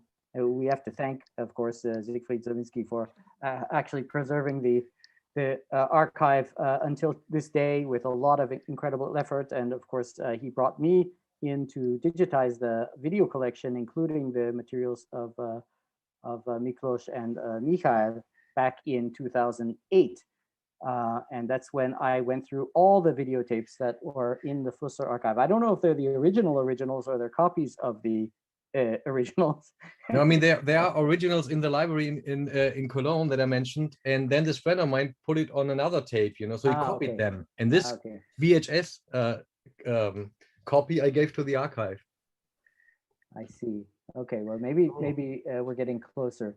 Now, the question is, the very important question is why, another question which Steffi didn't mention, and I just feel compelled to do it, is that, you know, for us in the current age, and Flusser was already aware of it, that, you know, we heard it all a million times now, linear writing is not sufficient to grapple with our contemporary conditions. We need technical images. Flusser was very aware that video had potential for philosophy or for thinking about our conditions. And everybody who watches Flusser on video understands how important it, or immediately gets a new dimension of Flusser's project and his practice. And as such, I think that having this video archive, of course, itemized in a clear way, in a kind of canonical way, is intended to make it easier to cite the videos in academic research papers and in other kinds of forms, so that when people want to refer not to just to Flusser's texts, but to Flusser's video appearances, they can have a, so that's why we with the Vilém Flusser archive, with their agreement, we made these new reference numbers to the tapes that are in the Flusser Club collection, so that if you want to refer to these videos, you can refer to the exact minute and second in the video where something happens, or the extent. So that's another element to this kind of new form of research, I think, that we're trying to entfalten us and, you know, like let develop here, which involves not, you know, expanding beyond text into hypertext, into video and other media forms of thinking. So here you can see all the ones that we've worked on so far, and you can see it's quite thorough. Definitely, we can't see it. You can't see it? Oh no, yeah, okay. You can see it in the chat, but you can see it at home in your. Okay, hold on. I have to do that again. Share the screen here, which makes my computer go crazy. But here it is. Yes, here you see it. The list of ID numbers here. Sorry, I was just talking to YouTube audience. And this is all the titles which we've worked on are in green, and you can see each of them have been implemented. There's also a beautiful Flusser video showcase on Vimeo you can go to. I shared the link in the chat, so it looks like that. You can watch those videos with your students or by yourself. Enjoy. They are for you and for the community. Cool. So yes, and as Steffi has done amazing work, of course. Well, we've been working on this together. Of course, Michal Belitsky has his own article in the wiki, but it's definitely not long enough. So please, somebody write a longer one, more information. The description, some quotes, transcripts. Any contributions, of course, are very, very welcome to those. Of course, we will judge them and edit them if they're not correct. Can I say something? Yes, please. This, what you did, this from this raw, I call it raw material, I shot extra in Robion. Did I ever, I don't know, stop me if I'm repeating, or maybe it's written there in the description, you know, to this, that this was this visit of the people from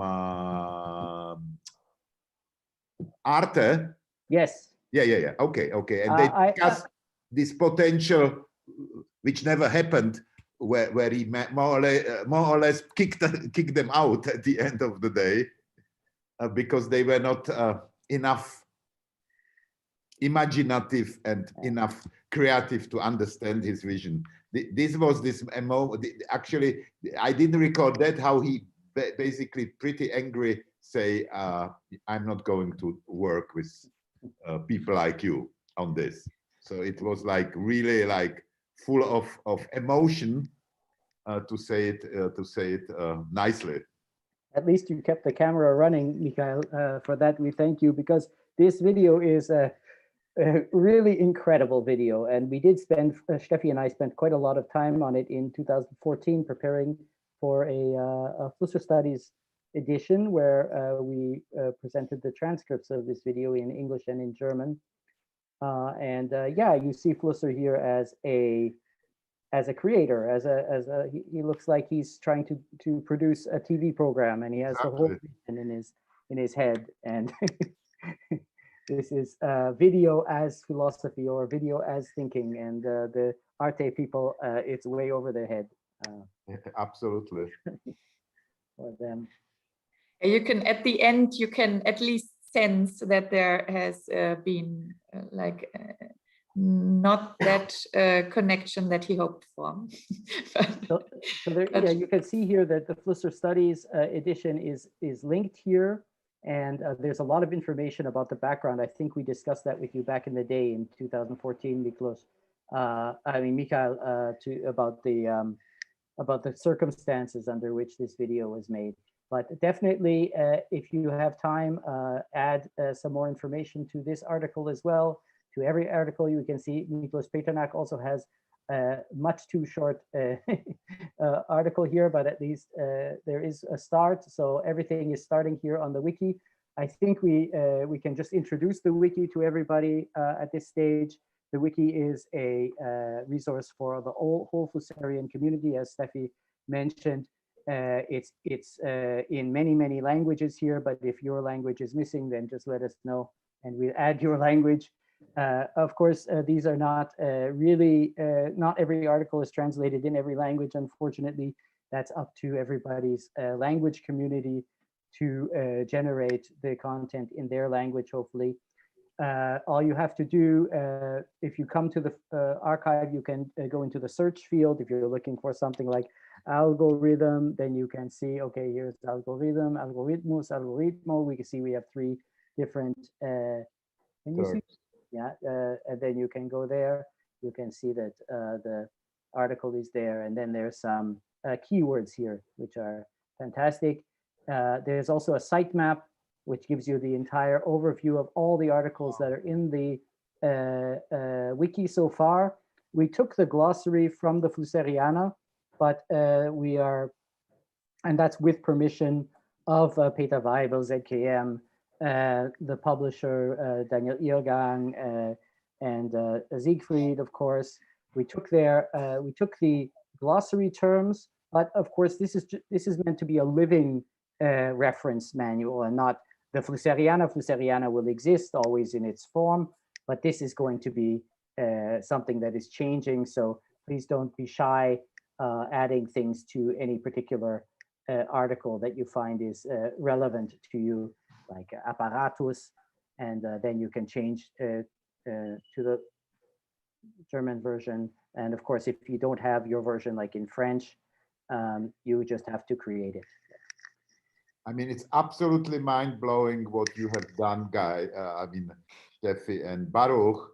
I'm absolutely thrilled that I know it's a lot of work, lots of sweating blood, and unbelievable. Nobody can appreciate it as before this. One see what a amount of, and what a long term of research, and I mean, amazing. I mean, I know I'm not the only one who is impressed.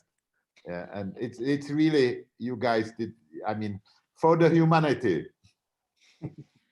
Well, actually, we have to, this was also thanks to funding from the DAAD.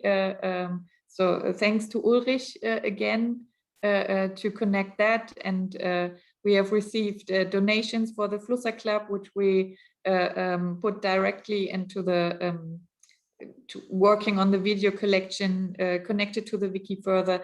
But of course, you are not only welcome, but we would very much appreciate all your input. And I wanted to mention that Reyna is not here now. Maybe we can talk about that later on.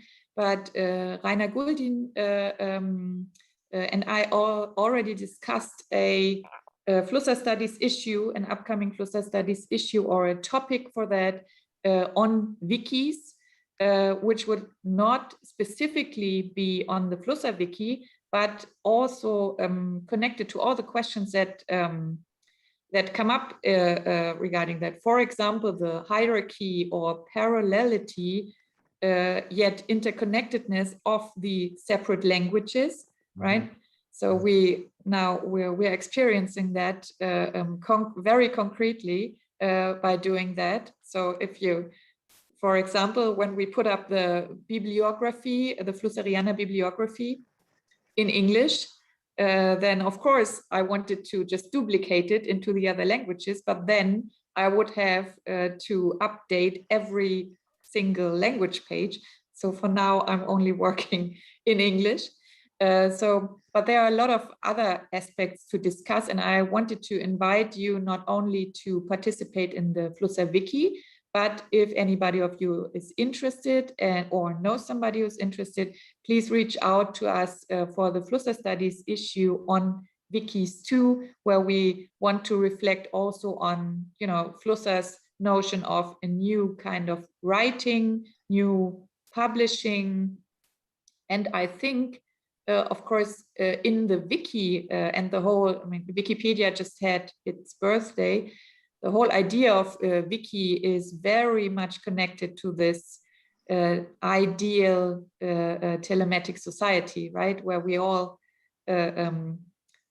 contribute into a collaborative space, which then is evolving further and further. So there are a lot of things, and of course we are also open to include your questions or topics there. No, you said it really, Steffi, that basically the biggest, not paradox, but logic of the visions of Vilém often end up in concrete formats like Wiki, like this teleconference we are having right now, you know, and it became, we all, I mean, I'm old enough remembering that those teleconferences I have seen only in the early days in science fictions, yes, you know, and suddenly it's a the most normal reality, and there are kids which even don't know that there used to be times where you could not do this. And I think this is also actually 91, it was not still, it was still pre-internet time. There were not, you could only via satellite make very expensive connections. And this is really when he talked about telematic society. So here we go. Here we go, here we are. Yeah, well, unfortunately, we have to stop our so-called workshop here, but yes, definitely, we want to explore the wiki as an instrument, an apparatus to be explored and developed and played with and against by the Flusserian community. Let's find out how we can think differently using this apparatus of the wiki. And we have some more news, exciting news later, which we didn't have time to give now, and you have to wait and see if you have. I mean, of course, when we break at 8 o'clock with Andreas Ströll, we'll have a toast to Vilém on his birthday. Then we'll have a bit more informal discussions on themes that we find are urgent. But in the meantime, we should keep to our schedule, and that means that we will next hear from Eric Felinto. Again, wonderful to see you again, Eric. We miss you here in Berlin. You're too far away. I hope we can see you here, or we come to you in Sao Paulo. Eric, please come and introduce your nameless thing in the ocean, which we'd like to talk about. Hi, Baruch. Thank you. Hi, Steffi. Thank you so much for inviting me again for this wonderful conference. I have a presentation So I guess I have to share the screen. Let's see if that works. Can you guys hear me well? Yes. Yeah. Thankfully. Trying to share the screen. Okay. Not working. I believe you. It's a little but anyway, my name is Eric Falinto. I'm a professor at the State University of Rio de Janeiro. I have been working with Vilém Flusser for many years now. I was a Gastwissenschaftler at the University of the Arts in 2010, and today I'm going to talk a little bit about what I believe are really interesting connections between Vilém Flusser and the American writer H.P. Lovecraft. Can you guys see my screen now, my presentation? Yes. Cool. So the title of the presentation is The Nameless Things in the Ocean, Vilém Flusser's and H.P. Lovecraft's Marine Monstrosities. And I'd like to begin with a quote from one of Lovecraft's short stories. It's actually a short novel called The Shadow over Innsmouth. And what it says is, one night I had a frightful dream in which I met my grandmother under the sea. She lived in a phosphorescent palace of many terraces with gardens of strange leprous corals and grotesque brachiate efflorescences, and welcomed me with a warmth that may have been sardonic. This is very typical of the intricate Lovecraft style of writing. She had changed as those who take to the water change, and told me she had never died. Instead, she had gone to a spot her dead son had learned about and had leaped to a realm whose wonders, destined for him as well, he had spurned with a smoking pistol. This was to be my realm too. I could not escape it. I would never die, but would live with those who had lived since before man ever walked the earth. So my main goal here is to, it's very playful. It's like a philosophical, sort of philosophical fiction, where I try to approximate these very contradictory characters, Vilém Flusser and H.P. Lovecraft. As many of you probably know, H.P. Lovecraft is very popular nowadays, especially in the field of philosophy. And he has been quoted extensively by people in what we may define as the speculative realist movement in philosophy. But of course, some people might find this a very strange meeting. No, Flusser and Lovecraft, two very different characters. One was a middle-class white man from Providence, Rhode Island, racist and very biased, but extremely polite and affable in his social interactions. The other, a Jew born in Eastern Europe, who was a cosmopolite and fought all sorts of prejudice throughout his life. So what these two guys might have in common, and why is it interesting to try to work out some kind of relationship between them? And in the end, the contention that I'm trying to present here is the notion that even Lovecraft's literature, which is very much characterized by Lovecraft's racism, can be turned onto its head. So we can actually read some of Lovecraft's stories as a way to create a very libertarian notion of identity.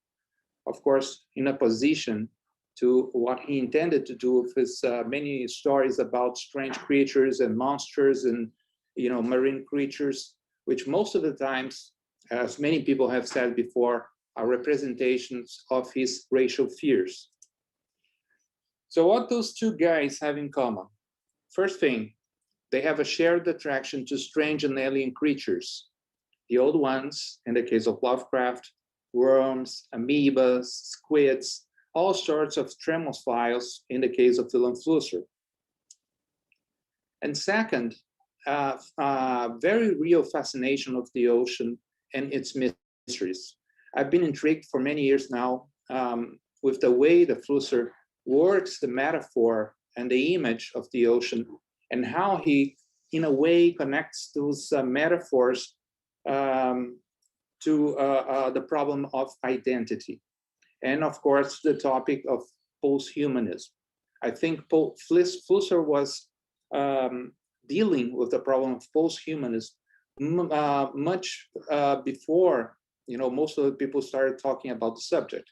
Actually, in Von Subjektum Projekt, at the beginning of the book, we can actually see Vilém Flusser using the word post-humanistic, post-humanistische.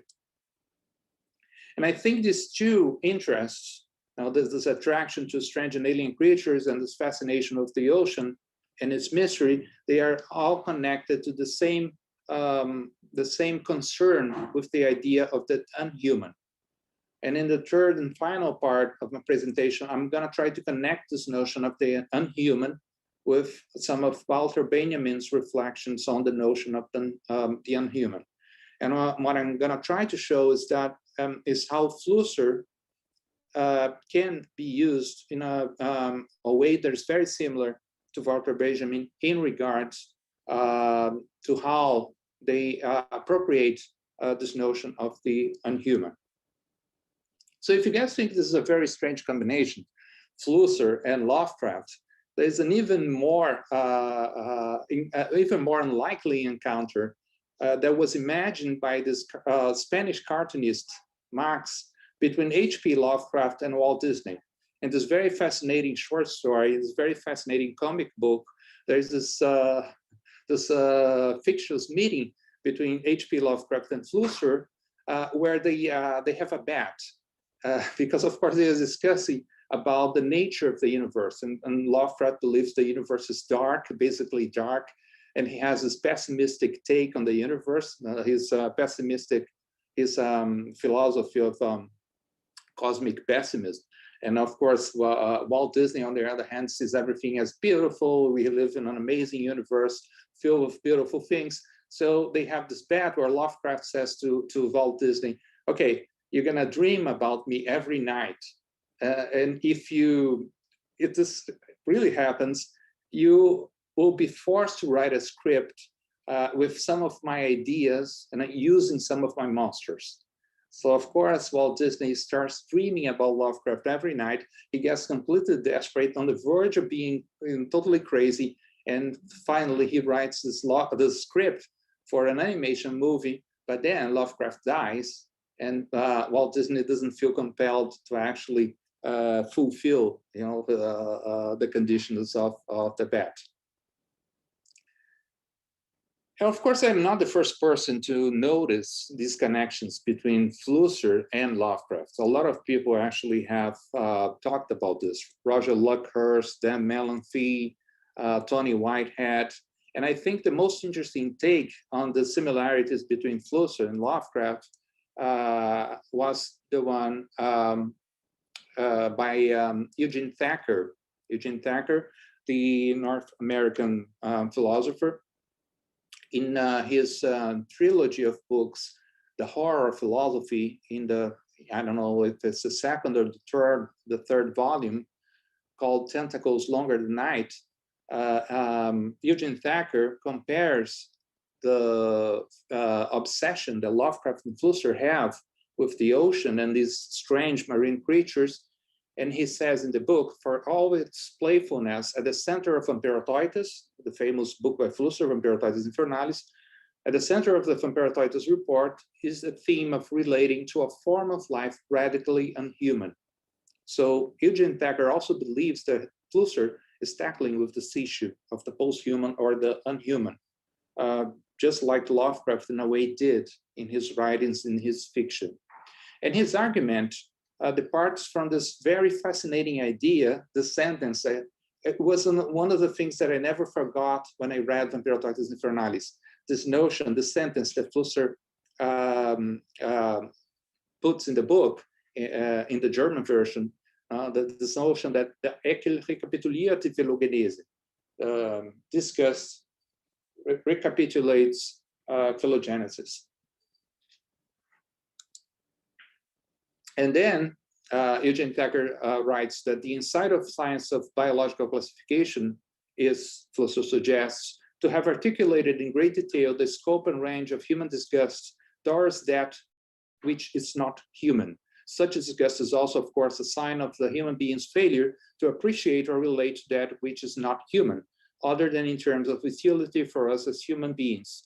This is especially evident in the many horror tales featuring cephalopods, kraken, giant squids, and other nefarious sea creatures, from the Orlando Furioso to the tales of nautical horror by the likes of Edgar Allan Poe and William Hope Hodgson. A case in point is the H.P. Lovecraft short story, Dagon.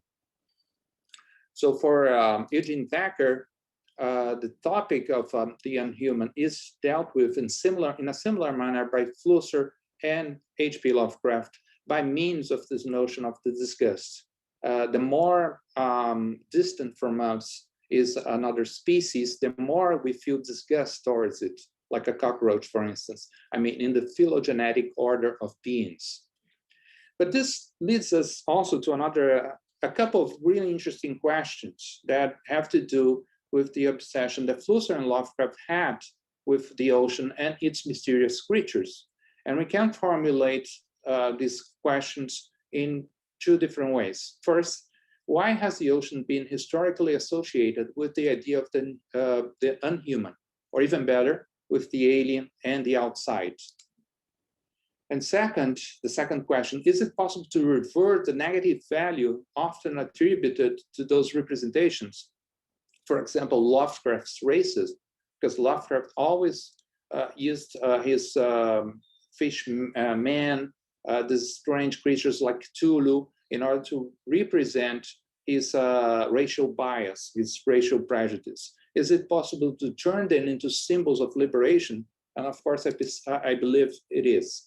Just a footnote about the outside, this notion of the outside, which has become very popular nowadays in the last few years. It has to do with the notion that, according to Deleuze and Guattari, Lovecraft applies the term outsider to what they call the thing or entity, which arrives and passes at the edge, which is linear yet multiple, teeming, sitting, swelling, foaming, spreading like an infectious disease, this nameless horror.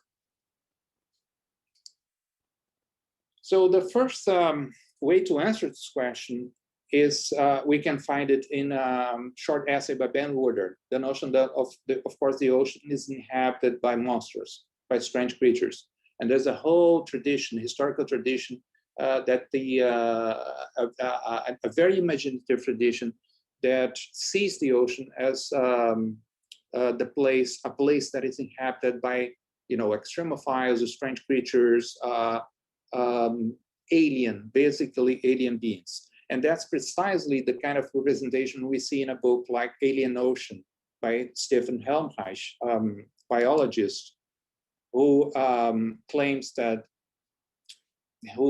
actually asked, how does a microorganismic microscopic sea reinforce or repent interpretations of the ocean as an extraterrestrial space across which public, private, or national interests might be projected?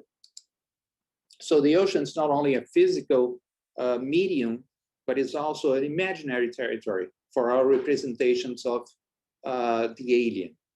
And this became very clear in the last few years, because even science has been working with the ocean in terms of imagination, and even evoking the imaginary universe of H.P. Lovecraft by giving names to marine creatures, strange marine creatures, like the beings represented here, like Solacina Cthulhu, this creature that lived 300 million years ago. And as you can see in the report on the left, scientific studies says octopuses may have come from outer space. There's lots and lots of studies actually literally claiming that octopuses, one of Flusser's obsession, octopus came from outer space by means of panspermia, the phenomenon of panspermia, when meteors and comets come to Earth carrying genetic material.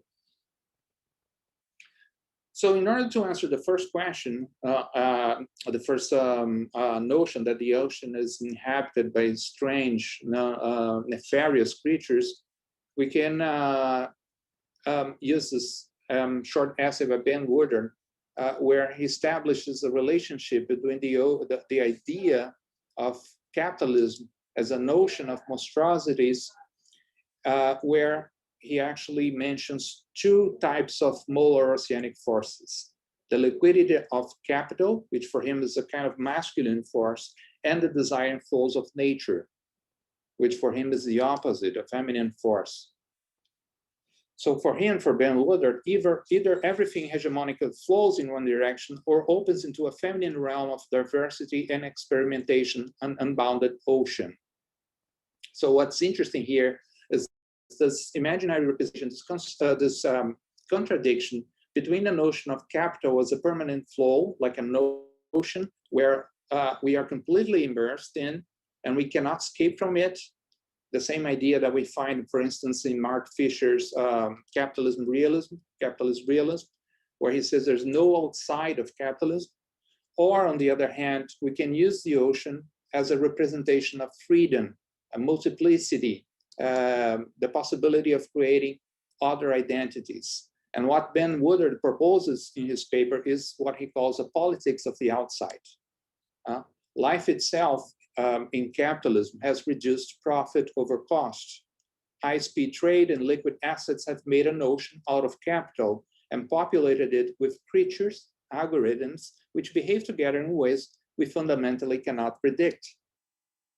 On the other hand, he says, cyberfeminism is invoked as an antidote that employs the fluid mutations of the outside. And I believe that Flusser, when he's working with Vampirotaides Infernalis and the mystery of the ocean, he is exactly going in this direction of affirming the fluid possibilities of the ocean as an interesting metaphor for thinking the diversity of identity, the multiple possibilities of identity. Okay, so how about the other negative representation of the ocean that has to do with the intrinsic notion of the ocean itself? Because of course, there's an intrinsic relationship between philosophy and the sea. Philosophy was born in Greece in close proximity to the oceans, and yet has always maintained a very problematic relationship to them. This is one of the first sentences of this amazing book by Gunther Scholz, Philosophie des Meeres, where he says that the cradle of philosophy can be found at the sea, and its main principle, its fundamental principle was water. Of course, we can remember the pre-Socratics and people like Thales from Mileto, who said that the original principle of everything, of life, is water. This is an origin, however, that's always clouded in suspicion, because we know from the philosophical tradition that many thinkers like Plato thought that the sea was a place of impurity and tarnished knowledge. Because the oceans, they know no law. That's the same idea that we can find in a philosopher like Carl Schmitt. In Land und Meer, Land and Sea, Carl Schmitt claims that man is a terrestrial being. He does what in Germany is known as Begriffsgeschichte. He does a kind of history of concepts where he compares the civilizations of the sea with the civilizations of land. And of course, for Carl Schmitt, civilizations of the land are much superior to civilizations of the sea. So man is a terrestrial being, and the ocean, on the other hand, knows no real unity between space and ordination, order and location, because the sea leaves no traces. This is a really interesting idea by Carl Schmitt. It's a way for him to try to prove that cultures based on land are superior to cultures based on the sea. And in this other book, classic of political science, The Numbers of the Earth, he claims that on open sea there were no limits, no boundaries, no consecrated sites, no sacred orientations, no law, because we cannot draw borders on the sea. Flusser, on the other hand, in The History of the Devil, he says that the liquid state is always precarious and fugacious. And that's why, for him, the sea, the ocean, is so interesting. Carl Schmitt goes as far as saying in his book, Land and Sea, that the men who inhabit those spaces that are close to the sea are actually bizarre creatures, for which our representations of space and time appear as something strange and incomprehensible. There is clearly also a racial bias in this notion. So these beings who live close to the sea, these populations, these cultures that are close to the sea, they are characterized by Carl Schmitt as with the same type of negative racial markers that one finds in Lovecraft. In Vilém Flusser, we can say that life is liquid because it can't be defined. He actually literally says that. And in the book Vampirothetes Infernalis, we find that Vampirothetes' representations of space and time are also strange and incomprehensible for us because they're basically alien. Vampirothetes Infernalis is an alien, and it's so alien that Flusser uses this brilliant comparison in the German version of Vampirothetes, where he says that's the reason why Vampirothetes' critique of pure reason is our psychoanalysis. It's a complete inversion of our philosophical paradigms. So Flusser concludes in his book that a conversation with Vampirothetes means to plunge into the uncustomary, eintauchen ins Ungewohnte. The Vampirothetes has emerged metaphorically from this fable. It is true, but it also has emerged from Aquaria, from tales of sea monsters, from our nightmares. It also emerged from our utopian conception of a new man, and so on and so on. To glimpse both sides of this emergence simultaneously would be to behold one's opposite, an image of the self as reflected between two facing mirrors. This is also in the German version of Vampirothetes Infernalis. And that's why I believe it's possible to claim that Vampirothetes is just like Benjamin's notion of the Unmensch. What's the Unmensch, this Benjaminian idea of the Unmensch? In a very famous essay about Kalkreins, Benjamin talks about this notion of a new kind of humanism. And he refuses at the same time classic Enlightenment humanism, but also Nietzsche's anti-humanism, represented by the idea of the Unmensch, the Übermensch. Instead, Benjamin proposes a politics of destruction, not unlike, I believe, what Flusser does with Vampirothetes' cannibalism, via the paradox of what Benjamin calls a destructive inhuman, Unmensch. So basically what he does is appropriate the negative value of the term, the word that was used by the Nazis to refer to Jews, Unmensch, and he uses this in a very positive way as a symptom of the, as an indication of the possibility of man to transcend his condition, to invent new identities. So cannibalism for Benjamin, and this is very close to some of the Brazilian modernists, like Mário de Andrade. Cannibalism for Benjamin, as for Flusser, I believe, is Einverleibung, the incorporation of something. And it's represented by this famous sentence, which is a play on words. No? Man ist, was man ist. Man is what man is, and man eats what man eats. Man is what man eats. So what are the basic traits of Benjamin's Unmensch? First, it is a deeply materialistic. Second, it devours the adversary. Third, it overcomes guilt and appropriates the revolutionary potential of natural destruction. Fourth, it refuses all kinds of purity and conjures the equally destructive powers of technology. And fourth, it implies a new language, the redemptive power of language in the service of revolution. I believe all those traits can be found in Flusser if we examine Vampirothetes in detail. So to conclude, what I would like to do is a new kind of reading of one of Lovecraft's most famous stories, which I think can be compared to what Flusser does in Vampirothetes Infernalis. We can read The Shadow over Innsmouth as a tale of liberation, instead of a story about racial prejudice. What happens in the story? Lovecraft imagines, this community close to the sea that is inhabited by these very strange fishmen, strange creatures that, in a way, are a representation of Lovecraft's racial prejudice. But there's another way to read the story, which I think is very close to the notion of Benjamin's Unmensch. And I chose some of the sentences in the story to show that it's possible to read in a very libertarian way. For instance, the main character at the end of the book, the end of the novel, he realizes that he is also becoming this, strange fish man. And we feel that for him, this is a kind of liberation.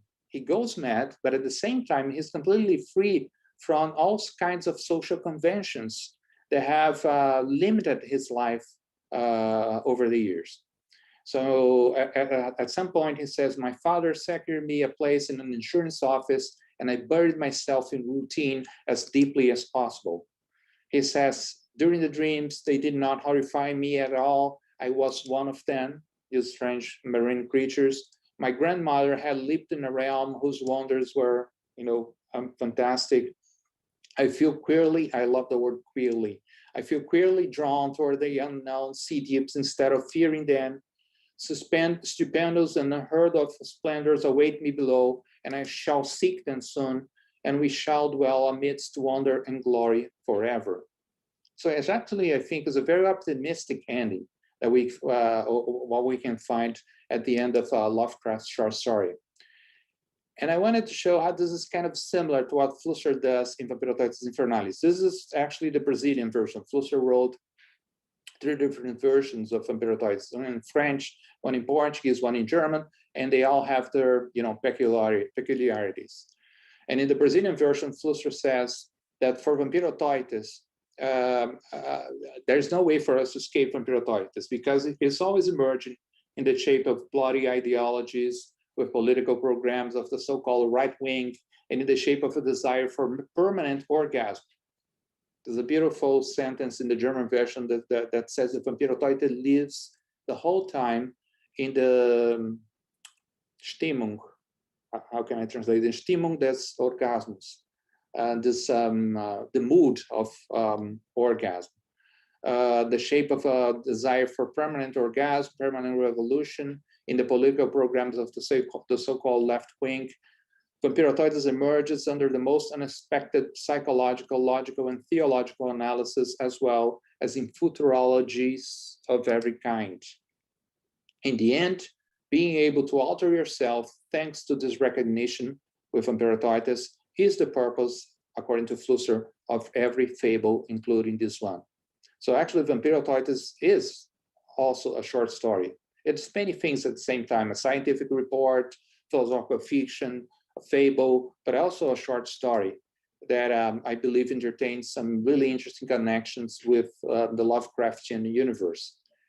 And I would like to conclude with this are some images from a very tacky, very cheesy movie based on a Dagon, one of Lovecraft's short stories. I would like to conclude by mentioning this epigraph that is in Vampiroteuthis Infernalis, this Latin epigraph. Nil humani mihi alienum puto. Nothing that is human is alien to me. Because for Flusser, the human was always an open possibility, something that can always change, something that is related to the very notion of the unhuman, because the unhuman is this opening to the many possibilities of being,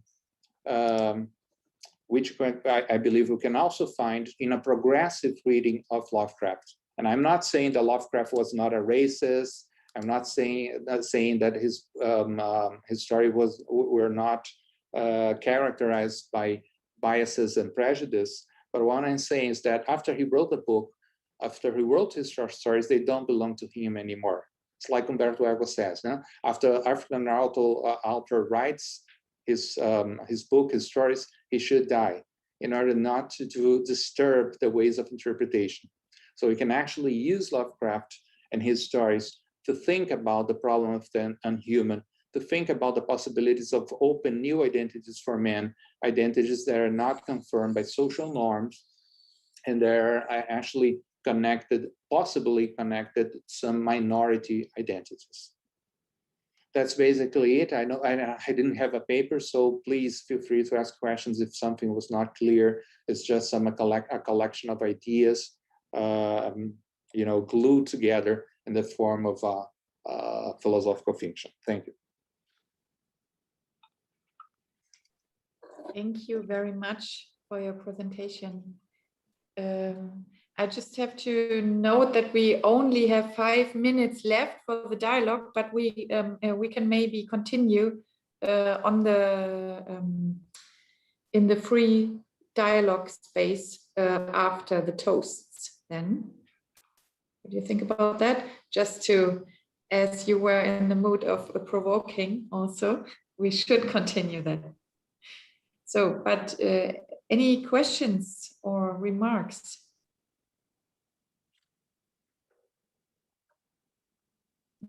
There was so much in it.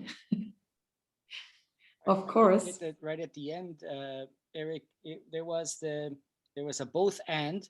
You had the bloody ideologies on one hand, and you had the political project on the other hand.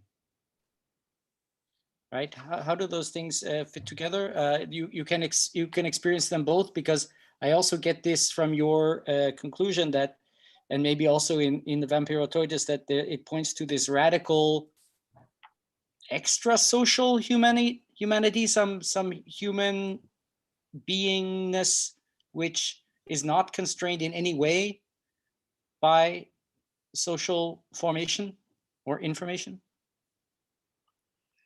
In at least in the Brazilian version of Vampiratoides Infernales, Flusser talks about these two possibilities. I think it's similar in the German version, because he always has this kind of dialectical thinking, right? And he says Vampiratoides can be either things, like he can be a manifestation of fascistic thinking, of ideologies in the extreme right, but he can also be a way of liberation, a way of man to create new things by means of getting rid of his identity limitations. So it's a kind of it's a bit frustrating, because Flusser doesn't offer one answer. He's always offering possibilities in terms of the way we use technology and how we relate to the notion of the human. So we can actually choose both paths, and both paths are political. One is related to, conservatism, is related to the right. The other one, I'm taking some liberty here, okay? But the other one is related to freedom, the possibility of choosing multiple identities and liberty. And it all depends on the way we establish connections to technology and how we deal with our relationship to nature and culture. But in this case, the violence of the right, the bloody violence, extreme violence, is also a freedom. So it's not that the left has the the monopoly on freedom, right? Exactly, yeah. But that the main notion here, I think, is that violence has a productive dimension. That the left should not let go of the idea that the violence can be creative and productive. This is something that we can find, I think, in Flusser and in Benjamin. When he talks about cannibalism and the way that Vampiratoides appropriates his enemy, I think he's talking about this kind of productive violence that the left should use, not necessarily physical violence, but violence in terms of language, like what Benjamin does when he appropriates the word Unmensch, right? And a lot of people have been doing this, LGBTQ, whatever, people who have been using derogatory words in a positive way to appropriate language in a manner that contradicts the traditional social biases. And I think we can read Flusser the same way. Wonderful. Well, as usual, you do not disappoint, Eric. Always powerful stuff. And we will be discussing it more. I think it also resonates with some of the other works from that were presented today, from especially from Gabrielle. We are all dealing with this Anthropocene paradox and dilemma, and definitely other identities, and being marginal and being in and out are also the really at stake here. We have to move on, unfortunately, though, right now, and we will go to our last presentation before our toasts, celebratory, and we will indulge in some more fantastic, brilliant scholarship from Peter Zhang, who is going to explore the interality of Flusser's interlinguality. The interality of Flusser's interlinguality. I hope I presented that okay. Peter, can you take it away? Yeah, thank you, Baruch, Steffi, for organizing this very rich event. And Eric's presentation was very humbling. I did a Flusser an interology paper for Flusser studies. There's another dialogue with Eric McLuhan about media ecological moments in Flusser. So the original title of today's presentation, I imagined a paper entitled Flusser and Deleuze on Interlinguality, and the subtitle was The Case of Kafka. So, but I got lazy and didn't want to write a paper. So this is gonna be a couple of sections in my ongoing paper, paper in progress. Called Keywords in Interology. Baruch has been involved in this collective project. I hope more people will join us. I'll just share my screen and read the paragraphs that I have. Hold on. Share screen. Okay. I hope that works. Let me. So the first section is about interlinguality. The second one is about a translation. Both topics have been touched upon by Flusser. The thing that I guess prompted me to pay attention to this is that, I think I saw somewhere, maybe in one of the introductions to Flusser's books, that he regularly reworks his own books in another language because the difference in like Portuguese between German Portuguese would allow him to think up new thoughts. So translation is not a mechanical process of transcoding. Rather, it's really an opportunity to do philosophy. So the interlinguality, this liminal space between languages, is really a space for creation, for new ideas to emerge. And I see a lot of that in what Deleuze said about Kafka. So there's a natural paper project there, but it takes somebody who's more patient to spell this out. I'll just read this part first. So the contact zone or interzone between two or more languages is not simply a space of translation, code switching, the fusion of horizons, or incommunicability. Rather, it's a space where different languages compete for primacy, where people constantly face a choice between conforming to the major language and transforming or minorizing it, where the potential for linguistic becoming, the becoming of language, may be actively pursued, adroitly deflected, or systematically repressed. Regardless, linguistic becoming in such a liminal space is bound to occur. But once aesthetic, ethical, and political, linguistic becoming both mediates and manifests psychic becoming. The two processes are inter-animating, if not mutually preconditioning.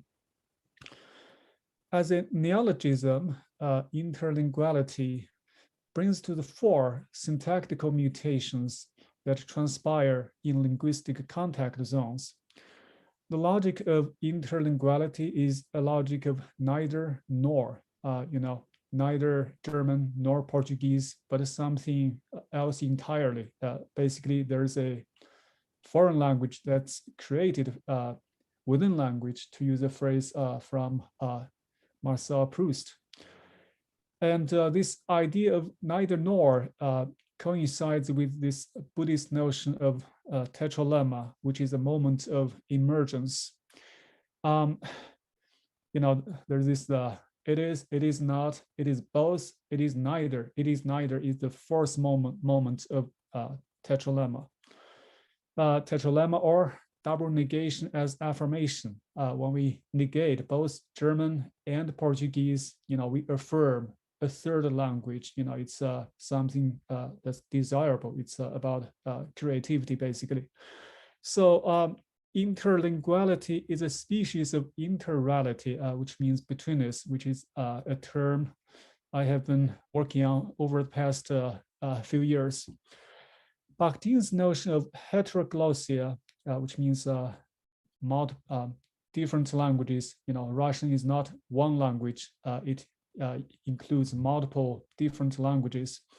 Heteroglossia and dialogism render fuzzy the line between inter and intra linguality. So moving on to Kafka, as a Jewish writer who lived in Prague, Kafka inhabited the interlingual space between the vernacular Czech, the official German, and an oral popular Yiddish. According to Deleuze and Guattari, Yiddish allowed Kafka to make the German language take flight on a line of escape and create a kind of foreign language within German marked by syntactical mutations. Kafka's German is neither German nor Yiddish, but a linguistic thirdness, a simulacrum, a witch's line that escapes the dominant system. So there is a kind of revolutionary potential in this kind of linguistic creativity or emergence. So to create syntax is to fight redundancy. In Deleuze's words, language seems to be seized by a delirium which forces it out of its usual furrows. Flusser offers some penetrating insight into the dual characteristic of Prague German, but says nothing about the role of Yiddish in the making of Kafka's style. Prague German is the purest, which is to say the driest and most sterile German.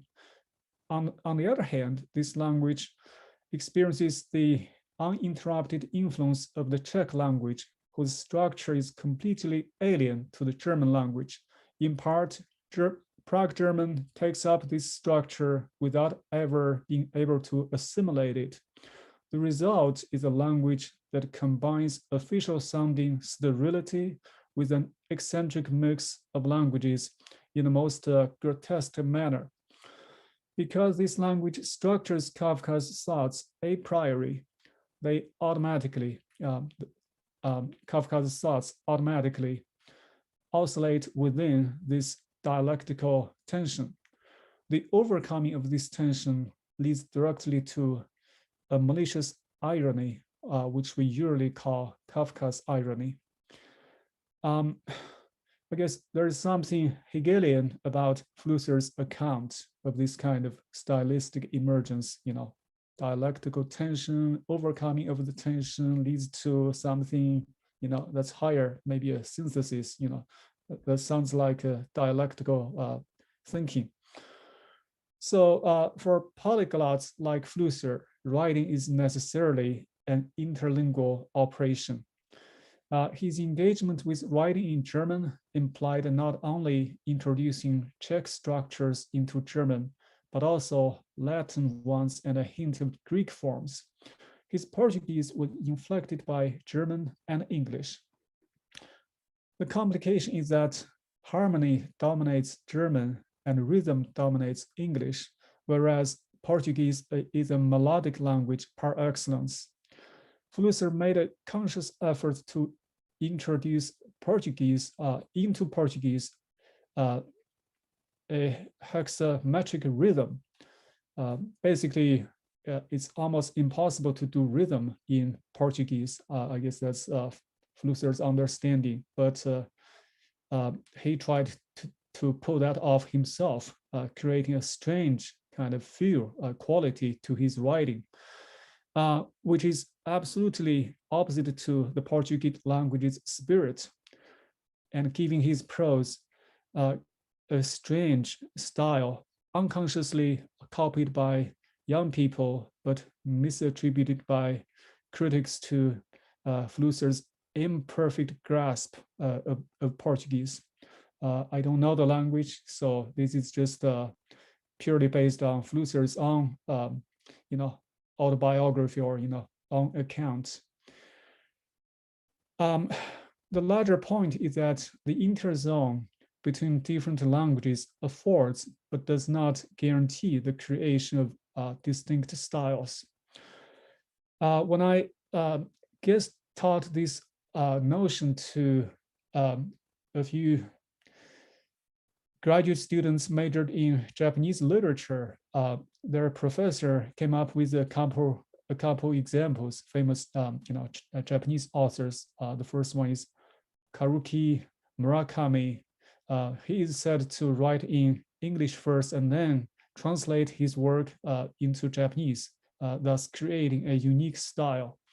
And Kanzaburo Oe did something similar, but he didn't write in English first and then do the translation. But his English is quite good, according to this professor. So allegedly, his writings in Japanese have a kind of English syntactical flavor. The next section is about translation. I think I've already mentioned that Flusser translates or reworks his own writings in another language. So translation is not an unproblematic exercise. It's an opportunity to make philosophical discoveries or even to do philosophy, to think up new thoughts in another language. So it pays to be a polyglot, And on that note, I think I'm amazed by how many polyglots there are in this group. It's fascinating. Translation is an interlogical activity. To say it is interlingual leaves something to be desired, since it can be intralingual as well. There's such a thing called a translation within the same language. Multiple doctrines already exist, like literal semantic translation, which is source text oriented, versus communicative translation, which is more audience oriented. Formal correspondence versus functional equivalence. Formal correspondence retains the aesthetic quality of the source text better, and functional equivalence is more pragmatically oriented. The sinologist Richard John Lin points out the basic problem is to preserve the integrity of the original while not distorting the target language beyond reasonable expectations of grammar, syntax, and semantics. But he says stretching is okay and almost necessary. So translation is an art of negotiating between two languages. Okay. There's also a Platonic understanding of translation versus a sophistic understanding. The Platonic approach is conservative and preoccupied with faithfulness. A rigorously Platonic approach sees the source text not as the model, but as a copy that resembles an idea which is higher. The translation is seen as another copy that resembles the same idea. So to translate, one has to go up to the idea and come down to the target language or text. The truly Platonic criterion is not a matter of the translation resembling the source text, but a matter of all of the versions, including the source text, resembling the idea. All versions are deemed as imperfect copies of the idea. The idea is the one that begets a multiplicity of copies, including the source text. The translator needs to contemplatively reach beyond the source text to grasp the idea that hovers above it and then convey the idea in another language. To restate the point, the Platonic view does not see translation as a horizontal process of direct transcoding. Rather, it's a vertical process involving two steps, ascendance and descendance. Ascendance is about going from the source text to the idea. Descendance is about going from the idea down to the target text. So Platonism is incorrigibly vertical. Just a couple of days ago, I stumbled upon the same distinction between horizontality and verticality in Flusser's chapter in Philosophy of Language. The title is Translation as Knowledge. So I went through the text with a fine comb and gleaned a few ideas. So they're presented here. So the distinction between the appearance of horizontal translation and the reality of a series of complex vertical translations can be found in Flusser's formal analysis of translation. For him, a formal level mediates between two or more languages of a common fundament or of uniform structural substratum.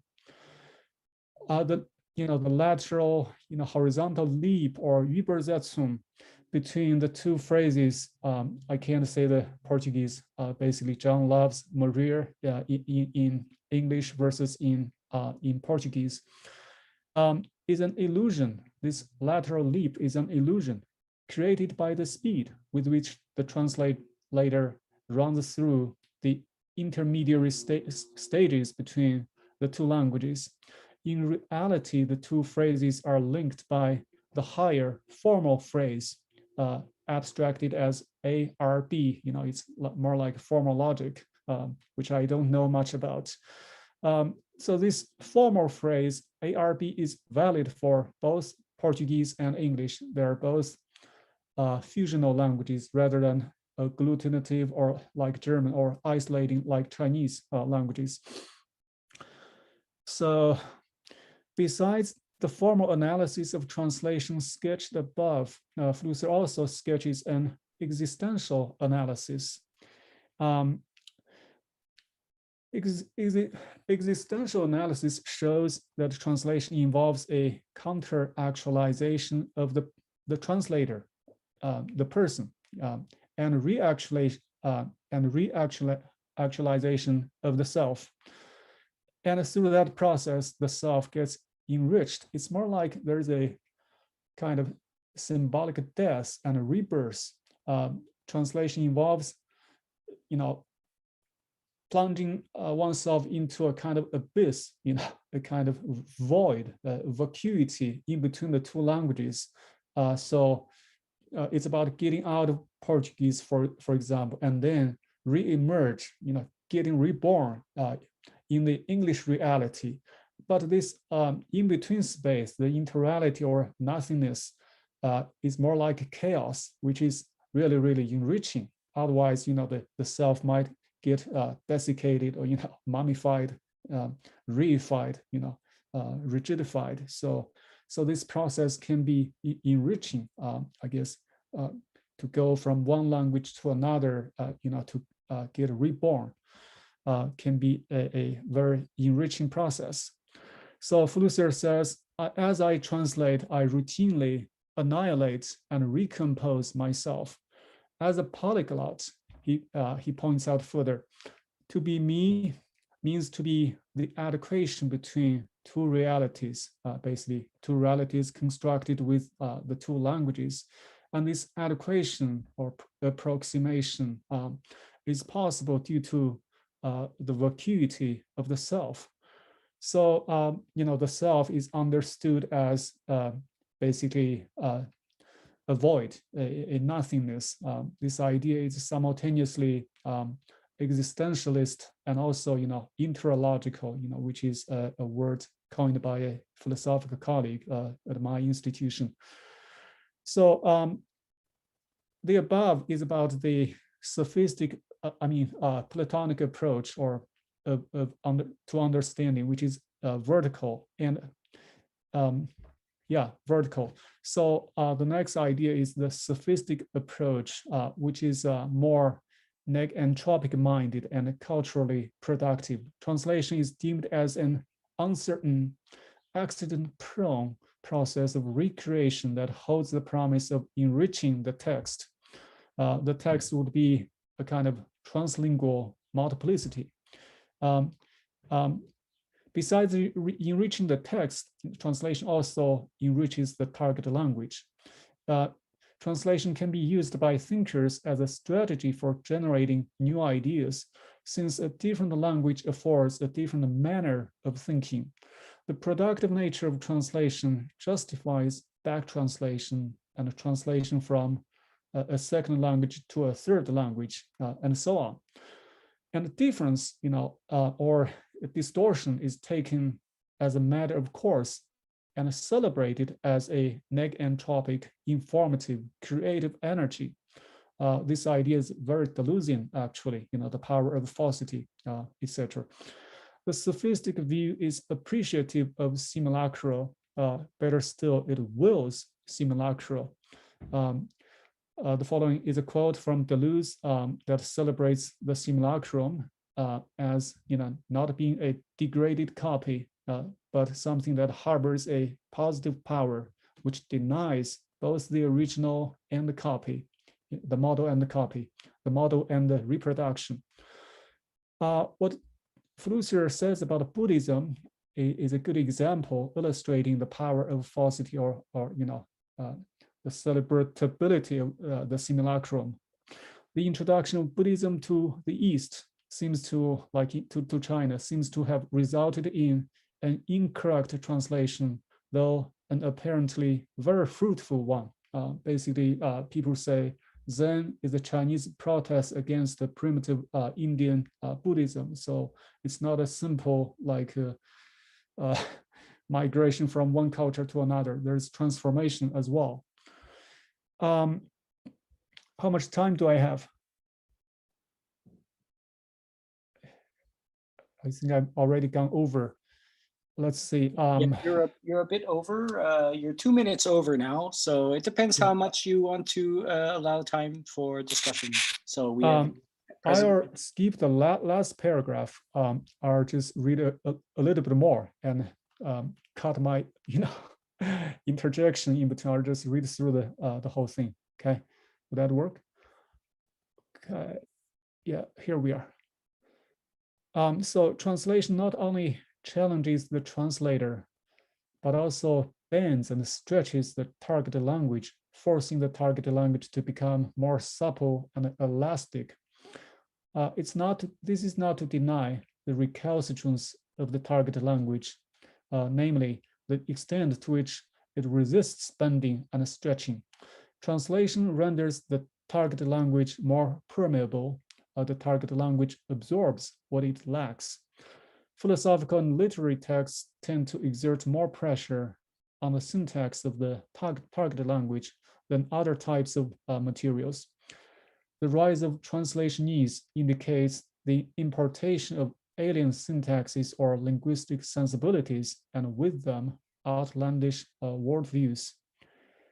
The French philosopher and sinologist François Vilém has written translation and also did a lot on betweenness or interreality. I guess I'll skip this part in the interest of time. If anybody wants to see a copy, please just email me. Okay. Thank you.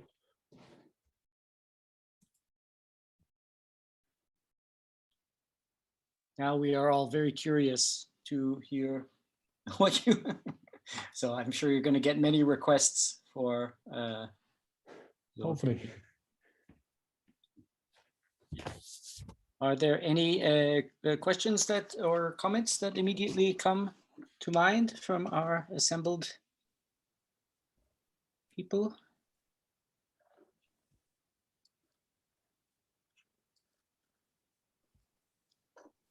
Well, I would like to congratulate Peter.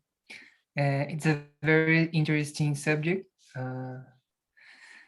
Recently, I was reading Cassirer's The Philosophy of Symbolic Forms, and it surprised me how much Flusser in Language and Reality.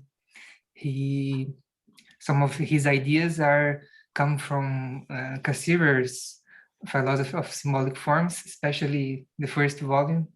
It's very interesting.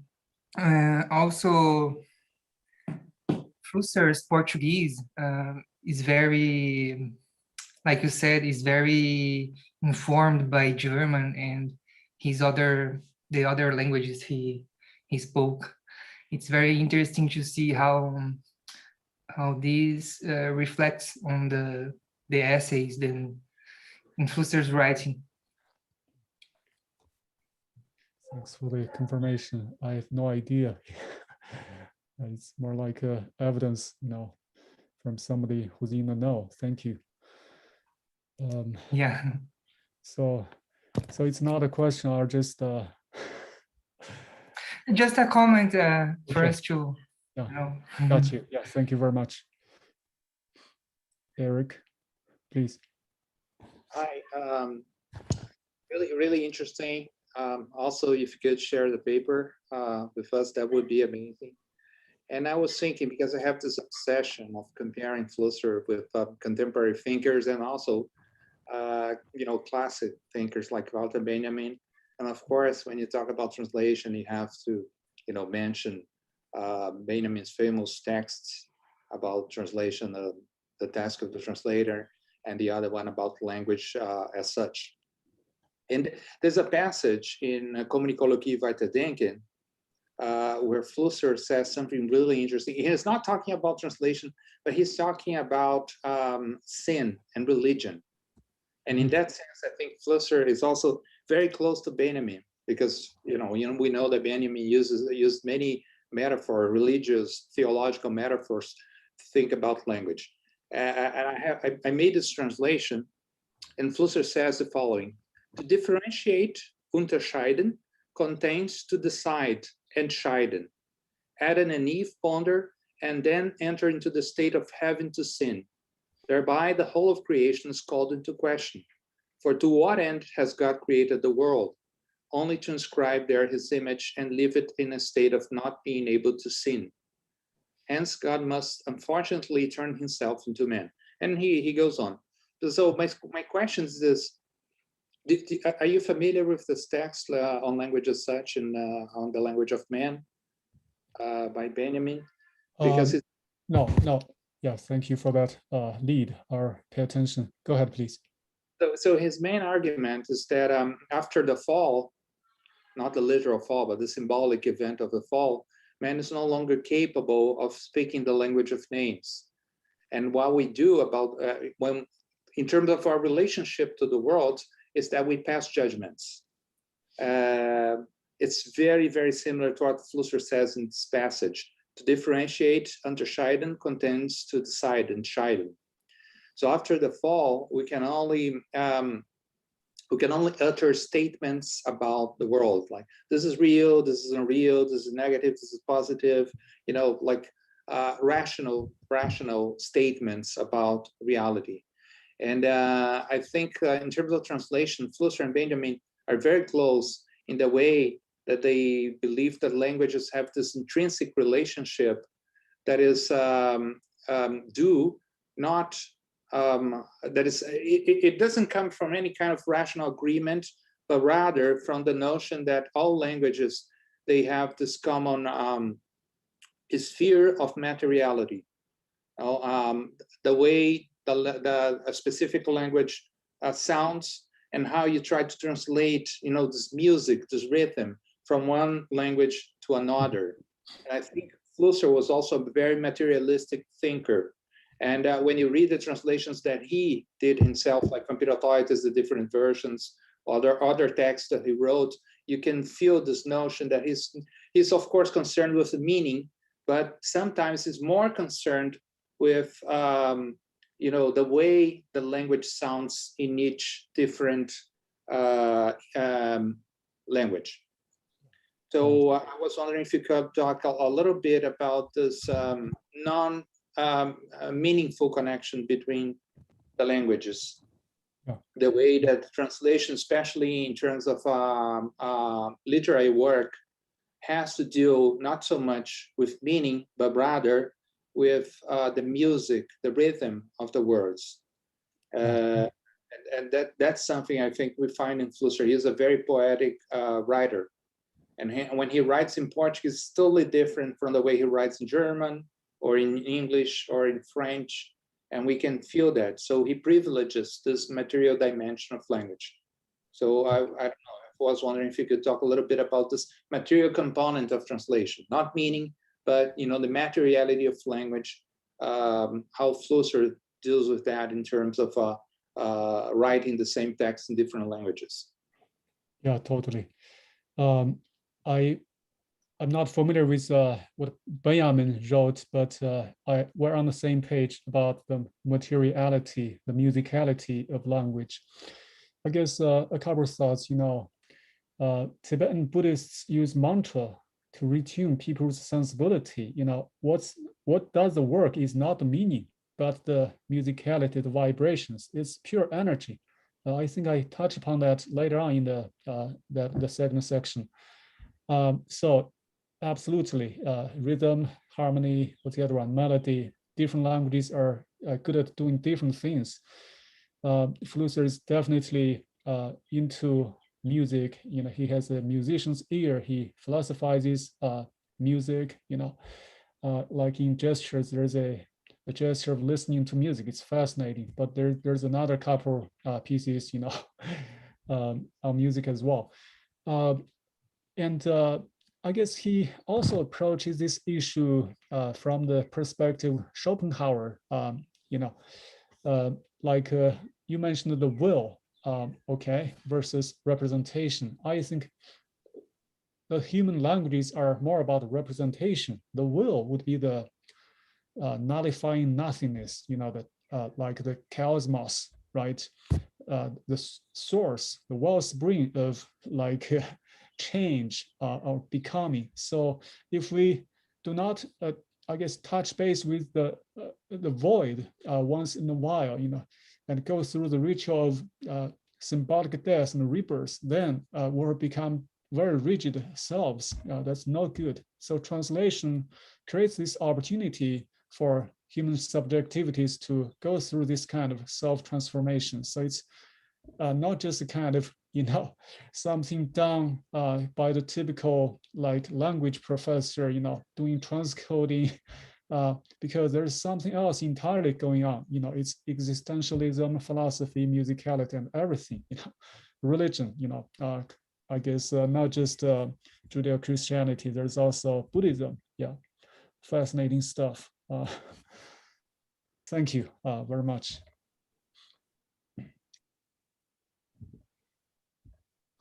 Good. Do we have some other comments or questions, reflections? I'm curious. I mean, this may seem like a very basic question, but you know, when you're saying that the self is the void, that is transited or somehow connects the two language worlds in this interlingual space. How is, I mean, for me, how is it possible that there is a consistency, or how is this articulated? The entrance into the void, the exit from the void. What happens there, and how is the continuity of the self achieved? I mean, if you have a symbolic death and you're born again, why would you be the same person again? I guess same person, yes and no. I guess it's different, you know, to be a polyglot, you know, somebody who can inhabit two realities simultaneously and do this kind of oscillation or, you know, switching, mode switching between Portuguese, German, English, French. I guess the unity, the oneness, I think the translator uses unicidade in Portuguese. It's the English equivalent is oneness. Oneness, between these different versions of the self, maybe resides in, I guess, this belongingness of these multiple Western languages to this category. I hate to use that word, Indo-European languages or Indo-Germanic languages. They have the same kind of deep structure, substratum, the ARB kind of thing. Basically, fusional languages have a kind of transitive kind of orientation, which translates into a kind of attitude toward nature, which is about domination, conquering, and all that. Fusional languages are more like mosaics, and agglutinative languages are more like collages. So they inculcate different sensibilities.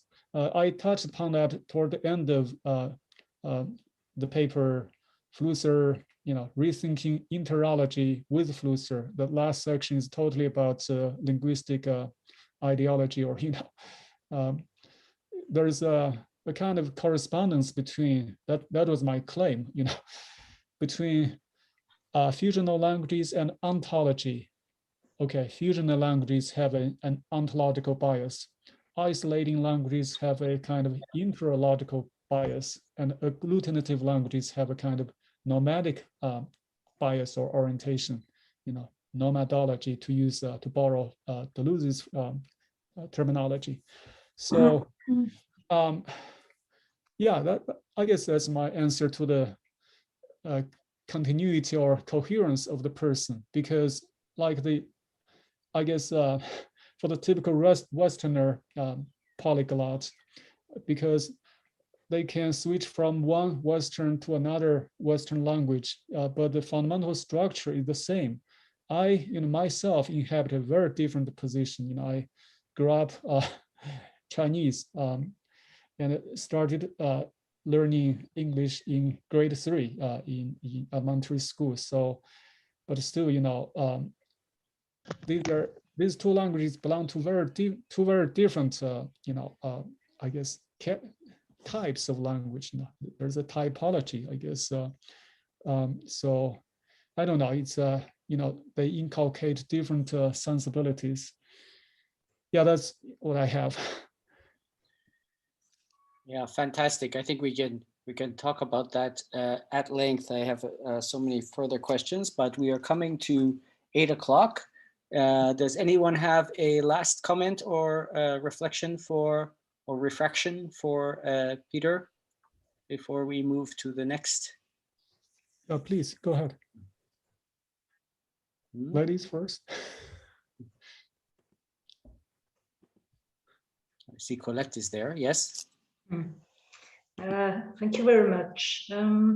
Maybe it can be another topic, but I think the importance of materiality of the languages and of the object to around the languages, to the technical objects to write are also very important for Flusser. And it's an environment that go beyond the language. And I think it's something to take in charge to understand how it can think with all the languages and all the technical objects and the media. And something else, he said that in the memory there are some words, some different languages, but he said also that you are dominated by the languages, so you don't manage the languages, and you have to make a huge work to have the possibility to have the freedom to use them. in the way you want, in the way you need. Okay, thank you. I wonder if it's a question or just a comment or both. both. Yeah. Okay. So I guess I need a little help. Baruch, did you catch the thrust of the question parts? I need some help with that. Well, I guess we're still talking about the materiality of language there, and maybe you can. What else is there than materiality? Yeah, great. Thank you so much. Yeah, now I get it totally. So yeah, other than the three, dimensions: rhythm, harmony. What's the other one? Melody. There's actually tempo. That's a theme Nietzsche said a bit about, and Flusser is very familiar with Nietzsche's work as well. Tempo is character. Is character. Nietzsche says it's a matter of the pace of metabolism of a particular race. Feels like he's Nietzsche is very anti-German for some reason. German. Being close to a German person, sorry about this, I shouldn't say this, but it's directly from Nietzsche, slows down his, I guess, digestion. That's, he takes himself to be polished by descent and by sensibility. So sorry about that. I mean, I'm just trying to say, he's making an exaggerated, funny point about, I guess, the tempo. He associates that with physiology. It's not just upbringing, it's a kind of physiology. Maybe I don't know, weather, climate, whatever reason, for whatever reason, I guess there's a difference in terms of speed. So tempo is character. So, if we translate, for example, Heidegger from German into Portuguese or English, we can translate the semantics, but we cannot. It's very hard to reproduce the tempo. If the translator is not sensitive to that part, like the pace, then they ruin the experience. If we get the sense minus the tempo, we're not really getting the message. So the materiality, it's like, like vibrations and the speed of the vibration or frequency. That's what affects us immediately rather than the mere sense. So I think, I really like today's, key term for me, materiality. That's really the most important dimension to language. Great, thank you. Thank you, everybody. Well, we're going to move to the toast section, the celebration for our thinking, our guide in thinking and grappling with our contemporary conditions, our material conditions. Yes, we all share the materiality together, and we will do some celebratory gestures. I see that Andrea Ströhl has joined us. Andrea Ströhl, who is now the director at the Goethe Institute in Washington, D.C., and very someone who knew Flusser back in the day, was close to him. Simona Osthoff is here. I saw she has joined us from Rice University, I think Philadelphia or some Pennsylvania, some place like that. I see Akim Monet, artist, is here. I see Aaron Jaffe has come in and Michael Miller have come in to join the celebratory toast. And then after the toasts, we can have a little bit more discussions. And I have some more Flusser Club news, exciting new things to announce also as well. So Andreas, where are you? Can I see you? Could I just add just one thing to the discussion right now? Just as an idea, as we had this topic, or this topic came up so often, I wanted to suggest to meet up in a special topic section like that on languages and maybe connected to the wiki and the interreality and so on. So to everyone that responded to that topic, if you agree, then we would just send you something and we meet up at another time again. What do you think, Peter? Are you with us? Great. Okay, sorry for that. I needed to add that. Okay. Hi, Andreas. Hello. And hi, everyone, of course. Andreas, you're in the same room as last year. Yeah, it's good to be back and good to see you all. I hope we'll do this at least once a year forever now.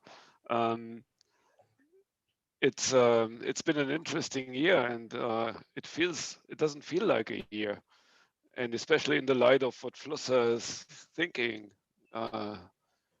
focuses on, because we have gotten a first taste of what the telematic society actually looks like. I think that's what we should probably focus on a little bit, but I leave that up to you, of course. But it was an interesting experience to actually see this little man of the future that consists only of a brain and fingertips that Flusser talks about, to see that come true. It's really not a pleasant utopia, and I think maybe that's something we should talk a little bit about. Who's first? I mean, definitely, it's. I mean, you weren't here all day, but we've been touching on these topics more or less all through the day. We are encountering our materiality in various ways, and our connectivity and disconnectivity through this whole pandemic situation. Also, the strange figure of the virus itself, which is beyond, which is definitely a technical object. We cannot access the virus without technical apparatus, right? We don't know what it is. So that I think Flusser really does provide us with a lot of useful concepts and philosophical apparatus to grapple with this condition, and so that we're very thankful for. I think there's that article in Writings which you edited, which I always find is one of the most relevant for our time. It's the one Größenordnung und Humanismus, right? The orders of magnitude and humanism. Yeah. In which Flusser strongly calls for us to develop a kind of new humanism for these orders of magnitude, which are beyond the conventional human purview or the human epistemology. So human epistemology is developed at a human scale, and then we have these other phenomena that are going on in the very small or very, very large scale, and we don't have a humanism for them, and we need to develop that. That I really do try to take up in my work, and curious if anybody else has read that article in Writings. You translated it with Edith, right? No, I translated. I did a rough translation myself, and then the real translation was made by a guy called Eric Eisel, who I'm still in contact with, but he's actually not a professional translator. And we had a lot of controversies because his tendency was always to soften whatever Flusser said. So when Flusser speaks about the fascist institutions of family and nation, he tried to soften that a little bit, for instance. But basically, it was a good cooperation. I only got to know him after we finished the work. That's a long time ago, now University of Minnesota Press has published a lot of Flusser books, as you all know. But I was contacted by Marc Poster. I didn't apply to do the book. I had published a few things in the Yale Journal of Criticism and in a few other magazines, and that's how Marc Poster found me. And yeah, but the translation was a difficult process, not because Eric Eisel was mean-spirited or unwilling to get to the core, but it was something he had never done before and actually never done since. I think Ken Kronberg, is this his name? I think so. The guy who translated The Freedom of the Migrant, a book that Anke Finger edited. I think he found a smoother language for Flusser in English. Kenneth Cronenberg. Yeah. All right, well, you know, it's 8 o'clock and we want to raise a glass, or at least a virtual glass to Vilém. So we should go around the room and everybody who wishes to can say something as a matter of celebration or commemoration or just recognition of the man who brought us all together today.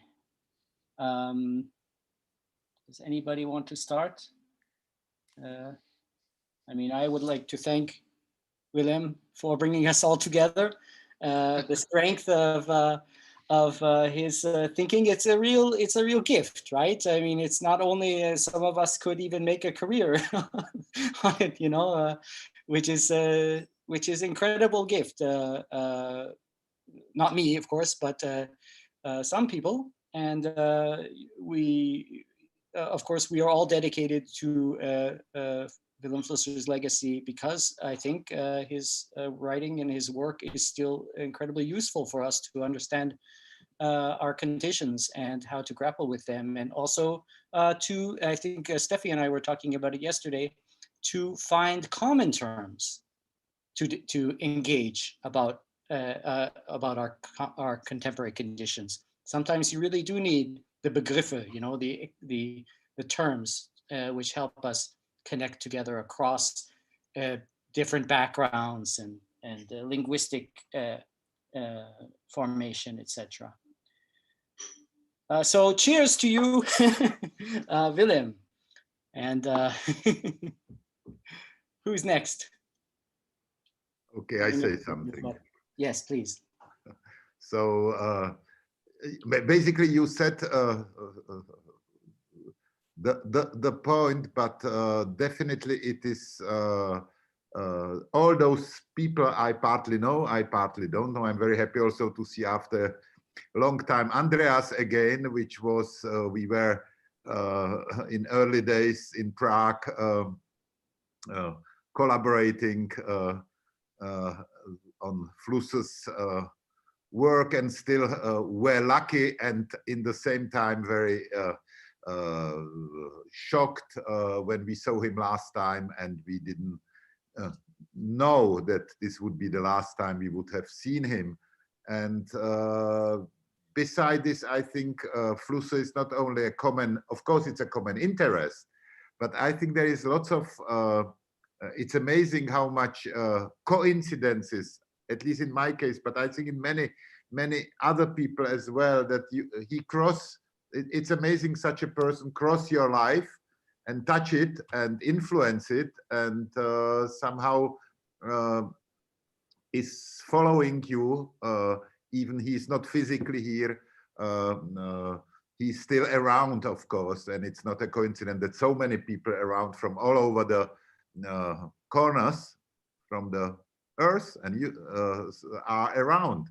And I guess it's something which will even grow. And thanks, I was very impressed by to see today the wiki, Flusser wiki, which I think will be more, you said it's for the Flusser interest people. I think this could be even a catalytic place where many people will discover by chance Flusser. And so it's not only for it's still for unknown future Flusserians meant. So it is a double meaning, not only for the insiders, but those which even don't know about it. They don't know what they are expected to experience. To make the story short, Andreas mentioned it, we talk already today, this vision of a telematic society, and we sit here. It's absolutely absolutely mind-blowing. Yes, how clear like how clear image he had of this, and we now day by day just do it like it would have been here forever. So this is another kind of confirmation how timeless and how lasting his ideas, visions have been and still are. So anyway, I say hello to everybody, and of course today to Vilém's birthday, and I guess he will be here even in next year and another next year. And Andreas is absolutely right when he say at least once a year we should get together and have a party because of him. Speaking of maybe next, Andreas, yeah, go ahead. Yeah, maybe I should say something right after this and then sort of leave you in peace. But I have to say something because one of the coincidences that Michael just mentioned is actually that Flusser always brought people together. So there's this wide network. If you read Bodenlos, there's this whole half of the book is about his network of friends, and that is really beautiful to watch, because when in the spring of 92, I think it was in February, even 92, the first group of Flusser friends gathered in Den Haag. Those were, I think, 10 people, and I was by far the youngest. And look at what has become of this sort of followership, and how Flusser's thoughts have spread. And one of the people I got to meet through Flusser, I think, I'm not sure, Michael, correct me, is actually Michael Bielitzky. I think the fact that we've been friends for a few decades is due to Flusser. And then there was this very close friendship with Edith until she passed away.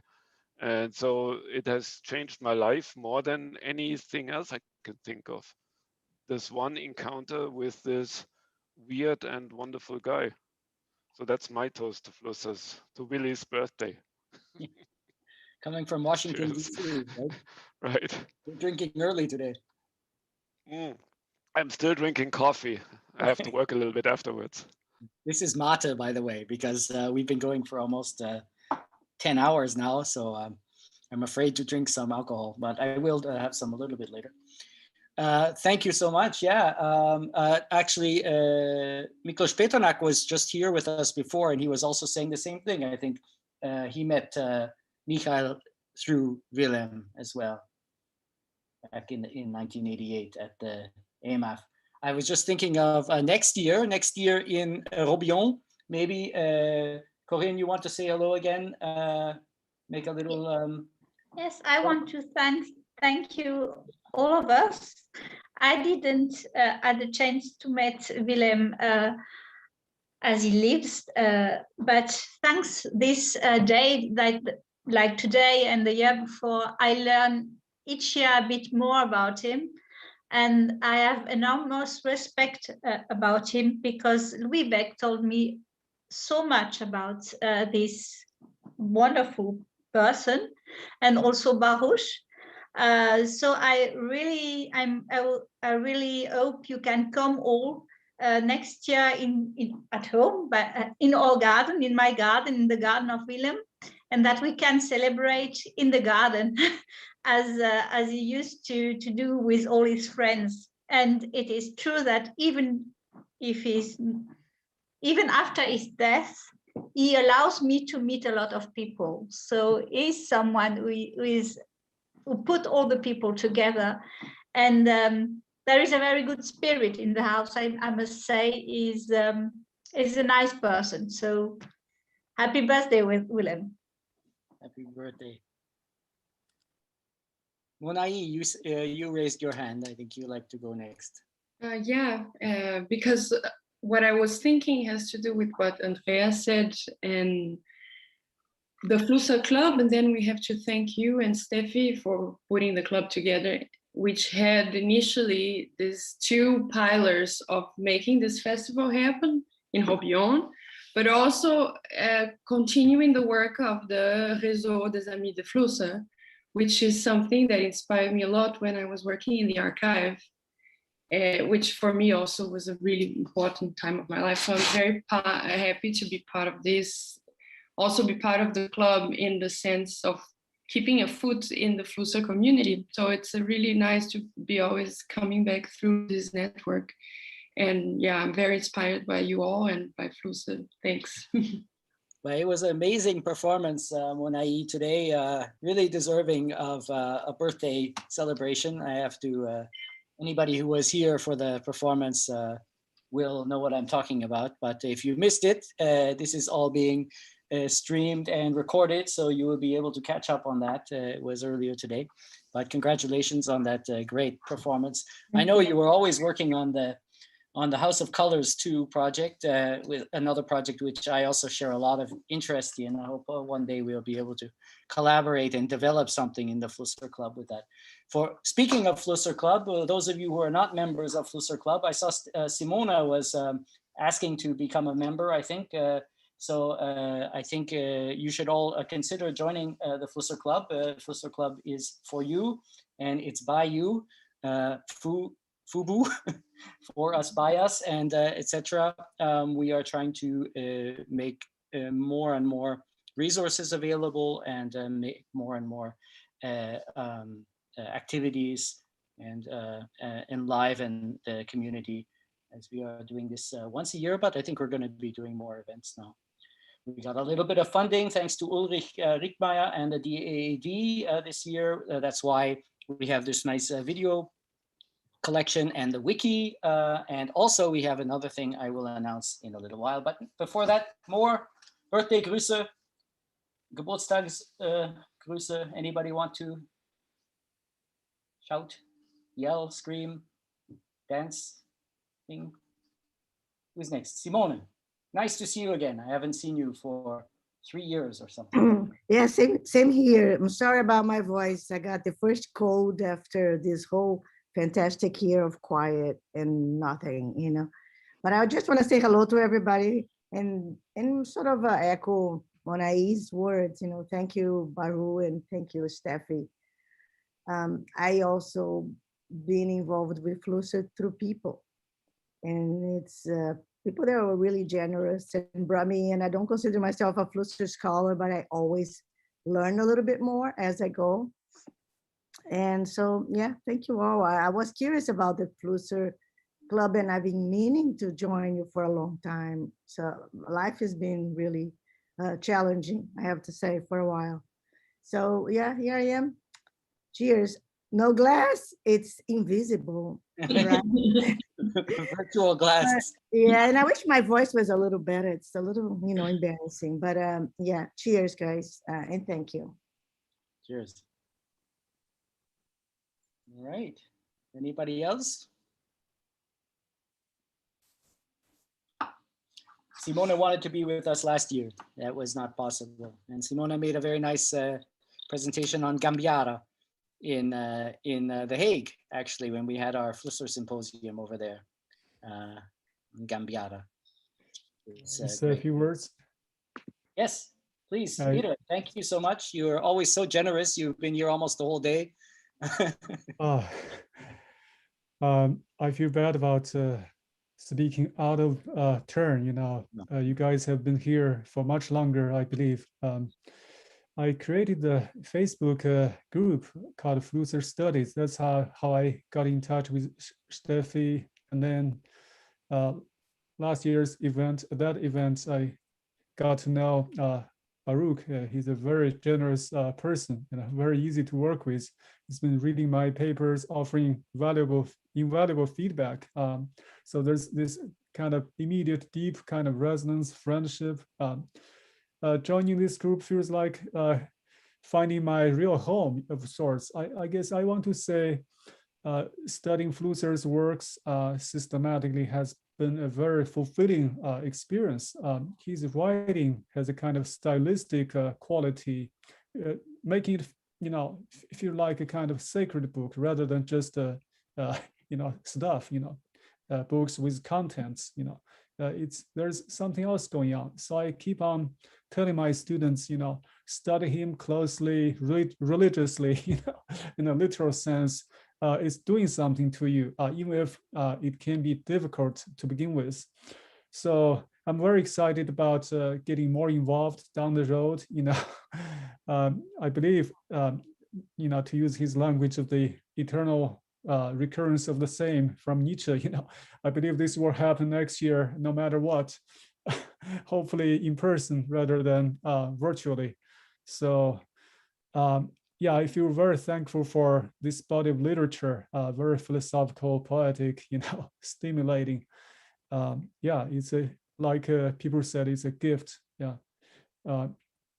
Thank you for for your friendship and potential connections. The other thing I want to say is I was invited to act as a co-editor of China Media Research. This journal is about media studies, media theory for sure, but also language, philosophy, almost everything. So please consider that journal when you have papers down the road.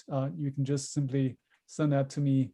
It'll be peer reviewed, but for the most part, it's about making the papers better. Anyway, thank you for this opportunity. I can vouch for the peer review on Peter gets for his papers. It's very serious and rigorous, but it's useful. It's not nonsense. So you get a good read. You get people to read your papers very, very carefully and rewarding. I see Marc Lenot over there. Marc, I thought maybe you could also announce the Flusser studies again in English, although it's in French. But there's a big, while we're going around, we can talk about some publications that are coming out and some other events in the Flusser world. Okay, well, thank you for the invitation in any case. Cheers.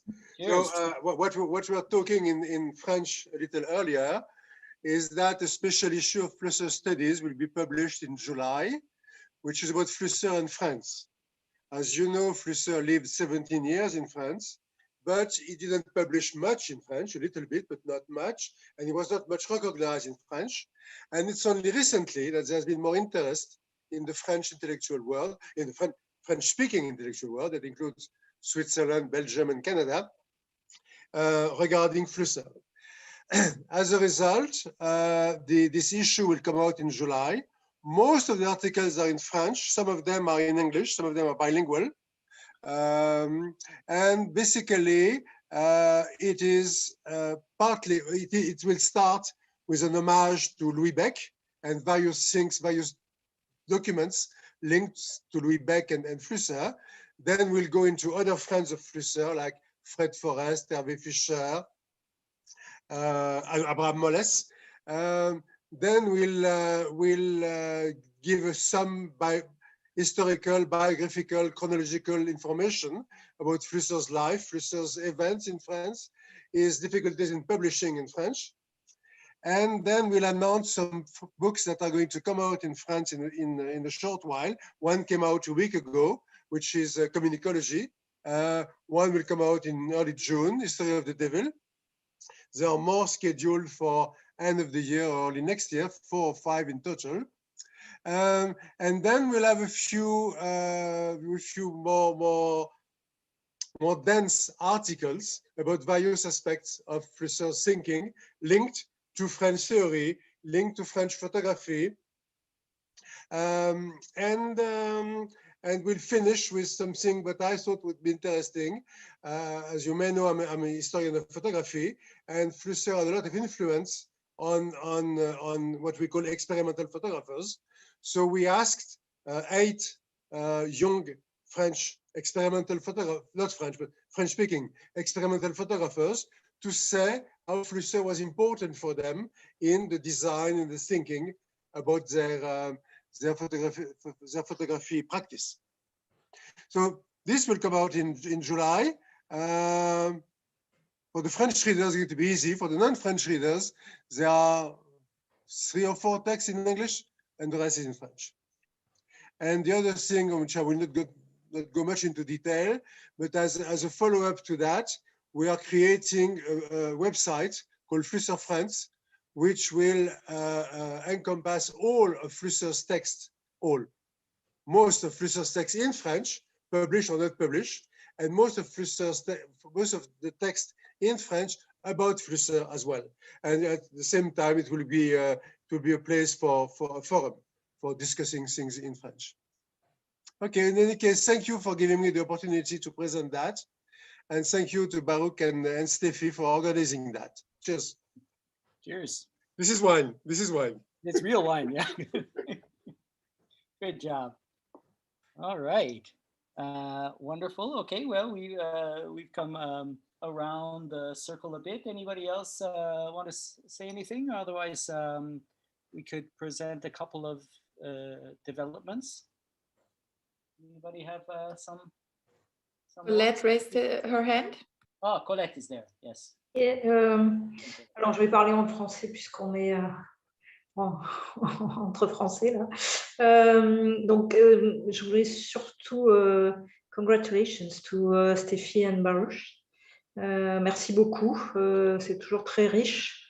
Je n'ai pas été très participante cette année. C'est vrai que j'ai travaillé sur d'autres choses, mais je voulais juste dire que j'ai publié un article cette année qui s'appelle Gestes d'écriture dans le milieu numérique et que évidemment je fais référence à Flusser.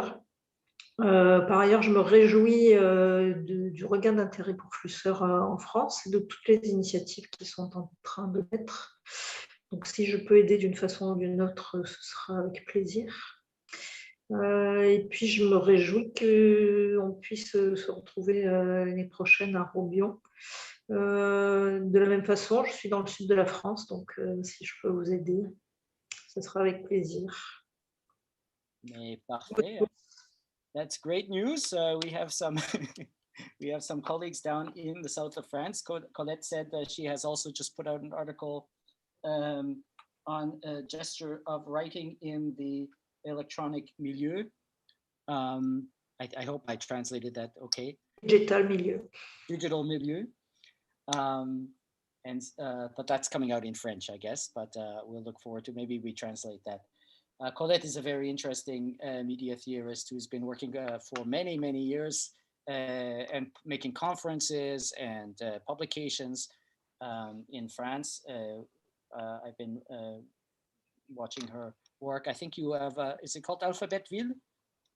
Yes. Alphabetville is your project over there, and please follow Colette Tron. I just wanted to point back for a second to Marc Lenot on this point of interlinguality, and I forgot what the other reference was, but Marc also is put together a very interesting, did I mention that already? Maybe you tell me, it's getting late here for me. The four versions of For a Philosophy of Photography Towards a Philosophy of Photography, the 4 language versions, Marc compared them meticulously and exploring the differences and the variations between the 4 languages, and we're looking at a way to how to present that, and I guess that was what we were thinking about. My study, my essays in the last issue of Flusser Studies. Yeah. So first, Toward the History of Photography was first written in German in '83. Then Flusser translated it in English in '84 with the help of Derek Bennett. Then he rewrote it because you have about 10% of the text that is different in '85 in Portuguese. And then in '89, he added about 300 words or 400 words to the German version, so the second German version. And my point was that absolutely all of the translations in the 25 languages in which it has been translated are from the German version, either the first one or the second one, or are from the English version of '84. There is no translation whatsoever from the Portuguese version. None, absolutely. While the Portuguese version is later, is '85, and at the time that he's writing in Universum, and you see some differences, and as I said, 10% of the text is different. The other point that, and I analyzed the text and I prepared, it was indeed very, very meticulous. And I looked at all of the translations in all of the languages. including those I don't speak a word of, like Korean or whatever, to see where it come from and what was watched. And the other thing that I said that this morning, which is very, very interesting, is that all of you who speak English have read Towards the History of Photography in the Reaction Books publication in the UK in 1990, I think. No, in 1995, I forgot, which is a translation of the German. So a book that Flusser himself wrote in English, everybody, or 95% of the people, read it in the German translation, in the translation from the German, which and the English translation from '84 is out of print for a long, long time.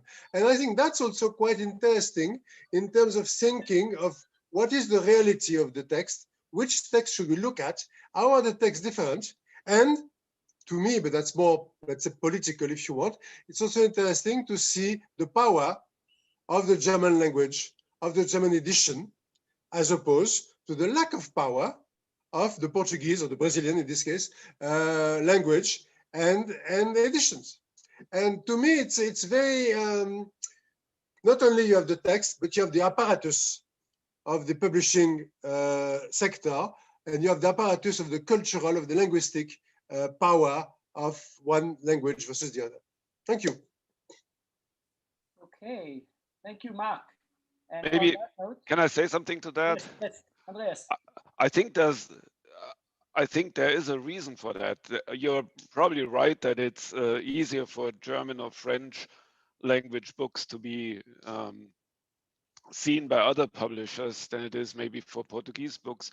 But the Portuguese, the Caixa Preta, the Portuguese version he wrote, is considered a different book. You know, it's not a translation. So when other publishers looked for the first 17 editions, they looked, of course, at what they considered the original, and that is why they also ignored the English translation by Flusser himself that was published by European Photography. I have that book, but nobody ever.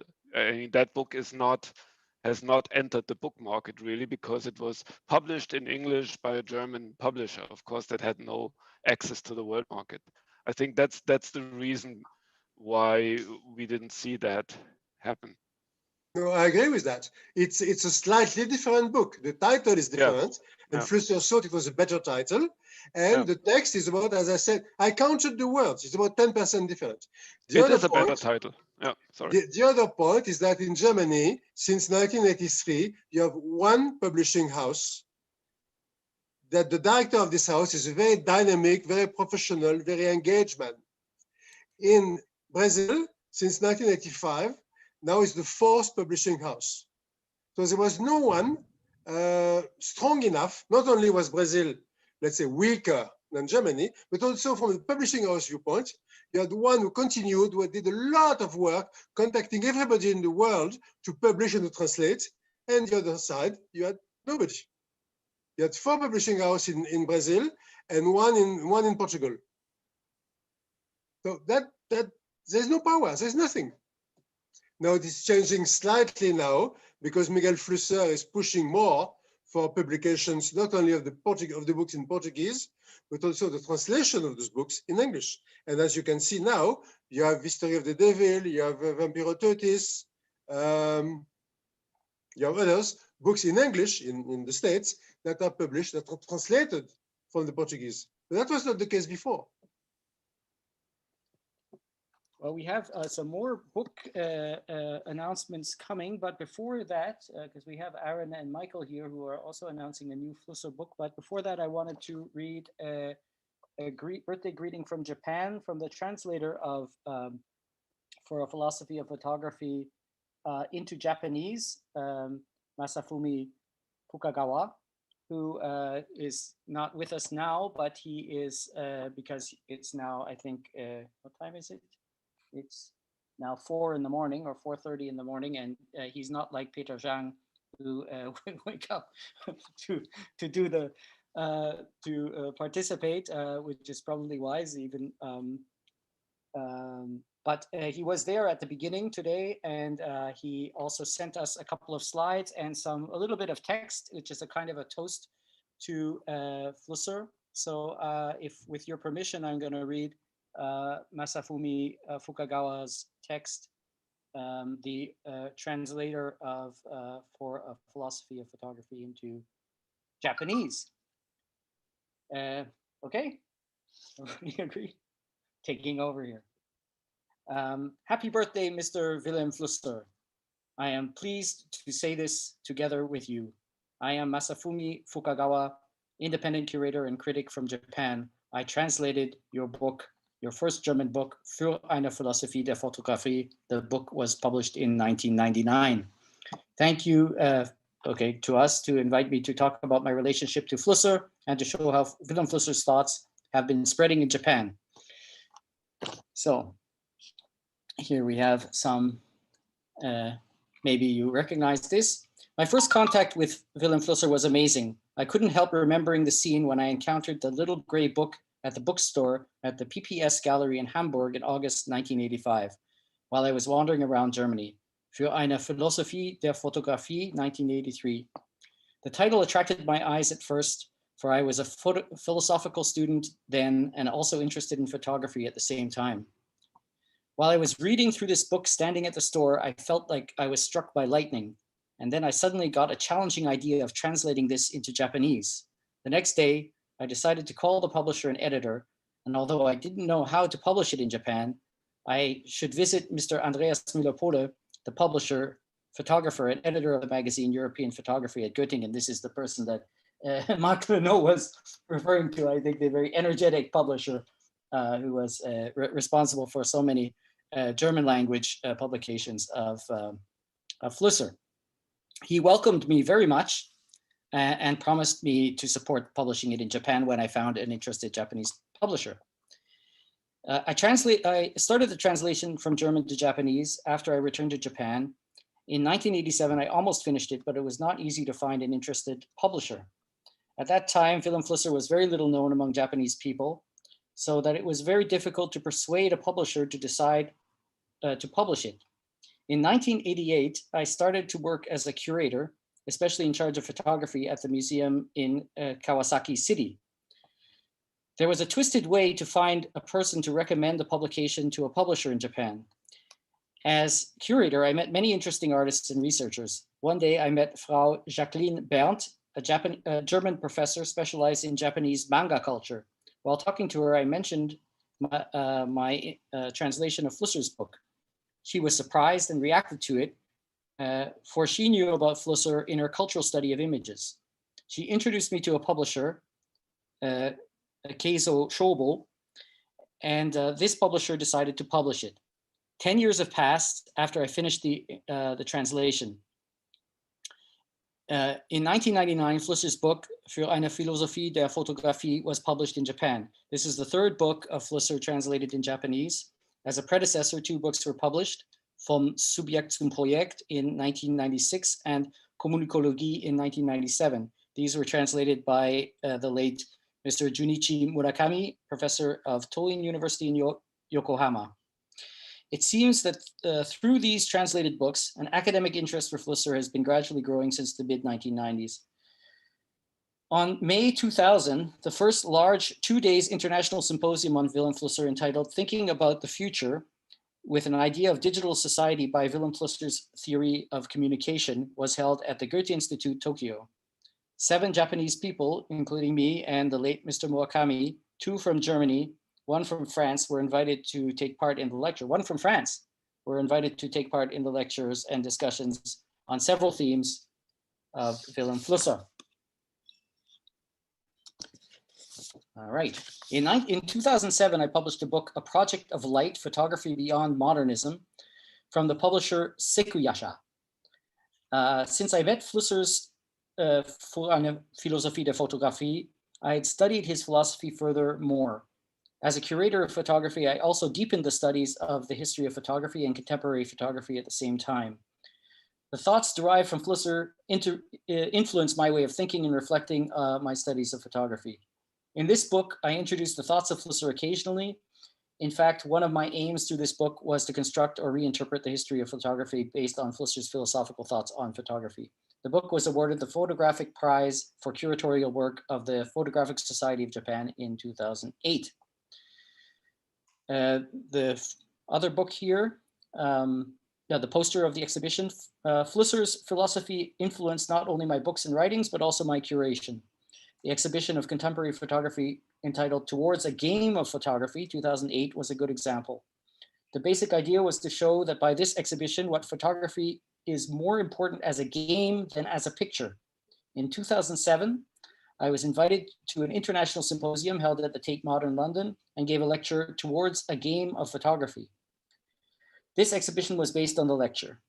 The program or project of photography is far more important than what it represents. In other words, Vom Subjekt zum Projekt is a keynote for the coming future of photography or techno-image.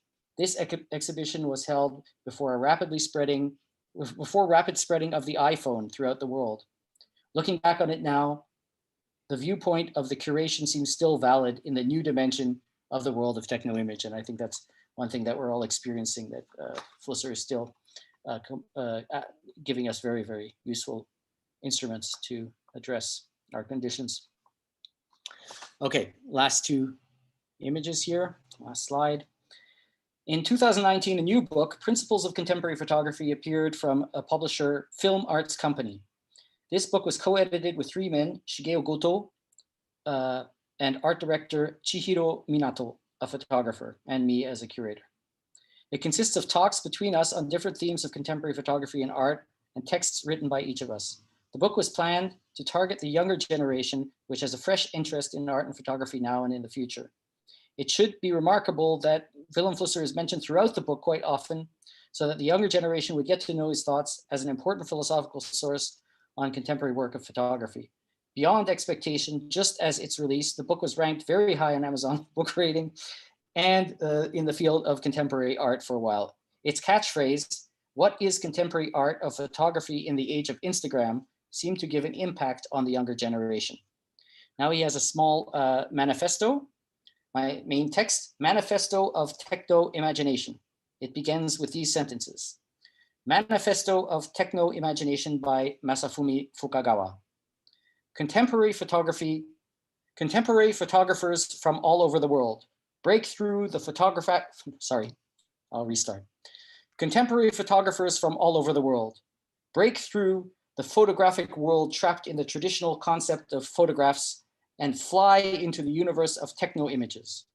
Think of photographs as programmed techno-images and analyze and understand the structure of the program. Furthermore, discover and fight the meta-program to escape from the existing program without getting entangled in it, and project your existence towards the universe of techno-images. At that time, you will be a shining existence as a projector. Photography was originally a project of light, a medium of human freedom and liberation. Let's build a crystallized structure of light full of techno-imagination together, while resisting the looming pressure of globalization, for example, AI, exclamation mark. Last words, 2019, or the ending of this presentation. 2019 was not a well-known anniversary in the invention of photography. 180 years of invention of photography. Tama Art University asked me to have a special lecture on photography. I proposed them to have a lecture on the invention of the photograph and the philosophy of photography of Vilém Flusser. This is the leaflet of my lecture, Beyond the Universe of the Technological Images. That's the one on the right. I have had lectures on visual culture and technology at some universities and colleges. To talk about the philosophy of Vilém Flusser is an important part of my lecture. I hope that more people get to know about his philosophy and think about our world from a new point of view through my lectures. And more people would investigate what we are faced with in our life and our society through studying his philosophy. His philosophy functions still as a compass to the future. I thank him again from the bottom of my heart and celebrate his birthday today. Long live Vilém Flusser. In the future, I would like to translate another important book of Vilém Flusser, Ins Universum der technischen Bilder. if it will be possible. Thank you for listening and looking forward to seeing you in the future. Masafumi Fukagawa. So thank you, Masafumi Fukagawa, for that wonderful and rousing toast to Vilém. I think perfectly in the spirit of things. And with that, I will make an announcement, exciting announcement. Mentioning Andreas Müller-Pohle, and one of the more visionary projects that he was involved with Vilém Flusser was, of course, Die Schrift, Hat Schreiben Zukunft, the first ebook it's been called, which was released as a book, but also as a couple of floppies. And special for today, it was completed today just in time by our colleagues at Rhizome.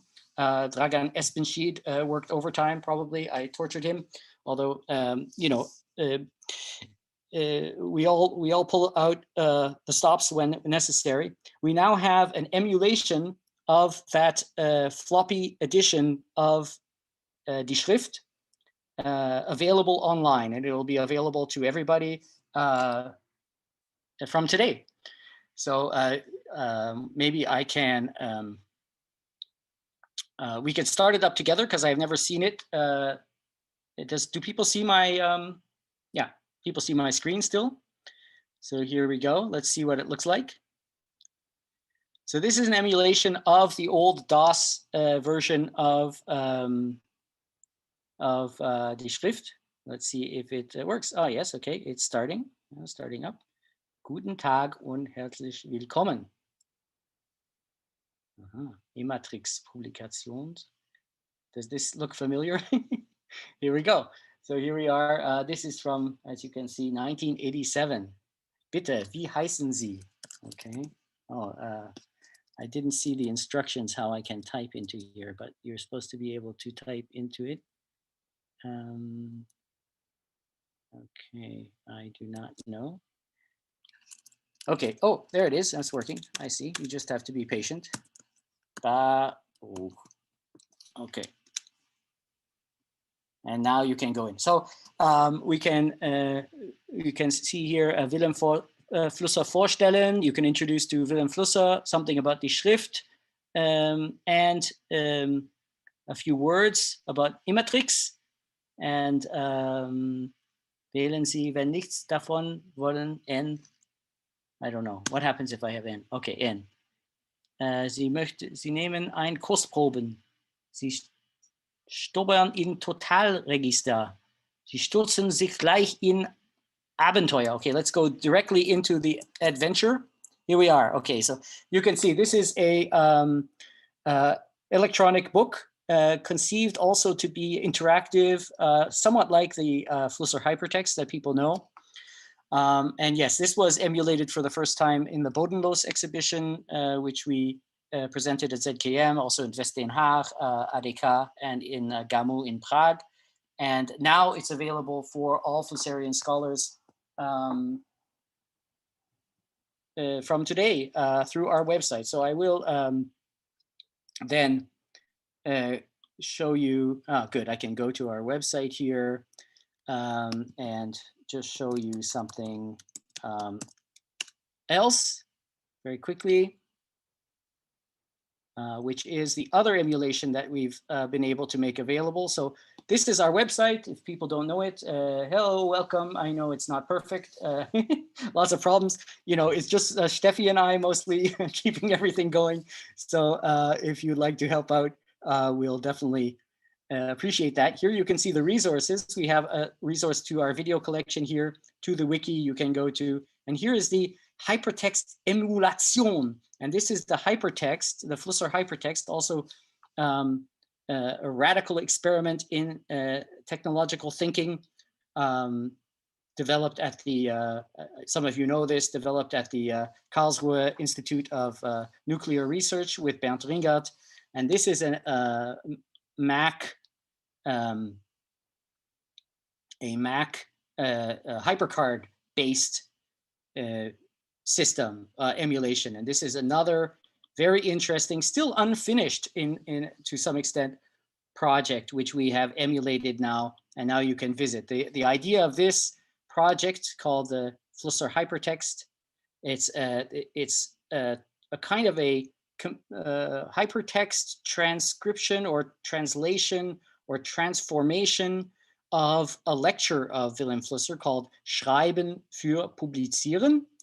And it has many different aspects, many layers that try to exploit the potentialities of this new technology for thinking. And I won't guide you through the whole thing now, but one thing you can do is also turn Vilém Flusser's voice on and off for each part of the lecture. There are small links here which you can explore, and I will let you discover this by yourself, but I just wanted to make sure that you knew about this today, because this is a good occasion to launch this and make it public, because we have not made it public yet.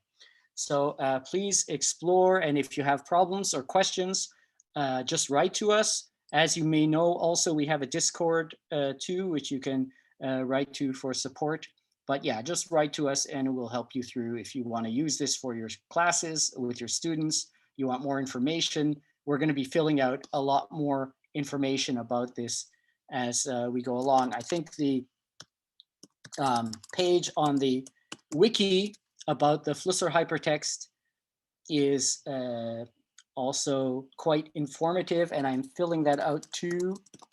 So here, the hypertext, I think, I don't know which one it is, the hypertext book. Well, we're going to have more information here in the wiki as well.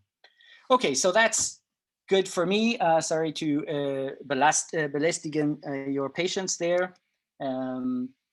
If you have any questions right off the bat, I'd love to hear them. Otherwise, we can also move to Aaron and Michael with their book announcement.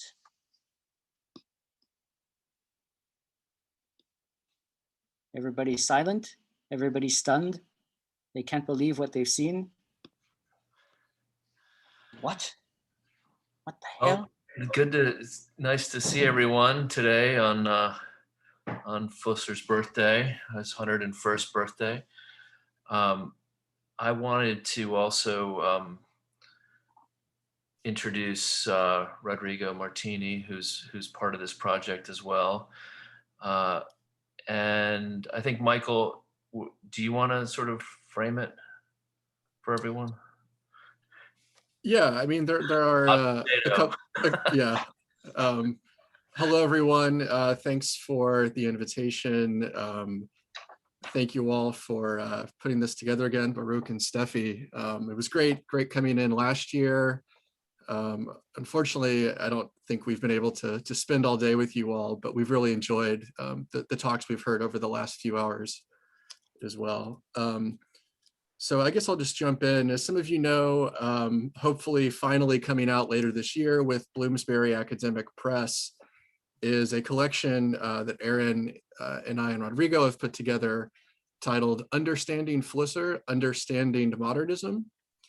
I'm going to continue to pass the hot potato, but I'll say first, you know, while we're talking about Flusser studies, we're also co-editing a special issue of Flusser studies, vaguely revolving around this concept of Flusser's modernity, Flusser and modernity and modernism specifically, which I believe should be out in the fall of this year. We are assembling that as we speak. It will be English only for the monolinguals out there too. But would either of you like to talk a little bit more about the book? Yes, well, so like many of these projects, this has been a long time cooking in the oven, and some of the contributors are, I see here on our Zoom screens. But we had a number of different conferences about Flusser's complicated legacies and also his belated reception in the different languages some of which he obviously retranslated his works into. And out of this project, we tried to expand the frames of reference for thinking about Flusser. I think that's, if we're going to think about the next 100 years of Flusser studies, part of what we need to think about is expanding the kind of hermeneutics that Flusser invites us to do. So we approached familiar scholars of Flusser's works and his ideas, but we also invited academics, thinkers, philosophers who we thought would thought in Flusserian ways to spend time with Flusser. So finally, this project has come to completion. Oddly enough, the pandemic, which we expected would result in lots of people dropping out of the collection, gave people time to write. So we ended up with an enormous book stop of a book. 600 pages at minimum, most likely. So if you need to keep a vehicle from rolling down the hill, this is a book for you. But there's also spin-off projects that have come from this. So like many of the things with Flusser's work, follow-on projects. We have a special, still enigmatic translation of Flusser's last lectures that we're excited to finally bring out in English. And given Flusser's very heterogeneous ideas, the case can be made for this is the Bochumer Vorlesungen as sort of his efforts to make sense of his wide-ranging interests. So we're excited about that. And when I was talking to Baruch, just in terms of giving a toast to Flusser and also to us for being interested in Flusser, Baruch, you mentioned the idea of the virus as a technical image. And this semester I'm teaching Kafka,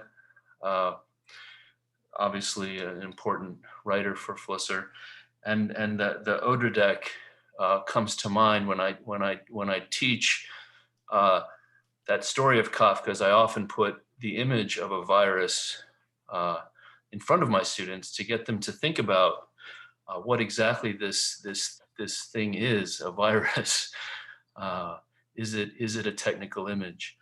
And in that story, Kafka says that this thing, which is not alive and may outlive the speaker, is almost painful to think about. And I wondered about that today, not just the virality of Flusser and also Flusser becoming a network of people thinking about Flusser, but also the endlessness of celebrating Flusser's 100th birthday forever, something that the pandemic has made us do. And so, I guess that's sort of my effort to do a toast to this network of Flusserians in this strange time where we're meeting this way, which I think has risks as well as benefits. So anyway, that's my little spiel, and I'll pass it to Rodrigo.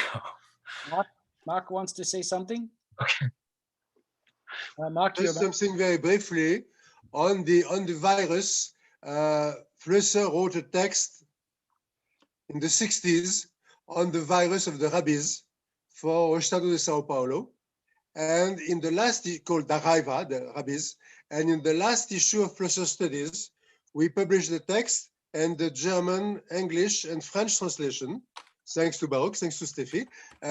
So it's not a very long text, but that's, as far as I know, the only text where Flusser speaks about viruses.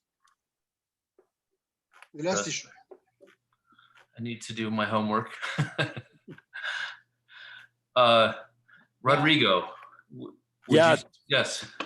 Yeah, thank you everyone for putting this together. I've been following the talks throughout the day and they've been great. Yeah, we're really excited to see this book coming out. it is really in the spirit of Flusser to, you know, to have this community, but also to expand the Flusser community. So there are many pieces there from familiar faces in the Flusser world, but some excellent pieces from faces who are not so familiar in the Flusser world. So we're really excited to get people to read these scholars, and yeah, so just very, very happy to be able to put this out in the world there. And so yeah, here's to Flusser. Cheers. Yeah. So what is this about Bochumer Vorlesung? You're translating large sections of the Bochumer Vorlesung into English, or how much of it, or is that in this book, or is it in the next book? Well, initially it was meant to be an appendix, or, you know, selections from Flusser's last lectures were meant to be an appendix, but because our manuscript was so enormous, we decided to split it. So it's not quite all of it, and obviously I think the full, at least people here know this better than I do, but the full transcription of all the lectures is some 900 pages of material. So I think we're going to have to wait ultimately for the full translation. But yes, it will be a selection, and yeah, it's been a challenge. Andrew. Yeah, I was gonna say shout out to Andrew, who's helped us.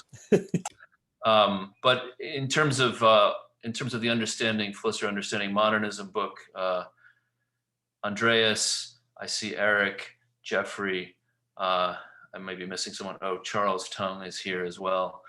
Just a mix of the 40 contributors who were part of this particular collection. So look for it soon. I think November is the last I heard that they plan to have it in the world.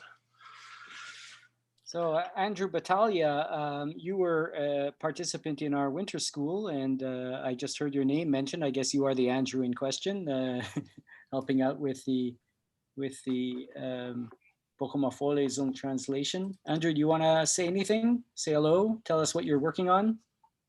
Yeah. Hi, everyone. So, like Aaron said, I'm doing some of the translation for the Bochumer lectures. And I have a small piece in the book. I'm kind of a latecomer to Flusser, or I came to him very serendipitously through Michael and Ro, who were at part of my several years ahead of me at Rice. And I think Flusser, I mean, put a little on the spot here. I didn't know. I'm not really encomium to Flusser yet. He's a thinker that in the beginning I had a lot of trouble with. There was sort of talk about him, and people around me were talking and citing him, and I went to some of this stuff and I was like, I don't get it. And I just stuck around long enough that, like, I find myself referring to him more and more in interesting ways, or saying like, oh man, there's this interesting thing that he said in one essay. And the people in my life know that when I say, you know, oh, Flusser has this bit, they're in for it. So, I mean, I'm very grateful to have Flusser's thought as sort of forming the way I think about modernity in particular, the kind of large scale, where are we questions that Flusser likes to ask. And sometimes I'm laughing, Andrew, just because I remember running that reading group, and the resistance among some people in there was palpable. Yeah, and it was sort of, you know, as your facilitator reading group, you kind of have to, you know, try to let people work out those resistances. Yeah, and I think I have a training in sort of Husserl's phenomenology, someone important to Flusser, but a person that Flusser modified in a great and productive, modified greatly, but in a very productive way. And so it sort of took me a while to bridge that gap, but now that I'm on it, like, I'm on it. He's sort of around. So.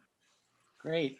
Not to keep plugging our collective publication efforts, but that's sort of one of the pieces of it. Thinking about Flusser as a missing link in the last 100 years of intellectual history is a productive thought experiment. A missing piece that that is often, it almost seems like Flusser had to be invented if he didn't exist, a way to make sense, for example, for people in the Anglophone world of Marshall McLuhan, obviously another figure that weighs heavily on Flusser, but also on the invention of media studies globally, but particularly in North America. So this is sort of one of the things of increasingly graduate students, new PhDs, thinking differently about those legacies and how we enter the new century. So Flusser has been useful from our point of view in those ways. Yeah, well, Flusser is contestational, right? I mean, in his process, if you read his correspondence, he's always testing people. He's always probing people, like McLuhan. You know, they both have that attitude where they're not face values. They're very hard to cite because you don't know if he's being ironic or he's being provocative. He's just trying to get a rise out of you, and he is. And somehow the truth or the message is in the friction. It's in the resistance. It's in the reaction, and it's in the response. And that's something that Flusser is quite ahead of his time in a way, in the kind of what we call performative philosophy, or also situatedness and embodied thinking, right? Flusser was already doing that and exploring that as a necessary response to the crisis of Western thinking in the coming out of the ruins of the Second World War and the shadow of the atom bomb. Okay, well, I'm considering like turning off the stream so we can discuss a little bit more informally, unless some people want to make some parting remarks before we roll down the shutters on another extraordinary birthday celebration. We're into our 11th hour. We're actually at the 11th hour and 11th minute of Flusser 100 plus. As you said, it's yes.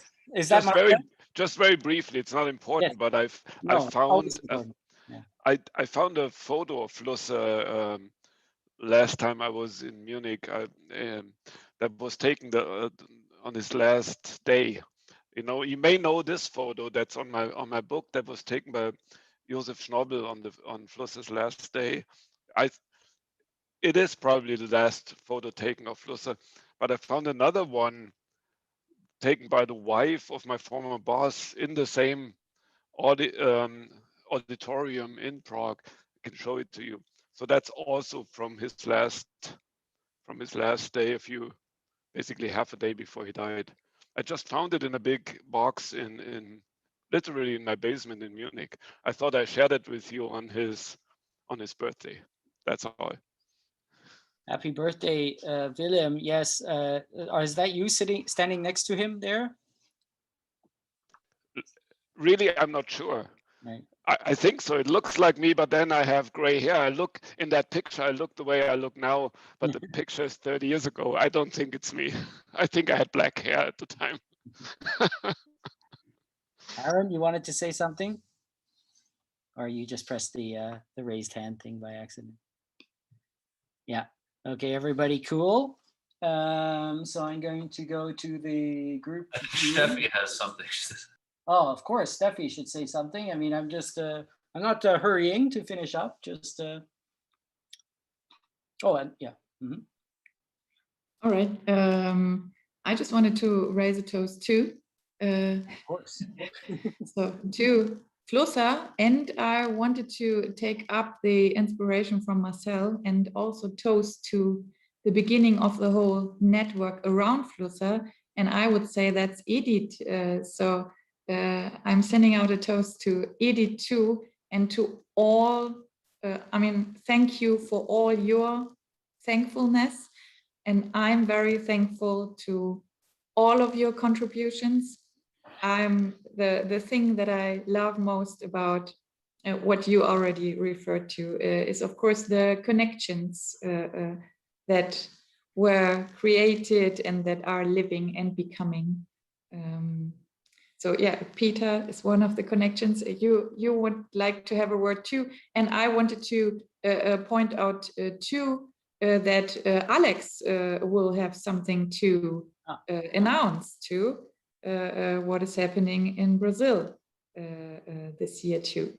So a lot more toasts and thanks to all of you, and please join whatever you like to contribute. We need some archival, what did Simone once say, archival worms, something like that. We need some people to network, designers. So whatever you are interested in, we will appreciate that. Yes. Thank you very much. Cheers. Can I say just one quick thing? I was thinking about putting together a little collection on Flusser and Eastern thought. You know, I did Flusser and I Ching last year. The article is finished. So maybe I'll move on to Flusser and Buddhism. If other people want to contribute a piece, we can do a little collection. I think it can be really cool. Thank you for this opportunity to, since everybody's here, to announce that. Thank you, Peter.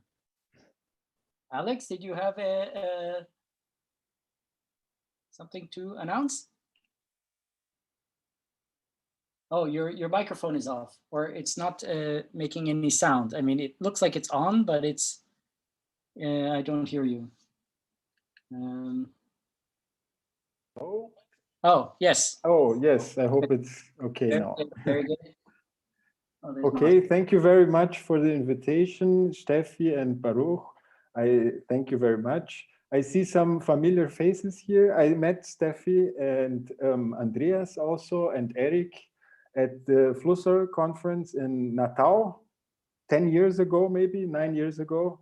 It was a very nice atmosphere. I have very good memories from that time. So I'm very happy to see you here. And Flusser was a very important author for me. I almost started academic life because of him. So it's very nice to be here and see how many ideas Flusser was able to make and think. And so it's very nice. I'm also here on behalf of Flusser Archive São Paulo. Yes, I'm at the board of directors, and I would like to invite you all to participate on the Flusser 101 conference that's happening now in September. We have our call for papers open still until 11th of June. So you are all welcome. I hope I can see you there, and we can continue to talk about Flusser there too. So I think that's it. I just wanted to share this, and thank you very much. Great, thank you, Alex. Yeah, it would be, it's almost unimaginable that we can go to Sao Paulo, but maybe it will happen, you know. Things are loosening up over here in Berlin. Although who knows, it's all just numbers on screens, right? And graphs. I will I will leave the address here if you want to. I don't know if you can hear, so yes. You can join it. It will be online, and so it's not. I think that's safe for now. And you all are all welcome to participate. Right. Thank you very much. Thank you. I don't know, Marcel, do you want to say something before we? Sorry, Eric. I think Eric wanted to say something. Okay, yes. There was just gonna say that my path to Flusser was very strange, filled with coincidences and synchronicities, and it's a wonderful experience to be here today with you guys. I remember the time I spent in Berlin when I met Baruch and Steffi. I remember the meetings we had at the Flusser Archive. It was wonderful. And the thing that I actually remember the most is when I read Kommunikologie Weiterdenken first time, because I was studying German media theory. And suddenly I thought, okay, Flusser, this guy is really interesting. And a lot of people actually talk about Flusser as part of this, movement, this loose germ, right? German media theory. And I remember Kittler writing the preface to Kommunikologie Weiterdenken, saying that Flusser was actually a prophet, much in the way of McLuhan. I actually remember his words, just because Kittler was a very serious guy. I mean, he wrote in a very strange kind of dialect, but he was pretty much serious all the time, especially in terms of the people he admired. And I remember in the preface he says that something like, out of the beard of the prophet came words like lightning.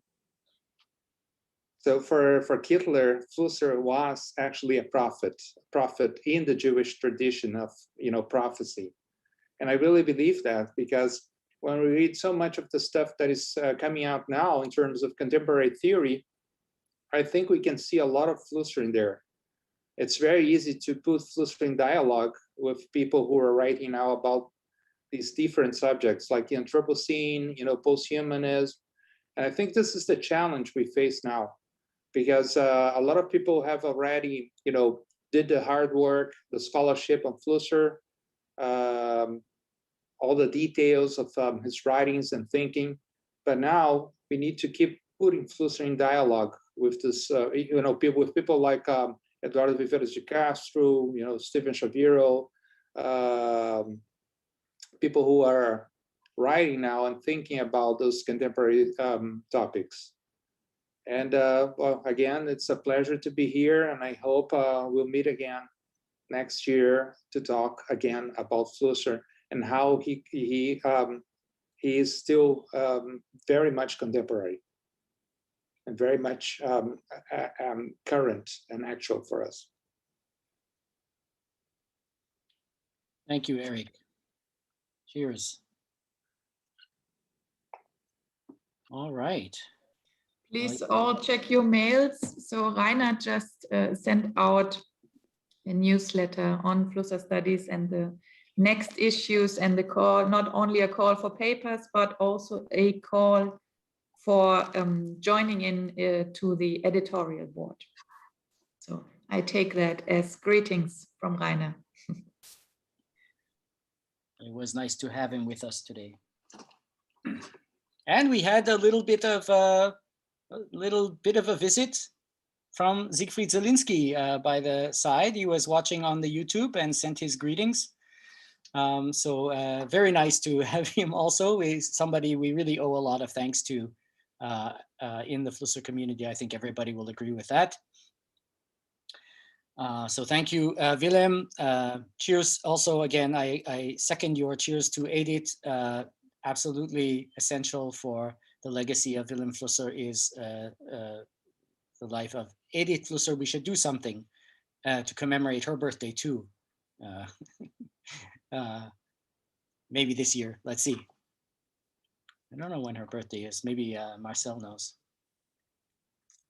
Geoffrey Winterpion is also here. Yeah. Geoffrey, do you want to say something? I think he left already. Okay. But he said hello. Yeah. All right. All right. Well, I think we can end the stream, and then we can continue chatting a bit informally as human as we can be under the circumstances. We'll only really know the ramifications on our psychic constitutions of this long period of whatever it was called, quarantine, pandemic, public health measures, etc. I hope you all stay healthy and well, and stay in touch also, communicate, share ideas and inspirations. And yeah, I mean, I think we're all ready to collaborate and see what kind of unexpected and unlikely information will be generated by our network. So I'd like to thank you very much. I'm going to end the stream now, and All right.